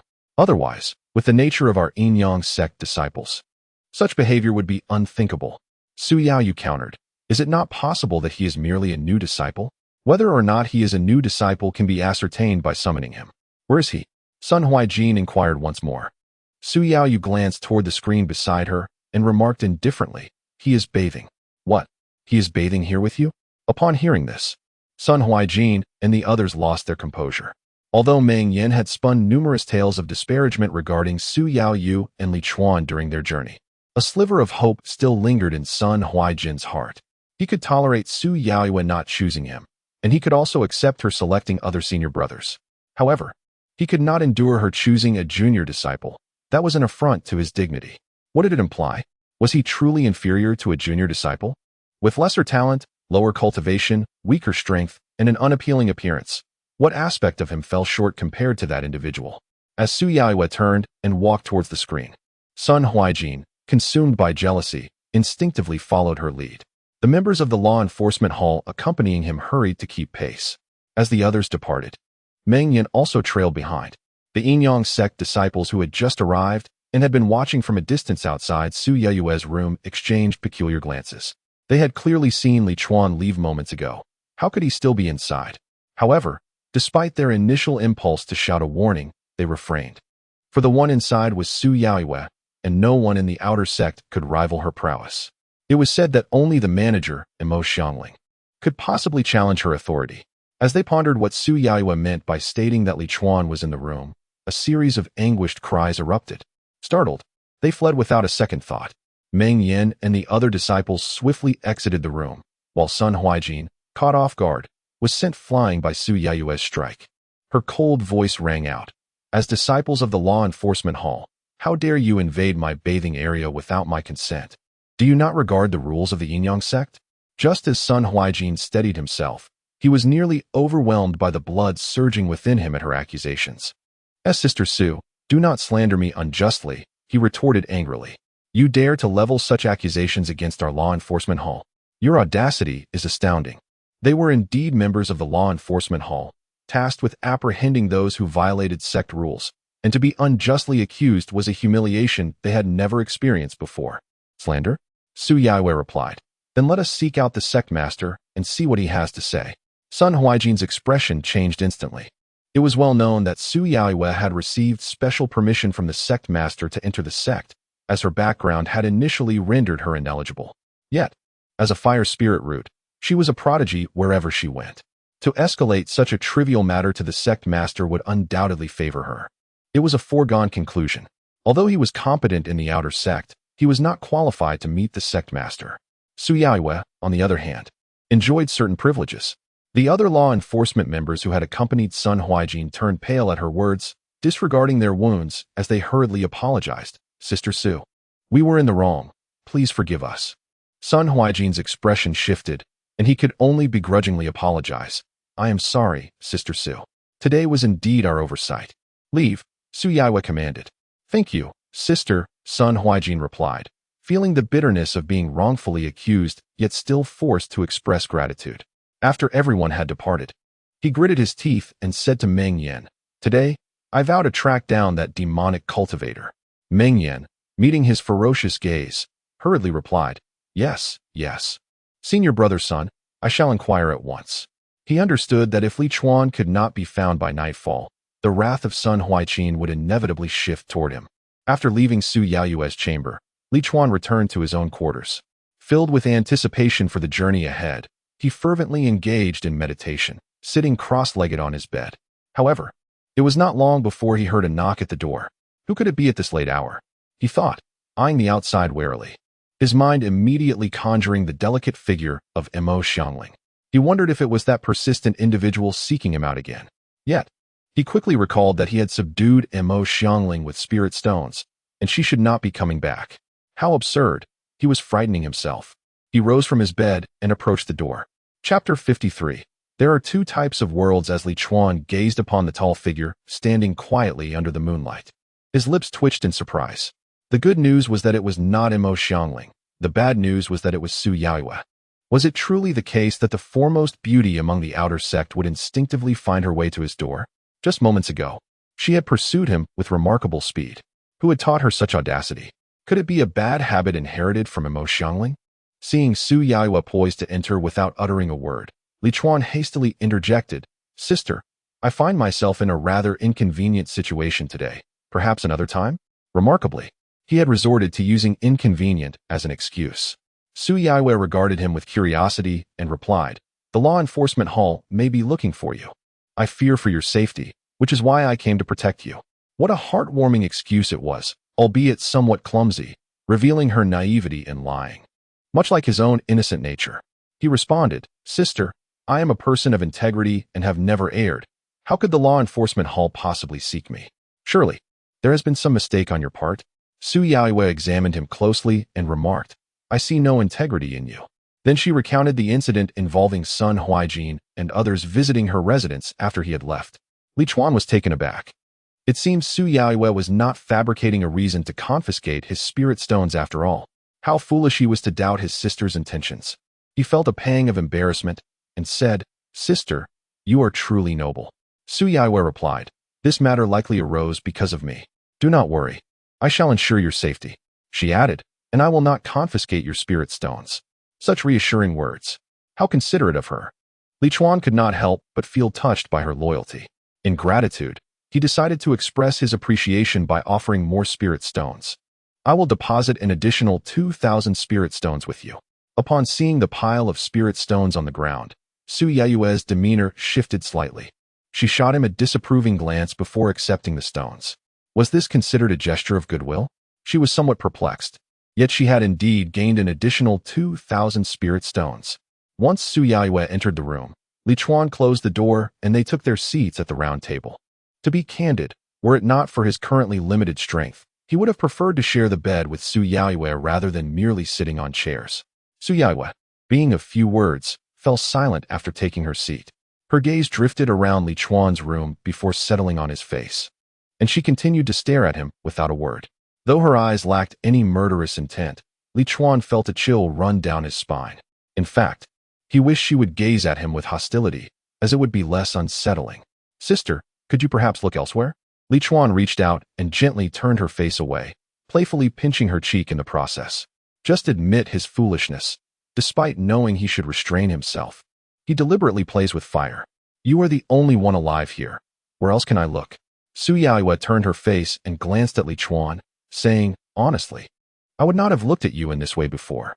Her candid words wielded tremendous impact, causing Li Chuan's expression to darken immediately. What on earth is wrong with the senior sisters of the Yin Yang sect? Why do they all possess such sharp tongues? Then you need not look now. Li Chuan retorted angrily, pushing Su Yaoyue's face away again. "How rare," Su Yaoyue replied in her usual calm tone. Li Chuan was infuriated. "Turn your face back to me." He forcibly turned her face once more. "Do you expect me to turn just because you say so?" Not only did Su Yaoyue refuse to turn her face, but she even turned her body away, presenting her alluring silhouette to Li Chuan. Her strength surpassed his by a considerable margin. If she chose to resist, he could not compel her to turn. "Turn back." Li Chuan slammed the table, causing an additional 100 spirit stones to appear on it. Just admit his foolishness. When others look at him, he feels disdain, and when they do not, he becomes angry. With spirit stones in hand, he squandered them without a care. Su Yaoyue stole a glance at the spirit stones on the table, but remained unmoved. Smack. Another 100 spirit stones. Smack. Another 100 spirit stones. Smack. Smack. A total of 500 spirit stones, yet Su Yaoyue remained indifferent. When Li Chuan's hand rose again, he delivered a sudden slap to the back of Su Yaoyue's head. She cried out in pain, spinning around with her beautiful eyes wide open in disbelief. Li Chuan had actually struck her, and she found it incredulous. "I was just saying, senior sister, that you wouldn't turn around," Li Chuan said menacingly. "Damn it, 500 spirit stones wasted. Had he known it would be this simple, he would have done it sooner." "You truly are something," Su Yaoyue managed to utter after a moment of contemplation. Primarily, her lack of experience in handling such matters left her unsure of how to retaliate against Li Chuan. She feared that striking him might cause serious harm. Leaving in anger was not an option, as she didn't feel genuinely angry. Cursing him out? She was adept at fighting, even skilled at killing. But how does one deliver a proper insult?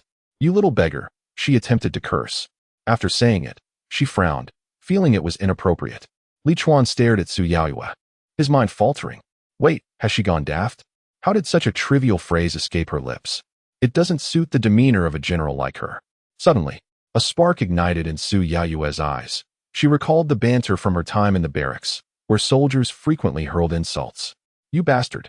"What?" Li Chuan questioned, doubting his hearing. How could such words slip from Su Yaoyue's mouth? Who had planted them there? Upon witnessing Li Chuan's incredulous expression, Su Yaoyue immediately felt she had discovered the right words. A rare smile graced her face. "You bastard," she muttered again. "Well, how should I put it? This feeling is rather pleasant." "You are the bastard," Li Chuan retorted, unable to contain himself. Regardless of who it was, a retort was inevitable. "You bastard. You are the bastard. You bastard. You are purebred." "What? You are purebred. You are a mixed breed." After exchanging a few more insults, Li Chuan suddenly realized something was amiss. Damn, how could Su Yaiwe lower his intelligence like this? At their age? Still resorting to childish name-calling. Were they planning to bicker all night and forego their training? Just as Su Yaiwe opened her mouth to continue her tirade, Li Chuan abruptly reached out, grasped her hair, and pulled her closer, leaning in to kiss her lips. Let me silence you. At that moment, tranquility enveloped the world. Only the terms mixed breed and purebred lingered in the air. It was unclear how much time had passed when the door was suddenly kicked open with a resounding bang. The force of the kick caused the two doors to swing wide, teetering precariously. I see you. Meng Yan stood at the threshold, his expression fierce. He had only partially uttered, I see where you think you're running to, when he swallowed the rest of his words in shock. His eyes widened as he beheld the scene within the room. No. Meng Yan glanced frantically at Sun Huaijin behind him, his finger pointing into the room. A look of utter confusion on his face. Wasn't senior sister Su just over there with us? How did she end up here? Chapter 54. No. There truly are demonic cultivators. Gazing at Su Yaiwe and Li Chuan within the confines of the room, the onlookers at the door stood in stunned silence. Such unbridled desire. Had they truly just come from that direction? Despite the stillness of the night, an icy wind seemed to penetrate their very bones. Li Chuan silently rejoiced at the timely interruption. He had nearly succumbed to the allure of Su Yaiwe's embrace once more. Fortunately, these individuals had provided a much-needed disruption. As the murderous intent began to swell in Su Yaiwe's eyes, a grin crept across Li Chuan's face. He relished the thrill of these shifting dynamics. Under Su Yaiwe's piercing gaze, Meng Yan tremulously extended his hand, pulling back the precariously hanging door, albeit only half of it, just enough to obscure his figure. The remaining half stood ajar, thus transferring the weight of scrutiny onto Sun Huaijin. Sun Huaijin's face twitched in irritation, wishing he could eliminate Meng Yan. He forced a smile towards Su Yaiwe. Sister, please, continue. He too yearned to close the other half of the door. However, as he reached for it, the door collapsed with a resounding crash, leaving Sun Huaijin frozen in shock. Suddenly, a crimson spear appeared in Su Yaiwe's hands as she charged forth. Alongside her, 500 spirit stones from the table followed suit, albeit misguidedly tumbling into her storage bag. As she burst out, a cold, indifferent reprimand escaped her lips. You bastard. Without hesitation, Sun Huaijin turned to flee. Su Yaiwe's demeanor, typically composed, had never before unleashed such vitriol. It was evident that her anger burned fiercely. Unbeknownst to him, Su Yaiwe merely found the insult to flow effortlessly from her tongue, not out of genuine rage. Watching as the chaos unfolded with Su Yaiwe pursuing Sun Huaijin and others in a frenzy, Li Chuan couldn't help but cover his face. It was over. The facade of the breathtaking senior sister lay in tatters. One could only speculate whether her reputation had been irreparably damaged. As Su Yaiwe chased the group away, Li Chuan hastily departed as well. The influx of spirit stones had its drawbacks. Now, Su Yaiwe would likely acquiesce to any of his desires. Yet his current cultivation level was insufficient to act upon them freely. He feared that should Su Yaiwe seek him out again, he would struggle to maintain control over himself. I'll focus on cultivating the fiery sun incineration technique for now. Li Chuan found himself reminiscing about the days when he toiled tirelessly, hidden from the light of day. Back then, troubles were scarce. His sole concern was survival. Yet now, his worries revolved around the overwhelming abundance of spirit stones, leading to an uncontrollable lifestyle. After leaving, Li Chuan made his way to the novice disciple-s residential area, seeking a place to cultivate. With spirit stones in hand, he immediately immersed himself in relentless training, truly embodying the diligent cultivator. Thus, 3 days passed, and his spirit planting technique advanced to level 3. Spirit plant technique, level 1, rank 303. He discovered that this spirit plant technique seemingly required an additional point of fortune for each level advancement. If the maximum level is 10, a total of 45 points of fortune would be necessary, equating to 45 days. This duration is not excessively long, particularly for cultivators. His supply of spirit stones is sufficient for a while, thus he intends to diligently cultivate while awaiting the spirit plant technique to reach level 2. Knock, knock. The door was rapped upon. Li Chuan glanced at his junior sister beside him. As a benevolent senior brother, he had been imparting cultivation techniques to her during this time. The young sister, eager and proactive in her studies, was a delight to him, and he took great pleasure in teaching those who sought his guidance. "Who is it?" the junior sister promptly inquired. A youthful voice responded from outside, Outer Sect Law Enforcement Hall. Upon hearing this, the junior sister quickly rose to open the door, momentarily forgetting about Li Chuan, who had cared for her so attentively. After all, it was the law enforcement hall. Not only the disciples who had yet to enter the Qi refinement stage, but even those who had, regarded the law enforcement hall with respect due to its authority over life and death. How could she afford to be negligent? Li Chuan frowned upon hearing it was the law enforcement hall. These fellows are relentless, aren't they? Unable to handle the senior sister themselves, they come after me? A bunch of useless fools. The door swung open to reveal a young disciple clad in the attire of the law enforcement hall, holding an unusual circular device. The junior sister promptly saluted, "Senior brother." The disciple nodded, glancing at the circular device in his hand before addressing the junior sister. "Recently, demonic cultivators have infiltrated our Yin-Yang sect. Every disciple must undergo inspection using this demon-absorbing disc, which specifically absorbs demonic energy. It will activate if there is any demonic energy present on a person." Is the junior sister living alone? The junior sister instinctively turned to look at Li Chuan. The disciple continued, "If there is anyone else, please ask them to come over." Without needing to be told, Li Chuan approached. Upon seeing Li Chuan, the disciple momentarily appeared taken aback, his gaze shifting back to the junior sister, admiring her delicate features. He seemed surprised that such a charming junior sister was under Li Chuan's care. "Senior brother," the disciple, who was only at the first level of Qi refinement, saluted Li Chuan before briefly waving the demon-absorbing disc in front of him and then retracting it. Li Chuan, momentarily bewildered, had expected the law enforcement hall to use the disc to confirm him as a demonic cultivator, but to his surprise, nothing transpired.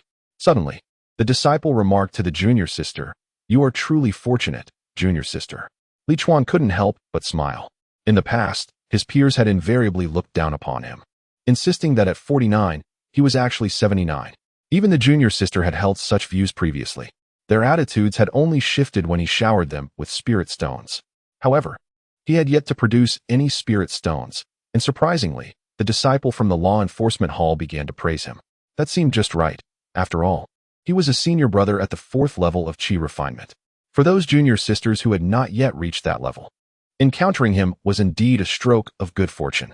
In a flash of azure light, Li Chuan suddenly raised his hand and tossed something over. The disciple was startled, momentarily suspecting Li Chuan to be a demonic cultivator, as the demonic detection array had failed to register him. He was on the verge of deploying his defensive talismans when he realized that Li Chuan had thrown him spirit stones. Flustered, he hurriedly caught them. "Senior brother, what is this?" he inquired, glancing at the 10 spirit stones in his hand, which emanated a faint blue glow. "Senior brother is pleased and bestows this upon you," Li Chuan declared with grandiosity, waving his hand. "Thank you, senior brother Zhou Shijing," the disciple responded joyfully after expressing his gratitude. He then turned to Li Chuan and asked, "Might I inquire your name, senior brother?" "Li Chuan," came the reply. "Senior brother Li Chuan, should you ever require my assistance, do not hesitate to ask. I will not shy away from any endeavor," Zhou Shijing said, demonstrating his adeptness in social graces. Regardless of whether his sentiments were genuine, he at least made his intentions clear. The rationale was straightforward. He was assigned a task to investigate demonic cultivators, which only yielded a reward of 3 spirit stones. Yet, Li Chuan had generously gifted him 10. It was only logical that he would seek to ingratiate himself. Generally, those who could enter the law enforcement hall at the 1st level of Qi refinement were either exceptionally talented, possessed a notable background, or understood the nuances of social dynamics. Zhou Shijing belonged to the category of being both talented and socially astute. Chapter 55, Senior Brother, Who is this senior sister? As Zhou Shijing departed, he cast a rather ambiguous glance at Li Chuan and the young junior sister. Most cultivators prioritize their training above all else. The pursuit of strength is their foremost objective. And this holds true even within the Yin-Yang sect. Regardless of gender, disciples of the sect seldom seek partners significantly weaker than themselves. During the Qi refining stage, they typically look for those within the same minor realm, and after reaching the foundation establishment stage, the criteria relax slightly to encompass the adjacent minor realms. Of course, exceptions exist. Those who perceive their breakthrough as hopeless and their lifespan as limited tend to be less discerning, shifting their focus toward enjoyment. In Zhou Shijing's eyes, Li Chuan epitomized such a disciple. Had Li Chuan been privy to Zhou Shijing's inner thoughts, he would undoubtedly protest his innocence. By the sacred testament of the river crab divine beast, he was genuinely imparting cultivation techniques to the young junior sister. After all, as an experienced senior brother, it was entirely normal for him to share some cultivation tips.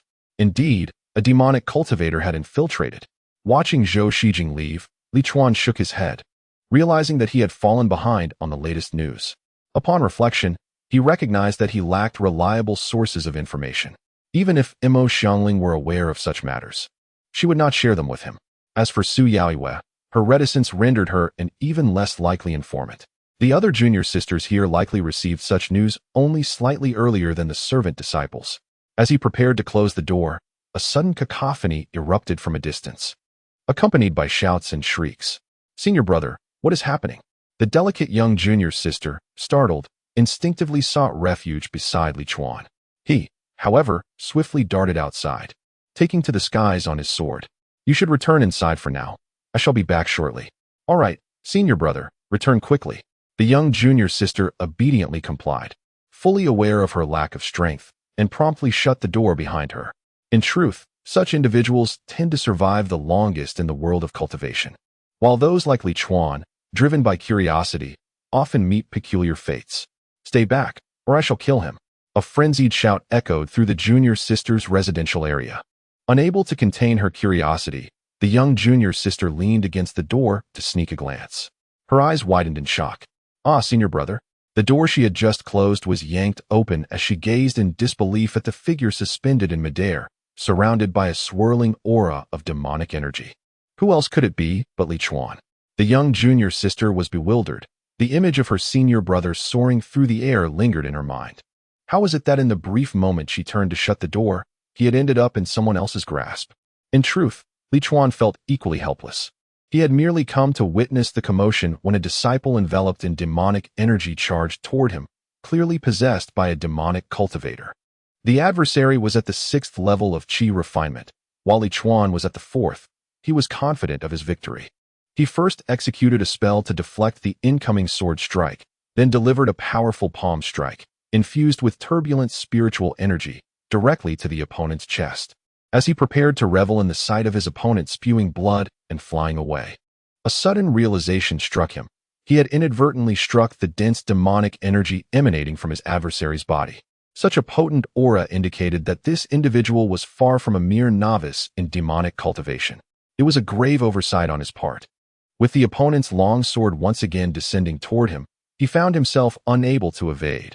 He could only resort to his desperate techniques. Li Chuan was well acquainted with the art of desperation, having employed its methods countless times. Yet, in the end, he refrained from doing so. Sensing that this demonic cultivator bore no intent to kill him, but rather sought to abduct him. At 49 years of age, Li Chuan was labeled a decrepit elder of 79 by his junior disciples, a reputation earned through his frequent reliance on desperate measures. Should he continue down that path, he feared his peers would soon declare him to be 89.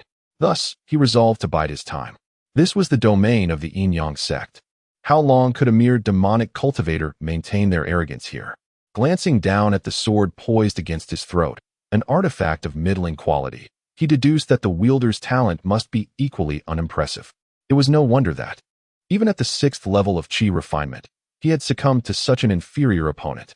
At this juncture, it was quite remarkable that he still possessed the presence of mind to critique others. One by one, disciples from the enforcement hall ascended into the air, with numerous outer sect disciples hastening to join them from afar. Were it not for Li Chuan's intervention, a single incantation from each would have reduced the demonic cultivator to mere ashes. Release our sect's disciple, fiend.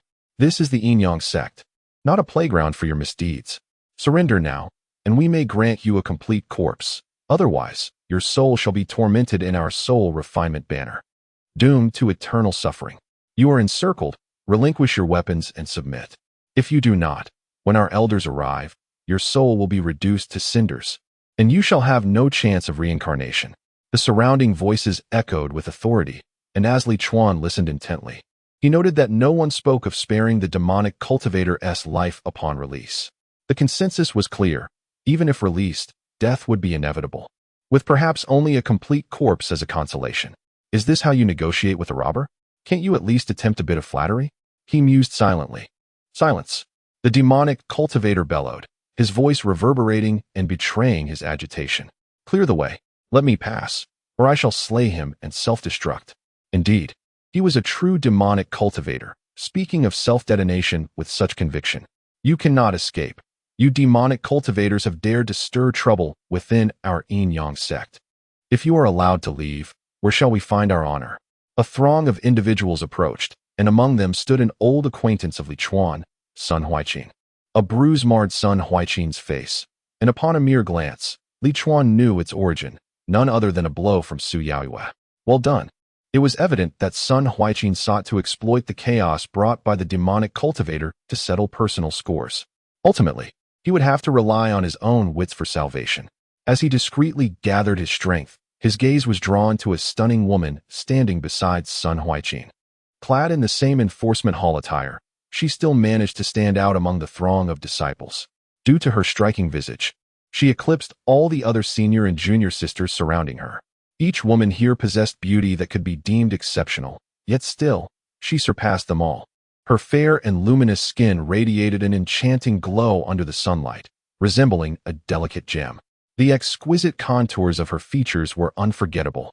Particularly notable were her finely arched brows and the fiery intensity emanating from her eyes, rendering her likeness to an irate princess, petulant, temperamental, and regal. You practitioners of the dark arts shall not escape our Yin-Yang sect, she admonished, pointing at the demonic cultivator who had captured Li Chuan. Unlike Sun Huaiqin, Li Chuan could discern from her expression that the woman was genuinely enraged by the abduction, not out of personal connection to him, but rather because he was a disciple of the Yin-Yang sect. Witnessing a fellow sect member in peril invoked her ire. This alone fostered a sense of admiration within Li Chuan for her. His feelings deepened further upon noticing her close proximity to Sun Huaiqin. If Li Chuan's intuition served him correctly, she was likely Sun Huaiqin's partner. What a lovely pair, he mused. Senior brother, is this esteemed sister your companion? He inquired directly, eager to confirm his suspicions. Chapter 56. The Enchanting Ning Shiro. Li Chuan's inquiry regarding the enchanting Ning Shiro left the entire assembly in a state of bewilderment. At such a critical juncture, was it really appropriate to concern oneself with the nature of one's relationship? Even the demon cultivator who had seized Li Chuan could not resist leaning slightly forward to scrutinize him. Had circumstances permitted, he might have reached out to check Li Chuan's forehead, pondering whether he was feverish. Strangely enough, he had indeed guessed correctly. Li Chuan was indeed in a rather flustered state. What do you wish to convey? The woman demanded, her large, captivating eyes fixed upon Li Chuan. A look of utter incomprehension adorning her face. Like the rest, she was baffled by Li Chuan's line of reasoning. Did he not realize he was on the brink of death? Li Chuan replied with a smile, Sister, your beauty is unparalleled. You cannot possibly be the illustrious Su Yaoyue, the foremost among the 10 most enchanting fairies, can you? What do women relish hearing more than compliments? Even if such praise were absurdly exaggerated or insincerely delivered, it never failed to elate them. With the mention of being the foremost among the 10 fairies, the woman's heart soared, a charming blush suffusing her delicate features. Her eyes revealing a hint of bashfulness. She shyly retorted, Oh dear, junior brother, you jest. How could I possibly be Sister Su? I am merely Ning Shiro, at the 9th level of Qi refinement, far inferior to Sister Su's prowess. Were I to possess her strength, I would have rescued you by now. After uttering this, she shot a fierce glare at the demon cultivator. Just moments ago, she had deemed Li Chuan utterly inept for being captured in the presence of so many fellow disciples. Had it not been for him, the demon cultivator would have already met his demise at their hands. Let that useless junior brother perish. His lifespan is already limited. It would serve our Yin-Yang sect to rid ourselves of such a liability. Many of her peers shared similar sentiments. However, Li Chuan's recent flattery had suddenly elevated her feelings toward him. Throughout her many years in the Yin-Yang sect, no one had ever deemed her the pinnacle of beauty among the 10 enchanting fairies, despite her rightful place in that esteemed ranking. Deep down, she believed herself to be the most exquisite among the outer disciples, yet she dared not voice it. Li Chuan's words mirrored her innermost thoughts, eliciting a profound sense of recognition that nearly brought her to tears. How could she not develop a fondness for him? This was no mere junior brother. He was a seeker of the Tao, unyieldingly pursuing the path of immortality even as his life waned, devoting his existence to the grand pursuit of enlightenment. His spirit was truly commendable. Observing that Li Chuan still possessed the presence of mind to extol the virtues of others, the demon cultivator tightened his grip on his sword. Had he not known that Li Chuan's demise would lead to his eternal damnation, he would have relished the opportunity to teach him the true meaning of suffering. Sun Huaijin had sensed something amiss when Li Chuan queried Ning Shiro about her relationship with him. Upon witnessing Li Chuan's demeanor, he quickly deduced the intent behind his inquiry. With Su Yaiyue alone, is it not enough? Does he still wish to cast his covetous gaze upon his companion?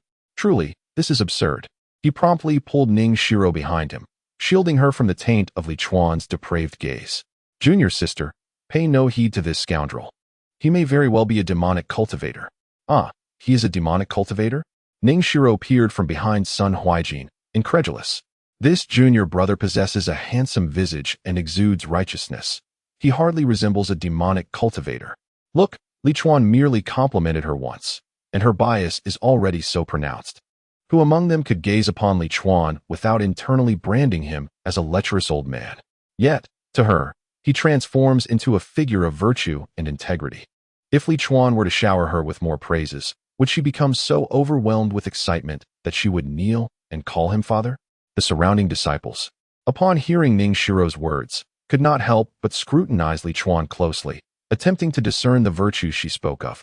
However, despite their efforts, they found no evidence of Li Chuan's purported handsomeness or righteousness. Even the demonic cultivator cast a doubtful glance at Li Chuan, though his heart raced with agitation. The matter at hand concerned his very survival. Thus, when he sought to abduct someone, he deliberately chose an elderly man, specifically the oldest among them. The older one is. The more they fear death. This holds true even in the realm of cultivation. Had he taken a younger disciple, that disciple might have been filled with fervor and charged recklessly at his blade. Upon examining Li Chuan, it was clear he was indeed an old man. This terrified him. He initially thought he had mistakenly abducted the wrong person. This was a man of many thoughts, the kind most terrified of death. You are a demonic cultivator? He deliberately inquired of Li Chuan. Should Li Chuan confirm his status as a demonic cultivator, he would surely find himself unable to escape today. Thus, this matter needed clarification. Originally, he intended to force Li Chuan to clarify his identity, but to his surprise, Li Chuan readily admitted, "Indeed, I am a demonic cultivator. Who would have thought I concealed it so well, only to be discovered by you?" What? The demonic cultivator's mind was clouded. He realized he had mistakenly abducted the wrong person. Out of so many disciples of the Yin Yang sect, how could he have inadvertently targeted a fellow member? What nonsense! Release me, let us break free together. This mere branch of the Yin Yang sect is nothing. I could have obliterated it with a mere gesture in the past. Even if my strength has waned to a fraction, escaping should still be within reach. We must act before their experts arrive. We must flee. The demonic cultivator nearly believed his own words, his sword almost departing from Li Chuan's throat. But wait. The demonic cultivator roared in fury. You are not one of us. You have many people? Li Chuan did not anticipate that they operated as a collective. Initially, he thought this individual seemed somewhat unhinged and hoped to deceive him. After all, what sane person would tilt their head awkwardly while holding a hostage, resembling a simpleton? Regrettably, his ruse failed. However, a silver lining remained. Despite the demonic cultivator's apparent lack of sanity, his fervent desire to survive meant he would not resort to killing him. Senior brother, look, Ning Shiro said to Sun Huaijin. Junior sister believes this junior brother is not a demonic cultivator. Sun Huaijin, however, regretted his earlier assertion that Li Chuan might be a demonic practitioner. After having been struck by Su Yaiyue twice already, he certainly wished to avoid a third encounter. Just a few days prior, he had been cornered in the Outer Sect's law enforcement hall. And it was only thanks to the efforts of Deacon Xie Qinghe and a multitude of law enforcement disciples that Su Yaiyue was driven away. Previously, he had only known that Su Yaiyue was formidable. He never anticipated her to be this powerful. Although everyone had held back somewhat, several disciples at the Qi refining stage, including Xie Qinghe, who was reputed to be the second strongest among the outer female disciples, had failed to subdue Su Yaiyue. Within the entire outer sect, He surmised that only the managing sister of the mission hall, Mo Xiangling, could contend with Su Yaoyue. Had he foreseen the situation escalating in this manner, he would have refrained from provoking Li Chuan. He found it perplexing how this junior brother possessed a certain allure that could captivate the typically aloof Su Yaoyue. "Will you not step aside?" The demonic cultivator bellowed in frustration, noticing that no one seemed to acknowledge him. Observing the tremors in his hands, Li Chuan, with goodwill, extended his hand to steady him. What a kind-hearted person. Chapter 57. Come here, first tell us, what brings you, practitioners of demonic arts, to our Yin-Yang sect? Sun Huaijin inquired. He was cautious not to press too hard, as he had not anticipated Su Yaoyue's involvement. The mere thought of it sent a chill down his spine. He was eager to understand the motives behind this group of demonic practitioners arriving at their sect, intending to ascertain the situation before allowing them to depart. He believed that once the senior brothers from the inner sect arrived, they would handle this matter effectively. However, to his surprise, his inquiry only seemed to incite further agitation from the demonic practitioner. "What do you mean? What are we here for?" The demonic practitioner snarled, his features contorted with rage. "Of course, we came to cultivate in your Yin-Yang sect. Initially, we intended to join your ranks, but you deemed our qualifications and temperament inadequate." Sun Huaijin was taken aback. When did this happen? He had heard no rumors of recent attempts by demonic practitioners to join their sect. The arrival of a group of such practitioners would surely not go unnoticed. The demonic practitioner shouted, "I am not referring to your Minshan Yin-Yang sect." Li Chuan grimaced, rubbing his sore ears. It appeared that this individual had encountered difficulties at another branch and had come to wreak havoc at the Minshan branch. "Maintain your composure," he advised. "With such volatility, it is unlikely our sect would accept you." "Silence." The demonic practitioner barked at Li Chuan, seemingly oblivious to the fact that Li Chuan had placed one hand on the inside of his sword hand, ready to immobilize the sword with a mere exertion of strength. "You seek to join our Yin-Yang sect solely for the purpose of cultivation?" Sun Huaijin asked, skepticism lacing his tone. "Since when did our sect become so desirable that demonic practitioners would flock to us? These practitioners are notorious for their ruthlessness, often looking down upon our method of cultivation, which is considered rapid by other cultivators. What else would it be for? Why else?" The demonic practitioner retorted.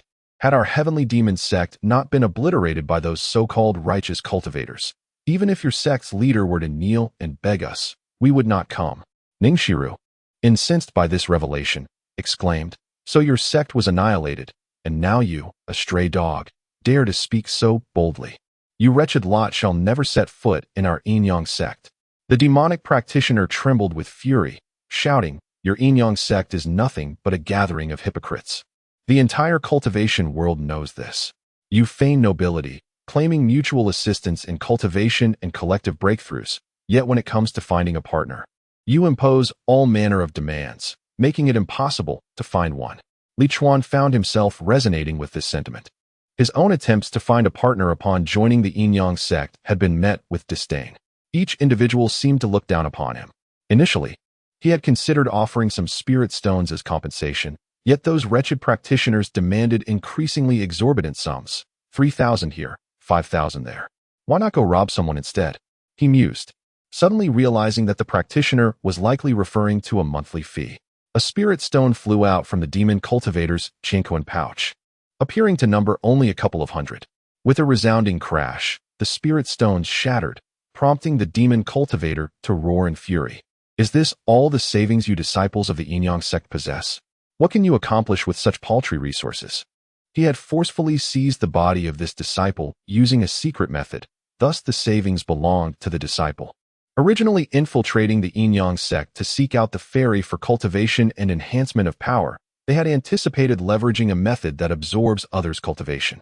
However, they were utterly unprepared for the unfortunate demise of the body's original owner, which resulted in a poor compatibility between body and soul. Consequently, upon minor probing, the female disciples discovered the instability of their spiritual energy and refused to become their companions, thwarting their plans. Left with no choice but to resort to transactions involving spirit stones, they were further dismayed to find the asking prices absurdly high, thereby blocking their route entirely. Their initial scheme was to lure the female disciples of the Yin-Yang sect out of the sect, yet now they could not deceive a single one. Some among them, unable to contain their impatience, resorted to force, only to be discovered by the Yin-Yang sect. Although Li Chuan was oblivious to the inner turmoil of the demon cultivator, he couldn't help but feel a pang of sympathy for him. Wasn't this a reflection of his own plight? He had invested all his assets and was nearly on the same path as the demon cultivator. As the fragments of spirit stones floated away, Li Chuan seized the opportunity to break free. However, the demon cultivator suddenly pointed a finger at Ning Shiro, bellowing, "You vile harlot, what are you pretending for? Do you truly believe your Yin-Yang sect is so formidable? In truth, you are all just a bunch of wretched harlots. Now come over here and strip off all your clothes, or I shall slay him." Li Chuan hesitated, addressing the demon cultivator. "Is this truly appropriate?" The demon cultivator snapped, "Silence." Li Chuan replied, "Very well." Ning Shiro fumed, "You are robbing people, so why involve me? Why must I undress? Are you even planning to leave? Enough chatter. If you do not come over, I will kill him." The demon cultivator tightened his grip, seemingly sensing something obstructing his wrist. He attempted to press the sword against Li Chuan's neck, but was unsuccessful. Curiously, he craned his neck to observe. Li Chuan quickly relaxed his grip and pulled the demon cultivator's hand towards his neck, even going so far as to rub his neck against the blade for effect. This was a perfect opportunity for his newly met senior sister to strengthen her resolve. He simply could not let her miss it. Otherwise, she would be left with regret. Do not question his altruism. He had always taken joy in performing selfless acts without seeking recognition. As a trickle of blood began to flow along the sword's edge, Ning Shiro's expression shifted dramatically, and she shouted, "Do not harm my junior brother. If you wish to see, then I shall show you. What is the big deal?" she declared, advancing towards the demon cultivator while reaching for her waist. "Junior sister, you." Sun Huaijin exclaimed in frustration, "Your companion is right here. What are you playing at?" However, he was a moment too late, grabbing Ning Shiro by the shoulder. One can only say that the two of them collaborated remarkably well. As Ning Shiro untied the ribbon at her waist, he swiftly tore her garments away. Her alabaster arms gleamed, her delicate shoulders captivated, and the pink undergarment held one's gaze irresistibly. None of the disciples anticipated such fervent urgency from their senior brothers and sisters to rescue her. This bond among fellow disciples left them feeling embarrassed. In truth, Ning Shiro revealed little. Only her arms, shoulders, and back were exposed, while she still wore silk trousers below.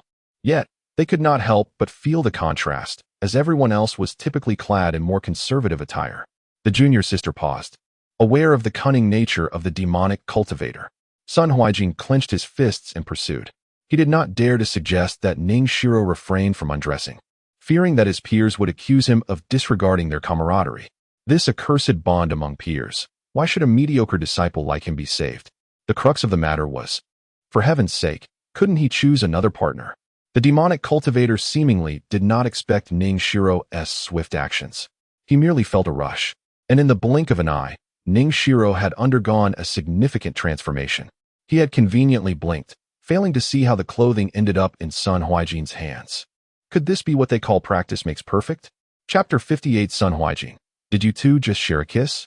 Li Chuan was in a frenzy. Sun Huaijin, what are you doing here? Don't you care about your partner's cultivation? Don't you wish for your companion to advance in strength? Selfish and self-centered. You are unworthy of being a senior brother. Li Chuan cursed Sun Huaijin silently. Previously, he had thought this fellow was envious of him for winning Su Yayue's affection because he had no partner. But it turned out he did. How dare you? With a partner, meddle in others' affairs? Senior brother, Ning Shiji is merely your partner, not your wife. She is a sister to all of us outer disciples and possesses the freedom to make her own choices, Li Chuan suddenly exclaimed. How shameless of him. Yu Sun Huaijin nearly choked, almost plummeting from the air. It's easy for you to say, given that she's not your partner. He cursed inwardly as well. Once he steadied himself, he noticed Ning Shiro had reached Li Chuan and the demonic cultivator. Moreover, Ning Shiro's hand was on her garment, seemingly ready to tear it off. Not like you, Shiji. You usually aren't this quick. It's just a rescue. There's no need to be so impatient. The fiend isn't even pressing you. Why the rush? Sun Huaijin felt a surge of frustration. He quickly recited a mantra to quell the turmoil within him. Guard the heart in emptiness, clear all distractions. Let the Tao fill my heart and repel all malevolent thoughts. Maintain clarity of mind and let the celestial intent protect my heart. Yin and Yang assist me. breaking barriers and guarding my spirit. If Li Chuan knew Sun Huaijin was chanting the heart purification mantra at this critical moment, he would certainly urge him to stop and focus on his partner instead. However, Ning Shiro ultimately did not manage to undress. As the demonic cultivator's crimson eyes fixated on her attire, she suddenly summoned her sword and struck at the fiend's arm holding the weapon. Li Chuan exclaimed in disappointment, nearly slapping his thigh. Shiji, everyone is waiting.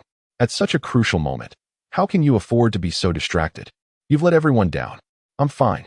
The demonic cultivator was intently waiting for Ning Shiro, but unexpectedly, she launched a surprise attack, catching him off guard and severing his arm. Yet a surge of demonic energy erupted, drawing the severed limb back and reattaching it. Strangely, Li Chuan, who had been captured, found himself inexplicably outside the reach of the long sword. Scoundrel, don't you dare run. The demonic cultivator shouted in panic, swinging his sword toward Li Chuan. Shiji, be careful, Li Chuan exclaimed as he embraced the astonished Ning Shiro and rolled to the side. Rolling? Sun Huaijin, who was pursuing, was momentarily dumbfounded as he watched the two tumble away. What just happened? How did Li Chuan escape the clutches of the fiend? And why on earth are you two rolling in midair? However, after Li Chuan and Ning Shiro dodged, the demonic cultivator's sword came straight for him, leaving him no time to ponder as he hastily defended himself. Though the fiend was merely at the chi refinement stage, his strength was far from that, and Li Chuan, a top-ranking disciple among the outer sect, was sent reeling backward. As Sun Huaijin swiftly retreated, he focused his mind and summoned his sword to once again attack the demonic cultivator. However, the latter, seething with rage, bellowed at him. You still have the presence of mind to deal with me? Huh? How can you claim I lack the intent to confront you? This thought flickered momentarily in Sun Huaijin's mind, just as the demon pointed accusingly to the side and shouted. And you remain unconcerned while he is making advances on your companion? What? Sun Huaijin turned hastily to see Li Chuan and Ning Shiro still entangled together, their heads nearly touching, and their lips seemingly close as well. This image flashed before his eyes, leaving him uncertain as to whether they had indeed kissed. Yet, it appeared that Ning Shiro had caught the sound of the demon's roar. She lifted her gaze amidst their tumbling, her delicate eyes clouded with confusion, and the rosy hue on her tender cheeks rendered her breathtakingly beautiful. Maintain a tranquil heart. Let all distractions fade. Sun Huaijin stammered this mantra to himself. Why don't you go and kill him? The demon thundered. It was infuriating. The demon had not yet claimed Ning Shiro's affections. Yet Li Chuan had already beaten him to it. The demon felt a sense of injustice. Initially, he had intended to have Ning Shiro remove her garments, hoping for a moment of indulgence, but he had not anticipated that Li Chuan would seize the opportunity first. How could this be? With a sudden jolt, Sun Huaijin cast aside thoughts of the demon and soared toward Li Chuan and Ning Shiro. Junior sister, are you unharmed? He cried tremulously. Faced with the prospect of killing Li Chuan in front of so many witnesses, he hesitated, merely wishing that these two shameless individuals would separate upon seeing him approach. Yet, his heartfelt entreaty seemed to fail to stir their consciences. They landed, rolling on the ground a couple of times, still entwined. By the time he reached them, they were still in each other's embrace. Brother, I'm fine, Ning Shiro said with an embarrassed smile, gently pushing Li Chuan away. Phew, that was close.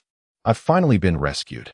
Thank you, junior sister, Li Chuan exclaimed, his face still pale with lingering fear, leaning forward as if to kiss Ning Shiro again. Fortunately, he halted in time, turning to Sun Huaijin. Oh, I forgot you were here, brother. Sun Huaijin trembled with indignation, his eyes wide in disbelief. What do you mean? You forgot I was here? If I weren't here, what would you have done? The fury within him boiled over as he cursed silently, watching Li Chuan rise and help Ning Shiro to her feet, all the while feigning concern. Junior sister, are you all right? As he brushed dust off her clothing. Unable to contain himself any longer, Sun Huaijin shoved Li Chuan aside. Ouch! Li Chuan stumbled back, a look of feigned fear on his face as he asked, Brother, what are you doing? What am I doing? How can you even ask? Sun Huaijin was on the brink of losing his composure, wishing to cleave Li Chuan in two with his sword. At that moment, Ning Shiro, displeased, admonished him, Brother, what are you doing? Look at how frightened you've made our junior brother. What? Sun Huaijin exclaimed, his face flushed. Junior sister, he is taking advantage of you. It is not that the senior brother lacks an open mind. Rather, it is, well, it is indeed his narrow-mindedness. So what? Ning Shiro interjected. What are you saying, senior brother? This junior clearly was merely brushing off the dust from my robes. Besides, as cultivators, we should not concern ourselves with trivial matters. Li Chuan added, Indeed, senior brother, as we pursue immortality, we must avoid worldly desires. The senior sister is merely your companion on the path. You must clarify your own identity. You should clarify your own identity. You are well aware that she is my companion. Sun Huaijin exclaimed in frustration. The Yin-Yang sect emphasizes that all matters must reside in the heart, leaving no trace, particularly forbidding emotional entanglements between men and women. He could not afford to appear overly concerned. Otherwise, the elders within the sect would deem his temperament insufficient. They might even insist on bringing Ning Shiro to the inner sect, solely to temper his character. Yet, what the sect advocates is one thing, and reality is another. While everyone outwardly avoids discussing matters of the heart, the brothers and sisters he knows are rarely indifferent. Deep down, they all harbor certain barriers, which remain unspoken. The more he pondered, the more agitated he became, and Sun Huaijin suddenly blurted out, Did you two just kiss? Chapter 59, Senior Sister. I will come to find you. As soon as the words left Sun Huaijin's lips, he instantly regretted them. Why, at this moment, would he ask such a question? Was he inviting the surrounding disciples to gawk? Li Chuan wiped his mouth. What are you saying, senior brother? Kissing? Are you implying that I kissed your companion, the enchanting senior sister Ning Shiro? It was simply impossible. Senior brother, you are still here. I am not that kind of person. Li Chuan shook his head while smacking his lips. Sun Huaijin clenched his fist, maintaining a stoic expression as he regarded Li Chuan. In truth, he had not clearly seen what had transpired. He only noticed the two of them were quite close together, and whether they had kissed remained uncertain. Yet, Li Chuan's demeanor and actions were unmistakably conveying, I have kissed her. What can you do about it? He turned his impassive gaze toward Ning Shiro. Junior sister. Suddenly, Ning Shiro soared into the air. Senior brother, quickly, do not let that demon escape. Sun Huaijin looked up at the demon that was nearly reduced to rubble and thought, with so many fellow disciples present. Did they really need a junior sister with bare shoulders to add to the spectacle? Bare shoulders? It dawned on Sun Huaijin that Ning Shiro's garment was still in his hands. Just as he was about to call for her to come and put it on, he felt the fabric stirring in his grasp. Looking down, it appeared as though the garment had sprouted legs and slipped from his fingers. But it was not legs. It was clearly Li Chuan pulling it away. What are you doing? Sun Huaijin glared at Li Chuan. Before he could finish his sentence, he watched as Li Chuan chased after Ning Shiro, exclaiming, Senior sister, your clothes. Quickly put them on. Be careful not to catch a chill. Sun Huaijin stood there, dumbfounded. His mouth agape as he witnessed Li Chuan catch up to Ning Shiro and help her don her garment. This was something he should have done. That is my companion. He raged inwardly, propelling himself upward to shove Li Chuan aside as he assisted Ning Shiro with her clothing. What are you doing, senior brother? He was simply delivering my clothes. Ning Shiro shot Sun Huaijin an irritated glance before turning her concern back to Li Chuan. Junior brother, are you all right? Li Chuan replied. I am fine, senior sister. Do not worry about me. Just put it on quickly. Be cautious of the cold. Thank you for your concern, junior brother. Ning Shiro nodded repeatedly. Sun Huaijin floated nearby, feeling rather superfluous. He shot a fierce glare at Li Chuan, only to find Li Chuan grinning at him, exuding a sense of triumph. Suddenly, Li Chuan clasped his hands together in gratitude. Senior brother, senior sister, thank you for your rescue today. I shall certainly come to express my gratitude in the future. Before he could finish, Ning Shiro eagerly interjected, Junior brother, there is no need for such formality. You are always welcome to visit me. As Li Chuan ascended on his flying vessel, Sun Huaijin could not restrain himself from warning Ning Shiro, Junior sister. This fellow harbors impure intentions. It would be wise to limit your interactions with him. Ning Shiro's lovely brows knitted together in displeasure. Senior brother, I have noticed that you harbor a deep prejudice against this junior brother. He is considerate and well-mannered. How can you claim he is not pure of heart?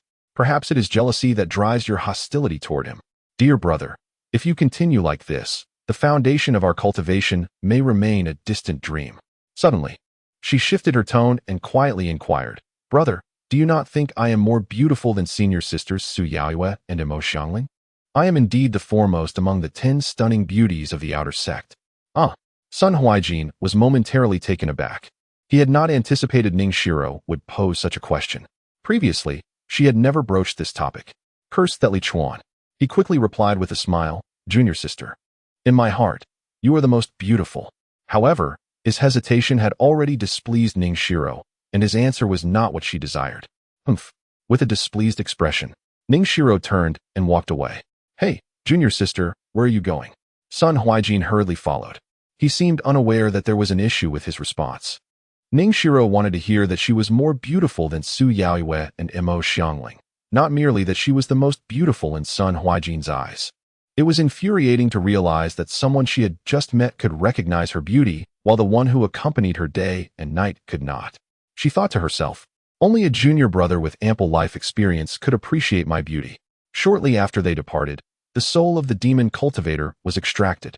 In addition to this one, 5 more demon cultivators were discovered outside the Yin-Yang sect. If there had only been 1 or 2, it might have gone unnoticed. But with so many appearing at once, the people of the Yin-Yang sect were not foolish. It was puzzling what these demon cultivators were thinking. Li Chuan, however, remained unaffected by all of this. He continued to diligently cultivate. 3 days passed, and his spirit planting technique reached level 4. Spirit planting technique, level 1, level 4. 04. Li Chuan decided to find another location to focus on his cultivation. He was constantly interrupted by several junior sisters seeking his guidance, leaving him with little time to devote to serious practice. While suspended in the air, gazing longingly at Su Yaoyue's residence, he ultimately resolved to hold off for now.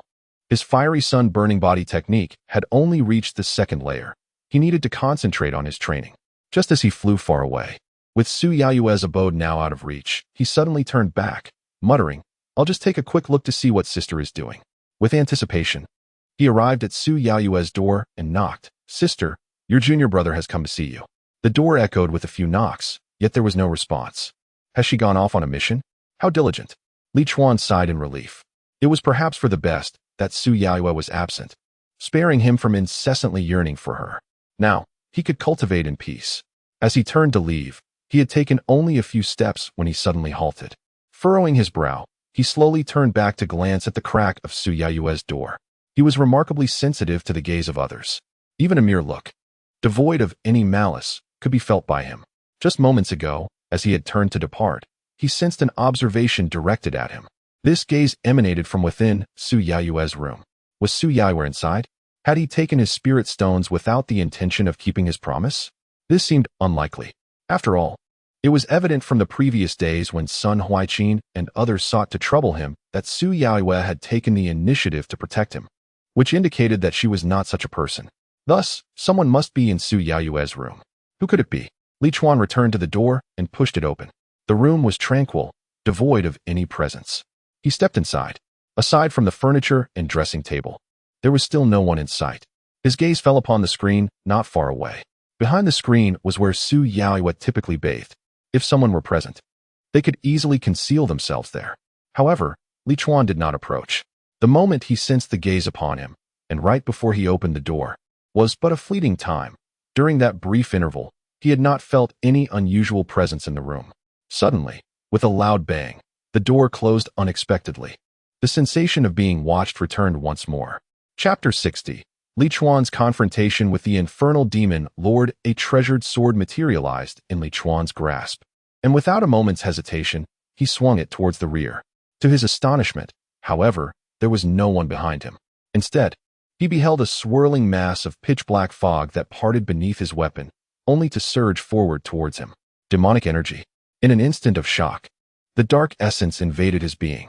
Within his sea of consciousness, boundless demonic energy enveloped him, rushing towards the manifestation of his awareness, a blurred, diminutive version of Li Chuan himself. This entity represented the custodian of his consciousness, the core of his very self. To destroy it would be to obliterate Li Chuan's awareness, rendering him a mindless fool, devoid of knowledge or identity. In an overwhelming tide, a myriad of negative emotions surged towards him. Memories of the past flickered through his mind. He had heard tales of immortals and traversed countless mountains in search of the celestial realm, yet ultimately, he found no gateway to such divinity. He was lost, filled with yearning, but never despairing. His relentless pursuit of the immortal path revealed to him that even within the city, immortals existed. After enduring numerous trials, he finally acquired sacred texts, embarking upon the path of immortality, navigating through various perils. He sought spiritual herbs, fought for remnants of treasures, entered ancient estates, and explored mystical realms. His journey was fraught with treachery and brutal slaughter, yet he never faltered, for he firmly believed that one day he would stand at the pinnacle of immortality. Each brush with death only fortified his resolve. However, ultimately, he reached a day when he could no longer fight. He felt adrift, contemplating that life inevitably harbors regrets. Perhaps this was his. He had come, struggled, and that sufficed. His faith remained unbroken, yet reality proved unyielding. The scenes of his direst moments replayed in his memory, seemingly intent on suffocating him in the past. Yet now, as he looked back at those very scenes that nearly cost him his life, he found them devoid of terror. The first strike of a club against his body had been excruciating. Yet, as the blows continued, he grew accustomed to the pain. When one endures suffering repeatedly, they become numb to it. Indeed, the tempering of the heart is such a process of experiencing and re-experiencing. To his surprise, there were still stragglers among you, demon cultivators. Li Chuan furrowed his brow and spoke slowly. The past had not left him unscathed. Rather, its impact was simply not as profound as one might assume. The demonic energy surged within his consciousness, ultimately coalescing into a vague silhouette. You, how are you unaffected by the demonic energy? Zhu Linxiang gazed incredulously at the manifestation of Li Chuan's awareness. The reason demon cultivators instilled fear in immortal practitioners was that demonic energy could influence a cultivator's heart. While one's heart does not dictate the upper limits of a cultivator's potential, it certainly establishes the lower bounds. A heart marred by damage cannot achieve greatness.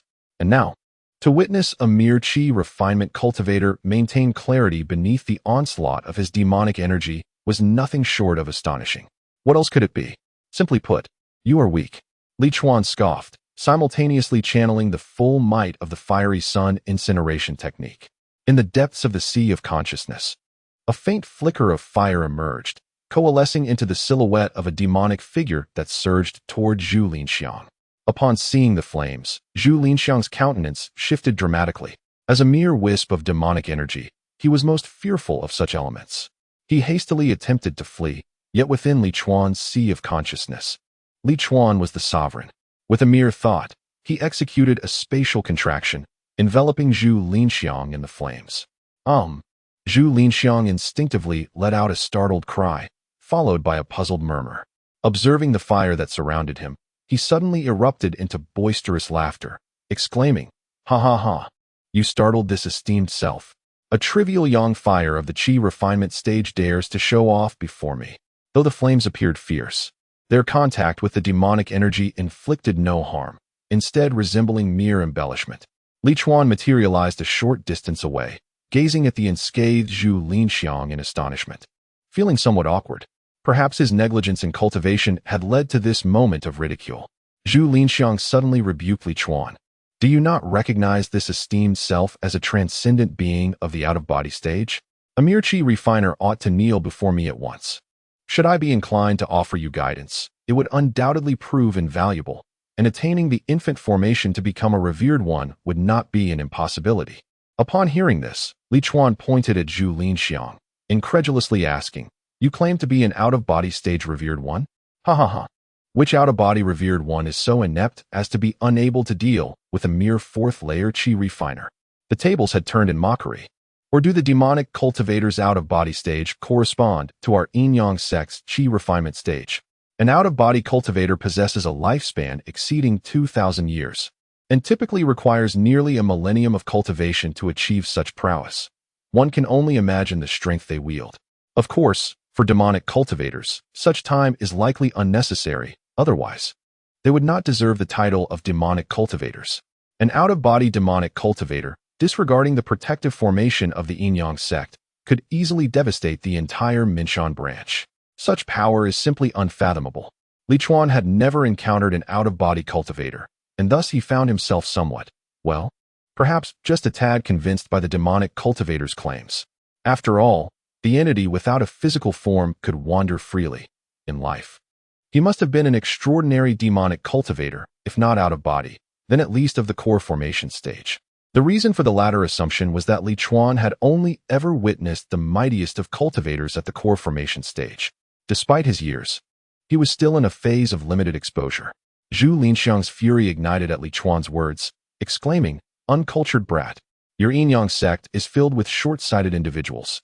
Were it not for the destruction of my physical body and the shattering of my nascent soul, I would not have fallen to such depths.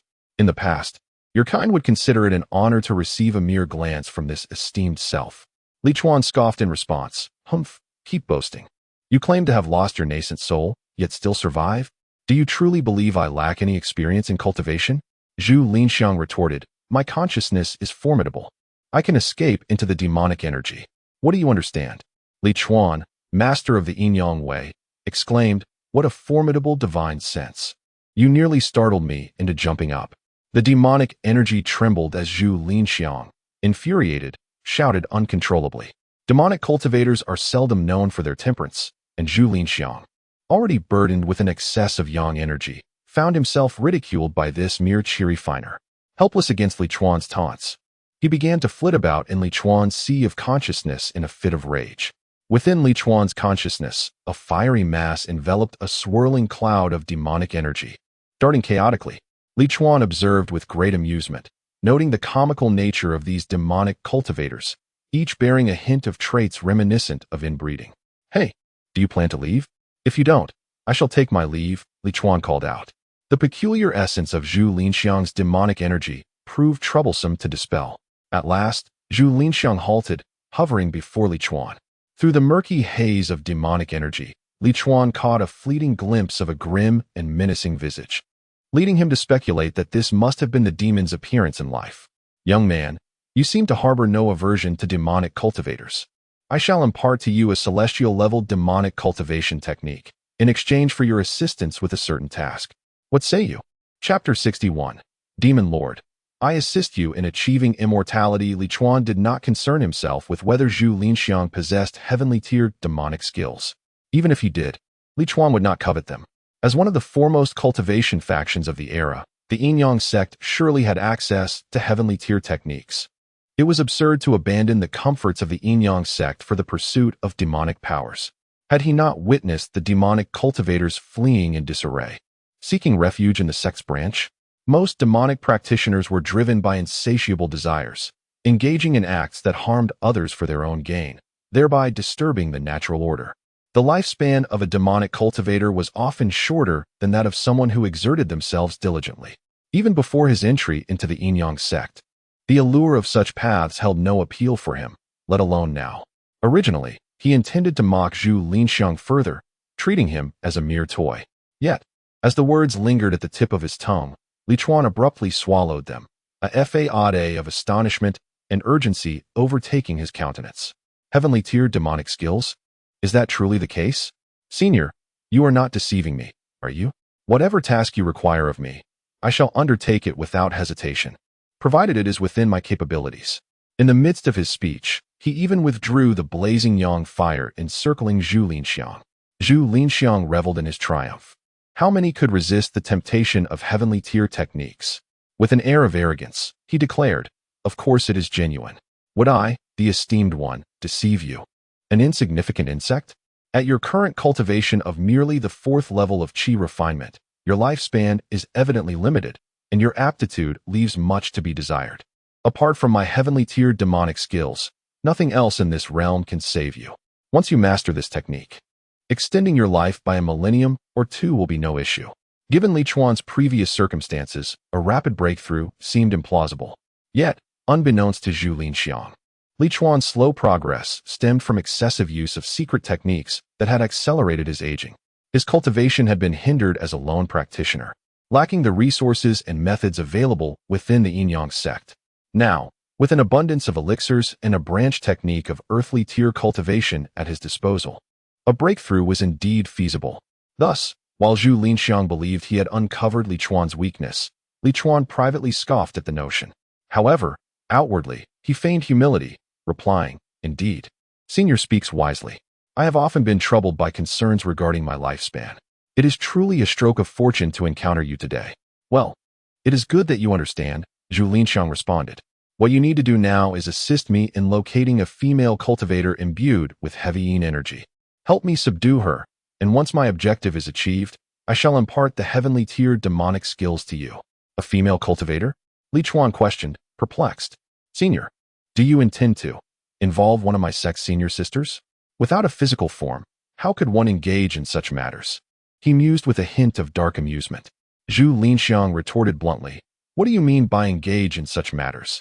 Have you not seen that I lack a corporeal form? I am in dire need of a vessel, and since my cultivation revolves around yin attributes, it is only fitting to seek a female as the host. In truth, it was due to the overwhelming yang energy emanating from the man that he feared he could not subdue her. Otherwise, he would not have found himself in Su Yaoyue's chamber. Particularly after encountering Li Chuan, his conviction only deepened. Unbeknownst to him, Li Chuan was quite exceptional. Having endured numerous life and death experiences, it was exceedingly difficult for any demonic aura to sway his mind. Upon hearing Zhu Linxiang's words, Li Chuan found himself pondering. It was the first time he had heard of male cultivators seeking to practice yin attribute techniques by usurping the bodies of female cultivators. Could the male and female physiques truly harmonize? He remarked, Senior, there is no need to search further. The owner of this room is an extraordinarily powerful senior sister, and her cold yin energy is undoubtedly ample. Zhu Linxiang replied, you would not stand a chance against her. Opt for a female cultivator of the first layer of qi refinement. It would be much easier for you to handle. His suggestion nearly provoked a laugh from Li Chuan. Surely, this fellow was not afraid of failing against the senior sister, and thus sought a less formidable junior sister as an alternative? Remarkably, Li Chuan's guess was correct. Originally, Zhu Linxiang had heard disciples discussing Su Yaoyue, sensing her potential to be the strongest among the outer sect, and had come specifically to attempt to seize her body.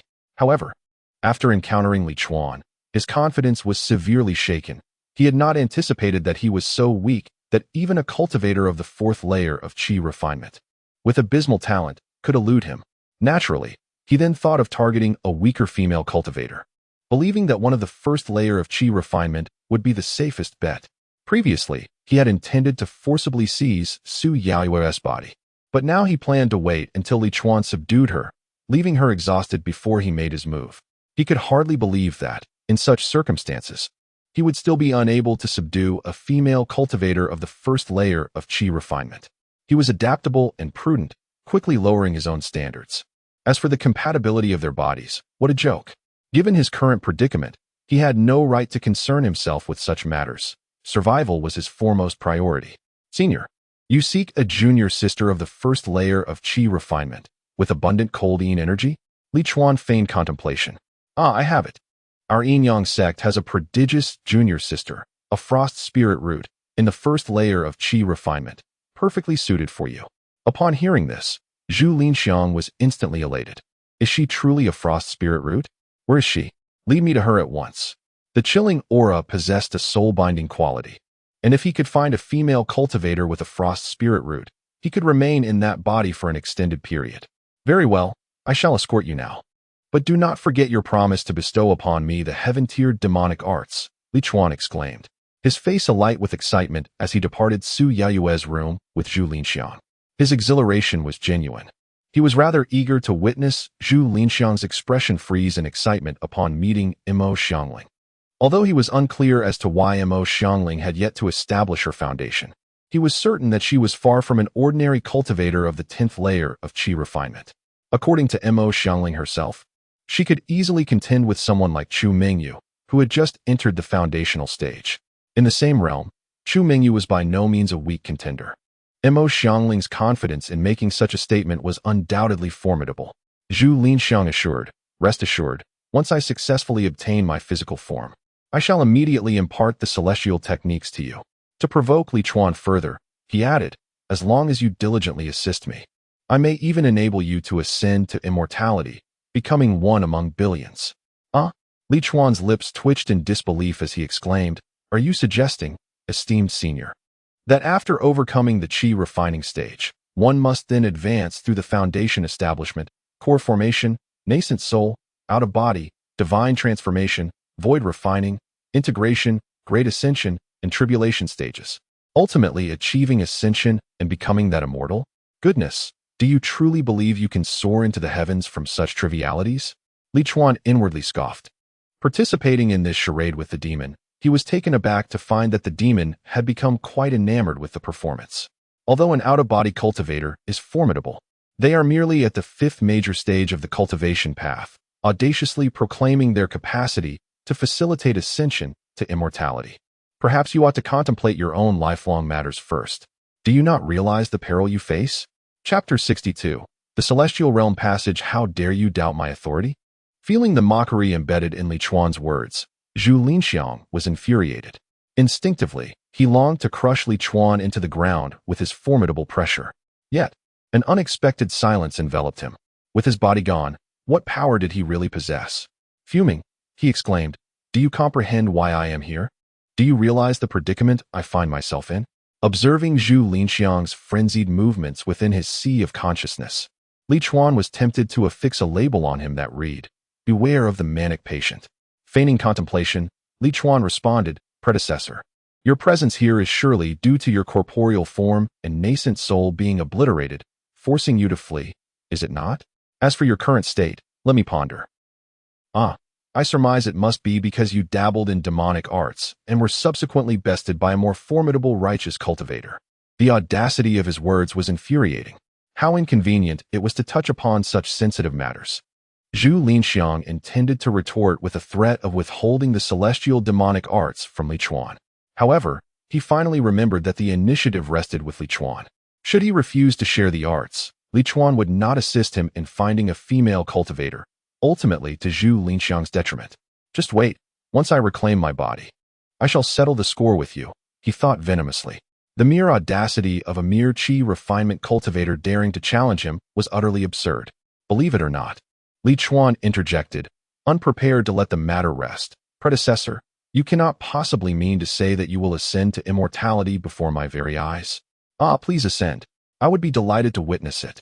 With that, Li Chuan unexpectedly settled into a meditative posture, his face alight with anticipation. Zhu Linxiang was momentarily taken aback by Li Chuan's actions, eventually realizing that he was likely seeking a female cultivator for him. "What are you doing? Get up at once. When did I say I would ascend before you? If I could ascend immediately, would I be in this predicament?" As Zhu Linxiang's frustration escalated, he epitomized the essence of impotent rage. Watching his agitated demeanor, Li Chuan found it exceedingly difficult to suppress his laughter. However, to toy with a frail old demon might come off as disrespectful to the elderly. Yet, life in the realm of cultivation was exceedingly monotonous. Days were consumed by either training or meeting with junior sisters and senior sisters like Mo Xiangling, Su Yaoyue, Chu Mingyu, and Humina Lass. Such a tedious existence warranted occasional amusement, and teasing the demon was merely a refreshing diversion. "Isn't it about time for you to become an immortal?" Li Chuan feigned disappointment as he rose. "I had hoped to witness an immortal being, but it seems fortune eludes me. May I inquire what you intended to convey earlier?" It was vital not to provoke the demon too severely lest he become overwhelmed, so Li Chuan promptly resumed his movements. Zhu Linxiang's misfortune lay in encountering Li Chuan. Li Chuan's thoughts were far too erratic. He genuinely felt a sense of despair. When he inquired, he momentarily pondered what he was about to say. Yes, the notion of becoming an immortal. The mere thought of it ignited a fervent passion within him, causing his voice to tremble with excitement as he exclaimed, "You, with your meager cultivation, are merely gazing at the sky from the bottom of a well, with a limited perspective. Do you not realize that we have discovered a passage to the realm of immortals? A passage to the immortal realm." Li Chuan pursed his lips, interrupting Zhu Linxiang's self-absorption, and continued, "Is it not possible that the immortals, upon seeing you, would question why you do not follow the righteous path?" With a resounding clap, they might become enraged and close the passage. "Silence! Do not speak, you scoundrel! Do you not believe that I, the esteemed one, may refuse to assist you in ascending to immortality in the future?" lamented Zhu Linxiang, whose threats were limited to future consequences. Li Chuan nodded repeatedly. Yes, I believe. Esteemed one, I have never doubted you. Please, continue with your tale of the immortal's wrath at the closing of the passage." If Zhu Linxiang had a physical form, he would have surely exploded with rage at Li Chuan's remarks. He bellowed, "There are no immortals. Listen closely, there are no immortals. Furthermore, There was never any closure of a passage by an immortal. Li Chuan replied, "Then, esteemed one, I must, with utmost audacity, remind you that if there are no immortals, could it not be possible that it is not a passage of immortals, but merely a passage?" Zhu Linxiang retorted, "Be silent. Allow me to finish, and if you interrupt again, I shall dissolve myself, ensuring you can never attain the magical powers of the heavenly tier. Oh, esteemed one, please do not dissolve. No, esteemed one, please continue." To be precise, it was not a complete passage, but merely a fissure in the passage. The celestial energy seeping from that fissure elevated my realm by a small degree. If we were to fully open the passage and absorb the celestial energy within for cultivation, ascending would be a most effortless endeavor. Were it not for the fear of provoking Zhu Linxiang, Li Chuan would have asked him whether, as a demonic cultivator, celestial energy could genuinely elevate his realm. Surely, it could not merely be an illusion. However, whether celestial energy is beneficial or detrimental to demonic cultivators remains uncertain even to Li Chuan. Most people in this world are likely unaware, as celestial energy has never been reported to manifest anywhere. The reason our heavenly demon sect was besieged is that fully opening the passage to the immortal realm requires a plethora of the finest materials from this world. While we sought these materials, we were obstructed by those self-proclaimed righteous cultivators. These rascals, with their narrow vision, failed to consider that if the immortal passage were indeed opened by us, the benefits would not accrue solely to our heavenly demon sect. The entire spirit realm would be suffused with celestial energy, and ascenders would be numerous. Even those of lesser talents would attain the golden core stage, or even the nascent soul stage. In such times, all would enjoy extended lifespans, living many, many years. Yet, these individuals have ruthlessly thwarted our grand scheme, causing all beings in the spirit realm to miss the opportunity for celestial energy. One day, they will inevitably face retribution. They are the sinners of the spirit realm. Observing Zhu Linxiang cursing at the air, Li Chuan could not help but shake his head. Instead of searching for materials, they should be candid about their intentions. Given the nature of demonic cultivators, he found it hard to believe that these individuals would take their time in their pursuit. As for the so-called celestial energy, Li Chuan held no faith in its existence. Although the heavenly demon sect was somewhat distanced from the Min Mountain branch, it was not so far as to be unreachable. Li Chuan had encountered these demonic cultivators even before he joined the Yin-Yang sect. If celestial energy truly were to emanate, the surrounding cultivation factions would have been thrown into chaos long ago. After all, who wouldn't he desire to indulge in its essence?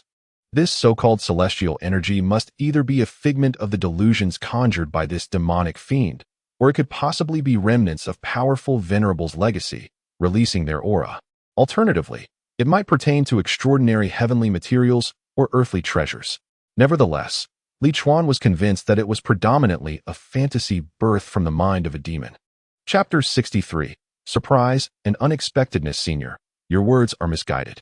Although your heavenly demon sect has been eradicated, the passage to the celestial realm remains under the control of other sections. Once they open it, the entire spirit realm will continue to bask in celestial energy. So you need not worry about a lack of it in the future, Li Chuan stated deliberately, striking at the very core of Zhu Linxiang's frustrations. His words rendered Zhu Linxiang silent for a considerable time, before he muttered with a hint of frustration, "The passage is not within our heavenly demon sect, and they do not know where it is. How can they open it?" From his tone, one could discern a blend of anger and suppressed irritation. Li Chuan inquired, "Senior, where's that passage? Allow me to open it, so that all beings in the spirit realm may partake in the celestial energy." Zhu Linxiang scoffed. "You think it's that simple? Such a crucial location. How could I possibly divulge it to you? However, if you obediently assist me, I shall ensure that you cultivate amidst celestial energy in the future, guaranteeing your ascension to the celestial realm." Li Chuan immediately grew anxious, exclaiming, "Senior, how selfish of you. Once the passage is opened, all beings in the spirit realm will benefit. This is precisely what you stated earlier. Are you not akin to those short-sighted righteous cultivators you so disdain?" Given the current state of the senior, it seemed nearly impossible to open the passage. Instead, why not disclose the passage's location to my Yin-Yang sect? We shall open it ourselves. When celestial energy floods the spirit realm, all the credit will belong to you. Your name will be celebrated by countless beings. By the way, may I inquire about your esteemed name? Zhu Linxiang instinctively replied, "This one is Zhu Linxiang." Then, realizing his own slip, he added, "No, you sly old man. You are trying to extract information from me." What a peculiar statement, senior. I am merely seeking to ensure that all beings in the spirit realm can inhale pure celestial energy. I am not a selfish person. Good things should be shared among all. One should not hoard treasures like the heavenly demon sect did, only to find themselves bereft in the end. Zhu Linxiang erupted in fury. "I am indeed a member of the heavenly demon sect. You old scoundrel, you clearly know this, yet still choose to speak thus. What is your true intent? Do you think I am powerless against you? Senior, are you ready to meet that ice spirit root disciple? Have you prepared yourself?" Li Chuan interrupted, effectively silencing Zhu Linxiang. At that moment, he had already arrived at the outer sect's task hall. "Where is she? Lure her out, and then incapacitate her. Do not let anyone catch on," Zhu Linxiang muttered darkly. He should have felt elated at the prospect of soon acquiring a physical form. Yet Li Chuan's constant jabs and veiled insults had driven him to a state of agitation, leaving him with no outlet for his frustration. The pent-up emotions dulled his joy. "Rest assured, senior, I will handle this matter with utmost diligence, ensuring your complete satisfaction," Li Chuan promised confidently, not forgetting to remind Zhu Linxiang, "Senior, we agreed upon the heavenly grade demonic technique. Rest assured, your presence is indispensable." As Zhu Linxiang observed Li Chuan entering the Hall of Missions, he remained oblivious to the gravity of the situation. Upon Li Chuan's arrival in the rear hall, where Mo Xiangling was engaged in her affairs, Zhu Linxiang continued to be unaware that Li Chuan was leading him into a trap. Mo Xiangling, in a state of languor, reclined on a chaise longue, half closing her eyes and tilting her head to regard Li Chuan as he entered the room. Due to her ice spirit root, Li Chuan's visits were infrequent, typically limited to occasions for settling spirit stones and contributions. Having visited just a few days prior, she was curious about Li Chuan's purpose for returning today when he exclaimed, "Senior sister, rise quickly, work awaits." Upon hearing this, Mo Xiangling immediately sprang from her chaise, exclaiming, "Oh, has my junior brother made progress? It's only been a few days, and you dare to seek out your senior sister again?" As she spoke, her hand rested on her belt, ready to unfasten it, a testament to her usual boldness. "Wait, senior sister, not that kind of work," Li Chuan hastily interjected, finding the frankness of their interactions rather challenging. "Oh, is there another task, senior sister?" Mo Xiangling inquired, puzzled.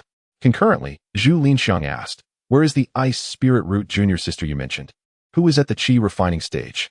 Li Chuan grinned and replied, "The ice spirit root is right before us, but she is not a junior sister. She is a senior sister and a predecessor. I believe that whether it be a senior or a junior, it is trivial for you." This time, Li Chuan spoke candidly. "Junior brother, with whom are you conversing?" Mo Xiangling furrowed her brow, perceiving that he seemed to be speaking to himself. In the next moment, an enchanted demon-sucking disc appeared in her hand, similar yet more exquisite than the one wielded by Zhou Shijing from the law enforcement hall a few days prior. "Oh, senior sister, you are truly astute," Li Chuan remarked, unable to resist pinching Mo Xiangling's exquisitely delicate cheek. "I have brought a demon for you. He wishes to borrow your body for a time." Upon hearing this, Mo Xiangling shot him a playful glare, saying, "My dear junior brother, you truly think of nothing but your senior sister. You even bring demons to me. I must thank you." As she spoke, she placed the demon-sucking disc before Li Chuan. "If you wish to borrow my body, then reveal yourself, and let us have a proper discussion."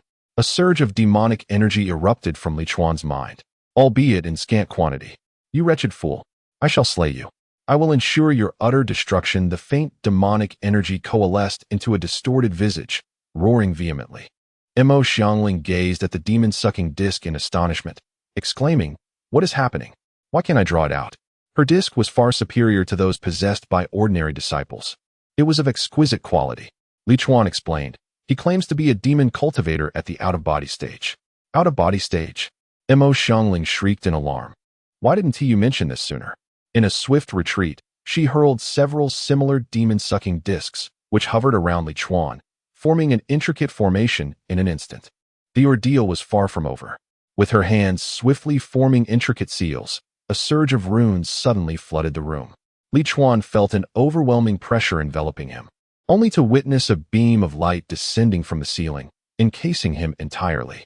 Once this was accomplished, Emo Xiangling finally exhaled a sigh of relief. Her expression still tinged with trepidation as she gazed at Li Chuan. With a mixture of frustration and incredulity, she admonished, "You nearly brought about my demise, junior brother. How dare you escort a demon cultivator in the out-of-body stage here to your elder sister? How highly do you regard me? I am left to ponder whether to thank you for your trust or chastise you for your lack of prudence. Fortunately, I possess knowledge of the sect's formations, particularly those set within the task hall. Otherwise, we both would have met our end here." Chapter 64. Transforming the Demon Lord into a Spirit. As Emo Xiangling activated the task hall's array, a wave of astonishment swept through the disciples within, prompting them to draw forth their magical implements. In that very instant, Zhu Linxiang was extracted by the demon-sucking disc. Li Chuan, bathed in radiant golden light, sighed with a wry smile. "Sister, there is truly no need for such a grand display. How could I possibly be unaware of your capabilities?" He continued. "This fellow is already at his wit's end. If I cannot contend with him, what chance does he stand against you?" "Ah, that does seem to be the case," Emo Xiangling conceded as she dispelled the formation. At that moment, Zhu Linxiang was ensnared upon the demon-sucking disc, manifesting as a diminutive figure.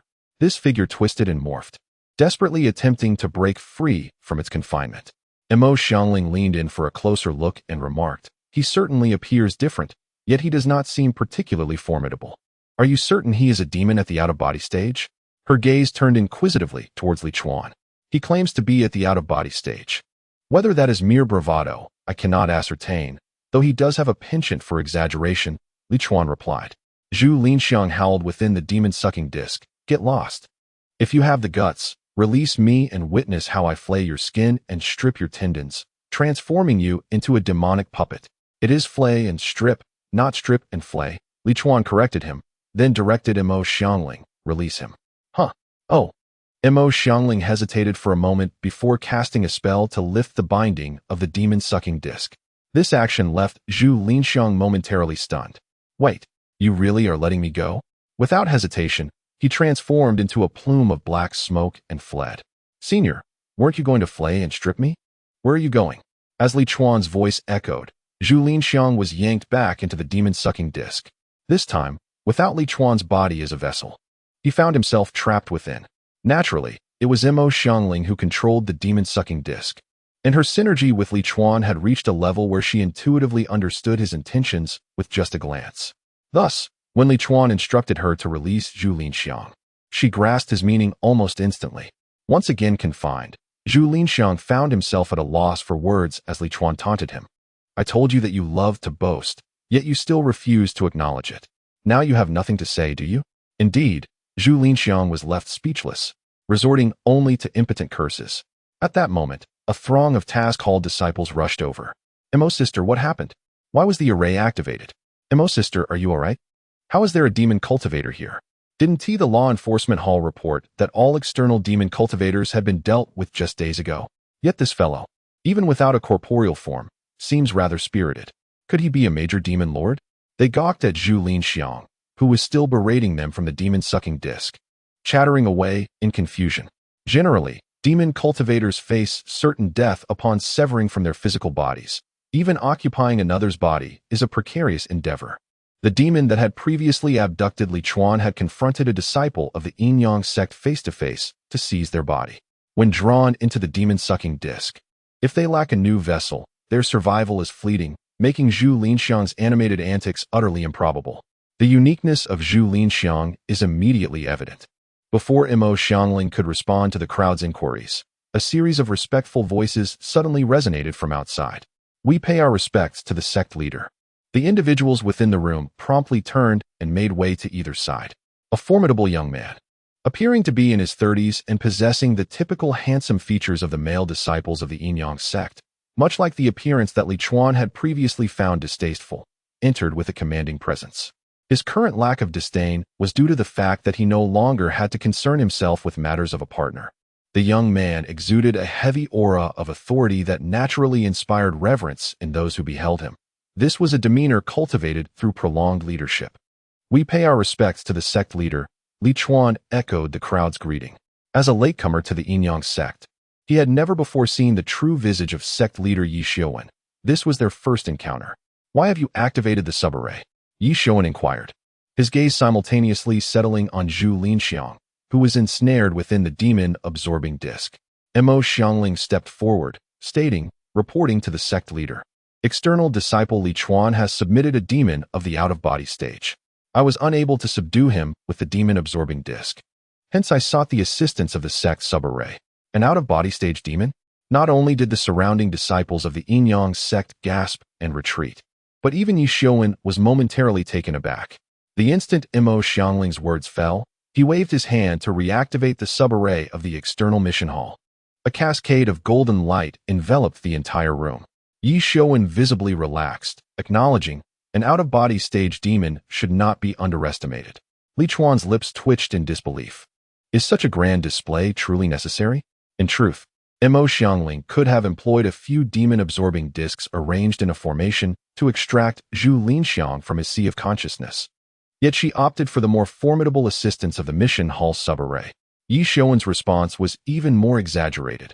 While Mo Xiangling had merely enveloped him, the sect leader had encompassed the entire room. To Li Chuan, this seemed excessively timid.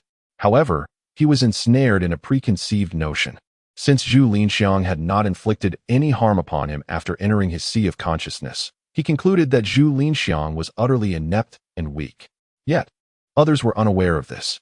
Yi Shouwen, after all, was merely at the 10th level of the core formation stage. Beyond core formation was the nascent soul stage. And above that was the out-of-body stage, two significant realms apart. It would be foolish not to exercise caution. Demon cultivators are notoriously cunning. Although he was now confined within the demon-absorbing disc, who could ascertain whether he was merely feigning weakness?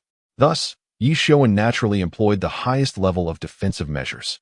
Li Chuan timidly interjected, "Sect leader, while this demon claims to be of the out-of-body stage, he is, in fact, exceedingly weak, incapable of even contending with a disciple at the 4th layer of Qi refinement. There is no need for concern regarding him.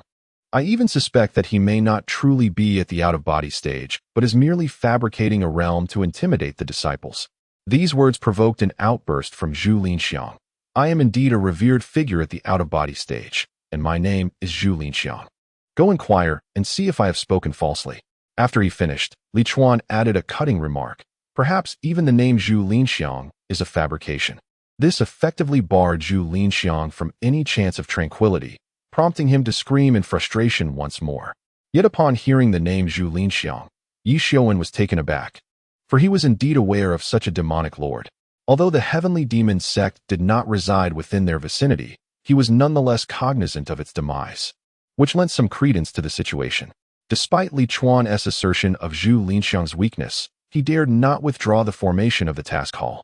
He produced a black banner, employing a series of hand seals before hurling it towards Zhu Linxiang. Immediately, the demonic energy surrounding Zhu Linxiang was drawn towards the banner, eliciting a terrified cry from him for the first time.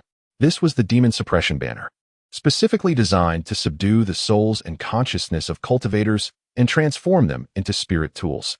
It could be utilized independently or in conjunction with a formation, rendering it a formidable magical artifact. Suddenly, Mo Xiangling transmitted a message to Li Chuan, leaving him momentarily stunned. Was she attempting to alert him to something? Chapter 65. Here it comes in a moment of frantic thought. Li Chuan found himself witnessing Zhu Linxiang being drawn into the demon suppression banner. Suddenly, Mo Xiangling spoke up. Addressing the sect leader, "I am uncertain how to allocate contributions for this disciple named Li Chuan in light of the out-of-body period demon cultivator." The reference to this disciple named Li Chuan sounded somewhat distant to his ears. Yet he quickly grasped that Mo Xiangling was distancing herself from him while seeking benefits on his behalf. To be candid, he had not initially contemplated this matter.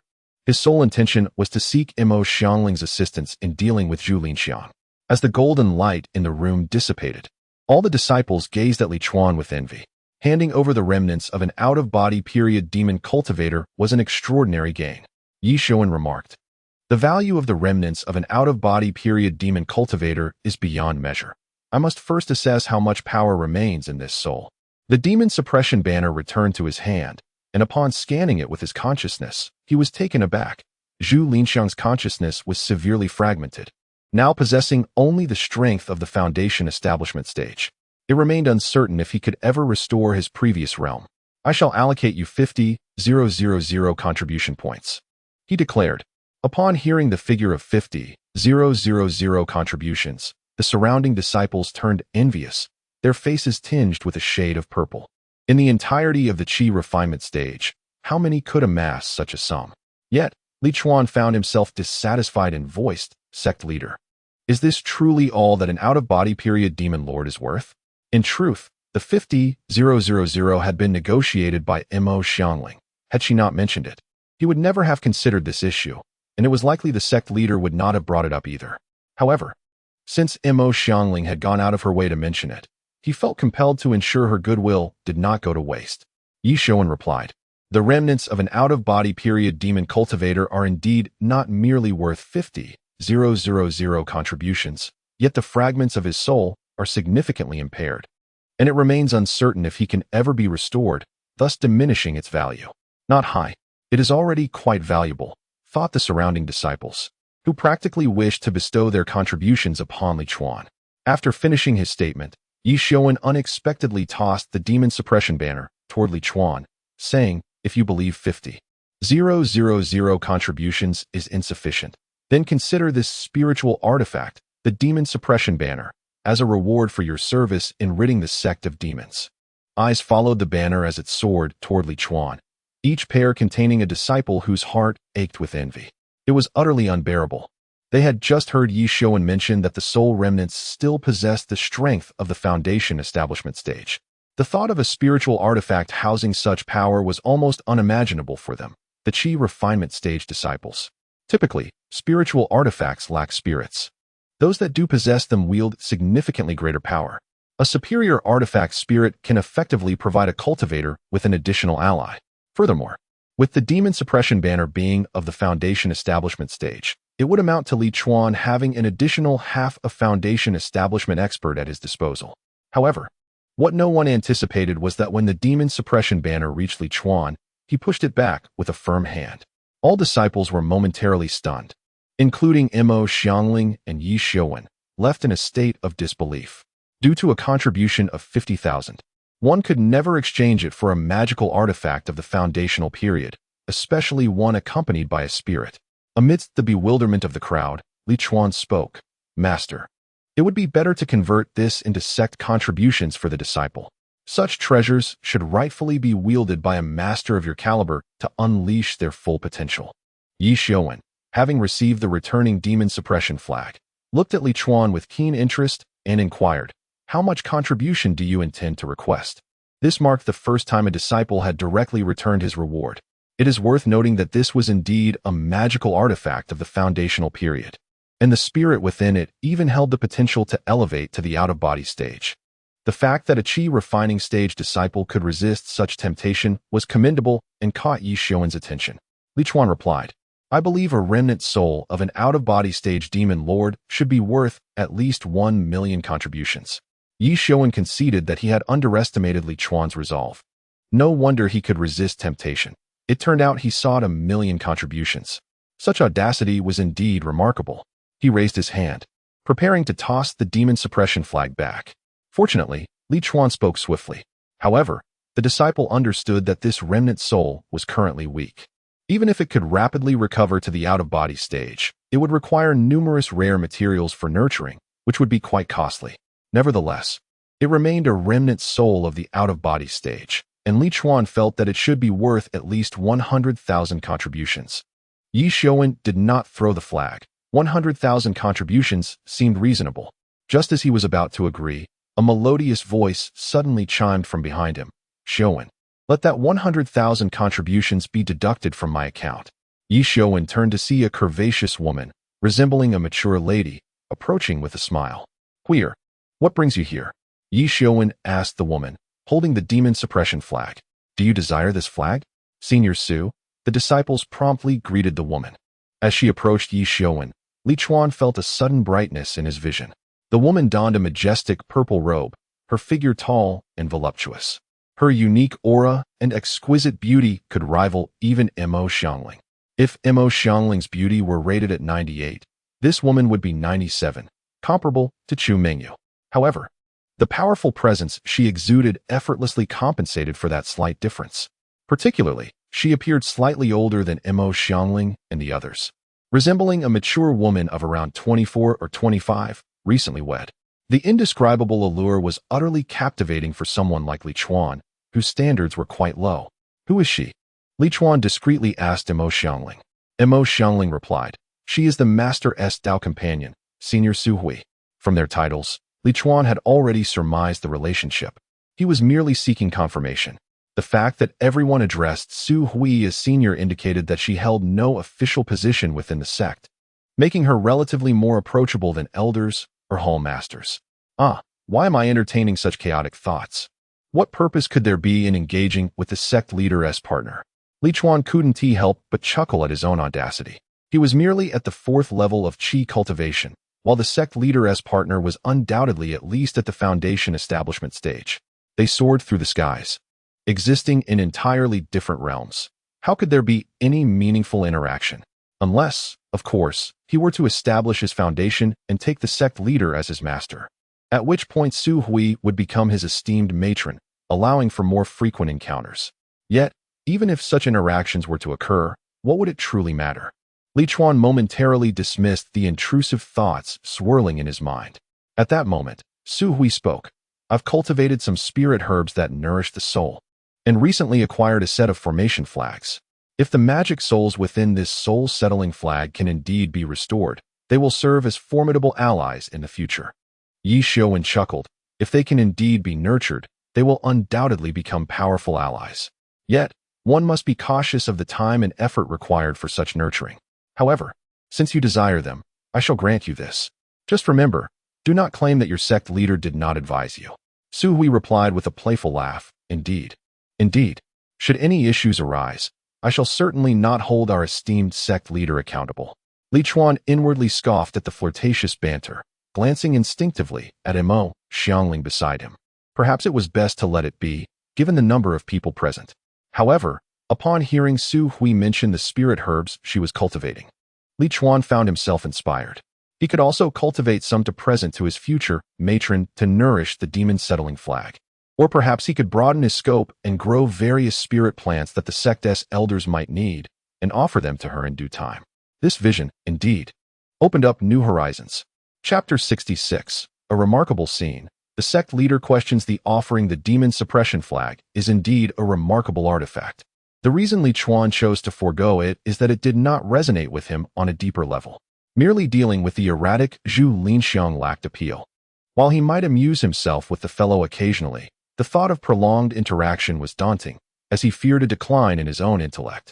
Moreover, the efficacy of flag-type magical treasures is diminished when used singularly. They require a multitude to form a flag array, akin to the approach of Su Hui. Such an array possesses tremendous power, as carrying a formation with oneself allows one individual to confront a multitude effortlessly. However, acquiring one flag necessitates the search for additional flags, alongside gathering rare celestial materials to nourish Zhu Linxiang's spirit for recovery. Were his gender to be altered, Li Chuan might reconsider. In truth, this is the crux of the matter. Had it been a captivating female demon, Li Chuan would have disregarded his prior reservations and chosen the flag without hesitation. After all, it is an item of frequent use, and each time it is drawn forth, it reveals a male presence, which is rather off-putting. Yi Xiuwen bestowed the demon suppression flag upon Su Hui, who, without hesitation, allowed her slender fingertips to bleed, preparing to drop the blood onto the flag. Suddenly, the flag erupted with malevolent energy, and the distorted figure of Zhu Linxiang emerged once more, exclaiming in alarm, "Do not refine me, do not refine me. I possess a monumental secret. Cease your actions, and I shall divulge it." Noticing Su Hui's unwavering determination, Zhu Linxiang hastily amended his plea. "I will tell you. Just do not refine me." He continued, "Within the Feiyun mountain range lies a fissure leading directly to the celestial realm, from which celestial energy spills forth.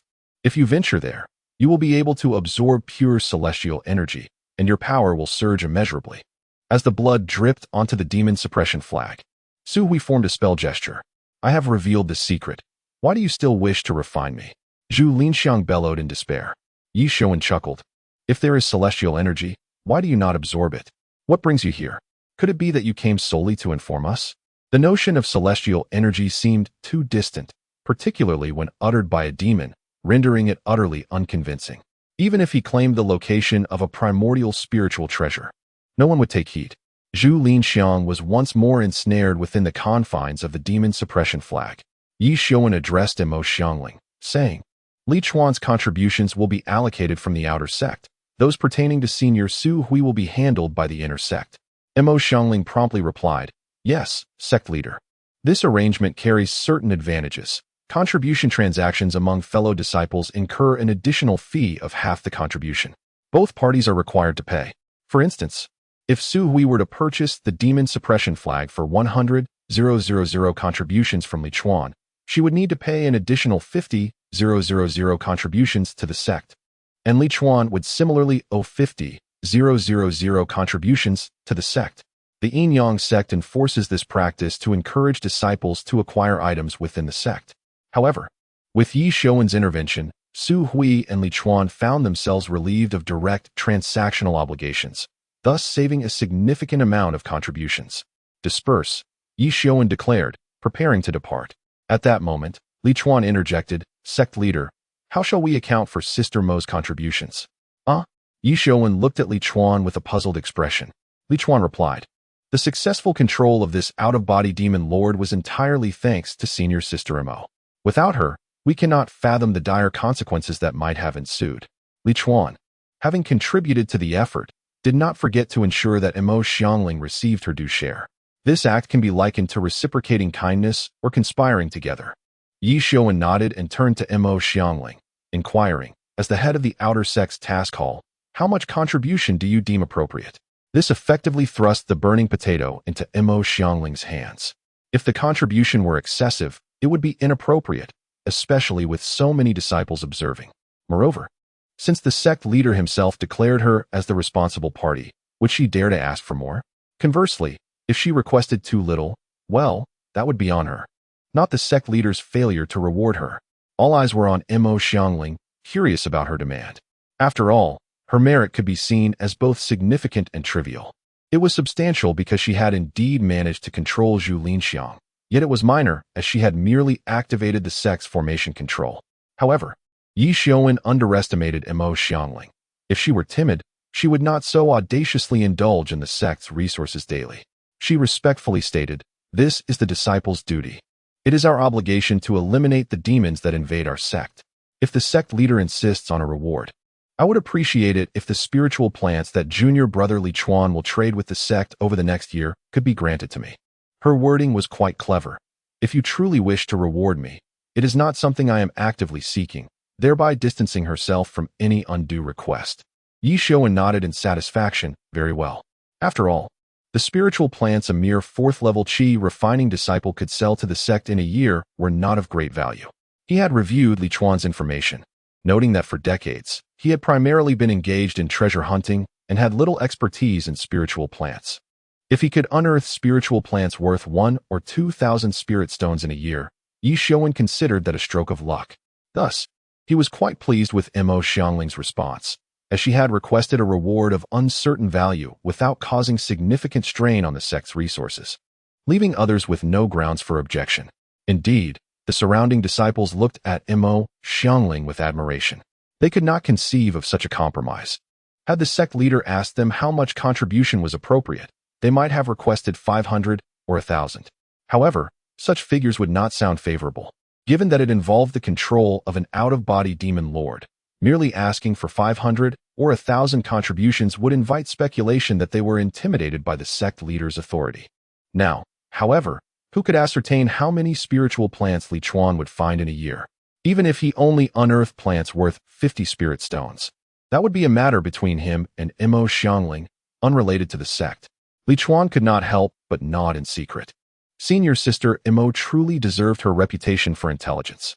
Even if he only found spiritual plants worth 10,000 spirit stones in a month, by year's end, Mo Xiangling would essentially have acquired 1,200,000 spirit stones and an equivalent contribution.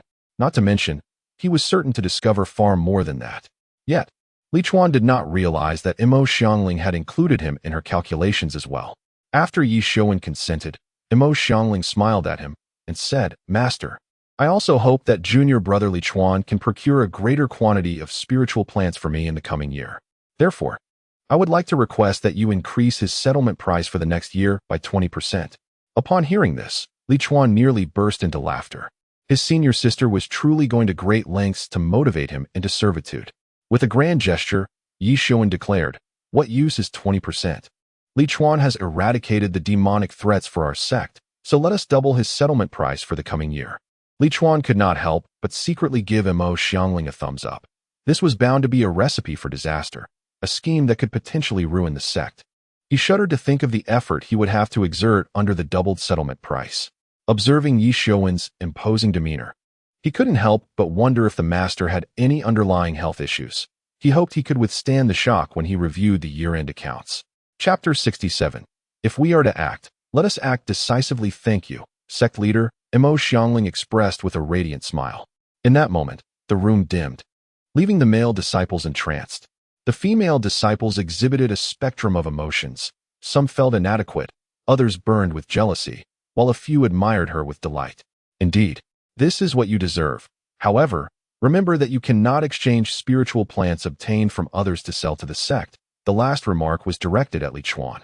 I understand, Li Chuan promptly replied. He was not foolish enough to engage in such conduct, nor was the sect naive enough to permit it.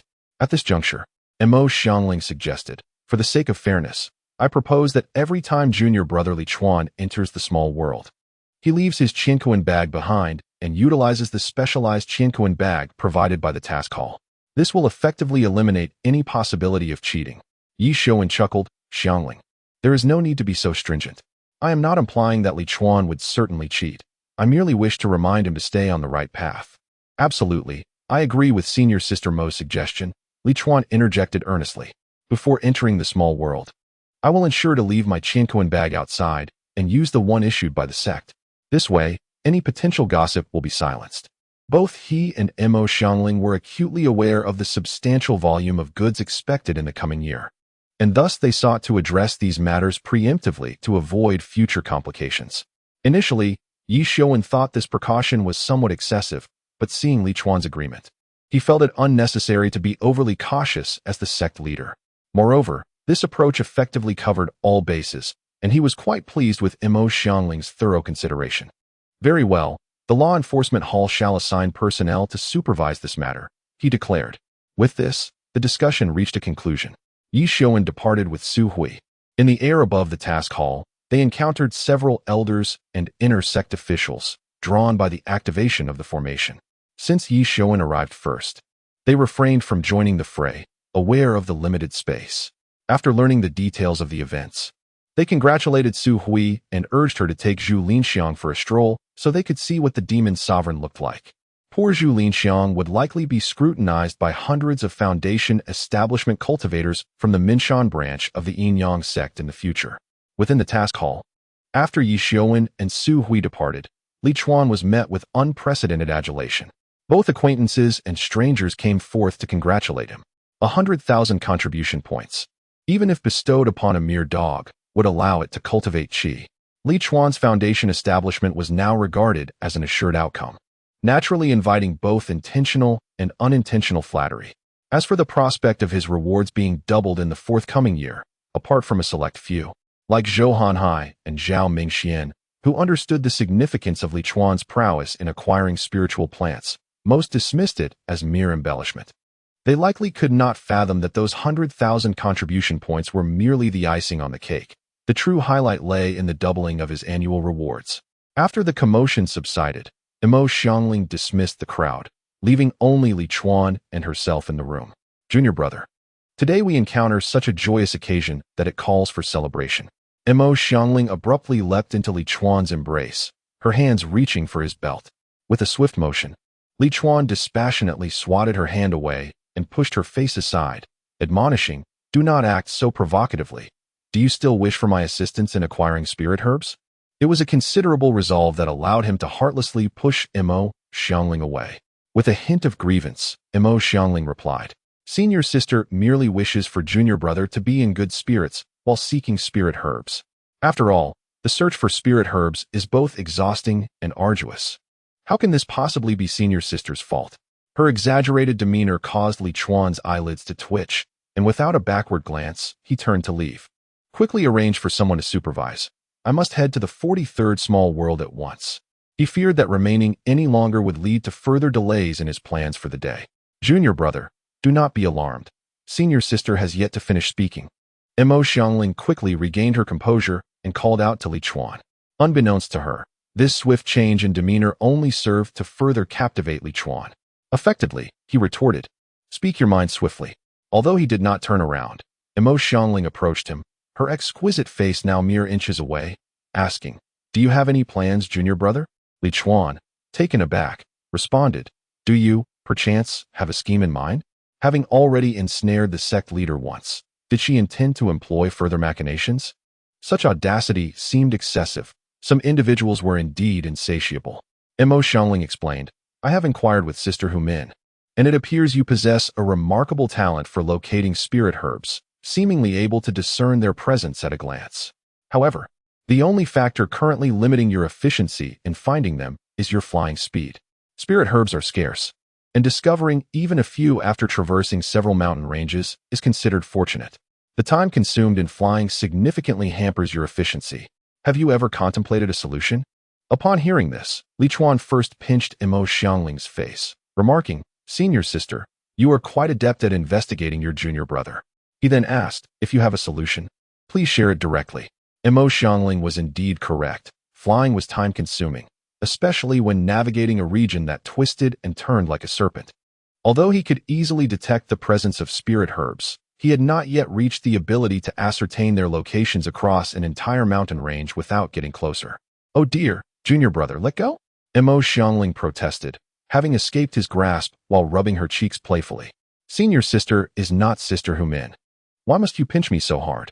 It was evident that Humin had divulged a great deal of information to her. "Are you familiar with flying boats?" she inquired of Li Chuan. Flying boats? The image of a fleeting rainbow light in the night sky flashed in Li Chuan's mind. That was his first encounter with a flying boat. He had barely glimpsed its form before it vanished from sight, its astonishing speed forever etched in his memory. He had initially anticipated that Mo Xiangling would recommend a technique to enhance his speed, yet he found himself surprised by the mention of flying boats. The flying boat can be regarded as the pinnacle of auxiliary treasures for cultivators.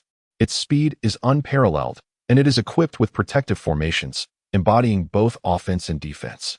However, its exorbitant price places it beyond the reach of most practitioners. Within the Minshan branch sect, it appears that only those at the core formation stage can afford to purchase a flying boat, and even then, not everyone opts to do so. The flying boat is not only costly, but its operational consumption is equally staggering, requiring the expenditure of spirit stones with each use. Most individuals prefer to allocate their resources towards enhancing their cultivation level first. Mo Xiangling remarked, "With the assistance of a flying boat, junior brother, your speed in acquiring spiritual herbs will increase exponentially, allowing you not only to offset the expenses of the flying boat, but to also reap significant profits." Li Chuan inquired, "Sister, how much contribution is required for the flying boat from the Yin-Yang sect?" Chapter 68. The Frightening Use of Privilege. Mo Xiangling remarked, "The most inexpensive low-grade flying vessel requires a contribution of no less than 200,000. Low-grade? Li Chuan inquired, perplexed. "Isn't it categorized as first or second grade?" Mo Xiangling explained, "Flying vessels differ from other magical artifacts. They do not adhere to a unified grading system. The grading of flying vessels is classified into 6 tiers: heaven, earth, mysterious, yellow, human, immortal. Even a low-grade flying vessel, when wielded by a core formation practitioner, can surpass the speed of their flying swords by nearly double. In your hands, it would enhance your typical speed by at least tenfold." Li Chuan felt a surge of excitement, though he pondered his insufficient contributions. With the recent addition of 100,000, he barely reached a total of 170,000. It seemed he needed to acquire more contributions first. Mo Xiangling, seemingly aware of his thoughts, chuckled, "Are you contemplating contributions? Worry not, I shall assist you shortly. Are you going to lend me some?" Li Chuan exclaimed in astonishment. By principle, the Yin-Yang sect did not endorse such practices. Mo Xiangling replied proudly, "You underestimate me, junior brother. Advancing you 20 or 30,000 contributions is hardly a challenge. All right, I suppose I am exploiting the sect's resources. Although this was even less supported by principle. Mo Xiangling had no qualms about bending the rules. This was not her first time. Li Chuan handed over his contribution token to Mo Xiangling, who skillfully manipulated it. When Li Chuan received it back, he nearly gasped in disbelief. 300,000 contributions? Why so much? He was utterly astonished. Wasn't it supposed to be only 20 or 30,000? You've advanced so much. Is it a misuse of privilege? Mo Xiangling feigned fright. Surprised, are we? I never anticipated you would be so audacious. Li Chuan found himself speechless, exasperated by her audacity. All right, I recognize your prowess. He shook his head and began to exit. Now I shall proceed to the artifact pavilion to purchase the flying vessel. Sister, you can arrange for supervision at the enforcement hall. Mo Xiangling walked beside him, a knowing smile gracing her lips. Go ahead, junior brother. The artifact pavilion is a splendid place. Her smile stirred something within Li Chuan. As they reached the threshold, he suddenly steeled himself, wrapped his arm around Mo Xiangling's waist, and drew her back inside. The door thudded shut behind them. When the door opened once more, Mo Xiangling emerged, radiating a bright smile. She turned to Li Chuan and said, You must hurry. Junior brother, do not dawdle. Understood. Li Chuan replied, his expression a shade darker. His face, neck, and hands bore a pallor akin to iron. Yet, his spirits were surprisingly high, buoyed by the very chill that colored his skin. After lingering in the room for a while, akin to waiting for the ice to melt, he finally departed. Apologies. Brother son, it appears I will have to delay my visit for a while longer. He silently conveyed his regrets to Sun Huaijin. Initially, he had planned to seek out both Sun Huaijin and Ning Shiro in a few days, but it seemed that postponement was inevitable. Fortunately, the slight rigidity of his body did not impede his swordsmanship. Soon, he arrived at the treasure pavilion. The pavilion was bustling with activity, as disciples from the sect gathered to purchase or repair magical artifacts, ensuring a steady stream of visitors. Although the treasure pavilion was not extensively large, encompassing merely a few hundred square meters, it boasted an array of magical items catering to all levels of cultivation, from chi refinement to foundation establishment and even core formation. The disciples serving here were meticulously selected. The male disciples exuded elegance while the female disciples possessed striking beauty. After all, this establishment offered a lucrative opportunity for earning contribution points within the Yin-Yang sect. Upon entering the treasure pavilion, Li Chuan surveyed the surroundings before making his way to a less crowded counter. Behind it stood a female disciple with a gentle smile. She stood gracefully, her beauty reminiscent of a finely crafted sculpture. It must be noted that the standards for disciple demeanor at the pavilion were exceedingly high. Brother, may I inquire what magical artifact you require? Lu Yao sweetly asked as Li Chuan approached. Internally, she was puzzled, for her responsibility lay with the foundation establishment artifacts, and one at the 4th level of chi refinement like Li Chuan should not need such items. It was not that they were overly judgmental based on appearances. Rather, in the realm of cultivation, physical beauty often mirrored one's strength. Indeed, few formidable male and female cultivators lacked striking features. Particularly among female cultivators, beauty often signified both strength and potential. Take her as an example. Despite her current status as a first-level chi refinement disciple, her looks and complexion ranked her at the top among the newly inducted female disciples in recent years. This was not solely due to innate factors, as her frequent purchases of skin-nourishing pills played a significant role. In the cultivation world, it was rare for female cultivators to forego such enhancements. These pills not only enriched their skin but also provided them with yin energy, aiding in the absorption of spiritual qi. Lu Yao had secured her position at the treasure pavilion by being the top chi refinement disciple last year. Due to her exceptional performance, she transitioned from selling artifacts for chi refinement to now handling those for foundation establishment. It could be said that among her peers in selling foundation establishment artifacts, her cultivation level was the lowest, yet this also implied that her service was particularly commendable. I wish to purchase a flying boat, Li Chuan stated directly. Lu Yao felt a flutter in her heart, but quickly composed herself, stepping away from the counter to guide Li Chuan. Please follow me, brother. The flying boats are located upstairs. Logically, a disciple at the 4th level of chi refinement like Li Chuan should not afford a flying boat. Yet under the pavilion's stringent regulations, She refrained from expressing her doubts and continued to lead him onward. In her heart, she felt a profound sense of joy. For generally speaking, even if Li Chuan lacked the means to purchase a flying vessel, his willingness to observe one indicated that his resources during the Qi refinement stage were undoubtedly formidable. After all, within the Yin-Yang sect, time is a luxury seldom afforded, and few disciples venture to gaze upon things beyond their capabilities. Following closely behind Lu Yao, Li Chuan was enveloped in a fragrant breeze, an aroma uniquely belonging to youthful maidens. Judging by her appearance, Lu Yao was quite young, yet she exuded an air of feigned seriousness and maturity that resonated with the vigor of youth. Li Chuan couldn't help but marvel at the abundance of beauty within the Yin-Yang sect. Just moments ago, he had departed from Mo Xiangling's presence. Otherwise, as he pondered this, Lu Yao, having rounded a corner of the staircase, suddenly halted and turned to him. Senior brother, be cautious. The stairs are steep. Would you allow me to assist you? What a surprise. Surely, as a practitioner of the Qi refinement stage, he did not require help to ascend a mere staircase. And why had she not offered assistance earlier? Yet, he promptly realized that matters were not as he had presumed. Lu Yao had leaned in closer to him. Li Chuan glanced back, and to his astonishment, they had indeed slipped away from the gaze of others. Goodness, this was rather forward. Chapter 69. The treasure pavilion is truly remarkable. Li Chuan suddenly recalled the cryptic smile of Mo Xiangling when he departed earlier. So that was the reason behind her smile. How could Mo Xiangling be so aware? Perhaps she had once served here herself. This seemed plausible, given that this place offered ample contributions for selling treasures, attracting numerous esteemed disciples. He then remembered the time he had come with Chu Mingyu, who had led him to the counter designated for male disciples. How cunning of her to mislead him. She hadn't taken him to seek out his junior sisters, fearing he might overspend here. How considerate of her.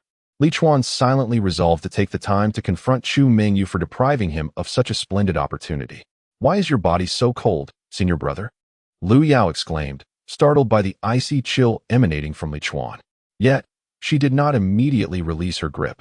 Instead, she continued to hold on to him, expressing her concern.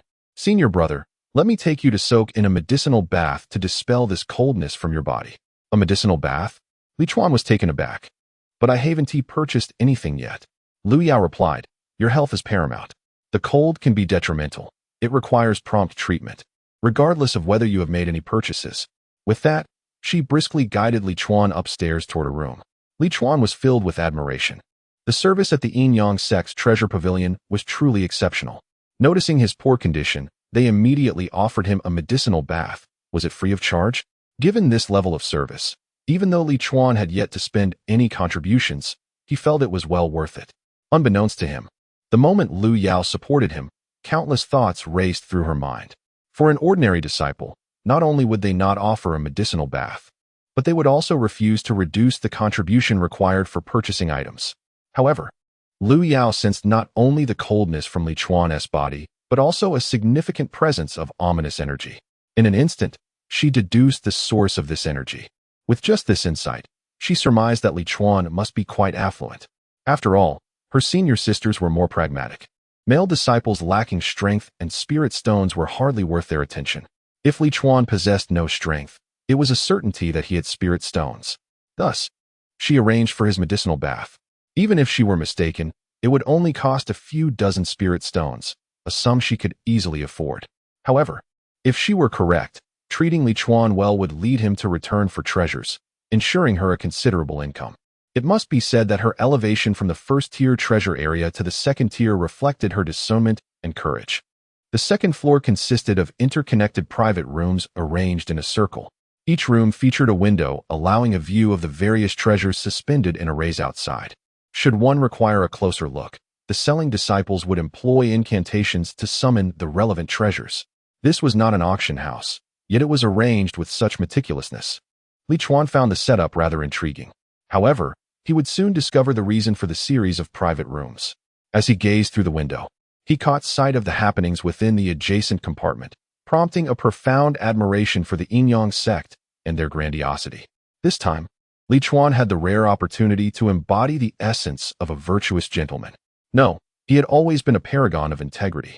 After indulging in a medicinal bath to dispel some of the chill from his body, He boldly produced a contribution token and spent 200,000 contributions to acquire the most affordable flying vessel. This delighted Lu Yao immensely. She had merely assumed that Li Chuan was wealthy, but had not anticipated his ability to purchase a flying craft. It was a delightful surprise, ensuring that her commission would leave her hands pleasantly sore from the influx of contributions. As Li Chuan departed, she felt a lingering reluctance, secretly lamenting the absence of a more substantial relationship between them. Enough of this. Don't act like a lovesick maiden, Li Chuan thought, overwhelmed by Lu Yao's wistful gaze, prompting him to hastily take his leave. This junior sister was far too adept at stirring emotions. It was merely a purchase of a magical artifact. There was no need to create an atmosphere reminiscent of lovers. Although he understood it to be a mere charade, he found it difficult to summon the resolve to refuse her. In truth, he had initially intended to purchase both the vessel and a protective armor. However, after encountering Lu Yao, he had changed his mind. He decided to procure everything at once, pondering what he might buy upon his next visit. The spirit plant small world posed little danger for him, and now equipped with a flying vessel, even foundational period cultivators would pose no threat to him, thus alleviating any sense of urgency. With a swift motion, Li Chuan vanished aboard the vessel. Experiencing such speed for the first time, he was nearly overwhelmed with exhilaration. Along the way, countless disciples cast envious glances his way. However, the consumption of resources for the vessel was indeed beyond the means of ordinary disciples. Traversing the distance from the sect to the 43rd small world had cost him a single spirit stone. This was under the condition that the vessel carried only himself and operated at a standard speed. It was difficult to fathom the terrifying consumption of spirit stones if the 4-meter vessel were filled to capacity and propelled at full speed. Upon reaching the 43rd small world, Mo Xiangling awaited him, accompanied by the supervisory personnel from the task hall and the law enforcement hall, each sending 2 representatives. Mo Xiangling had meticulously arranged for this, as Li Chuan did not recognize any of the 4 supervisors, having never crossed paths with them before. Amidst the astonished, envious, and respectful gazes of those present, he brought the vessel to a halt. Li Chuan exchanged his Qiankuan bag with the supervisors, transferring the spiritual artifacts and spirit stones from his bag into the new one. Subsequently, the supervisors scrutinized him for any additional storage items before agreeing to reconvene in 10 days. Having completed all necessary formalities, Li Chuan unhesitatingly set his course towards the 43rd small world. Mo Xiangling departed alongside the 4 supervisors. Once immersed in the small world, Li Chuan liberated himself entirely, lavishly pouring spirit stones into the vessel's formation, propelling its speed to its maximum capacity. After indulging in the thrill of speed and excitement, he shifted into a productive mindset. It has been proven that with the advent of the flying vessel, his efficiency has indeed multiplied significantly. However, there exists a downside. Navigating the vessel in search of spiritual plants is hardly a task fit for a mere mortal. One must simultaneously pilot the vessel while intently observing the surrounding topography, which is incredibly taxing on one's energy. This embodies the paradox of experiencing joy intertwined with suffering. Indeed, to seize opportunities, one must endure hardships beyond what ordinary individuals can bear. Li Chuan resolved that in the coming year, he would endure all the tribulations meant for the next decade. According to his new plan, he anticipated that after this year of diligent effort, he would ascend to the rank of a Grand Realm Lord, specializing in the stewardship of minor worlds. That evening, Li Chuan sprawled across his new flying vessel, gazing at the moon above, nearly overcome with emotion. It had been a long time since he had engaged in such extreme endeavors. He murmured to himself, and before he knew it, he succumbed to slumber. Throughout the day, he had channeled all his energy into locating spiritual plants. Due to the vessel's remarkable speed, he scarcely had time to contemplate. He simply continued his relentless search. The consumption of spiritual stones on this day was also substantial, nearing 200 stones. Naturally, the rewards were beyond imagination. Unbeknownst to him, 10 days had swiftly passed. Li Chuan languidly lay upon the vessel, soaring towards the entrance of the 34th minor world. His proficiency in spiritual plant cultivation had once again advanced, bringing him ever closer to the next tier. Spiritual plant cultivation, Level 1, Stage 6. 1-6, Identification of Level 1 spiritual plants. Level 10, Identification of Level 1 spiritual grounds. Level 10, Cultivation of Level 1 spiritual seeds. Level 10. Planting of Level 1 Spiritual Plants. Level 10 at the exit of the 43rd Minor World. Mo Xiangling awaited with her supervising personnel. In truth, it was solely her anticipation. The supervisors did not regard Li Chuan's endeavors in harvesting spiritual plants with much significance. In recent days, Li Chuan's identity had spread through the outer sect. Upon learning that he was a wandering cultivator from outside, the expectations of others for him immediately diminished. It was not that they looked down upon wandering cultivators. Well, they certainly did look down upon them. Chapter 70. The old man is quite good. He just falls asleep.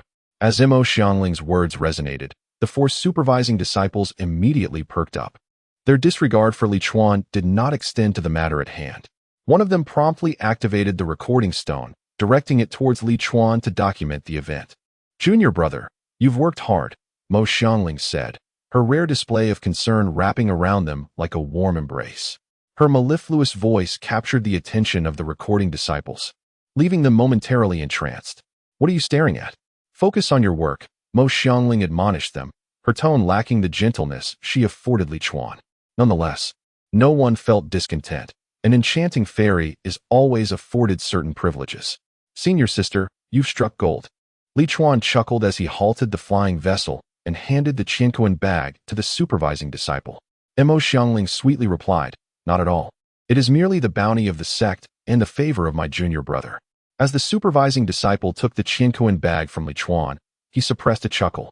Pondering how many spiritual plants could be gathered in 10 days, convinced that Mo Xiangling was unaware of their true value. However, when he glanced into the bag, it was brimming with spiritual plants. "Ah, how is this possible?" he exclaimed in shock. Such a quantity of spiritual plants he had only seen in the storerooms. "What's the matter?" The other three supervising disciples looked at him in confusion. "What did you see?" Just as they were about to investigate, Mo Xiangling interjected. "Let us return to the mission hall first." Without further ado, she ascended onto Li Chuan's vessel.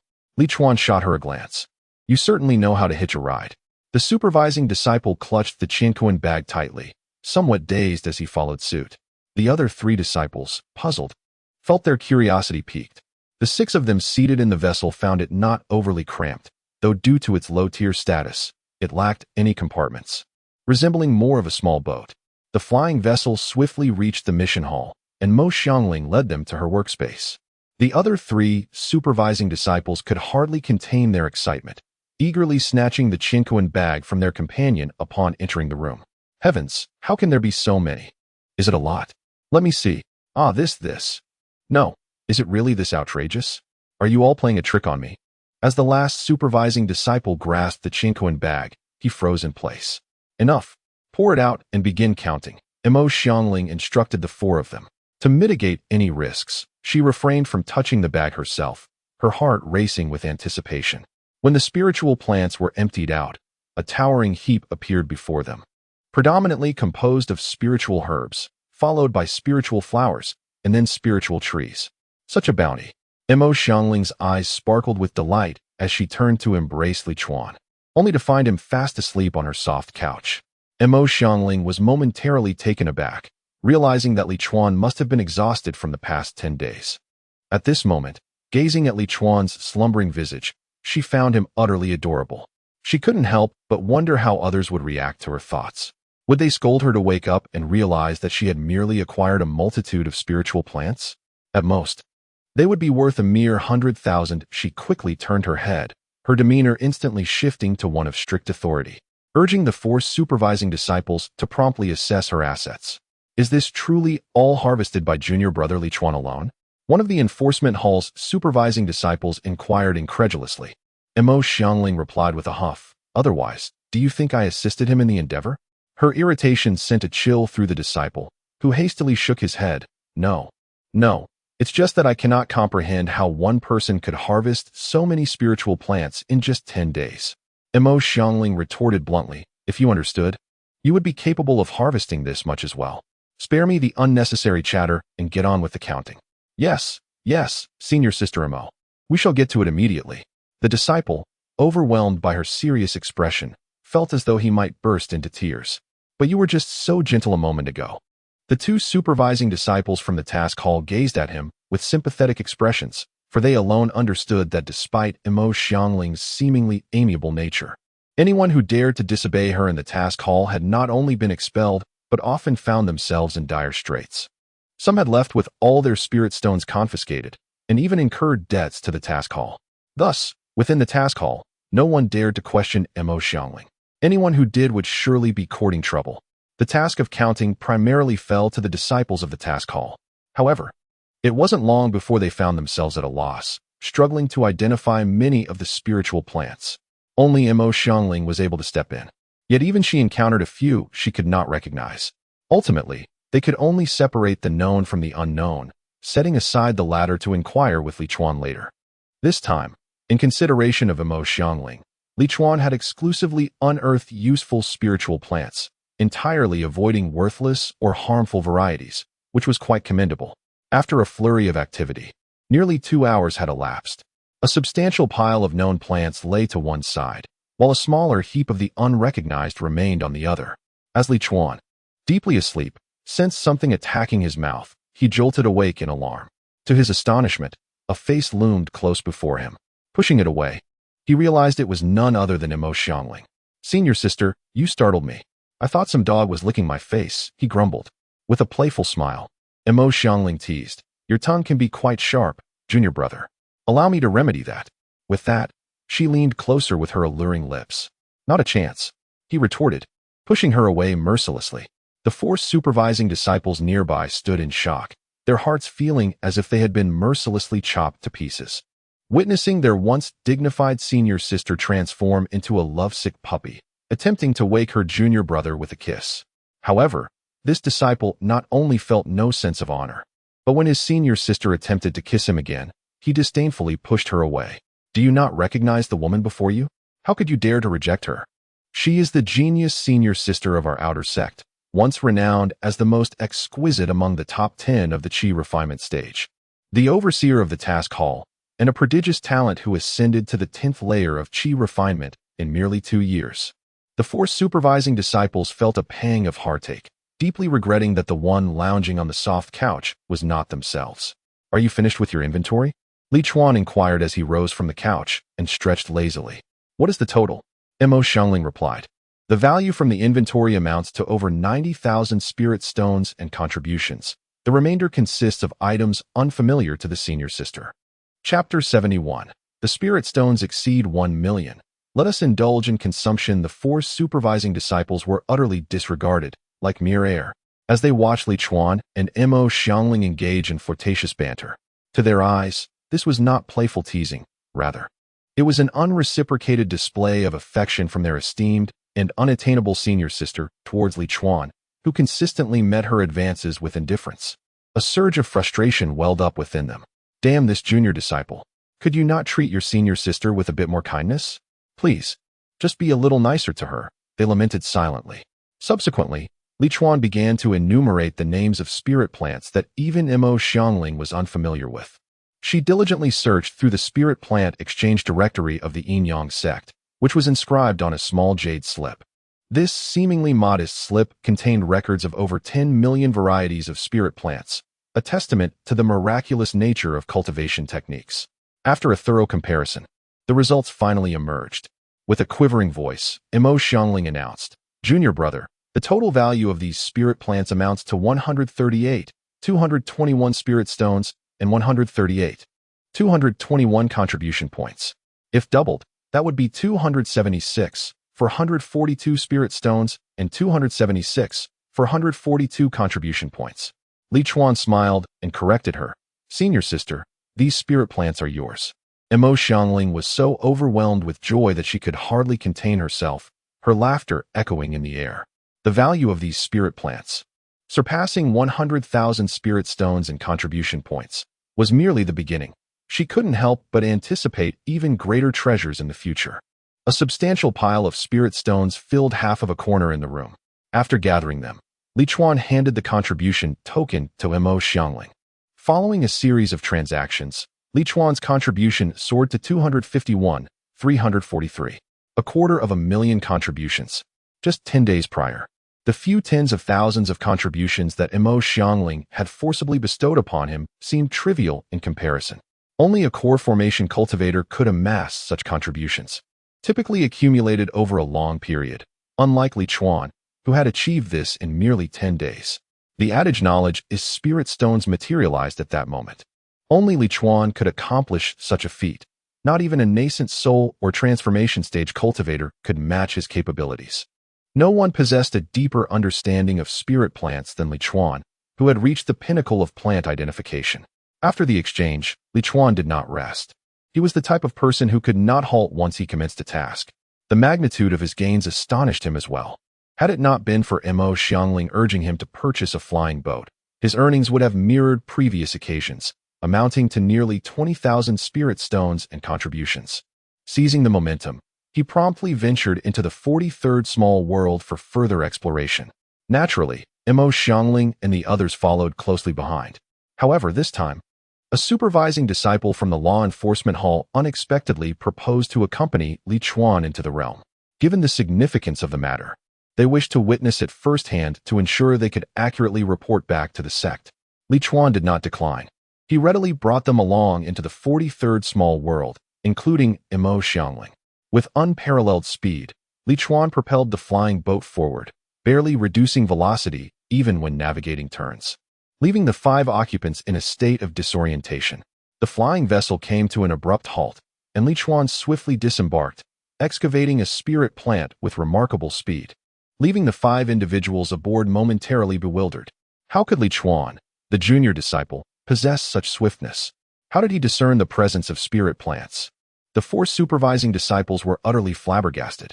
Although Mo Xiangling had heard from Hu Min about Li Chuan's promptness in locating spirit plants, witnessing his prowess firsthand was a revelation that astonished her. Before they could regain their composure, the vessel resumed its journey, soaring through the sky once again. The disciples hurriedly retrieved their recording stones to document the extraordinary event.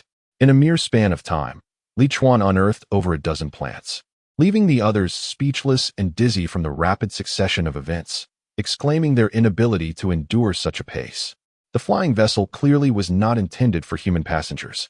Having witnessed the spectacle and secured evidence, they expressed their desire to part ways with Li Chuan, unwilling to endure further trials.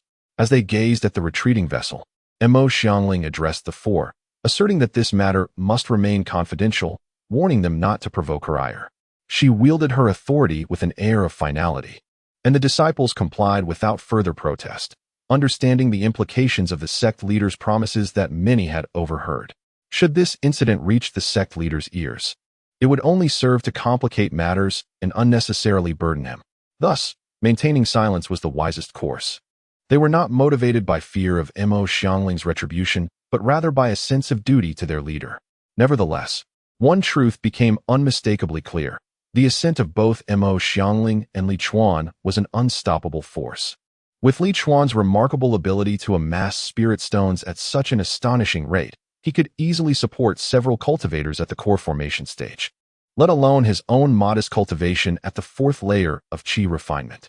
After a year of diligent effort, the spirit plants he harvested provided enough resources for Mo Xiangling to transition from foundation establishment to core formation, even yielding a surplus. The supervising disciples, filled with envy, simultaneously contemplated the prospect of ingratiating themselves with Li Chuan in the future. With his vast wealth, even a small token from him would be of great significance to them. As time swiftly passed, a month had elapsed. During this period, with the rewards compounded, Li Chuan exchanged spirit plants for over 800,000 spirit stones and contributions. He now possessed more than 1,070,000 spirit stones and over 1,050,000 in contributions. After a month of arduous toil, he felt it was time to rest and indulge himself. The first order of business was a visit to the treasure pavilion. Let there be no misunderstanding. His intent was purely to acquire a suit of armor, devoid of ulterior motives. After accumulating such substantial contributions, it was only fitting that he treat himself well. In truth, Li Chuan had been harboring a sense of urgency within the small world, and his decision to remain for over a month was calculated. He had anticipated that reaching the pinnacle of the spirit planting technique would require this duration. Today was meant to be the day he advanced from the first level of spirit planting to the second. However, He ultimately found that his spirit planting technique had not yet achieved the second tier, for it had presented him with a choice. Spirit Plant Technique, Level 1, Level 10. Level 1 Spirit Plant Identification, Level 10. Level 1 Spirit Soil Identification, Level 10. Level 1 Spirit Seed Cultivation, Level 10. Mutation Rate, 0. Level 1 Spirit Planting, Level 10. Ascension Rate, 0. Within the categories of Spirit Seed Cultivation and Spirit Planting, there are two additional enhancement abilities. One increases the likelihood of mutation for Level 1 Spirit Seeds, while the other augments the probability of ascension for Level 1 Spirit Plants. Each point of fortune enhances the probability by 1. According to the choices presented in the fortune record, Li Chuan could disregard these two enhancements and directly elevate the Spirit Plant technique to Level 2. However, upon advancing to Level 2, he would no longer be able to increase the mutation and ascension percentages for Level 1. Although a Level 10 Spirit Plant technique significantly enhances the probabilities of mutation and ascension, who would ever disdain a greater probability? Since he does not urgently require talisman crafting, it is naturally prudent for him to prioritize enhancing the mutation and ascension percentages. In truth, Li Chuan is also quite eager to see what marvelous results might arise during the cultivation of spirit seeds in the future. When he arrived at the treasure pavilion, Lu Yao was engaged in introducing magical treasures to a senior brother in Foundation establishment. It is no wonder that Lu Yao excels in her profession. While attending to the guest, she remains vigilant and perceptive. Upon noticing Li Chuan's entrance, her heart fluttered. He has arrived, he is here. Chapter 72. The Junior Sister's Business Acumen. My dear senior brother, I sincerely apologize. My understanding of this magical artifact's capabilities is rather limited. Allow me to fetch a senior sister for you. Lu Yao promptly informed her guest. Without waiting for a response, she stepped aside and called out, Senior sister, could you please attend to this senior brother? As she spoke, she discreetly slipped 5 spirit stones into the senior sister's hand. Typically, in such situations, it is unnecessary to offer spirit stones, as most disciples visiting to examine magical artifacts are inclined to make a purchase. Even if they do not buy today, they are likely to return in the future. Their role is to persuade those who might initially consider only lower-tier artifacts to opt for medium or even high-tier ones, while also recommending additional items to encourage the guests to deplete their spirit stones. Thus, when one is preoccupied, the others eagerly seize the opportunity to assist the customer. However, Lu Yao was different. Her reputation was soaring. Just transitioning from the Qi refining stage to the second-tier artifact zone was enough to incite envy, and last month, she had clinched a remarkable order worth 200,000 contributions. Their commission structure dictated that higher monthly sales yielded greater rewards, and Lu Yao had amassed several thousand contributions in a single month. Who wouldn't be envious? Aware of this dynamic, Lu Yao often offered incentives to those who assisted her. In this instance, without the spirit stones, the senior sister might have been reluctant to help. Ah, senior brother, you have arrived. Lu Yao approached Li Chuan, her tone soft and warm, akin to a long-awaited reunion between friends, both natural and endearing.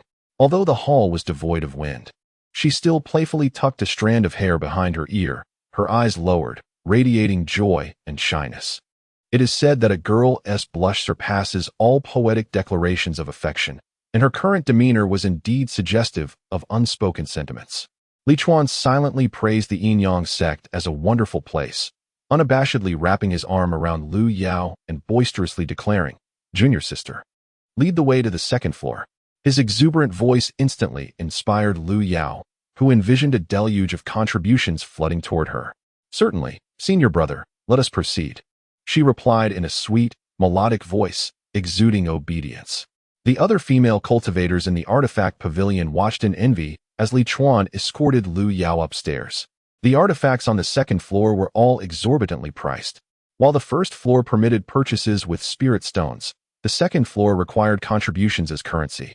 With transactions casually starting at 10,000 contributions, selling just one could afford a leisurely respite for nearly half a month. Some even recognized Li Chuan, lamenting their missed opportunity to attend to him during his last visit. However, to be fair, most would hesitate to approach someone of his stature. The older disciples, nearing the end of their lifespans, preferred to invest their spirit stones in elixirs, making Li Chuan a more sought-after figure in the alchemy pavilion. where female disciples eagerly welcomed those desperate for breakthroughs and longevity, often leaving their pouches utterly depleted. Many older disciples emerged from the alchemy pavilion, having sold their artifacts entirely to procure elixirs. Of course, this observation pertains to others rather than Li Chuan, a person as astute as he would likely only purchase a few additional elixirs. Thus, it is evident that financial constraints often limit one's access to various opportunities. In the past, Li Chuan could hardly have imagined that the treasure pavilion and elixir chamber of the Yin-Yang sect were so vastly different from those outside. His poverty had greatly constrained his imagination. Upon arriving in the second-floor room, Lu Yao naturally nestled into Li Chuan's embrace. "Senior brother, I wonder what treasures you seek on this visit," she inquired while pouring him a cup of spiritual tea. Li Chuan replied, "This time, I wish to purchase a set of armor." "What quality do you require, senior brother?" Lu Yao's eyes instantly sparkled with excitement. It is worth noting that no one typically buys armor, primarily due to its exorbitant price. She understood that this month's performance was assured. "What is the approximate price for first-tier spiritual armor?" Li Chuan asked, curious, as he had never before purchased armor, let alone spiritual grade. Heaven knows how fast Lu Yao's heart raced upon hearing the term spiritual weapon. Oh my, spiritual armor.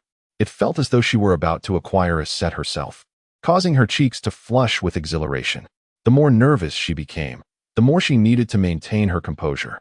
She spoke in her usual tone, "For first-tier spiritual armor. If it is of the finest quality, the most favorable price for senior brother would be 100,000 contributions." Seeing her earnest presentation, yet her face flushed like a cooked crab without her realizing it, Li Chuan found it immensely amusing and couldn't resist pulling her in for a kiss. After a while, he boldly declared, "Then I'll take a set of the finest first-tier spiritual armor." Having selected the item, it was time to get down to business. However, Li Chuan encountered an unexpected hindrance, as Lu Yao playfully chided, "Senior brother, you haven't let me finish speaking." "What do you mean?" Li Chuan asked, somewhat astonished. "Could there be an additional fee?" Lu Yao explained, "Because there are rarely any disciples purchasing armor, and first-tier spiritual armor is not something that Qi refinement stage disciples can afford. We never anticipated that someone as formidable as senior brother would emerge, capable of contributing so significantly to the sect." Thus, Li Chuan nearly guessed what she was about to say. Lu Yao, with her large, innocent eyes, continued, "We have not prepared any first-tier spiritual armor for you." Li Chuan truly did not expect such an outcome. They were out of stock. So it seemed that having money was of no use at all. Alas, it isn't always a blessing to earn too much.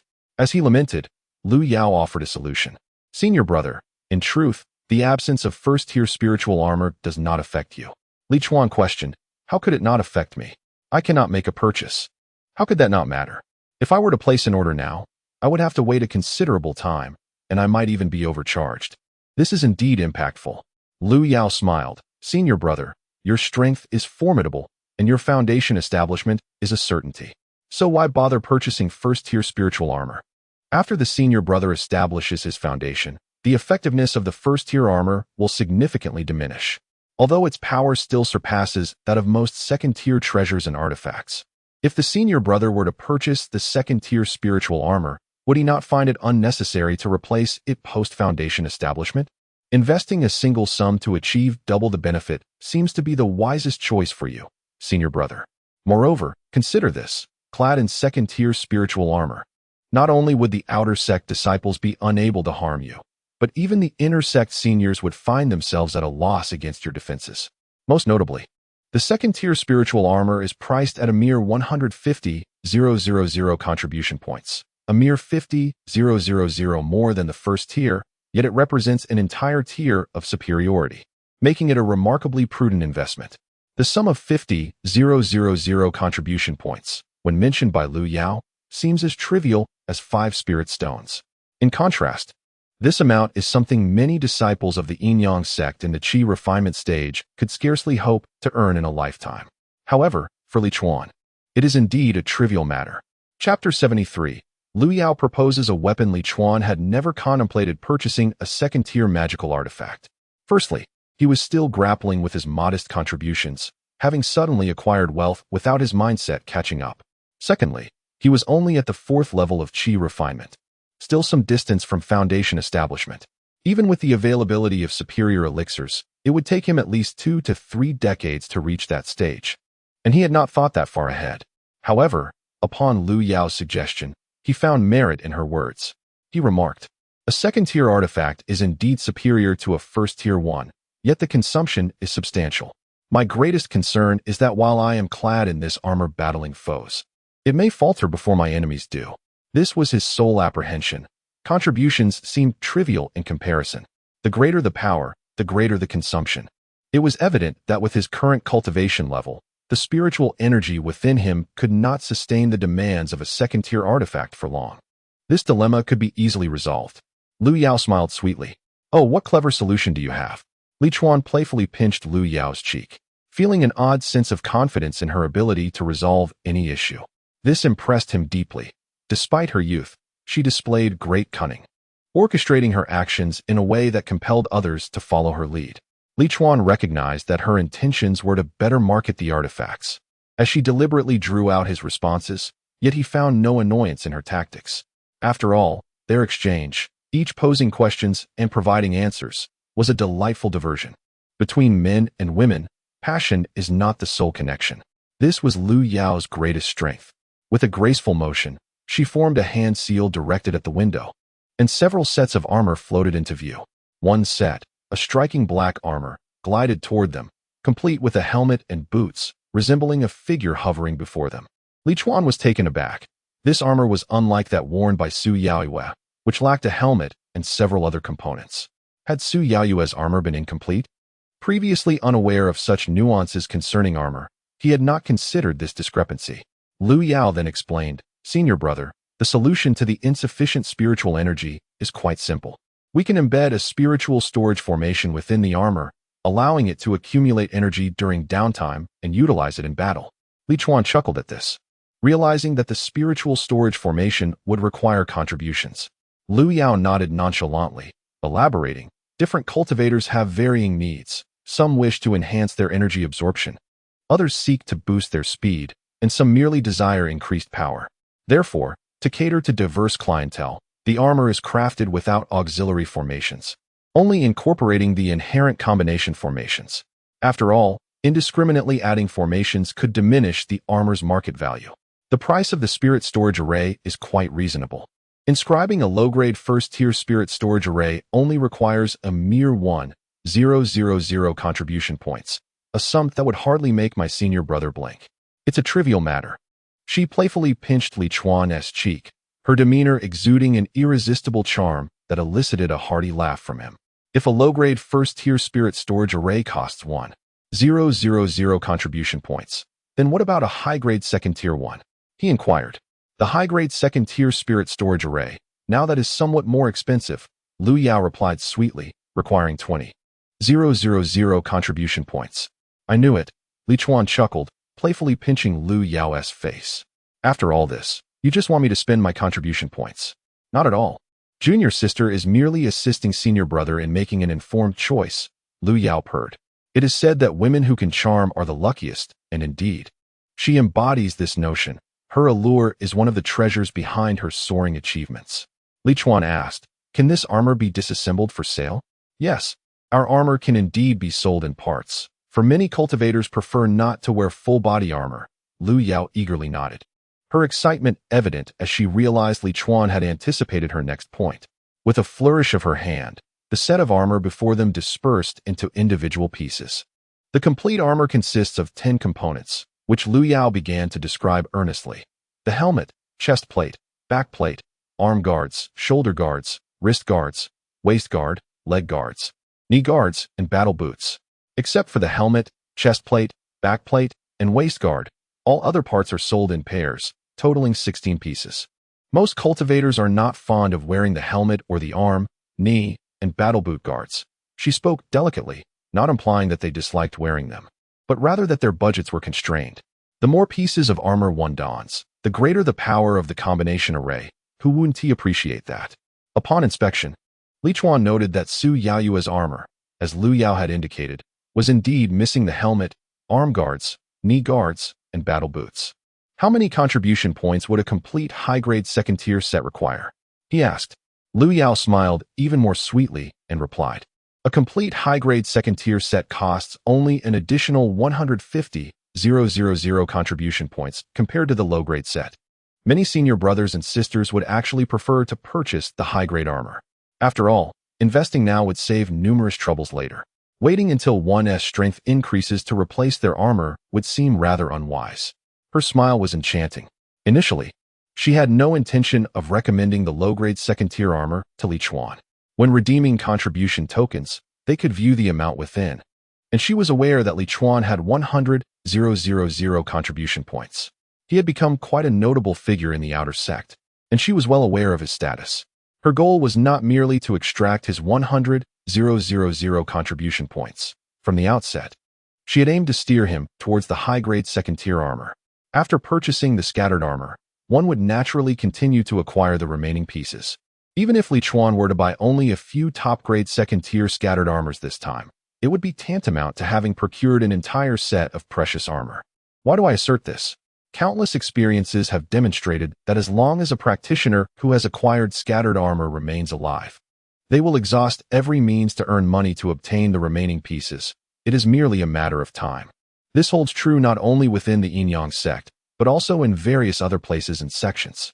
Acquiring scattered armor can be likened to being bound to it for a lifetime.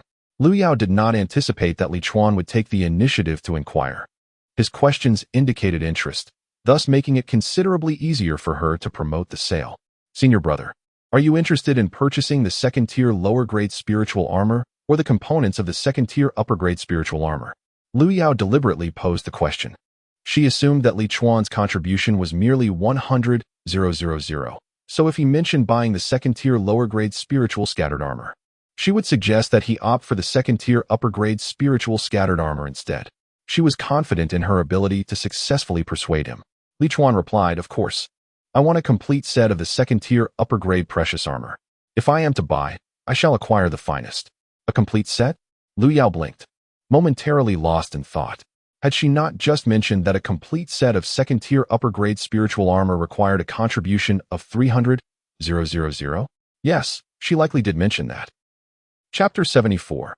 Liu Yao sets the array. "Please return this set of armor and bring me a superior one," Li Chuan remarked to Liu Yao.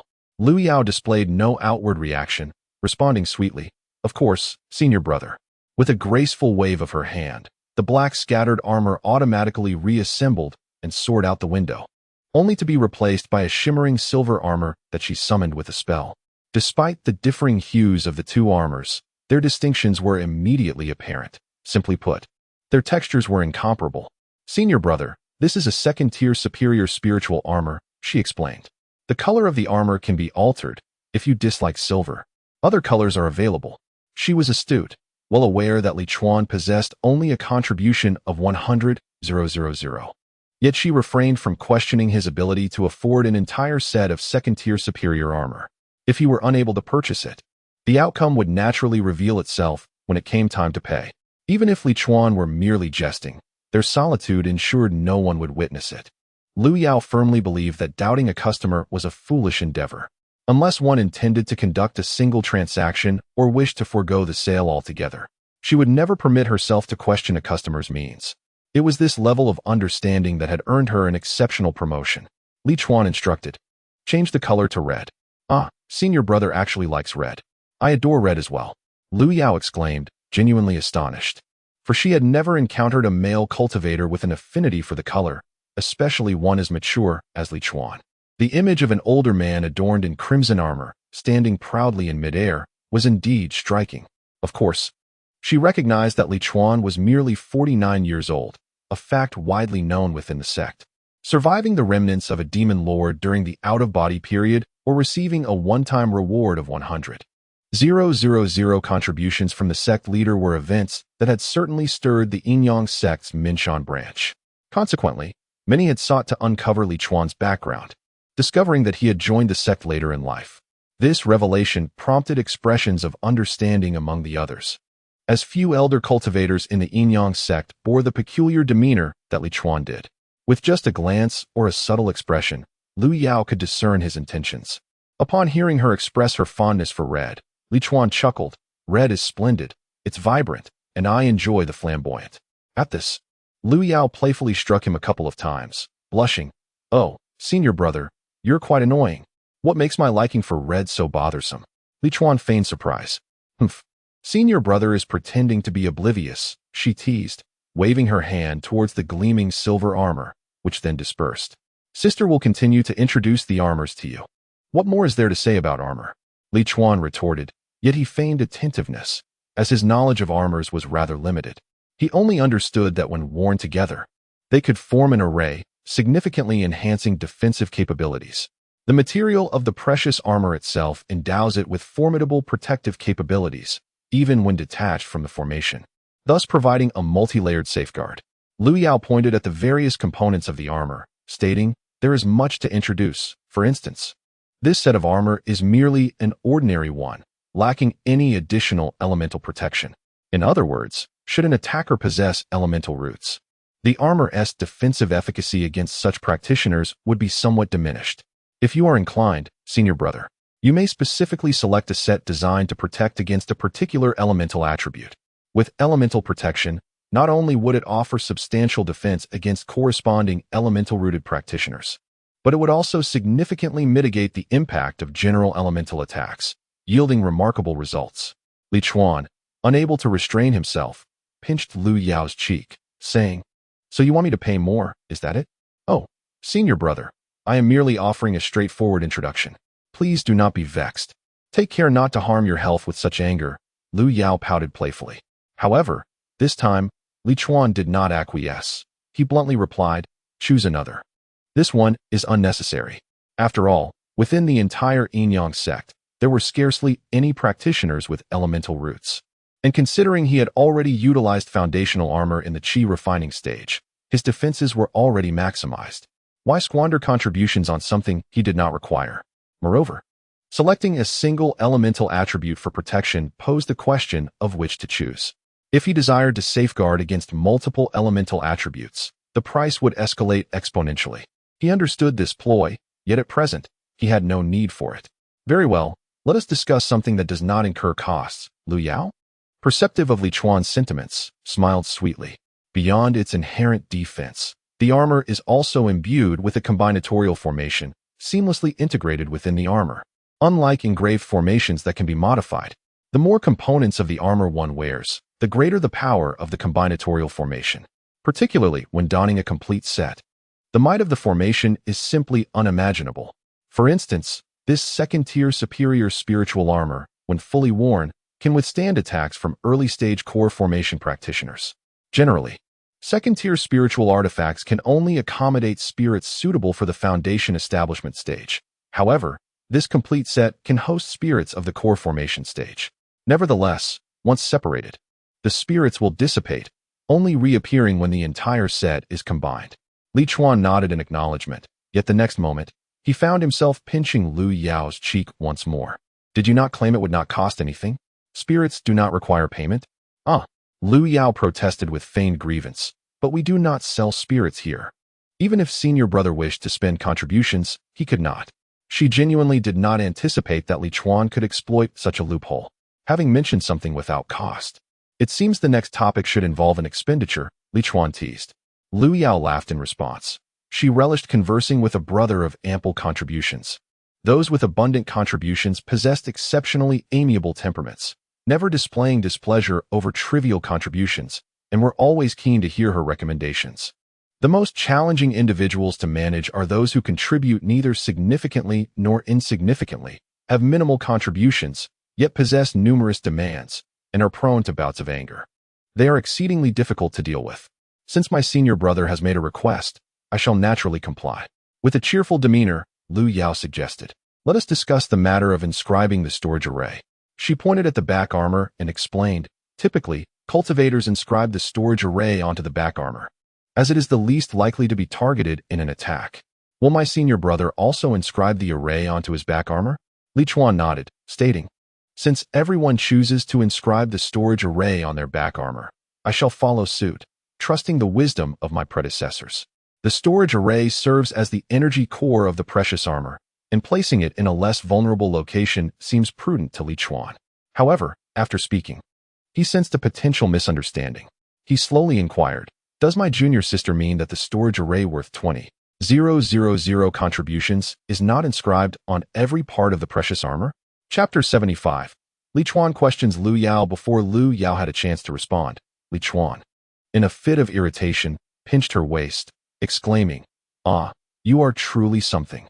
Each section of the treasured armor requires a separate fee for the inscription of formations, does it not?" Initially, he had presumed that the spirit storage formation, like the combination formations inherent to the armor, would function collectively, allowing each part to store spiritual energy when worn. Investing 300,000 for a set of armor, with an additional 20,000 for a single spirit storage formation, seemed reasonable. However, to his dismay, he discovered this was merely the cost for one segment.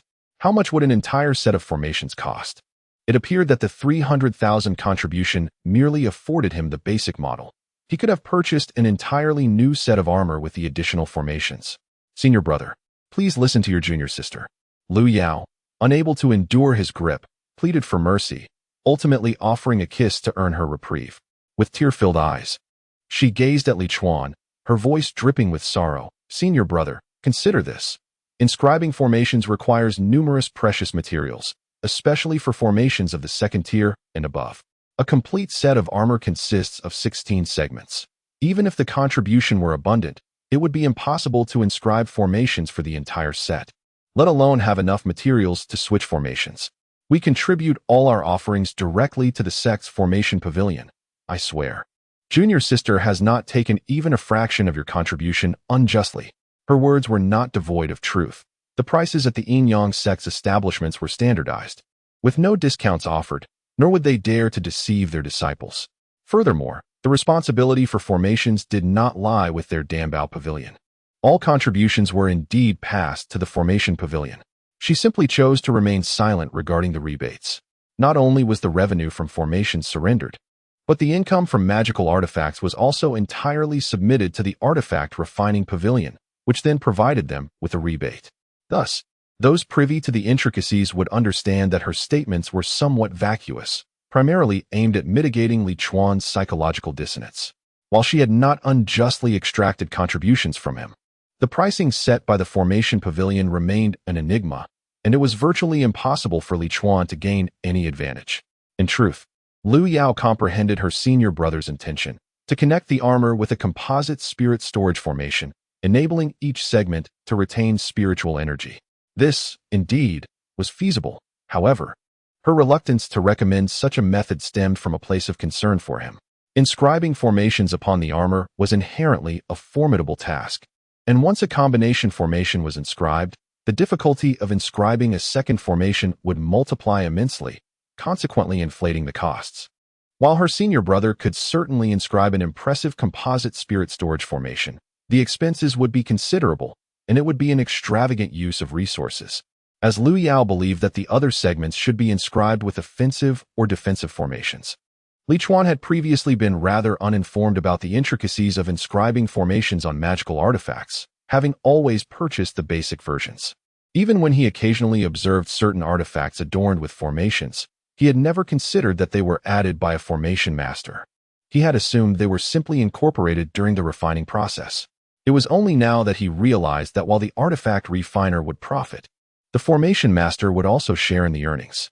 Lu Yao expressed her concerns eloquently, fearing that he might utilize the combination spirit gathering formation, which could adversely affect future engraving endeavors. To put it bluntly, she was apprehensive that he might occupy the formation positions of the various components of the precious armor with a combination formation, thereby rendering any further engraving efforts futile. This girl has consistently directed him towards high-consumption projects, neglecting to introduce any low-cost alternatives. How ruthless! However, it fortuitously aligns with his financial standing. Given his current contribution points, it is only natural for him to aspire to engrave all the components of the precious armor fully. To settle for merely inscribing a combination spirit gathering formation would be an utter extravagance. Shall we engrave a spirit gathering formation then? Is one sufficient? Li Chuan inquired with some trepidation. After all, with his current strength, should he encounter any peril, he would likely rely on the spirit gathering formation to sustain the operation of the precious armor. Lu Yao reassured him. The spirit-gathering formation can store enough spiritual energy to support a typical foundational stage battle. As you are merely at the chi refining stage, it should generally suffice. Observe the phrasing, a typical foundational stage battle, and generally sufficient. Indeed, there was a subsequent caveat. However, the path of cultivation is fraught with peril. One can never predict the dangers that may arise. There are instances where battles can stretch for days and nights. Escaping for half a month is not unheard of. Much like the case of Elder Seven's disciple, He Feng-lin, who once risked his life to bring news of a spirit vein to the sect, only to be pursued for nearly a month on the journey back. Had it not been for the numerous escape artifacts he possessed, he might not have survived that ordeal. Upon hearing the name He Feng-lin, Li Chuan paused momentarily. Ah, so she is citing an example he is familiar with. So, should I procure another spirit-gathering formation? He couldn't help but ask. Lu Yao shook her head, suggesting she did not recommend that he engrave an additional spirit-gathering formation. Engraving another would not only diminish the number of formations available for the precious armor components, but would also require an additional contribution of 20,000 points. It would be far wiser to invest 10,000 points to upgrade the existing spirit-gathering formation to one capable of absorbing spiritual energy from spirit stones. This way, once the stored spiritual energy is depleted, spirit stones could be utilized in its stead, as long as there are enough spirit stones. The combination formation of the precious armor could remain operational. Remarkably, this approach would save an additional 10,000 contribution points. Li Chuan nodded in realization. It turned out that a formation costing 20,000 contribution points was not the ceiling after all. It could be enhanced further. I wonder what else can be added, he mused. Asking Lu Yao, aside from the ability to absorb spiritual energy from spirit stones, can any other functions be incorporated? Absolutely. Lu Yao responded with enthusiasm. We could also create a dedicated space for placing spirit stones within the formation. After all, in the heat of battle, one rarely has the luxury to insert spirit stones into the formation. With this designated space, one could preemptively load a significant number of spirit stones, ensuring that during combat, one can focus entirely on the fight without distraction. Indeed, Li Chuan inquired, what would be the contribution points required to add a space for storing spirit stones? Lu Yao replied, the array for increasing space is not something an ordinary array master can inscribe. Fortunately, the requirement for spirit stones is somewhat limited, making it relatively affordable, costing only 20,000 contribution points. Good heavens! Li Chuan exclaimed. An array that directly consumes 50,000 contribution points. No wonder so many prefer to purchase elixirs rather than magical artifacts. The consumption of magical artifacts is indeed substantial. For a typical foundation establishment cultivator, who could afford such expenses? Thankfully, I am a chi refining cultivator. I can manage this expense. With a mischievous grin, he declared. Then inscribe for me an array that accommodates spirit stones. Lu Yao nodded obediently. Yes, yes. Would you like to inscribe arrays for the other parts of the treasure armor? Senior brother? What other arrays do you recommend for me to inscribe? Li Chuan took the initiative to inquire of Lu Yao. Chapter 76.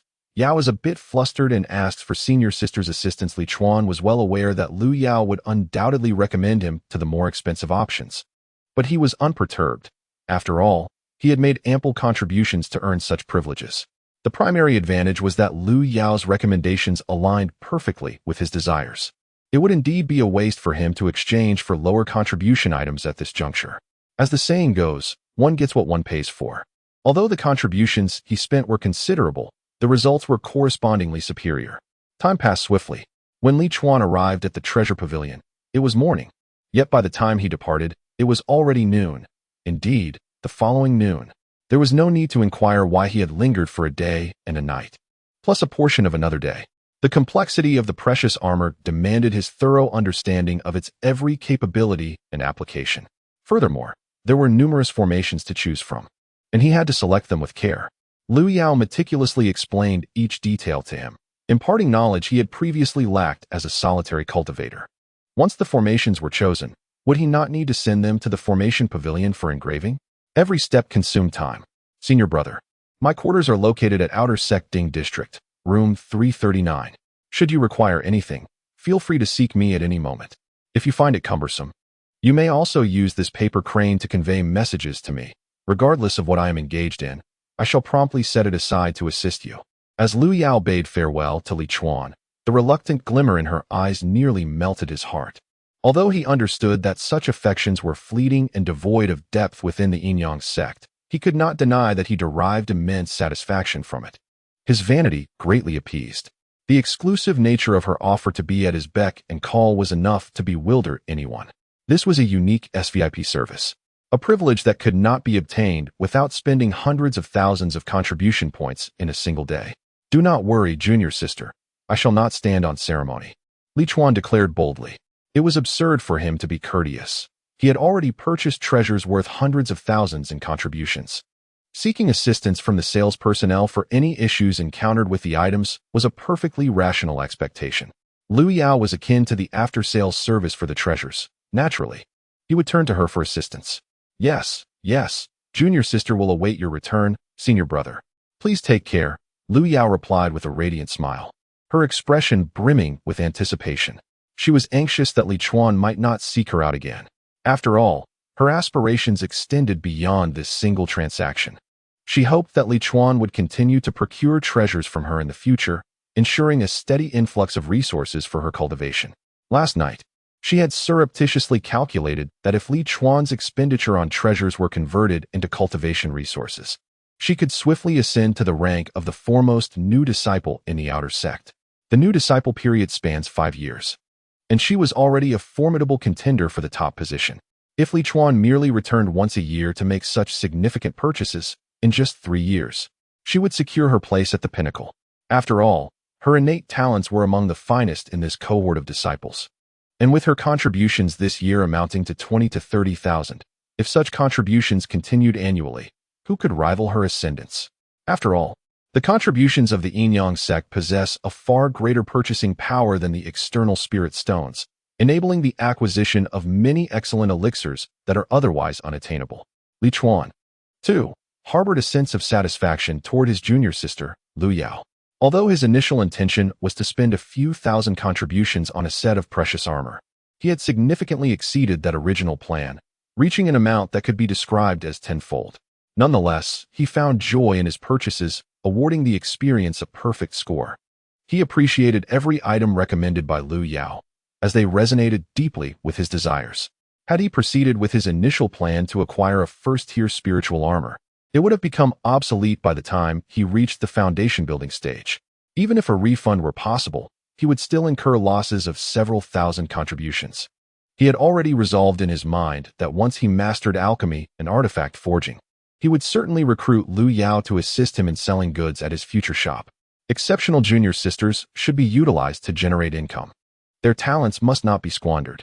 As Li Chuan departed, Lu Yao immediately concealed her smile, her expression turning earnest as she briskly made her way toward the artifact pavilion.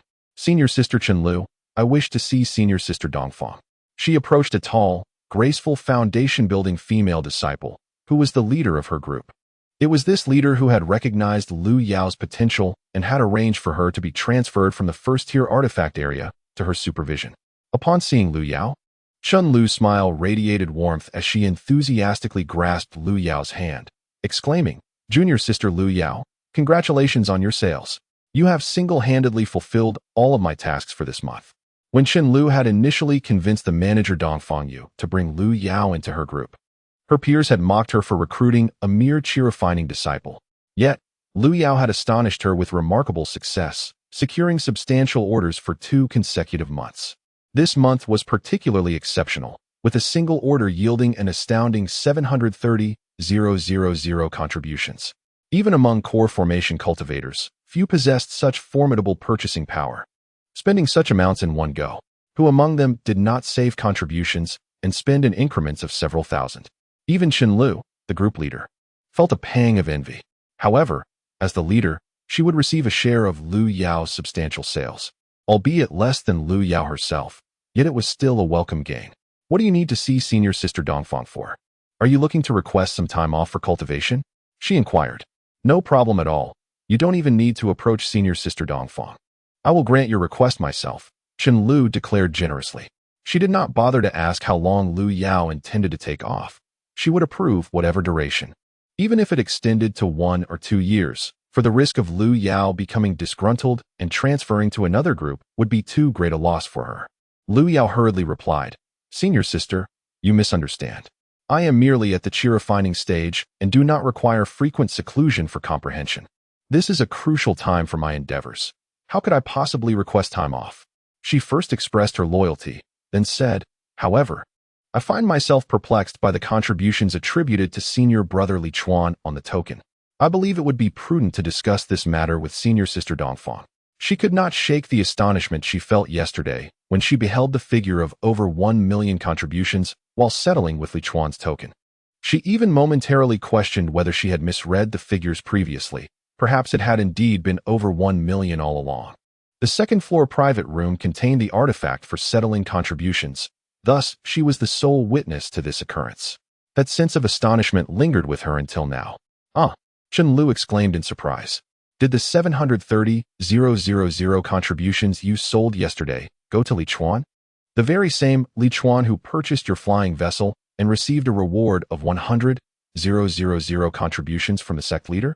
Concerned that Lu Yao might misunderstand, she did not inquire about the customer's identity when Lu Yao handed her the artifact to enhance the formation yesterday.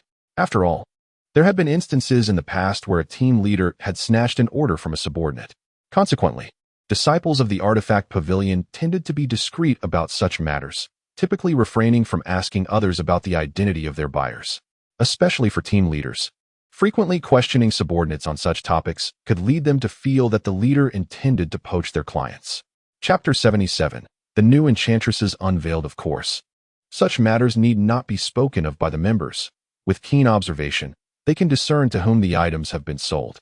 For instance, the recent sale of the flying boat to Li Chuan was well known among the treasure pavilion, as he is the sole user from the outer disciples to the inner disciples. All other users of the flying boat are seasoned practitioners in the core formation stage. Chen Lu was genuinely astonished to learn that the recent contribution of 730,000 was also from Li Chuan's expenditures. The previous instance of Li Chuan spending 200,000 contributions on a flying boat had already left everyone in awe. The sect leader had only rewarded a mere 100,000 contributions, so where did the remaining 100,000 come from? How could a disciple at the 4th level of chi refinement possess the capability to amass such a fortune? Moreover, Li Chuan was merely a newcomer, having entered the sect for about a year. If Lu Yao had not revealed that Li Chuan's total contributions amounted to 300,000, it would have left many in utter disbelief. "Ah, that's senior brother Li Chuan," Lu Yao nodded. "Where could he have accrued such contributions?" "He is only at the chi refinement stage," she remarked almost instinctively. It struck Chen Lu as preposterous. As a 5th-level foundation establishment inner disciple, she had not earned even 200,000 contributions over the years.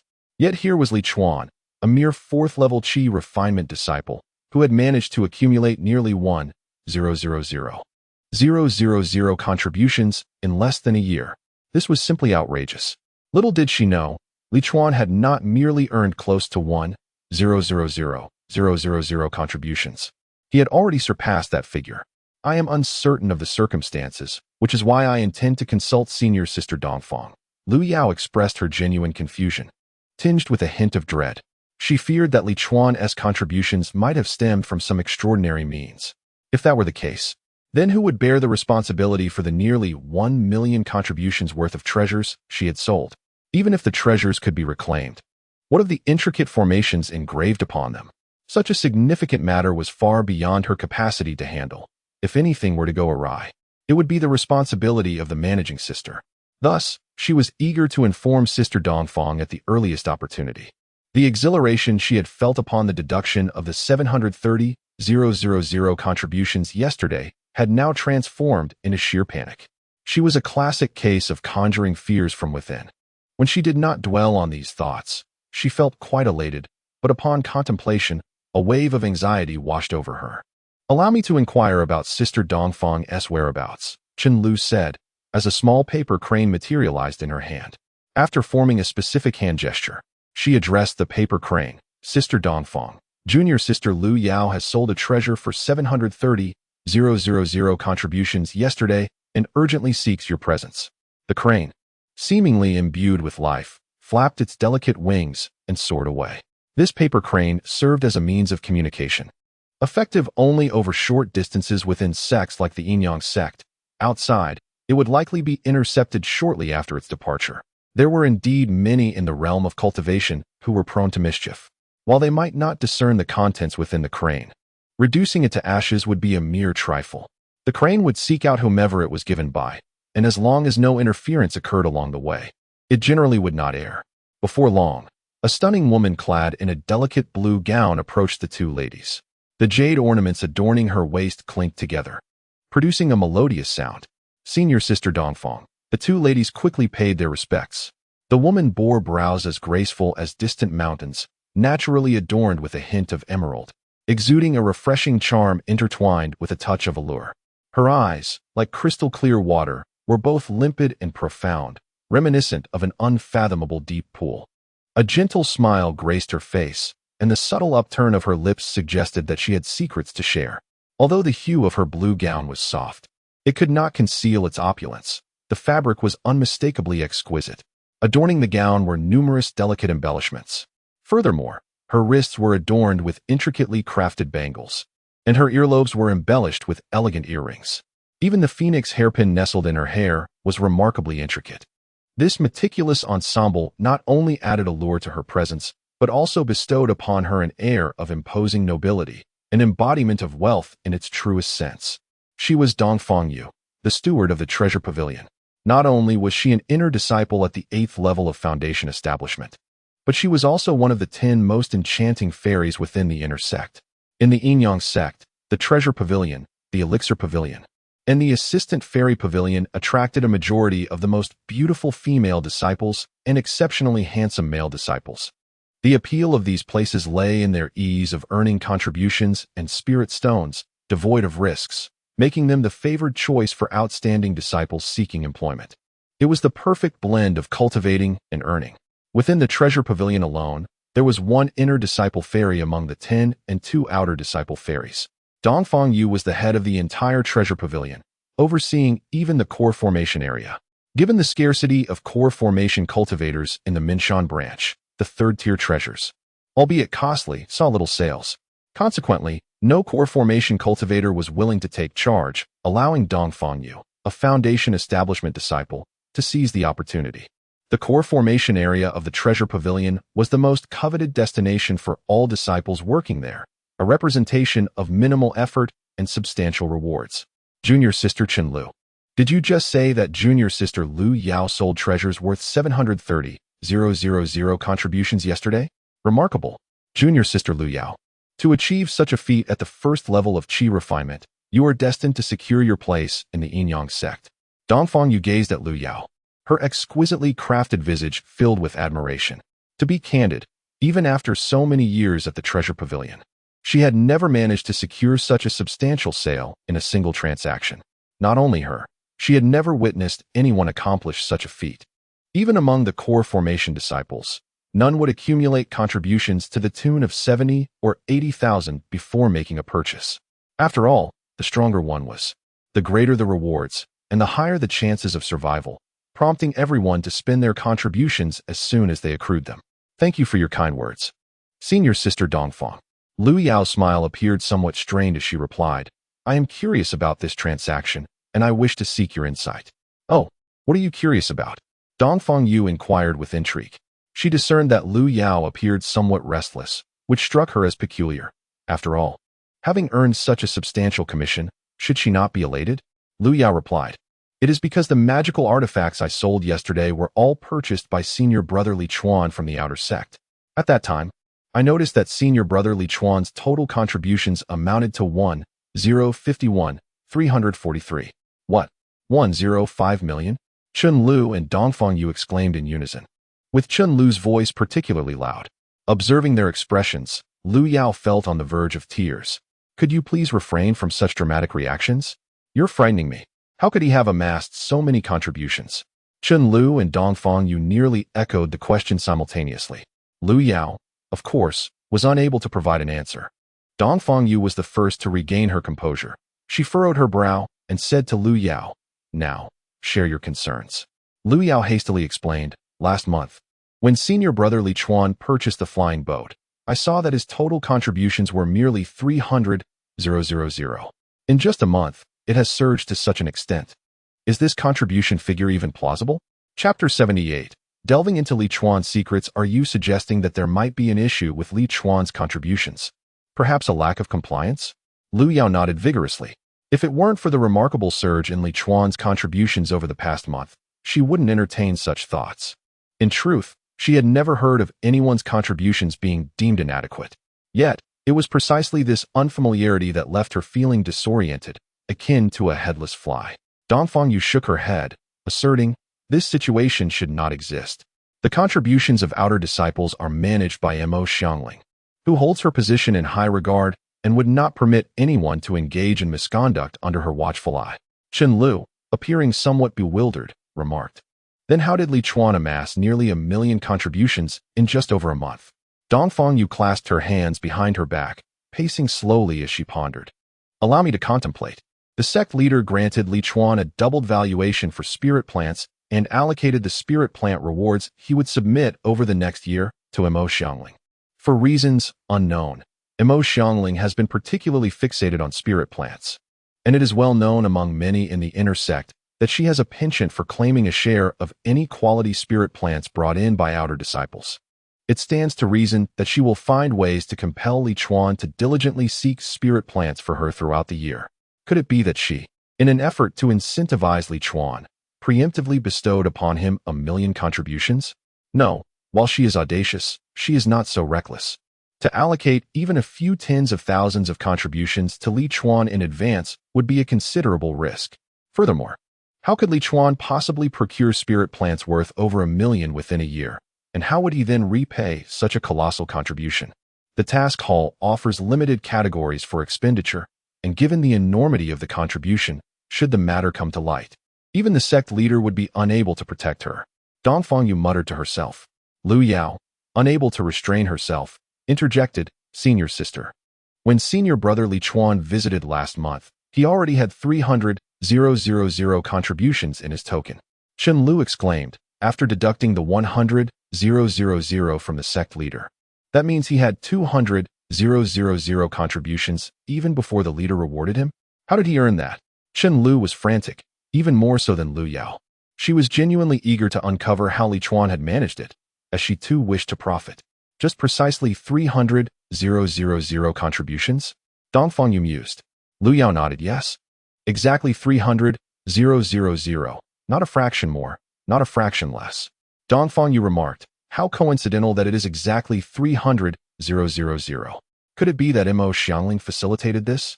Dongfang Yu halted, continuing to meditate for a moment before slowly stating, regardless of whether it was Mo Xiangling who made up the total. It attests to Li Chuan's formidable ability to accumulate spirit stones. When he came to purchase the flying boat, did he indeed head straight for it? Dongfang Yu cast a glance towards Lu Yao. Lu Yao quickly affirmed, when I asked senior brother Li Chuan what he wanted, he directly responded with flying boat. And then I led him upstairs. Upon noticing the chill emanating from him, I assisted him in taking a medicinal bath. After the bath, he did nothing but hurriedly depart with his flying vessel. Lu Yao recounted the situation in meticulous detail, aware that the more elaborate her account, the greater the insights Dongfang Yu could extract. A chill. Dongfang Yu chuckled oddly, her expression shifting. Chen Lu, observing her, couldn't he help but inquire. What's the matter, senior sister Dongfang? Your laughter is quite unsettling. It was only due to her familiarity with Dongfang Yu that she dared to speak so. However, the smile on Dongfang Yu's face indeed had an unsettling quality that sent a shiver down Lu Yao's spine. Dongfang Yu sneered. Mo Xiangling is an unparalleled ice spirit root. Did it not occur to you? Chen Lu gasped in realization, the chill on Li Chuan. Lu Yao was taken aback, then suddenly enlightened. When she had first sensed the chill on Li Chuan, the image of Mo Xiangling, the ice spirit root's senior sister, had fleetingly crossed her mind. Yet, she had not connected the two. At that moment, how could she possibly associate the former prodigy of the outer sect, once the epitome of beauty, with Li Chuan, who appeared rather unorthodox? However, the situation had changed. If Li Chuan's contributions were indeed substantial, it mattered not if she was from the outer or inner sect. He could easily stand above them all. Lu Yao couldn't resist voicing her thoughts. Does this not imply that senior brother Li Chuan truly possesses the capability to earn 1,000,000 contributions in a short span? I had previously inquired with the senior who had attended to senior brother Li Chuan. He mentioned that Li Chuan had come with senior sister Chu Mingyu. At that time, they had exhibited a close rapport, and Li Chuan had spent contributions liberally, without a hint of hesitation. Dongfang Yu pondered, then turned to Lu Yao, instructing, "Tell me everything that transpired yesterday when Li Chuan made his purchases." Lu Yao promptly recounted. Senior brother Li Chuan purchased a set of second-tier superior spiritual armor for 300,000 contributions. He chose to engrave a second-tier superior spatial storage array onto the back of the armor for an additional 50,000 contributions, and inscribed various second-tier superior arrays onto the other 15 components, each array costing 20,000 contributions, totaling 300,000 contributions. Subsequently, I asked him, and he mentioned he did not intend to wear the armor at all times. Hence, I recommended a second-tier superior spiritual robe, which cost 30,000 contributions.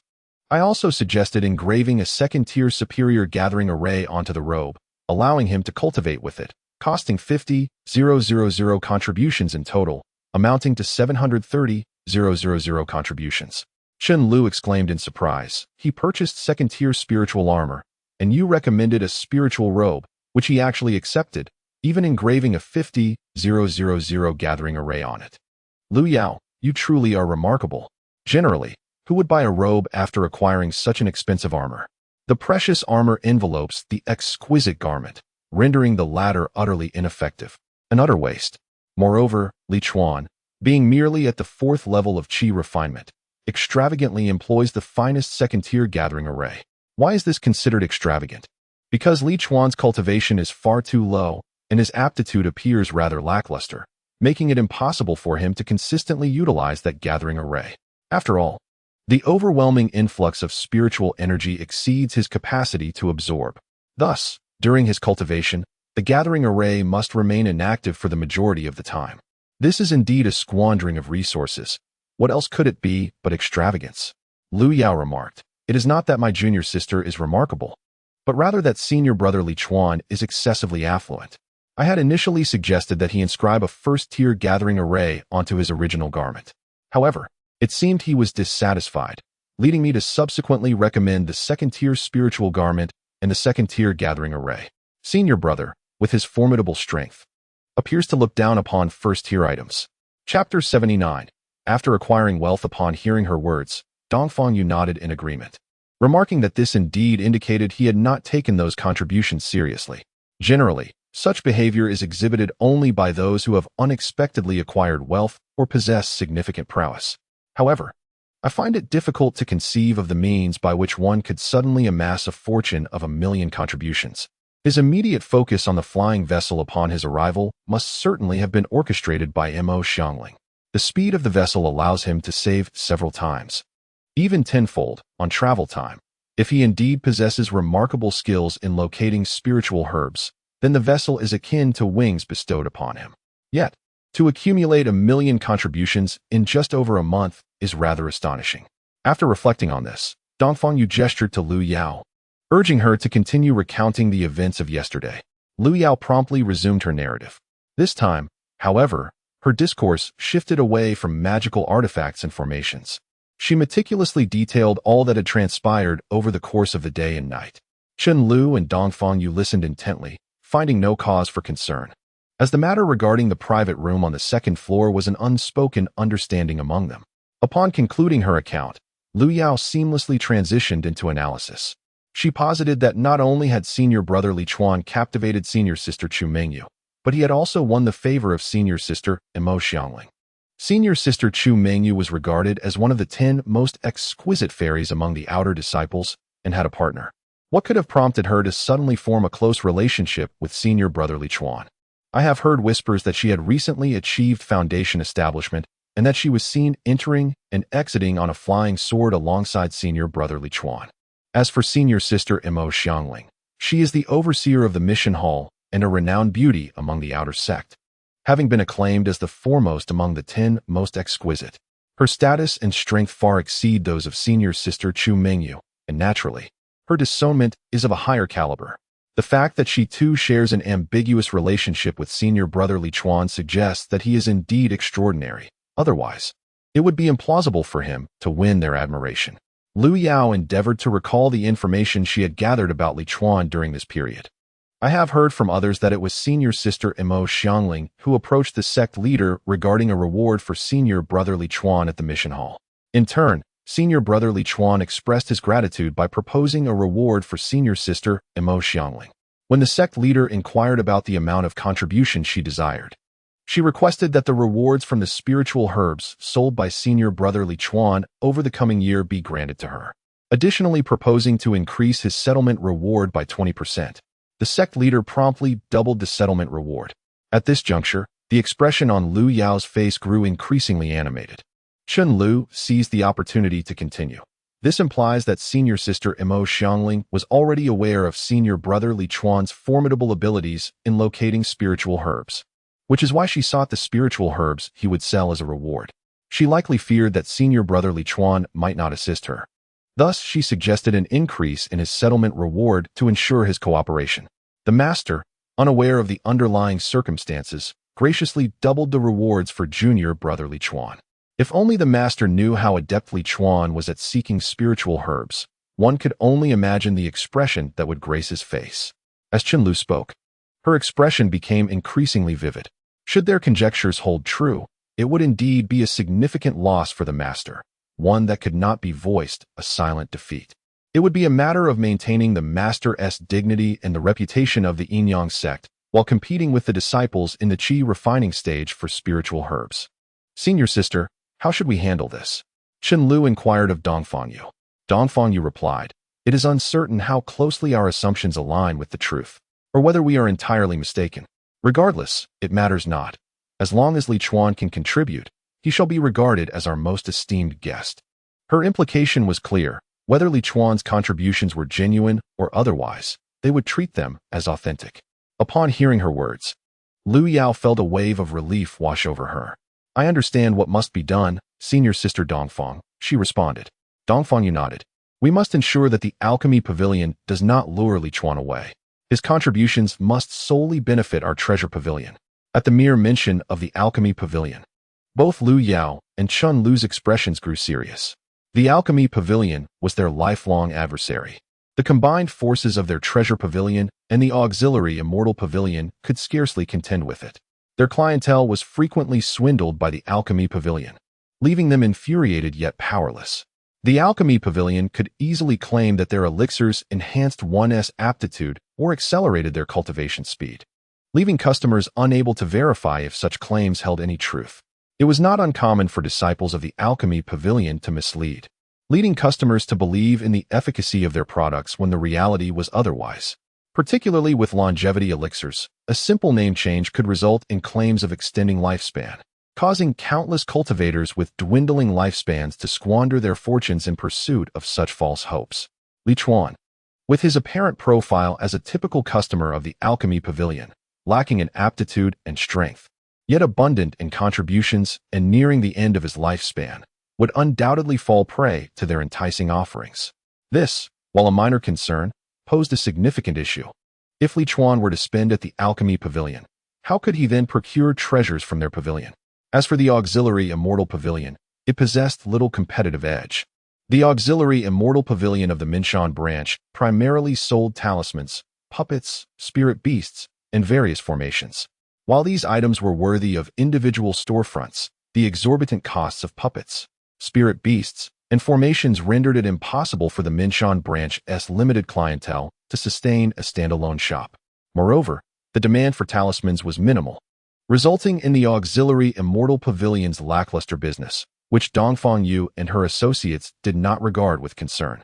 Rest assured, senior sister Dongfang, Chen Lu declared, I will collaborate with junior sister Lu Yao to devise every possible strategy to retain junior brother Li Chuan within our treasure pavilion. She then turned to Lu Yao, reassuring her, Fear not, junior sister Lu Yao, for I shall not encroach upon your clientele. Lu Yao understood her intention. This was a pure act of assistance, undoubtedly also benefiting Chun Lu herself. With a joyful smile, Lu Yao remarked, Having a senior sister's support significantly bolsters my confidence in retaining senior brother Li Chuan. Simply the two of you is insufficient, replied Dongfang Yu. Chen Lu interjected. Then I shall summon the junior sisters from our group to assist, ensuring that junior brother Li Chuan is not swayed by the Dan Medicine Pavilion. Yet, Dongfang Yu shook her head.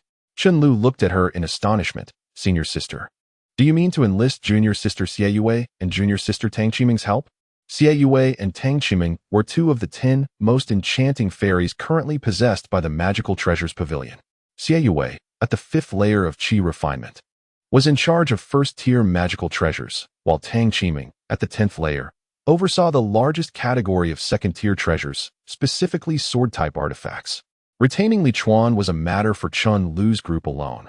Thus, it was natural for her to consider these two esteemed members of the beauty rankings. I shall first send junior sister Xie Yue to approach Imo Xiangling and gauge the situation to discern whether Li Chuan is worthy of our full commitment, Dongfang Yu stated. Chapter 80. Seeking Ming Shiro, Li Chuan remained oblivious to the gathering of enchanting fairies in the treasure pavilion, who were conspiring on how to deceive him of his contributions. At present, he strode towards the law enforcement hall with an air of audacity. The reason for this audacity was evident in his attire, a resplendent crimson robe, while he lounged on his flying vessel, casting a brazen gaze in every direction. It was clear why he exuded such confidence. He embodied the very essence of being oblivious to the world around him. Subtlety? What a foreign concept to him. After toiling tirelessly for over a month, why should he not indulge in his whims? Was it so wrong to don finer garments and travel in a superior mode of transport? After all, he had earned those contributions through his own efforts. So why should he not take pleasure in them? Of course, his choice of a red robe was not born out of a desire for ostentation. As he had expressed to Lu Yao, he simply relished the flamboyant. His words rang true. He genuinely favored the bold. His intent in visiting the law enforcement hall was straightforward: to confront his senior brother, Sun Huaijin, who had unjustly accused him of being a demonic cultivator. He sought an audience with Sun Huaijin's partner, senior sister Ning Shiro, in hopes of addressing the matter. The rationale for not confronting Sun Huaijin directly was simple. Li Chuan was known for his unpredictable temperament and formidable strength, now amplified by his possession of top-tier artifacts. He feared that a confrontation might lead to dire consequences for Sun Huaijin. The heavens are benevolent. How could he resort to such violence? Therefore, appealing to senior sister Ning Shiro seemed the more prudent course of action.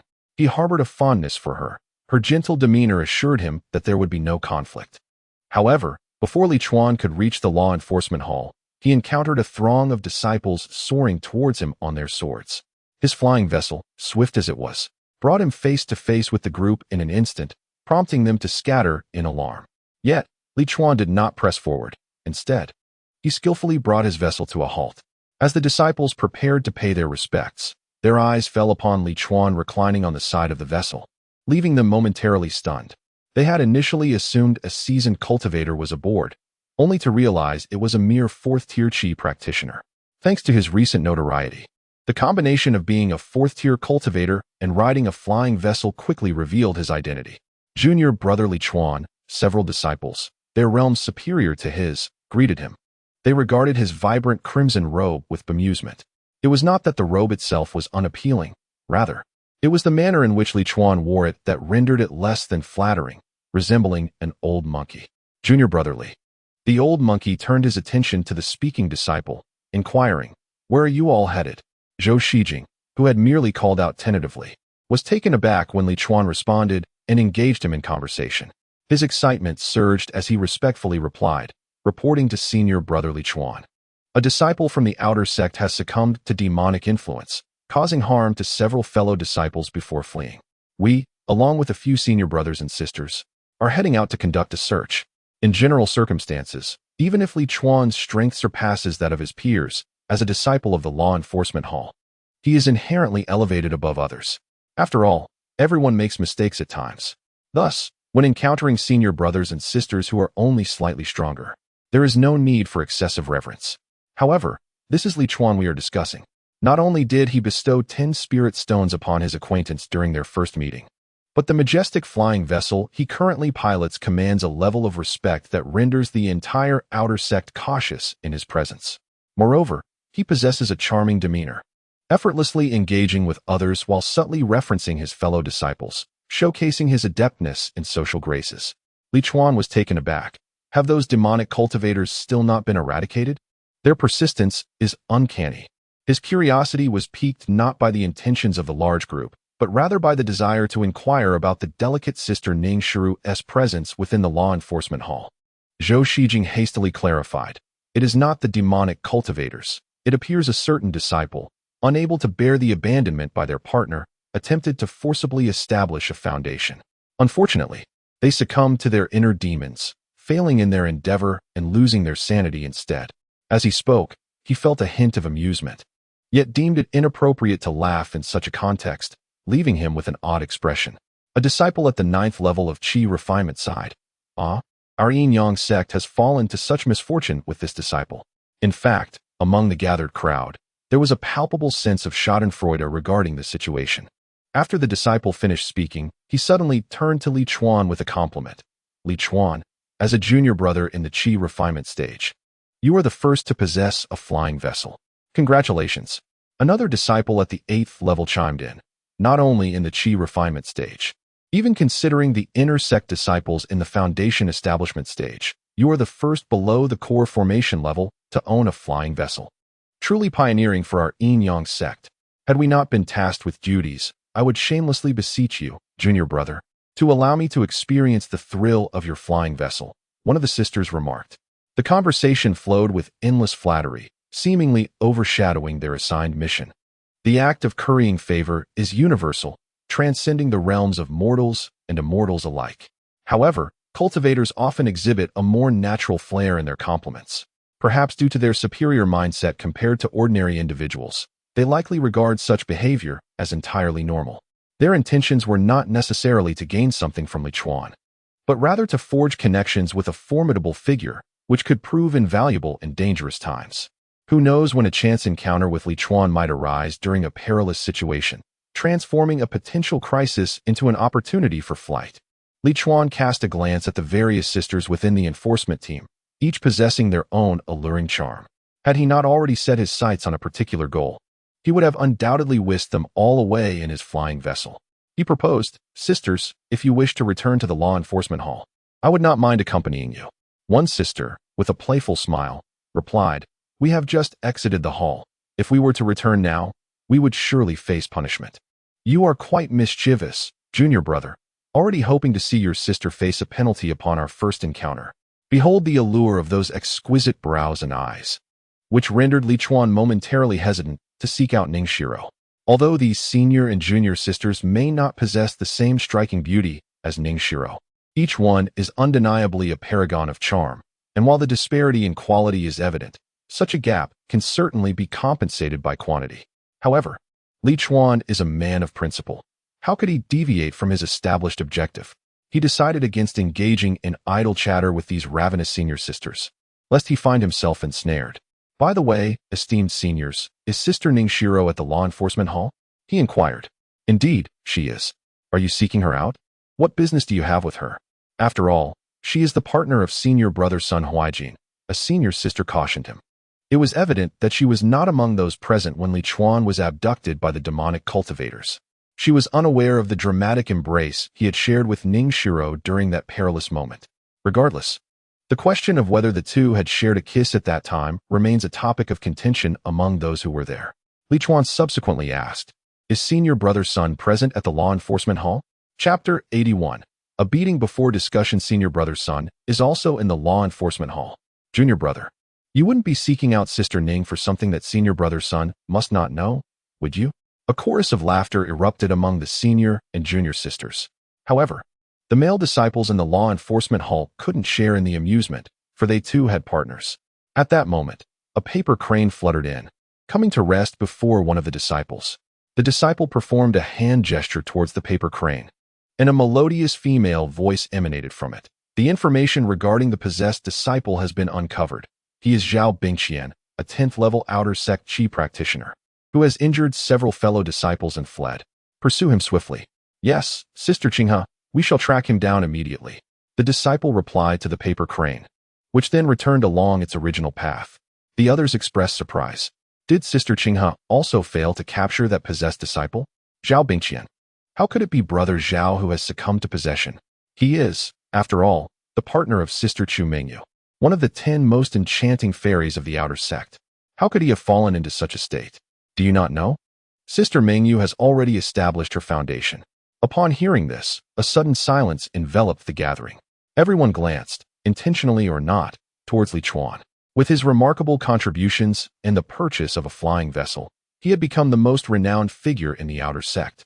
Initially, it was merely rumored that he and Chu Mingyu had shared a flying sword, but as his fame soared, the tales evolved into more ludicrous versions, insinuating that he and Chu Mingyu had kissed atop the flying sword, and eventually spiraling into even wilder narratives. It was as if a small book would soon be penned about them. The various renditions had certainly reached the ears of the disciples in the law enforcement hall. Thus, was Zhao Bingqian possessed due to being forsaken by his partner, or was he influenced by the plethora of scandalous tales circulating? Ah, it is indeed Brother Zhao? Li Chuan exclaimed in astonishment, expressing regret. How could this happen to him? I mentioned before that his resolve was weak and he needed more practice. I never anticipated this. Alas, the fickleness of fate is truly disheartening. Observing his sorrowful demeanor as he patted the flying vessel, the others could hardly suppress their reactions. You, the root cause of this misfortune, still speak such callous words. By the way, esteemed brothers and sisters, should you happen to see Brother Zhao, please convey my regards to him. Just tell him I said I hope he can muster his spirits. Farewell. As Li Chuan departed aboard his flying vessel, the onlookers were rendered speechless. They could only imagine how desperate they must be to mention Li Chuan in front of Zhao Bingqian. Do you think Senior Brother Sun might also end up like Brother Zhao? Someone could not help but ask. Unlikely. The disciples who enter our law enforcement hall possess a resolve stronger than that of others. How could Zhao Bingqian possibly compare to Senior Brother Sun? Are you implying that Sister Ning Shiro will inevitably be? Is that even a question? Have you not seen the status of Junior Brother Li Chuan? What harm is there in Sister Ning being a bit closer to him? If their relationship flourishes, perhaps in the future, should Senior Brother Sun encounter difficulties, he might even seek assistance from Junior Brother Li Chuan. What is this? Who among us does not have a few close male peers? It is quite unusual to be surprised by such trivial matters. The Yin-Yang sect occupies a vast expanse of land, and even the outer sect's law enforcement hall boasts its own small mountain. Though modest in size, this mountain comfortably accommodates the hundreds of disciples stationed there. Not only is this their place of work, but it also serves as their residence, making the treatment afforded to the law enforcement hall the finest within the outer sect. This privilege pertains to their status. In terms of income, they cannot even begin to compete with the Alchemy Pavilion or the Magical Artifact Pavilion. Even the earnings of the disciples from the task hall surpass theirs by a slight margin.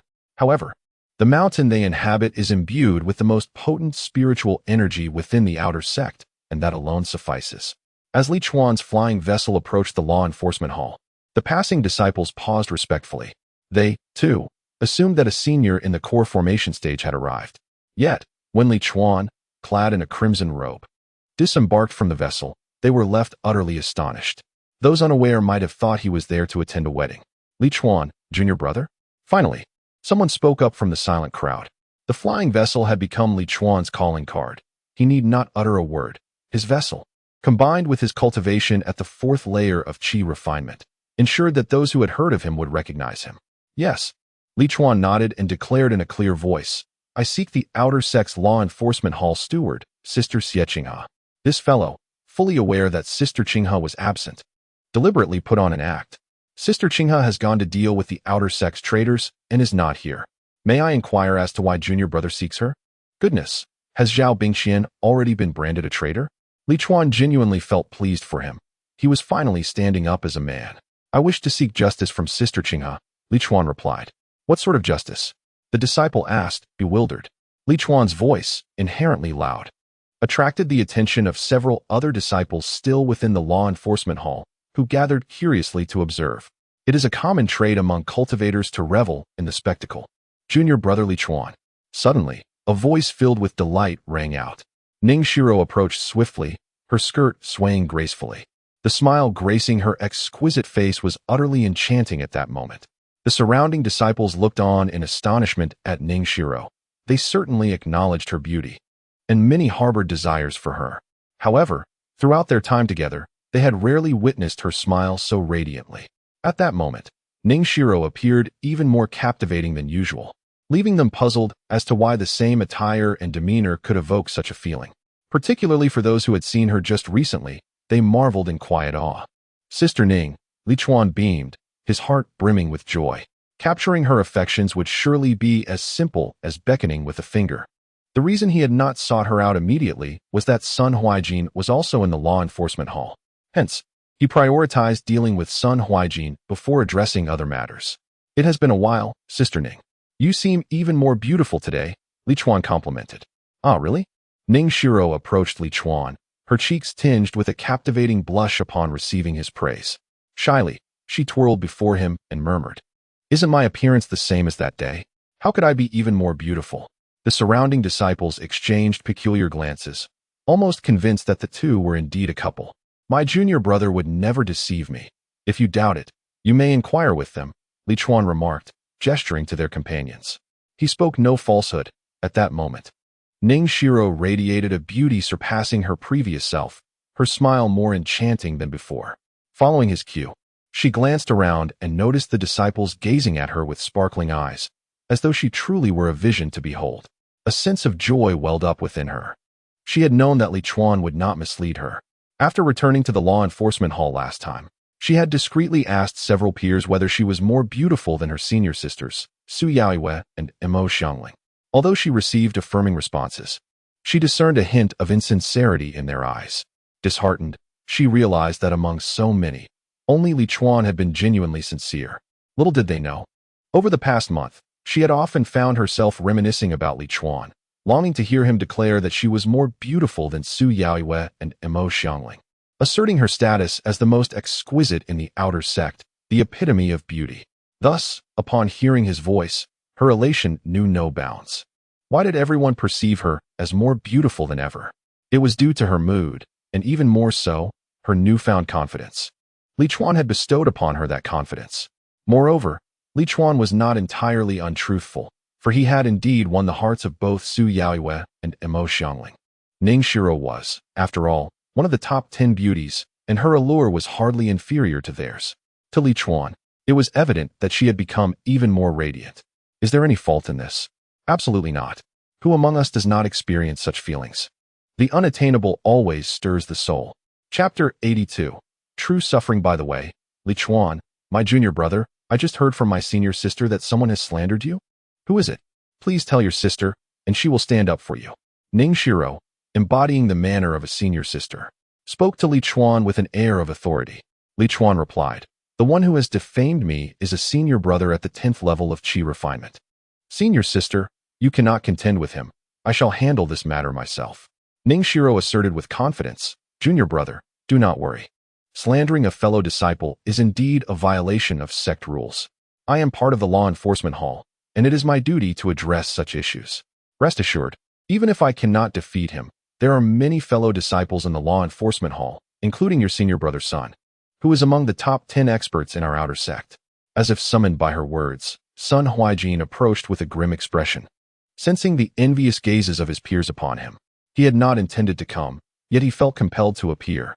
After all, everyone knew his affiliation with the law enforcement hall. If he did not show up and Li Chuan and Ningshiro undertook any audacious actions, where would his reputation as a senior brother stand? Go about your business. He waved dismissively to the crowd upon his arrival. He was astute, preemptively dispersing his peers. Regardless of Li Chuan's intentions, if they were indeed aimed at him, he would prefer to minimize his embarrassment. His gaze involuntarily drifted to the flying vessel hovering above Li Chuan's head. With that vessel present, he harbored little confidence in confronting Li Chuan, who was merely at the 4th level of Qi refinement. "I believe it is unnecessary. I still need everyone to uphold justice for me," Li Chuan stated. Many halted in their tracks. Quite a few had no desire to leave, and this provided them the perfect opportunity to remain. Though Sun Huaijin's prowess was notable within the law enforcement hall, the hall was divided into smaller teams, and not all present were members of his team. The courtesy he had extended when he dismissed everyone had already been acknowledged, and now they could comfortably enjoy the spectacle. Sun Huaijin recognized the situation, feeling a simmering anger yet unable to express it, as they were not his subordinates. "Speak," What is the matter? He approached Li Chuan and inquired in a low voice. The sight of Li Chuan's face, which he detested, made him wish to kick him. Is senior brother Sun here to uphold justice for me? Li Chuan asked. Sun Huaijin frowned, his patience wearing thin. State your matter. If you are indeed in the right, I shall see to it that you are treated fairly. Li Chuan's lips curled into a smile. But the person I wish to accuse is you, senior brother Sunday. If you are to uphold justice for me, then shall I still proceed with my accusation? The crowd erupted in an uproar, some displaying expressions of realization. They had previously discerned the tension between Sun Huaijin and Li Chuan, especially since many had witnessed Li Chuan openly courting Ning Shiro. Upon hearing Li Chuan's words, Sun Huaijin was consumed with fury. You insolent fool! I have yet to settle the score with you for the incident involving my Dao partner. And you dare come here to provoke me? This is utterly preposterous. Ah, junior brother Li Chuan, what do you wish to accuse senior brother Sun of? Ning Shiro asked in astonishment. She cast a glance at Sun Huaijin, indicating her inability to contend with him. Li Chuan remarked, Senior brother Sun has repeatedly slandered me as a demonic cultivator, tarnishing my reputation, insulting my character, and deeply affecting my resolve. His actions have caused me significant harm and are utterly unreasonable. Sun Huaijin, exasperated, retorted, What do you mean by repeatedly? I have only mentioned it twice. And I did not claim you are a demonic cultivator. I merely expressed my suspicions. Do not be unreasonable and obstinate. Li Chuan chuckled. I was nearly slain by you under the pretext of being a demonic cultivator. How can you say I am being unreasonable? Nonsense. When did I ever say I wanted to kill you? Sun Huaijin hastily denied it. At most, he only wished to teach Li Chuan a lesson. Li Chuan continued. There is little point in discussing this now, as you refuse to acknowledge it. However, you have just admitted to slandering me as a demonic cultivator. So let us discuss how to resolve this matter. Fellow disciples of the law enforcement hall, how do you think this should be handled? Li Chuan inquired of those around him, but no one responded. It was evident that the onlookers were merely spectators and had no desire to become involved. Senior sister, what do you think should be done? Li Chuan then turned to Ning Shiro. Ning Shiro glanced at Sun Huaijin and then back at Li Chuan, feeling quite troubled. She weakly suggested, How about you let senior brother apologize? After all, it hasn't he caused any significant harm, has it? Sun Huaijin felt a pang of discomfort. His partner was actually asking him to apologize in front of so many junior disciples. Since senior sister has suggested it, I will give her face and allow senior brother to apologize. Let this matter rest, he conceded. Ning Shiro did not expect Li Chuan to agree so readily.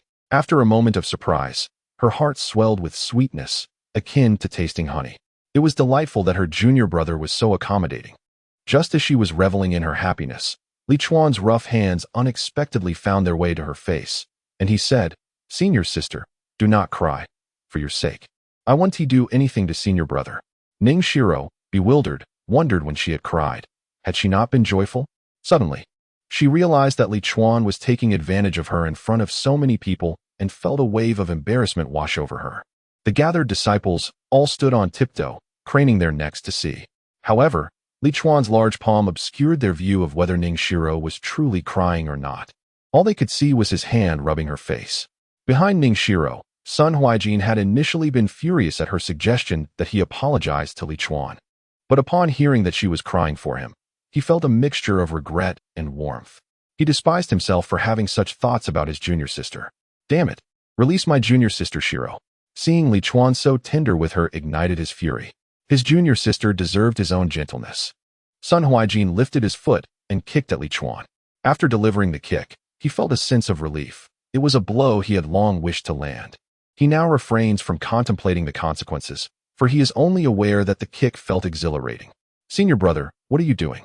Yet, amidst Ning Shiro's startled exclamation, Sun Huaijin's foot landed upon Li Chuan, who remained utterly unmoved. A scarlet robe adorned Li Chuan, emanating a faint glow, which not only absorbed Sun Huaijin's kick, but also forced him to stagger back a step. This left the onlookers in astonishment. Sun Huaijin, a master at the 10th level of Qi refinement, was a formidable figure renowned in the outer sect, his prowess earned through sheer strength. In contrast, Li Chuan had only recently broken through to the 4th level of Qi refinement. Shouldn't it have been Sun Huaijin who sent Li Chuan flying? How had the tables turned? Some even glanced upward at the hovering flying vessel, noting that Li Chuan had not pierced it with his body. Li Chuan brushed off non-existent dust from his attire. A look of bewilderment gracing his features as he addressed Sun Huaijin. Senior brother's son, why did you kick me? This exquisite second-tier spiritual artifact robe, which cost me 30,000 contribution points, has done you no harm. Chapter 83. Do not mess around. Li Chuan's words instantly stirred the crowd into a frenzy. Goodness! What did junior brother Li Chuan just say? The magnificent crimson robe he wore, acquired for 30,000 contributions, indeed looked splendid on him. It turns out that a second-tier top-grade spiritual garment requires 30,000 contributions. What an eye-opener. Junior brother Li Chuan is truly remarkable, donning an exquisite robe that even many foundation-building seniors cannot afford at the 4th level of Qi refinement. How did he amass such contributions? Are you foolish? Don't you remember that the sect leader rewarded him with 100,000 contributions? You're the foolish one. Have you forgotten that the flying boat cost 200,000 contributions? Oh, right. But where did junior brother Li Chuan get such vast contributions? Sun Huaijin, who had been momentarily taken aback, suddenly felt a surge of jealousy upon hearing Li Chuan's words, his eyes turning red with envy. How is this fair? Before he could recover from his jealousy, Li Chuan exclaimed again, Oh dear, senior brother's son, you just kicked my second-tier top-grade gathering formation, which cost me 50,000 contributions. It seems the formation is now unusable. Did you break it? If you did, you must compensate me. Upon hearing the demand for compensation, Sun Huaijin's heart instinctively jolted. How could he afford to compensate for something worth 50,000 contributions? However, he quickly realized that he had been played by Li Chuan. His own robe had not even been damaged. How could he have possibly ruined the formation? Li Chuan, Sun Huaijin bellowed, do not put on airs. It's merely a piece of clothing. What is there to flaunt? Truth be told, he felt somewhat defeated. An 80,000 contribution robe. If you want to wear it, go ahead, but there's no need to boast about it everywhere. Senior brother, I must express my discontent with your words. When did I ever flaunt? It was only after you kicked my robe that I mentioned it. This is a robe I saved diligently to acquire. Look at how it has been scuffed. Senior sister, feel it. It's practically in tears, under the gaze of dozens of eyes. The bewildered Ning Shiro found her hand pulled by Li Chuan, resting upon his garment. The crowd could hardly believe that Li Chuan would seize this opportunity to gain an advantage. While they were still pondering the matters of Li Chuan's robe and the formation, he had already taken her hand. One could only marvel at his impeccable timing. Junior brother, is your robe truly worth 80,000 contributions? As Ning Shiro touched the fabric of Li Chuan's robe, she felt no distinct texture. She was still in a daze, utterly shocked by the figure of 80,000. Her mind swirling with the thought, 80,000, 80,000. She had never imagined a robe could be so exorbitantly priced. The disparity between levels of Qi refinement was indeed staggering. Only 80,000 contributions, senior sister. Is that not a reasonable amount? Li Chuan's words incited a collective desire among those present to strike him. Can you believe this? Is that even a reasonable statement? 80,000 is not expensive?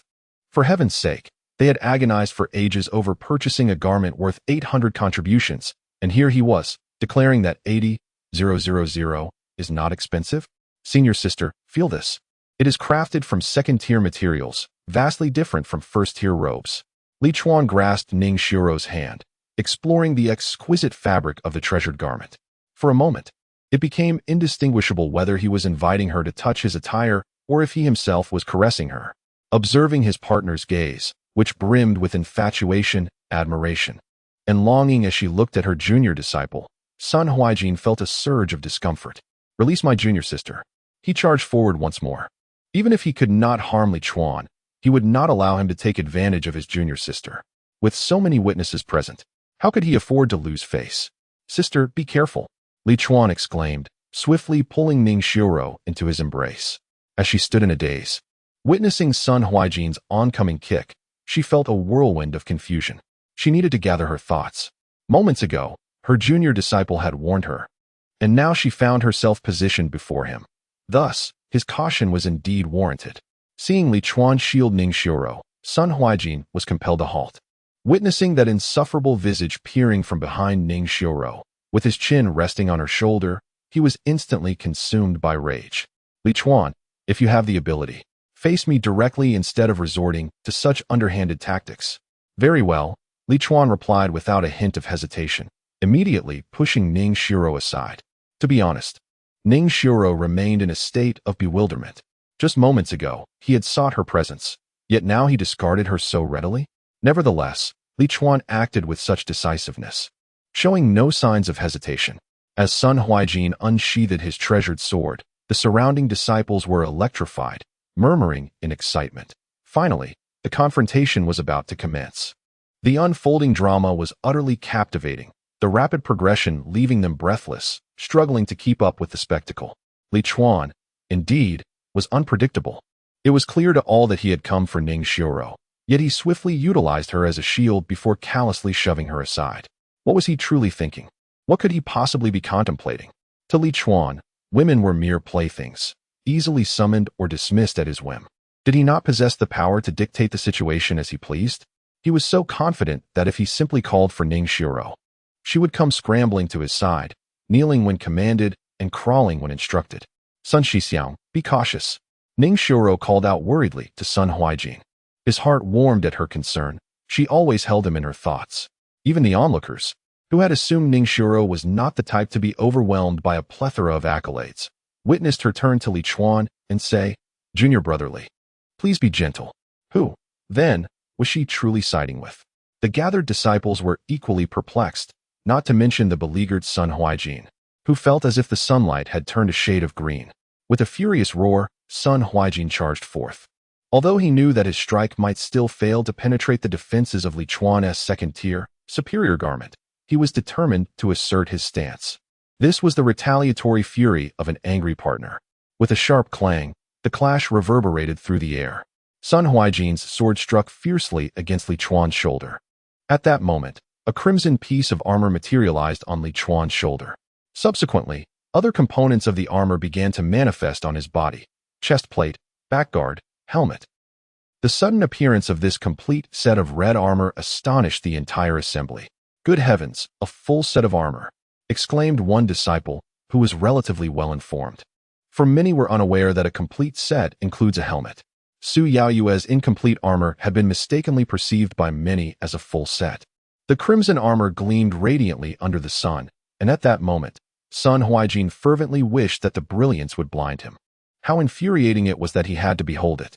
Standing so close to Li Chuan, he longed for an insurmountable distance between them. He noticed the corners of Li Chuan's mouth curling into a smile. Why must you smile? Would you not smile if you did not grin? The frustration was overwhelming, and Sun Huaijin felt on the brink of madness. Chapter 84. Do not reward him, senior brother. What you are currently striking is the shoulder armor of a superior second-tier spiritual weapon that I, your junior brother, acquired for 300,000 contribution points. Additionally, I invested 20,000 to engrave an enhancement array upon it. How does it sound? Quite melodious, is it not? Li Chuan remarked, lifting the blade of his sword before letting it fall. The crisp sound echoed again, though significantly softer than the previous note. Since he had not activated any of the armor's arrays, Sun Huaijin's sword was able to strike directly against the armor. But what does it matter? Even if Sun Huaijin were a Foundation establishment cultivator, Li Chuan could withstand his attack without activating the armor's arrays. This was a superior second-tier spiritual weapon, crafted from extraordinary materials. The onlookers were utterly stunned. That was 300,000 contribution points, enough to cover their expenses from Foundation establishment to core formation. Yet now, it was being worn by Li Chuan. But you already possess a second-tier spiritual garment worth 80,000 contributions. Why invest in armor as well? That garment is impenetrable. They struggled to comprehend the situation. Overwhelmed by shock and disbelief, Sun Huaijin's hand trembled around his sword. What should he do? He could neither land a blow nor retort, nor could he compete. He was at a loss. It seemed Li Chuan sensed his turmoil and began to offer suggestions. Senior brother, strike again. I do relish the sound produced by this armor. Exchanged for 650,000 contribution points. It is simply exquisite. Wait, wasn't it just 300,000? How did it suddenly escalate to 650,000? Many were still trying to process this new information. Beside them, Ning Shiro timidly inquired, Junior brother Li Chuan, Did you not just say this armor cost 300,000 contributions? Why now claim it is 650,000? Ah, a splendid question, senior sister, Li Chuan replied. The 300,000 contribution points refer solely to the exchange price of the armor itself, not including the cost of the arrays inscribed on each part. Those arrays are not inexpensive. I casually selected a few and spent an additional 350,000. Alas, contributions always seem insufficient when needed. However, one gets what one pays for, and spending an extra 350,000 is undoubtedly worthwhile, far superior to merely acquiring the armor alone. Li Chuan continued his enthusiastic exposition while the surrounding faces remained blank. They felt as though they were listening to an ancient tome. All being outer disciples, why did others speak of tens of thousands or even hundreds of thousands, while they could only muster mere points? The disparity was staggering. Ning Shiro, overwhelmed by Li Chuan's words, found herself at a loss for a response. Without contributions at that level, her attempts to engage felt futile. Be quiet. Sun Huaijin could no longer tolerate it and shouted at Li Chuan. Alas, before he could finish, Li Chuan sent him flying with a single kick. The thunderous sound reverberated incessantly as Sun Huaijin cried out, crashing into the house behind him, and was buried beneath the debris. Li Chuan, with a face full of lingering fear, patted his chest, the precious armor clanking with each thump. You nearly scared me to death, senior brother. But how could you be so light to fly out like that? Witnessing Sun Huaijin, a cultivator at the 10th level of Qi refinement, being so effortlessly kicked away by Li Chuan, the onlookers were not taken aback. After all, this was an armor worth 650,000 contributions. If it couldn't withstand that much, it would be utterly useless. Li Chuan sheathed his sword and reproached the dazed Ning Shiro beside him. Sister, what are you standing there for? Shouldn't you check on senior brother to see if he is all right? Your duties as a partner are rather lacking. Oh, I'll go right away. Ning Shiro, flustered, rushed towards the collapsed house, realizing for the first time that her seemingly formidable senior brother Sun Huaijin was so vulnerable in the face of 650,000 contributions. Oh wait, upon reflection, Li Chuan had only utilized a portion of that contribution. After all, it was merely one of the 2 boots. Just one part of the entire set of armor consisting of 16 pieces. The fallen house counts as my contribution, Li Chuan declared grandly to the crowd. His gaze swept over the disciples of the law enforcement hall, all wearing forced smiles. At this moment, who cared about houses? These structures were made of ordinary wood and held little value. Junior brotherly, it seems senior brother has fainted, Ning Shiro's voice rang out. Fainted? Then let us wake him with some urine, Li Chuan replied nonchalantly. Ah? Ning Shiro was taken aback, pointing at herself. Me? You want me to do that? She glanced at Sun Huaijin amidst the rubble, then looked at the expectant faces of the surrounding disciples. That might not be appropriate, junior brother, she said timidly. Haha, I'm just joking, sister. If anyone is to do that, it should be me, Li Chuan waved her over. Come here. Coming. Ning Shiro turned back for a moment to glance at the motionless Sun Huaijin, softly murmuring, Senior brother, you can rest for a while, before trotting over to Li Chuan. Before she could inquire about what Li Chuan wanted her to do, he swept her off her feet. Sister, let me take you for a ride on my flying boat. Like a bamboo shoot sprouting from the ground, Li Chuan lifted Ning Shiro into the air and soared into the flying boat. As the flying boat departed, the disciples of the law enforcement hall remained absorbed in the spectacle they had just witnessed. It seems they are heading to our separate residence, someone shouted, and immediately the crowd erupted in astonishment. Wait, he is taking someone else as partner to their residence? What is he planning to do? One of Sun Huaijin's subordinates rushed to him, intending to wake him and share this surprising news. However, upon getting close, he was taken aback to see Sun Huaijin's eyes wide open. Ah, senior brother, you're awake. Awakened yet motionless, you find yourself in a predicament. As your companion has been whisked away by another, blissfully unaware of their actions aboard the flying vessel. Why do you not pursue them?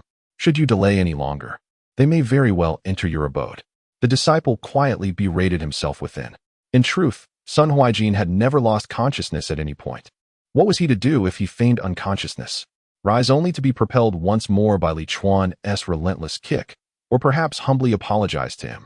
Such a course would indeed be the most prudent. Had that disciple not approached, he might have relished the opportunity to remain sprawled indefinitely. How he yearned to linger in repose. Why could he not simply enjoy the tranquility of being a man at rest? With a reluctant effort, Sun Huaijin extricated himself from the heap of debris and cast a glance at the retreating vessel before taking to the skies on his sword, albeit unsteadily, as though his spiritual energy was waning. Below, a throng of enforcement disciples observed him, some reveling in his misfortune, others shaking their heads in dismay, and a few expressing deep sorrow. Suddenly, a voice resonated in Sun Huaijin's ear. "Brother Sun, heed the cautionary tale of Brother Zhao Bingxian. Do not follow in his footsteps. You are an elite disciple of the outer sect. Do not jeopardize your path to immortality over a woman. It is simply not worth it." Such a heartfelt admonition. Yet regrettably, the voice belonged to none other than Li Chuan. Chapter 85. Brother, we are innocent. Sun Huaijin trembled with a cold fury, realizing that Li Chuan had deliberately slowed the flying boat, waiting for him. He thought his act of feigning unconsciousness would deceive Li Chuan, but Li Chuan was not inexperienced.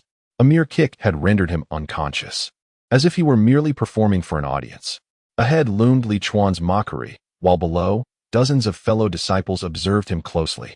Ultimately, Sun Huaijin chose to endure the ridicule of Li Chuan alone rather than face the collective scorn of the crowd.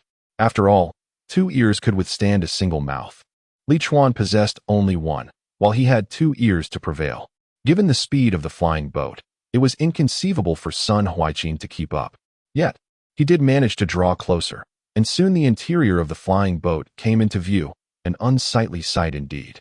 Before long, the vessel entered the residential area of the law enforcement hall, where small houses were nestled, suffused with a far richer spiritual energy than elsewhere. This allowed the weary disciples returning from their duties to immerse themselves wholeheartedly in high-quality cultivation during the night. Such a privilege far surpassed any rewards of elixirs. Sun Huaijin watched as Li Chuan and Ning Shiru entered a room, observing as Ning Shiru closed the door behind her. When she did, her gaze met his, momentarily flashing with surprise, as if she had not anticipated his arrival. However, after glancing back at Li Chuan within the room, she resolutely shut the door. Sun Huaijin landed before the courtyard, staring at the now closed door, yet he hesitated to advance any further. What purpose would that serve? To be kicked out by Li Chuan once more? And what if he were to witness something he should not? Must he allow all the disciples of the law enforcement hall to be aware of what transpired? Moreover, what could possibly happen in broad daylight? Nevertheless, the sun inevitably descends, sinking slowly from its zenith. As dusk approached, Sun Huaijin began to feel a rising panic. The end of the working day at the law enforcement hall was imminent, and his fellow disciples would soon return. How would he explain his presence there? That he intended to renovate the house? Fortunately, the door opened once again. It was Ning Shiru who emerged, and shortly thereafter, a beaming Li Chuan followed. "Ah, brother, when did you return? Why not come inside and sit?" he exclaimed. "Thanks to the patient counsel of our sister, I have reconciled my feelings. Let bygones be bygones. In the future, brother, do refrain from wrongfully accusing others." Li Chuan laughed heartily, retrieving the flying boat and departing. "Junior brother, do remember to visit our sister when you have time," Ning Shiru called out. Her face flushed as she waved reluctantly.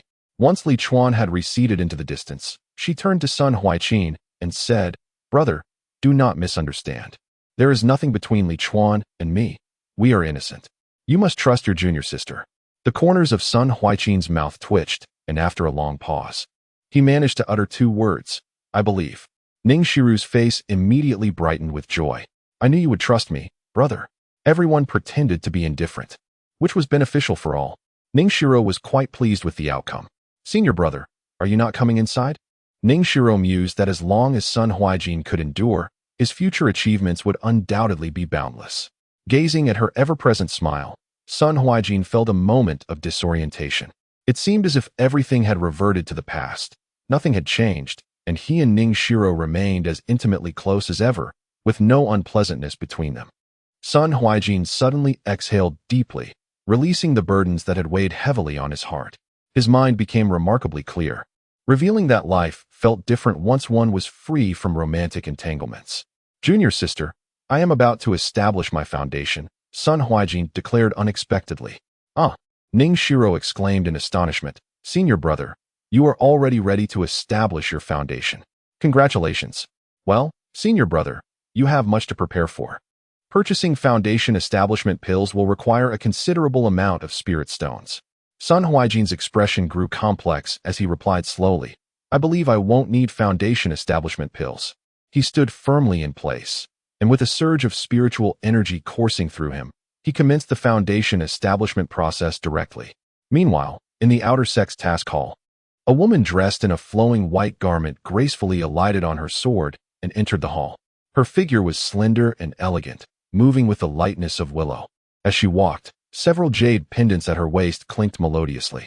Every disciple who beheld her paused in admiration. Sister Yue, Sister Yue, calls of greeting rang out, but the woman merely nodded slightly. Her unparalleled beauty was tinged with an air of pride, which, rather than eliciting disdain, endeared her even more to the gathered disciples. She was none other than Xie Yue, one of the 10 most beautiful in the outer sect, at the 5th level of Qi refinement, and the head of the first-floor magical artifact area in the artifact pavilion. Her adornments bore a resemblance to those of Dongfang Yu, with numerous trinkets of varying sizes embellishing her attire. This was not due to any conscious imitation of Dongfang Yu, but rather because her ornaments were magical artifacts, each capable of aiding in cultivation or potentially saving her life in critical moments. Within the artifact pavilion, female disciples of modest means typically adorn themselves this way, taking advantage of the discounts offered to internal members for purchasing magical artifacts. Of course, the artifacts worn by Xie Yue were certainly not as precious as those adorning Dongfang Yu. Given the disparity in their cultivation levels, one being at Qi refinement and the other at foundation establishment. Sister Yue, just because you hold the title of the highest contributor this month, does that mean I cannot invite you out? A young male disciple approached briskly, his expression pained. He was the second highest contributor in the first-level area of the artifact pavilion this month, always falling just short of the top spot. Xie Yue recognized him and smiled. Junior brother, you must believe in yourself. Alas, I have matters to attend to today and cannot chat further. You should focus on earning contributions, she advised. Watching Xie Yue's alluring figure recede, the young man clenched his fists, vowing, Sister, one day, I will surely be number one. After entering the inner sanctum of the task hall, Xie Yue arrived at Imo Xiangling's chamber.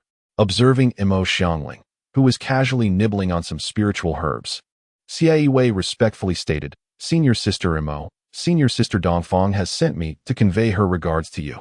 Imo Xiangling slightly lifted her head and noticed Xie Yue, with both hands cradling a box, presenting it to her. This is a modest gift from the treasure pavilion for you, Senior Sister. I hope you do not find it lacking. Upon glancing at the box, Imo Xiangling's brows furrowed with concern. Receiving a gift from the treasure pavilion felt somewhat ominous. She accepted the box and opened it, revealing a jade pendant inside.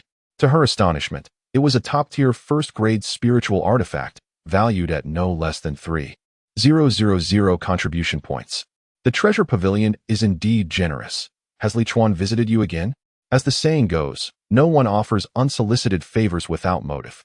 She had no regular dealings with the treasure pavilion, and such an extravagant gift could only imply ulterior motives. The only person she could think of was Li Chuan.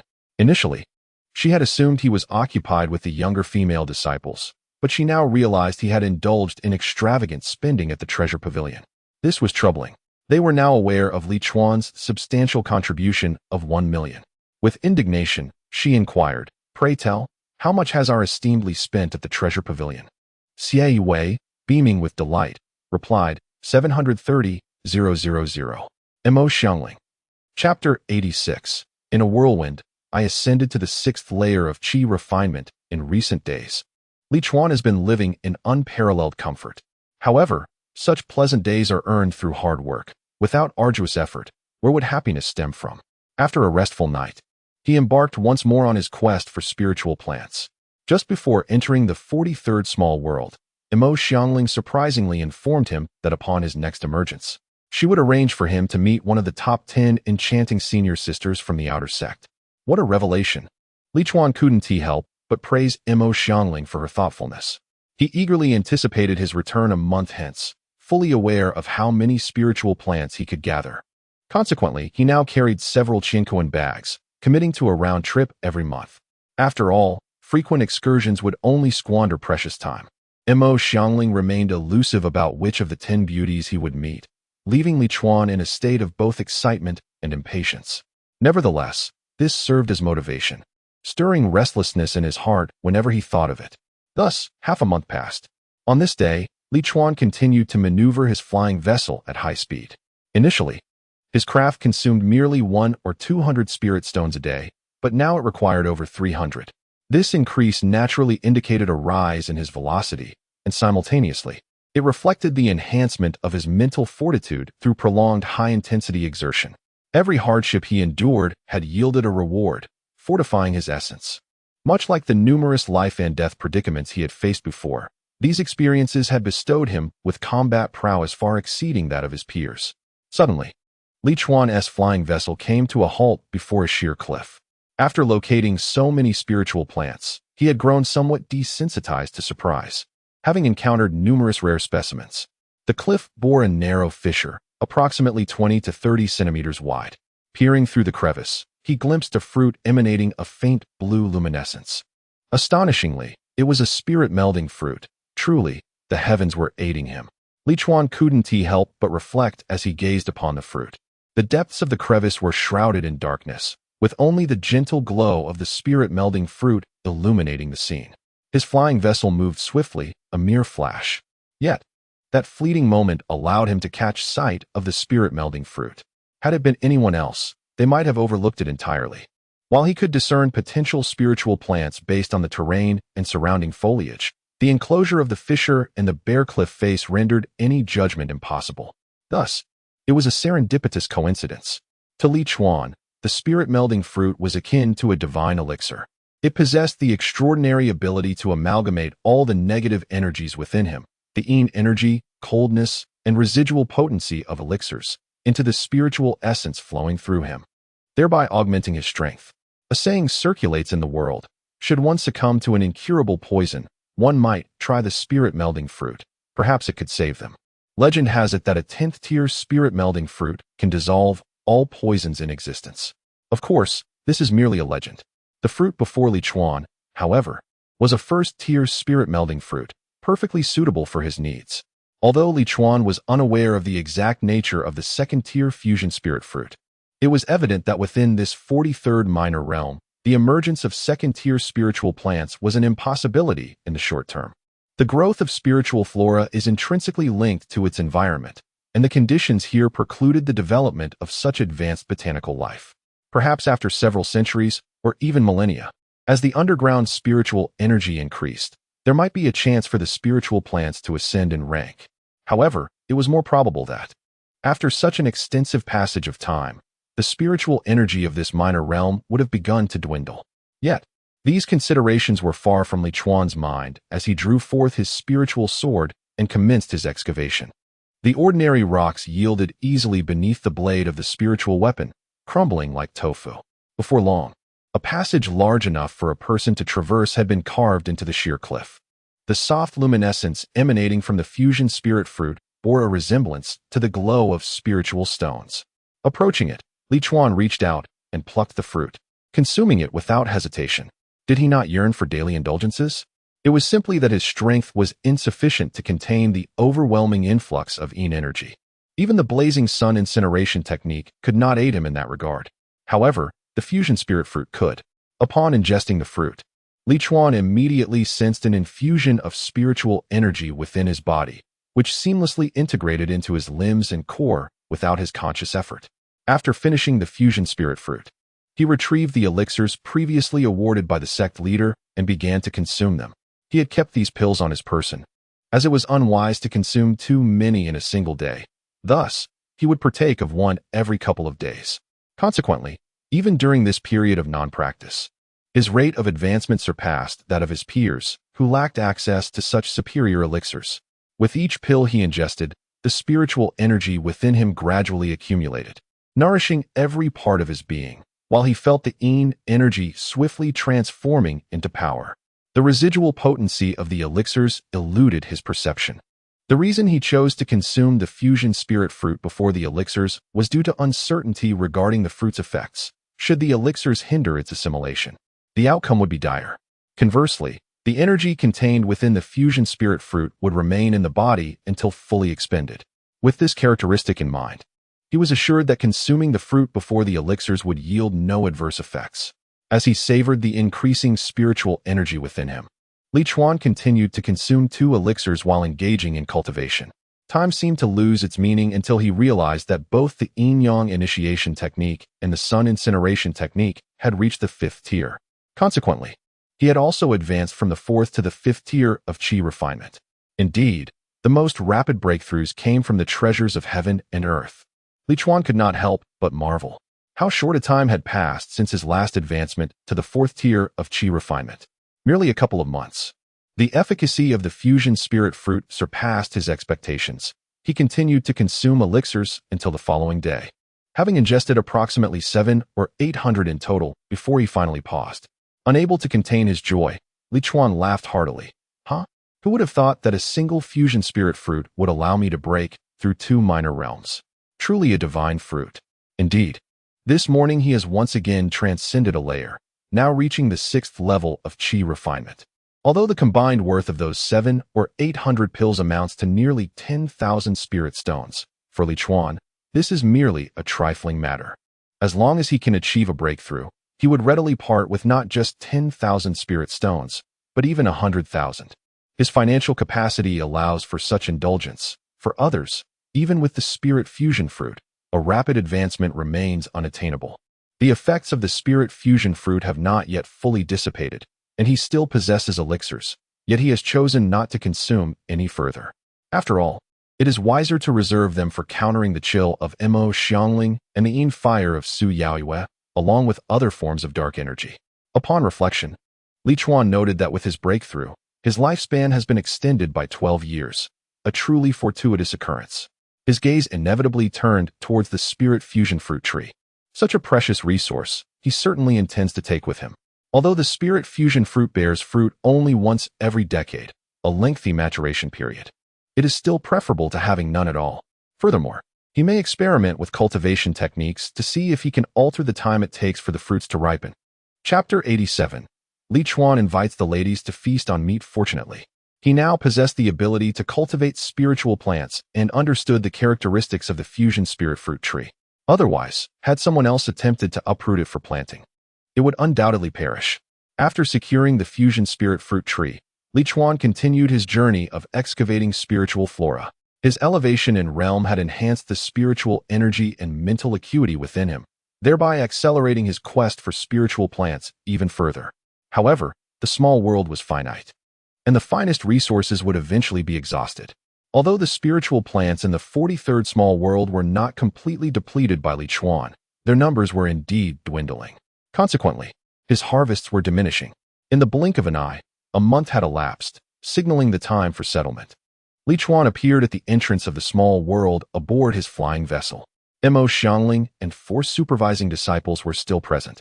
Ah, junior brother, how have you advanced to the 6th layer of qi refinement? Mo Xiangling was the first to notice the change in Li Chuan's strength, her astonishment palpable. I consumed a fusion spirit fruit. Li Chuan did not conceal the truth, for the tree was nestled within his Qinkuan bag, rendering any attempt at secrecy futile. Oh, how fortunate you are. Mo Xiangling could not help but express her envy. The ability of the fusion spirit fruit to enhance one's strength was secondary. It could cleanse impurities from the body, akin to a rebirth. The 4 supervising disciples gazed at Li Chuan, their feelings a complex tapestry of admiration, jealousy, and resentment. Yet, Li Chuan had no time for idle chit-chat. Senior sister, what about the person you mentioned last time? He inquired of Mo Xiangling. He had not forgotten her promise to arrange for one of the top 10 stunning outer sect sisters upon entering the small world. Rest assured, junior brother. She is waiting for you in the task hall. Then what are we waiting for? Let us board the flying vessel. Li Chuan was eager to proceed, urging everyone to embark without delay.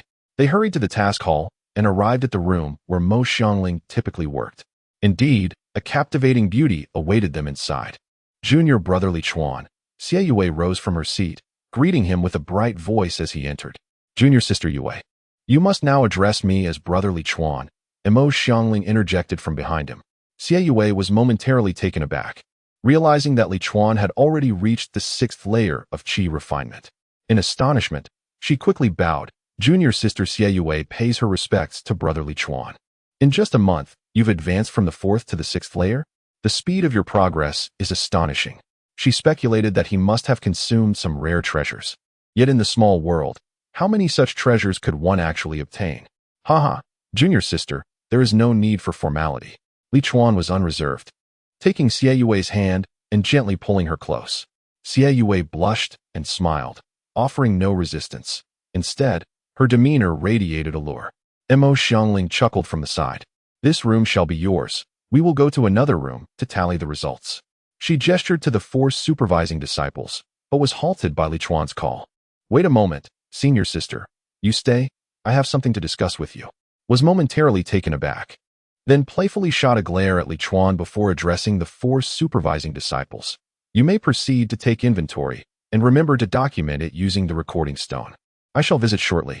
As they gazed at the closed door, the 4 supervising disciples felt a pang of bitterness in their hearts, comparing themselves to others.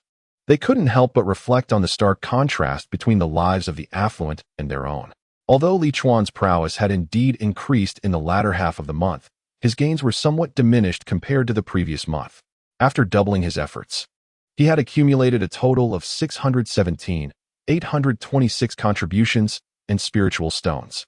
Presently, he possessed 668 spiritual stones and 169 contributions.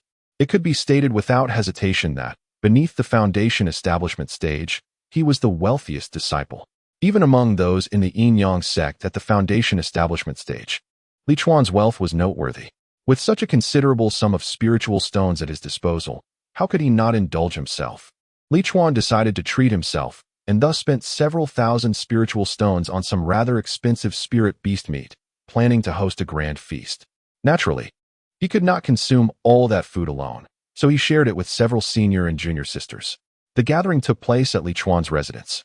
Due to his contributions, which far surpassed others in the outer sect, he had upgraded to a larger house.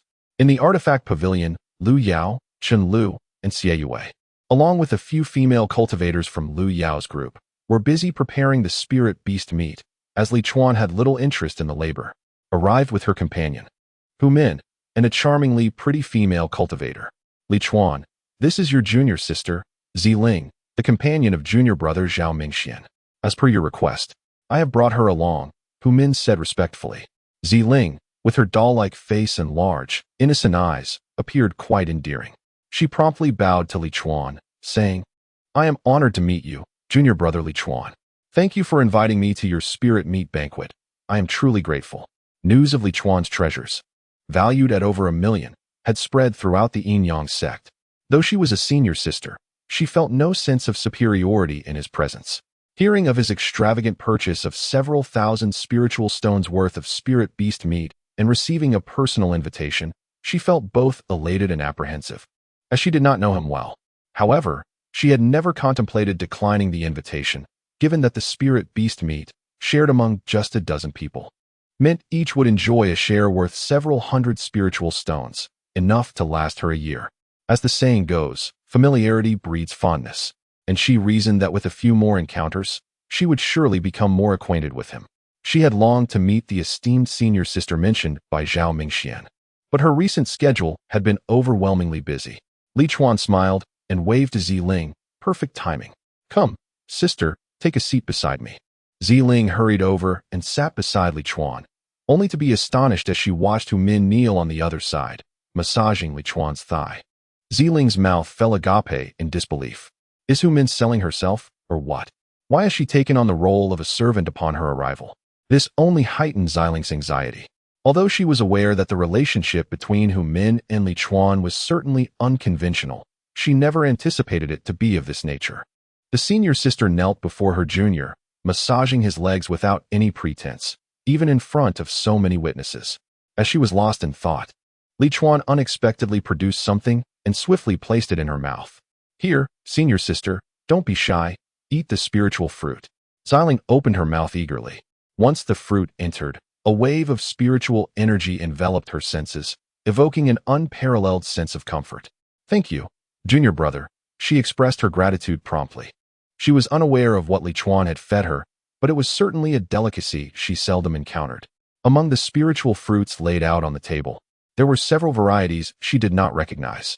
Just as she began to voice her thanks, Li Chuan placed another piece of fruit into her mouth, urging, "Come on. Senior sister, eat."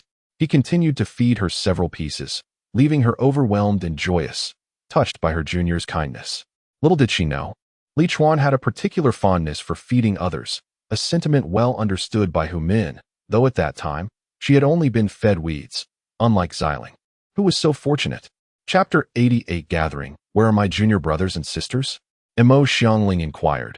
Her alluring lips parted as she sat nearby, eagerly awaiting Li Chuan's offering. Do you not have hands? Li Chuan retorted, yet he still tossed a small spirit fruit her way. Mo Xiangling effortlessly caught it with her mouth. He then proceeded to feed Hu Min a few pieces as well. Thank you, junior brother. Hu Min expressed her gratitude promptly. The spirit fruits on the table had cost Li Chuan over 1,000 spirit stones, while Mo Xiangling was accustomed to delectable treats. It was the first time Hu Min and Ziling had indulged in such a lavish feast of spirit fruits.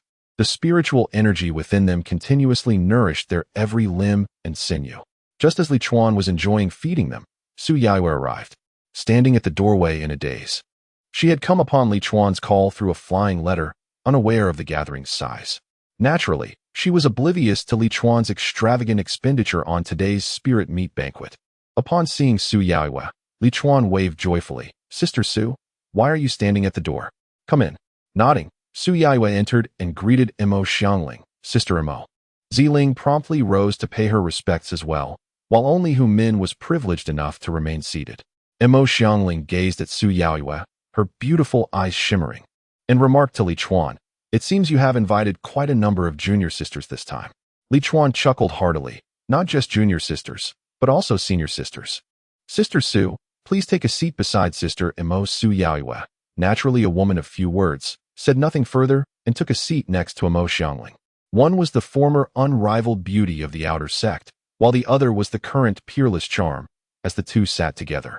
Li Chuan's gaze flitted between their faces and figures, comparing them in silent admiration.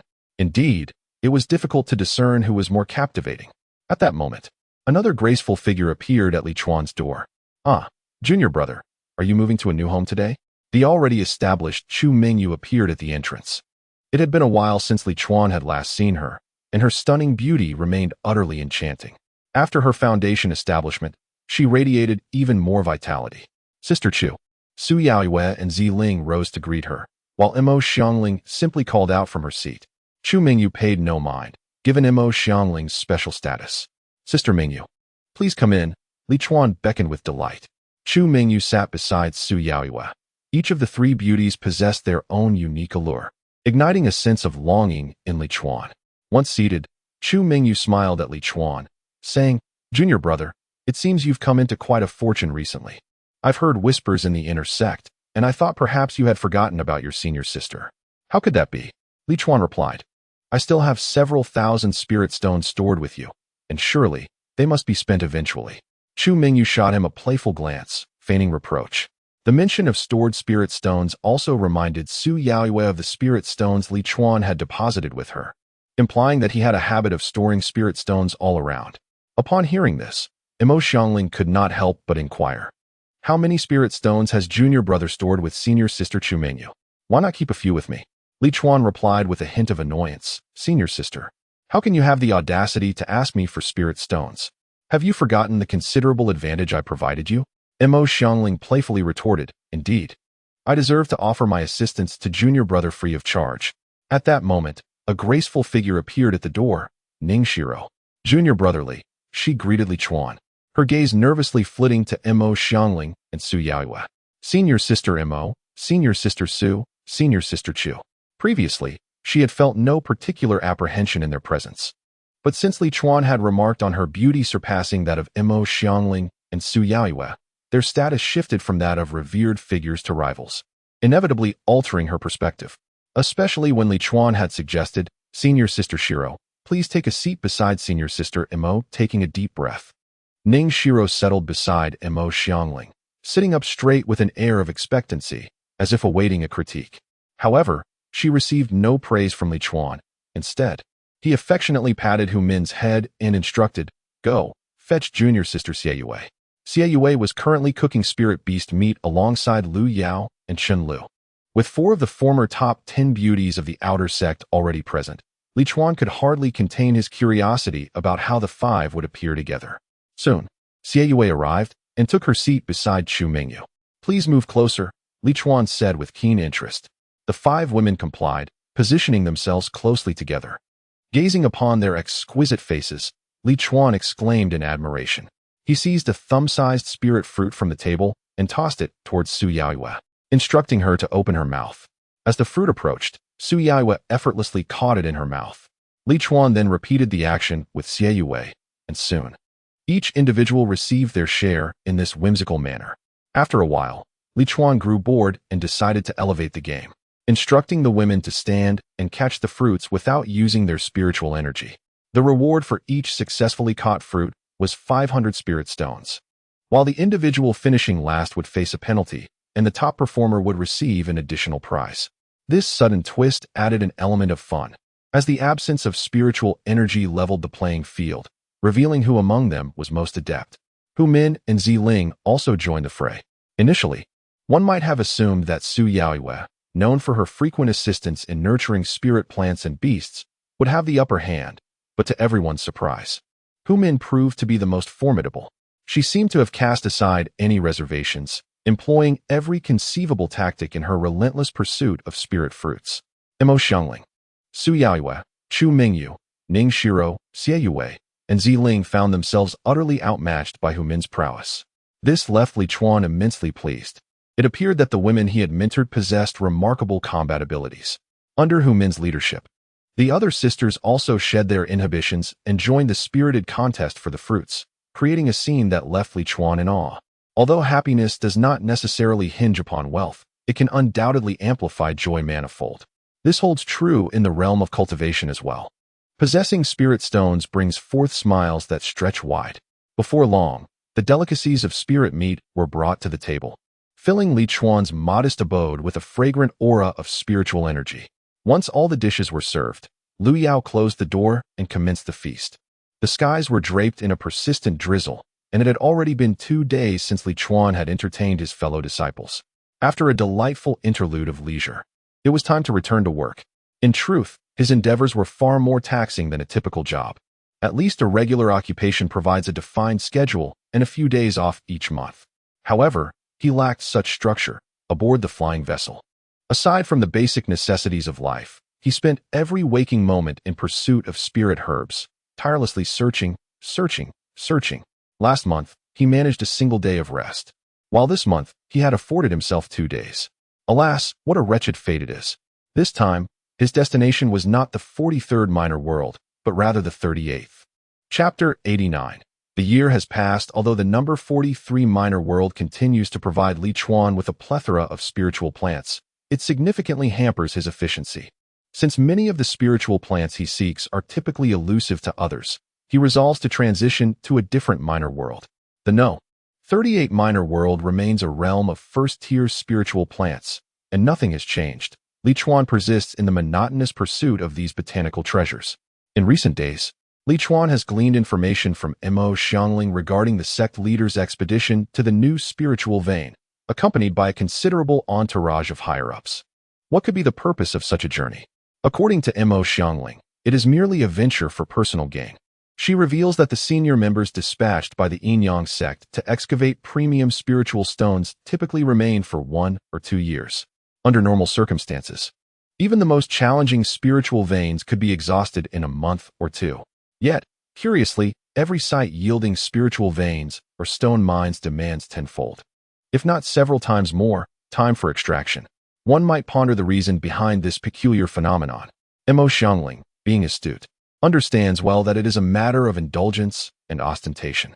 The spiritual veins belong to the sect, as do the spiritual stones within. None may appropriate them. However, it is not stated that one cannot cultivate within the site after a taxing day of mining, nor is it forbidden to establish formations to absorb the premium spiritual stones. Thus, the sect leader and a cadre of high-ranking officials have ventured forth to assist their visitors in the extraction of these invaluable resources. The pure spiritual energy contained within premium spiritual stones significantly amplifies the power of any cultivator utilizing the same amount of energy, rendering them far more formidable than their peers. Initially oblivious to these machinations, Mo Xiangling became aware of Li Chuan's substantial contribution when it circulated throughout both the inner and outer sects. Yet the sect leader failed to summon her. At first, she assumed the leader was in seclusion, but upon discovering that Zhao Deshang, the overseer of the inner sect, had not convened a meeting for some time, she investigated and learned that Zhao Deshang and the sect leader had journeyed to the new spiritual vein to aid the seniors from the upper sect in their excavation efforts. Mo Xiangling immediately grasped the true nature of this endeavor. It was not mere assistance, but rather a blatant act of siphoning premium spiritual stones.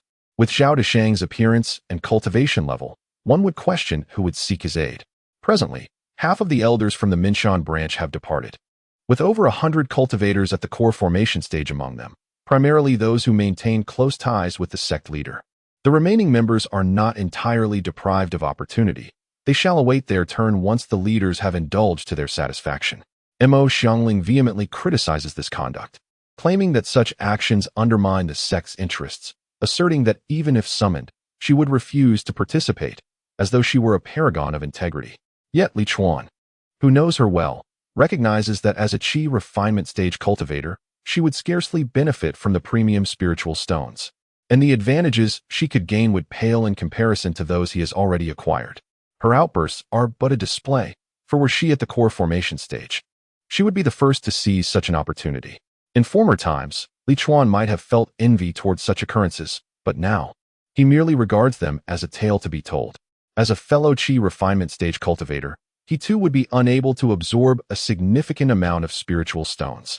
Thus, even if the chance to acquire premium spiritual stones were to come his way, he would decline, for it would only impede his work or leisure. However, the mention of spiritual veins brought to Li Chuan's mind a particular thought.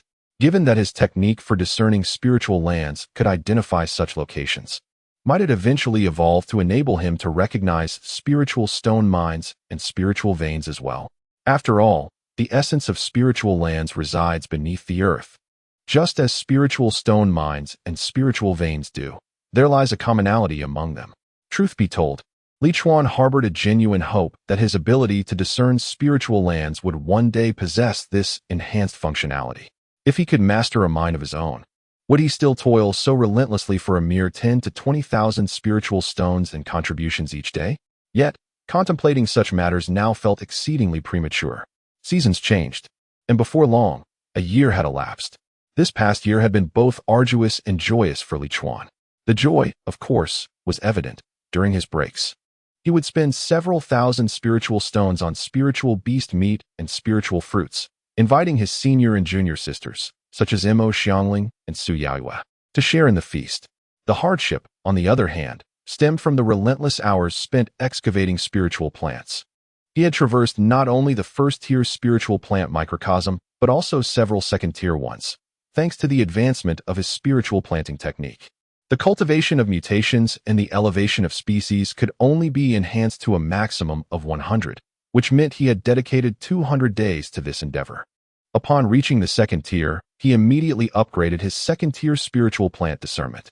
With the ability to seek second-tier spiritual plants, why would he continue to search for first-tier ones?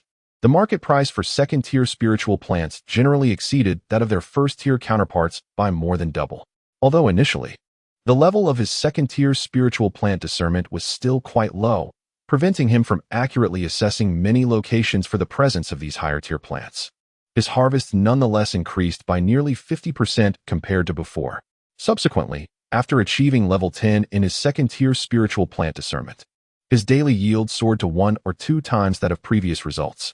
Once his spiritual planting technique reached full second tier, he subsequently mastered both talisman crafting and puppet manipulation. The content of the Little Black Book underwent significant transformations as well. Master of Fortune, Li Chuan, lifespan, 50 years 67 years realm, Qi refinement level 6, Fortune, 0, spiritual planting technique, second tier, level 1. 02 second tier spiritual plant discernment, level 10 second tier spiritual land discernment, level 10 second tier spiritual seed cultivation, Level 10 Second Tier Spiritual Plant Cultivation. Level 7. 1-4 Talisman Crafting. First Tier, Level 1-0-1 First Tier Gold Talisman Crafting. Level 1-0-1 First Tier Wood Talisman Crafting. Level 1-0-1 First Tier Water Talisman Crafting. Level 1-0-1 First Tier Fire Talisman Crafting. Level 1-0-1 First Tier Earth Talisman Crafting. Level 1-0-1 Puppet Manipulation. First Tier, Level 1-0-1 First Tier Giant Strength Puppet Crafting. Level 1-0-1 First Tier 5 Elements Puppet Crafting. Level 1-0-1 First Tier Mixed Puppet Crafting. Level 1-0-1 First Tier Combined Puppet Crafting. Level 1-0-1 Talisman Crafting encompassed one additional category compared to puppet manipulation and spiritual planting, yet based on the fortune required to reach full capacity at the first tier. It would only demand an additional 18 days. If, akin to the spirit plant technique, new categories emerge upon reaching maximum level, then both puppet technique and talisman crafting would require approximately 1 year to attain the second tier. This duration is, in fact, not excessively long. After all, these are matters that other chi refinement practitioners might devote their entire lives to studying, often without fully comprehending them. Once the spirit plant technique progresses to the second tier, the number of fortune points required for each category enhancement also doubles. For the time being, Li Chuan can accept this. However, one might ponder, what recourse does he have if he does not? Regarding the newly acquired talisman crafting and puppet technique, it appears that talisman crafting possesses an additional category, seemingly rendering it more challenging. Yet, the reality is quite the opposite. Talisman crafting is remarkably straightforward, allowing for the creation of several talismans in a single day with ease. In contrast, puppet technique is intricate and convoluted, potentially requiring 1 or 2 years to produce a single puppet. After all, a puppet is tantamount to a practitioner, wielding formidable power, and its creation is inherently arduous. Within the realm of puppet technique, the giant strength puppet is primarily centered on physical prowess, while the elemental puppets are adept in elemental spells. The hybrid puppet possesses the ability to combine various capabilities, allowing the creator to endow it with both immense strength and knowledge of elemental magic. The crafting of such puppets demands a higher level of skill and a lengthier investment of time. As for the combination puppet, it can amalgamate into a larger puppet. Naturally, among puppets of the same tier, this type wields the greatest power, albeit at the expense of a longer crafting duration. Chapter 90, a new chapter in the nearly 300 days that have passed. Through the doubled exchange rewards, Li Chuan has redeemed over 8 million spirit stones and contributions. Now, his spirit stones amount to 10 million, while his contributions have reached over 930,000. This is the fruit of his arduous efforts over the past year. During this time, he hosted banquets costing around 100,000 spirit stones, without any other expenditures. Sister Xie Yue, Lu Yao, Chen Lu, and other junior sisters from the Treasure Pavilion have repeatedly urged Li Chuan to purchase some magical artifacts, but he has yet to comply. After all, they are always available at his beck and call, and Li Chuan feels no urgency. Having refrained from combat and cultivation for an entire year, he finds the prospect of acquiring magical artifacts to be a nuisance. However, now that his period of servitude has concluded, he ought to show some consideration for the sisters. After all, he had previously made a promise to them, and he is a man of his word. Moreover, he indeed requires some magical artifacts at this juncture. Sister Tang. Sister Dongfang requests that you attend to a guest on the second floor. Tang Qiming, who was examining the day's sales figures, was taken aback. Who requires my attention? Why would Sister Dongfang think to send me? Sister Dongfang has never been one to concern herself with how guests are greeted. She only cares about monthly performance. Furthermore, the Yin-Yang sect does not allow its higher-ups to compel disciples to do anything. Everything must be voluntary. This is the first time Sister Dongfang has asked her to greet a guest. The messenger disciple replied, "It is Senior Brother Li Chuan. He specifically requested to see you." Upon hearing this, Tang Qiming sneered. Is it that Li Chuan, who has been incessantly pestered by Sister Xie Yue and the others for nearly 10 months without ever visiting? How audacious of him to demand to see me after such a long absence. Li Chuan's reputation is well known. There is now a prevailing belief that he has contributed more to the entire Minshan branch than anyone else. Some claim that while the sect leader may possess more spirit stones, he certainly does not match Li Chuan's contributions. Contributions accumulate gradually, unlike spirit stones, which can be acquired through slaying foes or other means. After all, he is merely the leader of the Minshan branch, a position that entails a bit more authority in management. The incident wherein Li Chuan and Mo Xiangling caused trouble for the sect leader has spread widely. It remains to be seen how the upper echelons of the sect will react. Of course, these are merely speculations. Since Li Chuan has not frequented the treasure pavilion for purchases, Tang Qiming and her compatriots are unaware of the extent of his contributions. This piques Tang Qiming's curiosity. "Let us go and meet this legendary senior brother Li Chuan," she declared confidently as she made her way to the second floor. Upon arriving at the private room on the second floor, Tang Qiming was greeted by a lively atmosphere. Xie Yue, Lu Yao, Chen Lu, and several senior sisters from Lu Yao's group were present. At last, she beheld the fabled Li Chuan, adorned in a striking crimson robe, his visage rather unremarkable. Fortunately, Tang Qiming had long cultivated a resolute heart. The appearance of Li Chuan, whether handsome or unattractive, held no sway over her. What truly influenced her were the spirit stones in Li Chuan's cosmos bag and the contributions indicated on his contribution token. "Junior Brother Li, I have long heard of your esteemed name. It is indeed a pleasure to meet you today," Tang Qiming complimented as soon as she arrived. After all, their profession relied heavily on their ability to charm others. If they could amuse someone, they might procure some magical artifacts from them, and if they could bewilder them, they would undoubtedly make a purchase as well. Upon seeing Tang Qiming, Li Chuan's eyes brightened instantly. She was clad in a flowing emerald green gown, exuding an aura of freshness and elegance. Her beauty rivaled that of renowned figures such as Xie Yue and Chu Mingyu, captivating the hearts of those around her. "Senior sister, I have heard your name more than once. Today, I have finally beheld your true form. Indeed, you are a vision of unparalleled beauty, as the rumors suggest," Li Chuan declared with a hearty laugh. Next to Li Chuan, Lu Yao graciously rose to offer Tang Qiming a seat. Li Chuan, unreserved, took her into his embrace.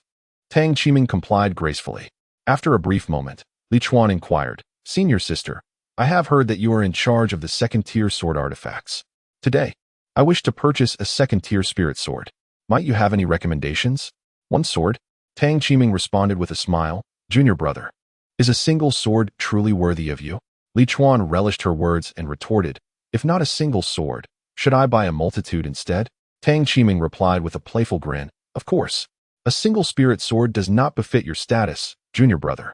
From the newly initiated disciples to the elders in the core formation stage, who does not know that you are the one with the most contributions in the entire sect? A mere second-tier spirit sword worth only 20 to 30,000 contributions cannot possibly compare to your flying bow worth 200,000 contributions and your armor valued at 650,000. Hearing this, Li Chuan burst into laughter. Well, it seems you have gauged my preferences perfectly, thinking I would shy away from lower-priced items.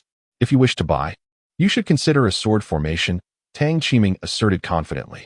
"The sword formation wields immense power, perfectly complementing your 6-layer qi refining cultivation alongside your 650,000 contribution armor. A formidable sword formation could enable you to easily defeat a foundation establishment cultivator." Li Chuan nodded in agreement, relishing the thought of overpowering opponents beyond his level, a protagonist's standard ability. He felt he was indeed the protagonist now, and such an ability was not unwarranted. Just as he was about to inquire what Tang Qiming planned to recommend, she abruptly shifted her tone, stating, "However, I believe a sword formation capable of easily defeating foundation establishment cultivators may not be fitting for you, junior brother." This left not only Li Chuan perplexed, but also Xie Yue and Lu Yao, who shared the same confusion. It was already outrageous for a qi refining cultivator to defeat a foundation establishment one. How could it not be fitting? "Senior sister, remember you are here to sell, not to disregard the merchandise." They genuinely feared Tang Qiming might mishandle the situation. After all, the customers belonged to them, and Tang Qiming was merely assisting. It was entirely possible for her to neglect her duties or even inadvertently sabotage their efforts. It was solely Li Chuan's insistence that Tang Qiming be summoned. They had no alternative. Upon hearing Tang Qiming's words, Li Chuan first erupted into laughter, then remarked, "Is it not a sword array capable of directly slaying nascent soul cultivators that would be worthy of my junior brother?" Although he harbored a desire to procure an exceptional sword array, The notion of a Qi refinement stage practitioner defeating a nascent soul stage 1 was utterly preposterous. His words were merely a jest. In truth, he had initially set out with the intent of acquiring a sword array. He had only mentioned purchasing a sword to guard against the enchanting temptations of the myriad beauties at the treasure pavilion. Presently, he found his defenses somewhat lacking. As the saying goes, one cannot withstand the multitude of voices. Thus, he remained perpetually vigilant. Little did he expect that upon Tang Qiming's arrival, she would present him with the utmost intensity, elevating him to the pinnacle of possibility. Indeed, she was remarkably formidable. Chapter 91. The sword array capable of slaying 10 million contributions. Indeed, junior brother Li is remarkably astute. Discerning that senior sister intends to recommend a sword array capable of vanquishing Yuanian cultivators, Tang Qiming's words left Li Chuan momentarily speechless. Could it be true? Would she genuinely propose a sword array designed to kill Yuanian cultivators? How intriguing! Lu Yao and the other women were equally astonished. Lu Yao quickly interjected, "Senior sister Tang, Brother Li has merely reached the 6th layer of Qi refinement. Even a 4th-tier sword array would be beyond his capability. It would be more prudent to recommend a 2nd-tier sword array." Her concern was palpable, as she feared that Tang Qiming might inadvertently frighten away this valuable client, Li Chuan. After all, it was quite evident that suggesting a Yuanian-level sword array to someone in the Qi refinement stage was tantamount to a death sentence. She speculated that if it weren't for their friendship over the past 10 months, Li Chuan might have already erupted in anger. However, she misjudged his reaction. Li Chuan was, in fact, filled with curiosity, eager to uncover the true nature of Tang Qiming's intentions. Tang Qiming addressed Lu Yao, stating, "Junior sister, I am the head of the 2nd-tier sword-type magical treasures division. When it comes to understanding swords, none can rival my expertise. Do not forget that I am also responsible for setting the task quotas for our sword-type magical treasures. If I were not intimately aware of the purchasing expectations of our disciples, how could I possibly establish these quotas?" While her words seemed to assert her authority and threaten, they simultaneously revealed her profound understanding of swords. "Junior sister Lu Yao, please allow senior sister Tang to finish," Xie Yue interjected suddenly. She reasoned that since Tang Qiming had been summoned by Dongfang Yu, she would not cause disruption. Losing a single transaction might be inconsequential. But if the treasure pavilion were to lose Li Chuan, a crucial customer, due to her, Dongfang Yu would not easily forgive her. Contemplating this, although she still found Tang Qiming's assertions preposterous, Xie Yue chose to place her trust in her. Li Chuan observed their exchange, piecing together their thoughts. He often heard the saying that in a girl's dormitory, for individuals formed 5 groups, finding it rather amusing. Now, witnessing the mutual distrust among Lu Yao, Xie Yue, and Tang Qiming, he found it equally entertaining. He could not help but speak up, "Senior sister Tang, setting aside whether I can wield a sword array capable of defeating Yuanian cultivators, I am genuinely curious. How does our Minshan branch possess such a sword array? The most formidable among us have only attained the Jiedan stage. Once one reaches the Yuanian stage, they are invariably transferred to a higher-ranking branch. So, to whom could such a 4th-tier sword array be sold? Who possesses the requisite strength to purchase it? Oh, I nearly forgot. He indeed possesses that strength." Tang Qiming remarked with a blend of admiration and astonishment, acknowledging Li Chuan's exceptional capabilities without questioning her motives for recommending a 4th-tier sword array. She continued, "Given the circumstances of our Minshan branch, such a sword array should not exist. Yet, it does. This tale dates back over 200 years to a former sect leader. Upon ascending to the upper sect, this leader continued to cultivate with unparalleled momentum, leaving no one able to stand in their way. This sword formation was acquired by her during her foundational stage from a celestial relic. She utilized the formation to slay core formation practitioners while still in the foundation establishment stage, and later, to vanquish nascent soul cultivators in the core formation stage. Even in the nascent soul phase, the sword formation retained its formidable power. However, by the time she reached the out-of-body stage, its efficacy began to wane. Fondly recalling old ties, she contemplated bequeathing this treasure to her former friends at the Minshan branch. Yet, as you may know, our Yin-Yang sect emphasizes the principle of balance in exchanges, and it is particularly frowned upon to gift such valuable artifacts directly. Thus, she opted to exchange this sword formation for contributions at our Minshan branch, and it subsequently became available for sale in our treasure pavilion. Who would have thought that this sword formation was overvalued, and none of the esteemed elders at Minshan had managed to gather enough contributions to procure it over the years? Li Chuan nearly burst into laughter. What a farcical tale. It turns out, it was a rejected item that could not find a buyer. Nevertheless, the information embedded in Tang Qiming's words was substantial, prompting him to inquire, "Is this sword formation of the 4th tier?" Tang Qiming nodded affirmatively. "Indeed, it is 4th tier." Li Chuan asked, "Can it be utilized during the foundation establishment stage?" Tang Qiming replied, "It can be employed as early as the qi refinement stage." This revelation greatly surprised Li Chuan. A 4th tier sword formation usable in the qi refinement stage? Why was that the case? He did not doubt Tang Qiming's expertise, but found it perplexing. Tang Qiming explained, "This sword formation comprises 108 exquisite 2nd tier spirit swords. It does not require the simultaneous manipulation of all 108 swords to activate. As long as one can wield just 3 of them, a small sword formation can be formed. Although my senior brother is only at the 6th layer of qi refinement, surely he can manage at least 3 2nd-tier spirit swords?" Upon hearing this, Li Chuan's interest was piqued. A sword formation capable of transitioning from the qi refinement stage to the nascent soul stage was truly a remarkable find. It could be employed both in groups and individually, and it could strike above its tier, perfectly aligning with his requirements. He boldly declared, "Let us discuss the price." With a gentle smile gracing her lips, Tang Qiming revealed a staggering figure, 10 million contributions. "How much?" Lu Yao gasped. As though she were being asked to provide that amount herself, her eyes nearly bulging in disbelief. Xie Yue, Chen Lu, and the other women were equally astonished. It wasn't that they found the price unreasonable. Well, perhaps it was indeed exorbitant. Who could afford such a sum? No wonder it had remained unsold for over 2 centuries. Li Chuan's lips twitched as he inwardly cursed the rumors surrounding his supposed 10 million contributions. He was aware that tales about him circulated widely, but he never imagined they had escalated to such heights.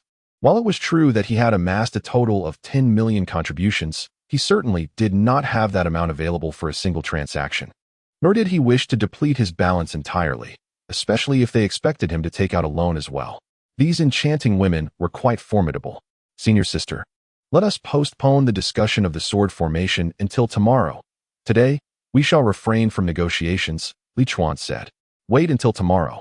He hurriedly grabbed his trousers and ran off to buy yarn. Tang Qiming couldn't help but smile, saying, "Junior brother, have you been frightened?" How could Li Chuan possibly admit to that? However, Tang Qiming turned to Lu Yao. "Sister, I haven't finished my words yet, and you all are already in a flurry." 10 million contributions was the previous price. Over the years, the sword formation had not sold, resulting in a loss for the sect. Thus, every few years, our Mingshan branch would petition the main sect to lower the price of the sword formation. As it stands, the price has been adjusted. She proudly extended 3 slender, white fingers. Li Chuan's eyes lit up, and he slapped the table in excitement, exclaiming, "Is it now only 300,000 contributions? Wonderful, please wrap it up for me. I shall take this sword formation." Tang Qiming was momentarily taken aback, then playfully reproached, "Oh, junior brother Li Chuan, you are truly mischievous." Knowing full well that sister was referring to 3 million contributions. "Ah, 3 million. Then let us discuss the sword formation tomorrow. Today, we shall refrain from any transactions." Chapter 92. Indeed, junior brother, you are quite adept at seeking advantage. I assure you, the price I have offered is already the lowest. Tang Qiming was well aware of what Li Chuan was contemplating and urged him, "You must seize this opportunity. The current price is exceedingly low." Originally, the sect intended to reclaim the sword formation, for in the hands of a nascent soul cultivator, its power far surpasses that of a 4th-grade spiritual artifact. Purchasing a 4th-grade spiritual artifact at the cost of over 1 million contributions pales in comparison to acquiring this formation. However, the current master of our Mingshan branch remains, having already gone to the main sect. Were it not for her presence, this lucrative deal of 3 million contributions would not have been available to you. The elders of the main sect would have scrambled for it. In truth, the moment Li Chuan saw Tang Qiming raise 3 fingers, he had already resolved to make the purchase. Such a magnificent item, offered at a mere 30% of its value, would be foolish to pass up. He merely wished to ascertain if there was a possibility of a lower price. After all, although the disciples of the Artifact Pavilion dared not alter the prices of the artifacts, This sword formation clearly fell outside that scope. Its original price was 10 million contributions. If Tang Qiming could sell it for that amount, the sect would certainly not reprimand her. Not only would they refrain from scolding her, but they would also reward her handsomely. It now appeared that 3 million was indeed the bottom line. Yet, alas, junior brother, I do not possess such an amount. Li Chuan feigned.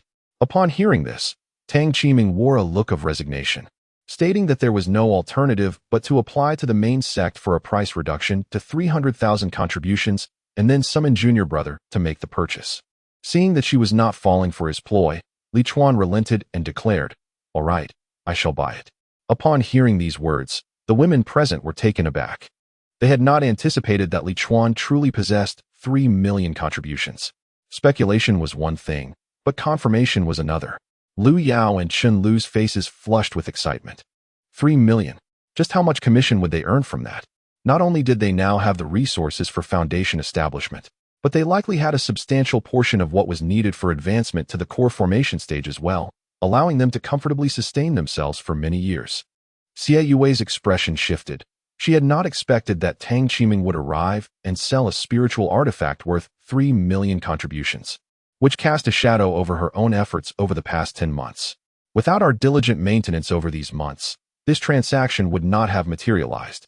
Although she reassured herself internally, she quickly began to contemplate which high-priced items in her first-grade artifact area remained unsold.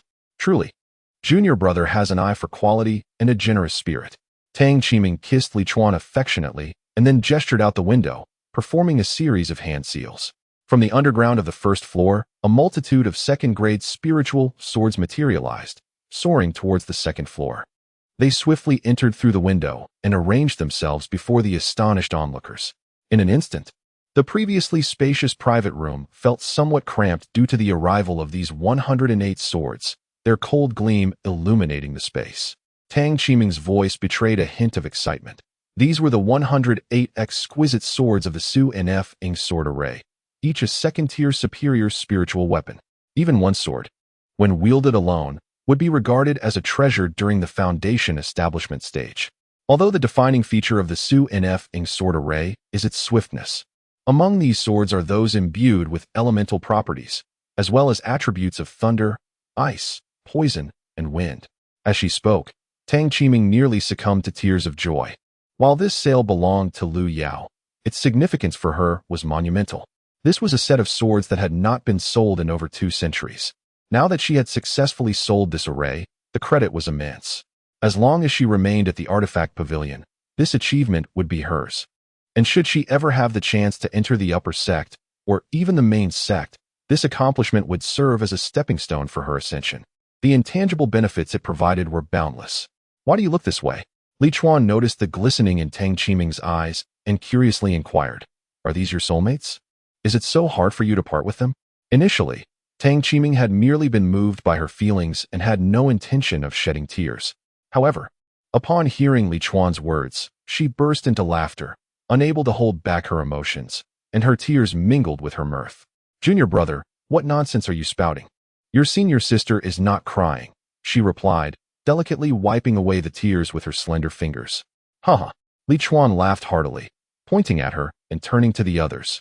"What do you think? Is this not crying?" Xie Yui couldn't help but stifle a giggle, her words laced with meaning. "Senior sister Tang is simply overjoyed. Junior brother, you may not know, but she tends to cry when she is happy." Li Chuan paused, pondering her words. How intriguing.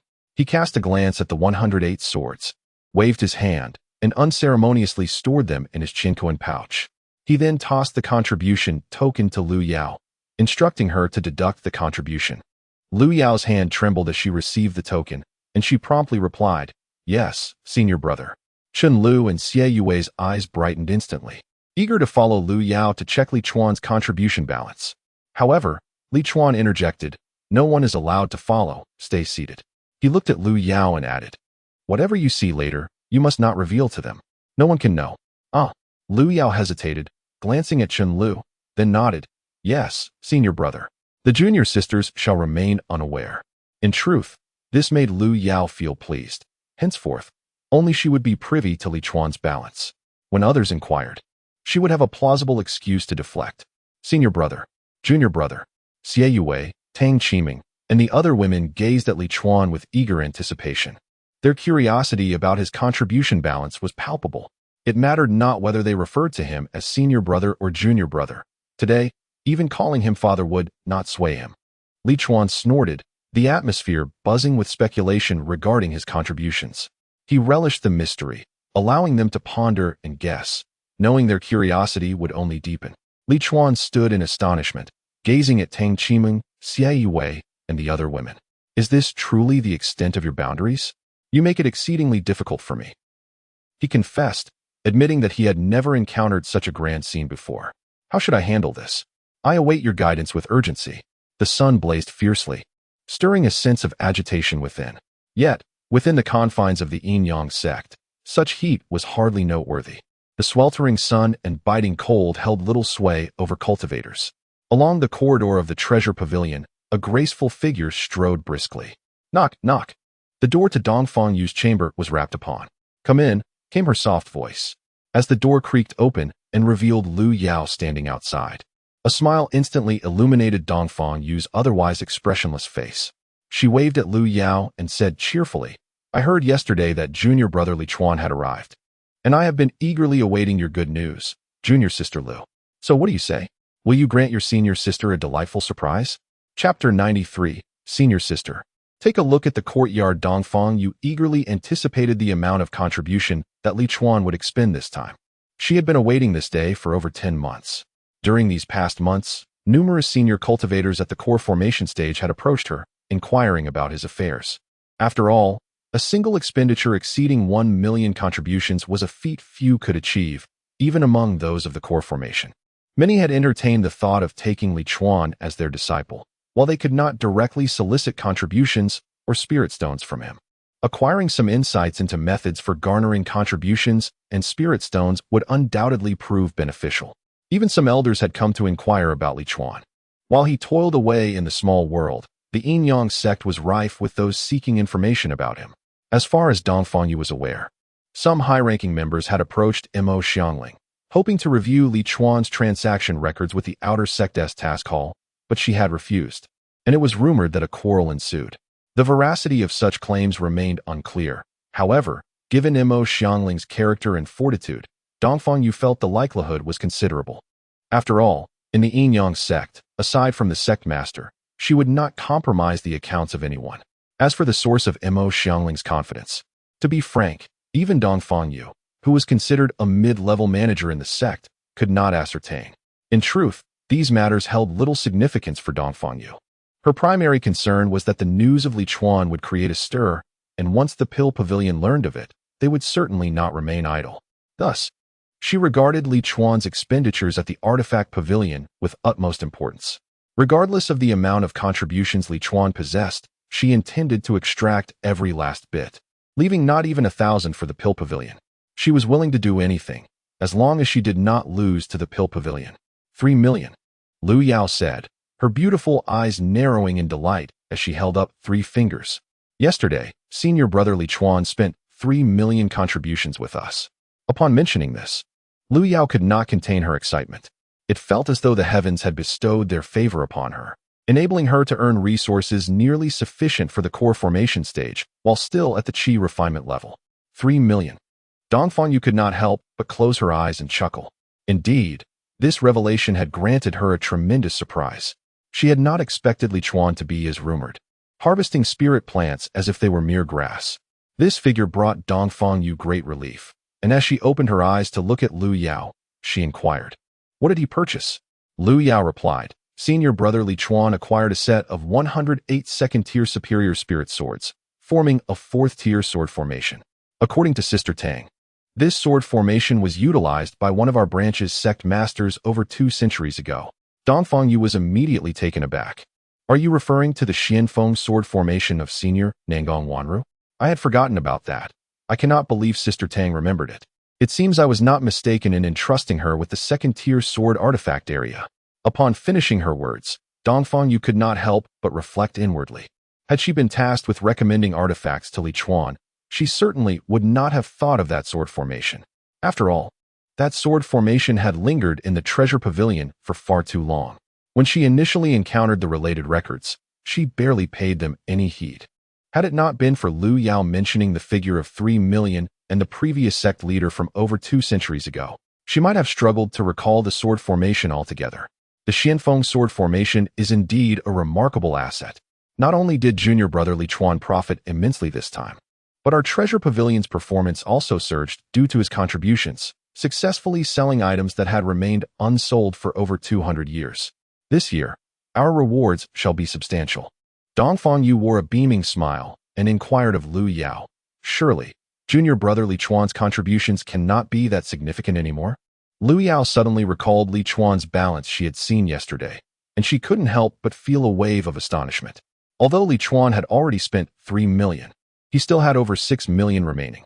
She could hardly believe how he managed to achieve such a feat if he could exhaust the remaining 6 million. Her own progress upon reaching the core formation stage would undoubtedly outpace others. She gazed at Dongfang Yu, hesitatingly saying, "Sister Dongfang, junior brother Li Chuan has prohibited me from disclosing his contributions, even to senior sisters Xie Yue and Tang Qiming. He does not allow them to see." At this point, Lu Yao found it hard to suppress a smile.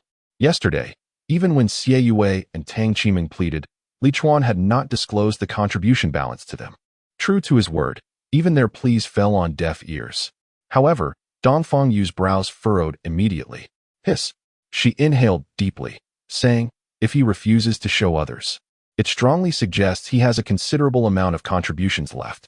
So, how much could it be that he continues to conceal, even after spending 3 million? Lu Yao had initially worried that Dongfang Yu might be angered, but to her surprise, she began analyzing the situation. The remaining contributions must be substantial, certainly not less than 3 million. Lu Yao bit her lip, thinking that her sister was quite bold. Were it her, she would not have dared to speculate so much. No, it might not be 3 million. It could very well be 6 million. Lu Yao's eyes widened in disbelief, baffled by how Dongfang Yu had arrived at such a conclusion. Though the difference was only a few 100,000, it was a margin that could easily be overlooked. What kind of prodigy is this? It indeed seems to be over 6 million, Dongfang Yu asserted with certainty. Lu Yao quickly shook her head. No. Although she had said nothing, it was all Dongfang Yu's conjecture, and she felt a wave of panic. She feared that if Dongfang Yu spoke of it, Li Chuan might think she had failed to keep the secret. At that moment, she would be left utterly speechless. "Rest assured, my sister, I will not speak of this indiscriminately," Dongfang Yu said with a comforting smile, patting Lu Yao's head. Upon hearing this, Lu Yao nearly burst into tears. Dongfang Yu's assurance of not speaking indiscriminately implied that she would still share the information elsewhere. Lu Yao, with a sorrowful face, said, "Sister, it is not right for us to spread rumors about junior brother Li Chuan. Please refrain from making wild guesses." Dongfang Yu was amused by her youthful demeanor and chuckled. "Rest assured, it won't be disclosed. There's no need for you to fret." Lu Yao, observing her reaction, realized that further persuasion would be futile and thus inquired with curiosity, "Senior sister, why did you guess 6 million? Why not 4 million or 5 million? In truth, she pondered whether Dongfang Yu possessed the ability to read minds. However, by posing such a question, wouldn't she inadvertently reveal that her guess was correct? Dongfang Yu replied with a smile, "Since we've established that this is merely a guess, it is, of course, a random one. As for why I chose 6 million, isn't it because you hinted at it?" Lu Yao quickly waved her hands. No, senior sister, please don't wrong me. We said nothing at all. I even claimed you were mistaken." The fright rendered her complexion pale. "All right, senior sister was merely teasing you. Look how frightened you are," Dongfang Yu comforted her. "You are still quite young, only 18. While you are certainly among the more intelligent of your peers, your experiences are still limited. As you accumulate more experiences, many matters will cease to seem so complicated. I believe that with your cleverness and diligence, in just a few years, you too will be able to discern the truth." Lu Yao nodded vigorously.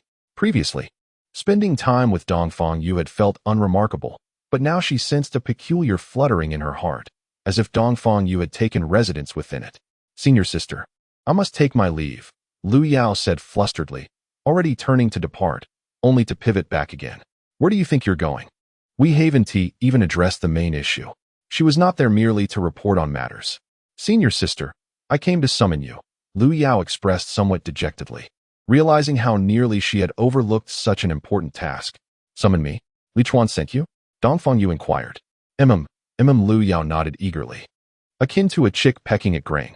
Senior brother Li Chuan said he is unfamiliar with the layout of the inner disciples' residences and requested that you show him around. Dongfang Yu couldn't help but burst into laughter. This junior brother is rather full of surprises.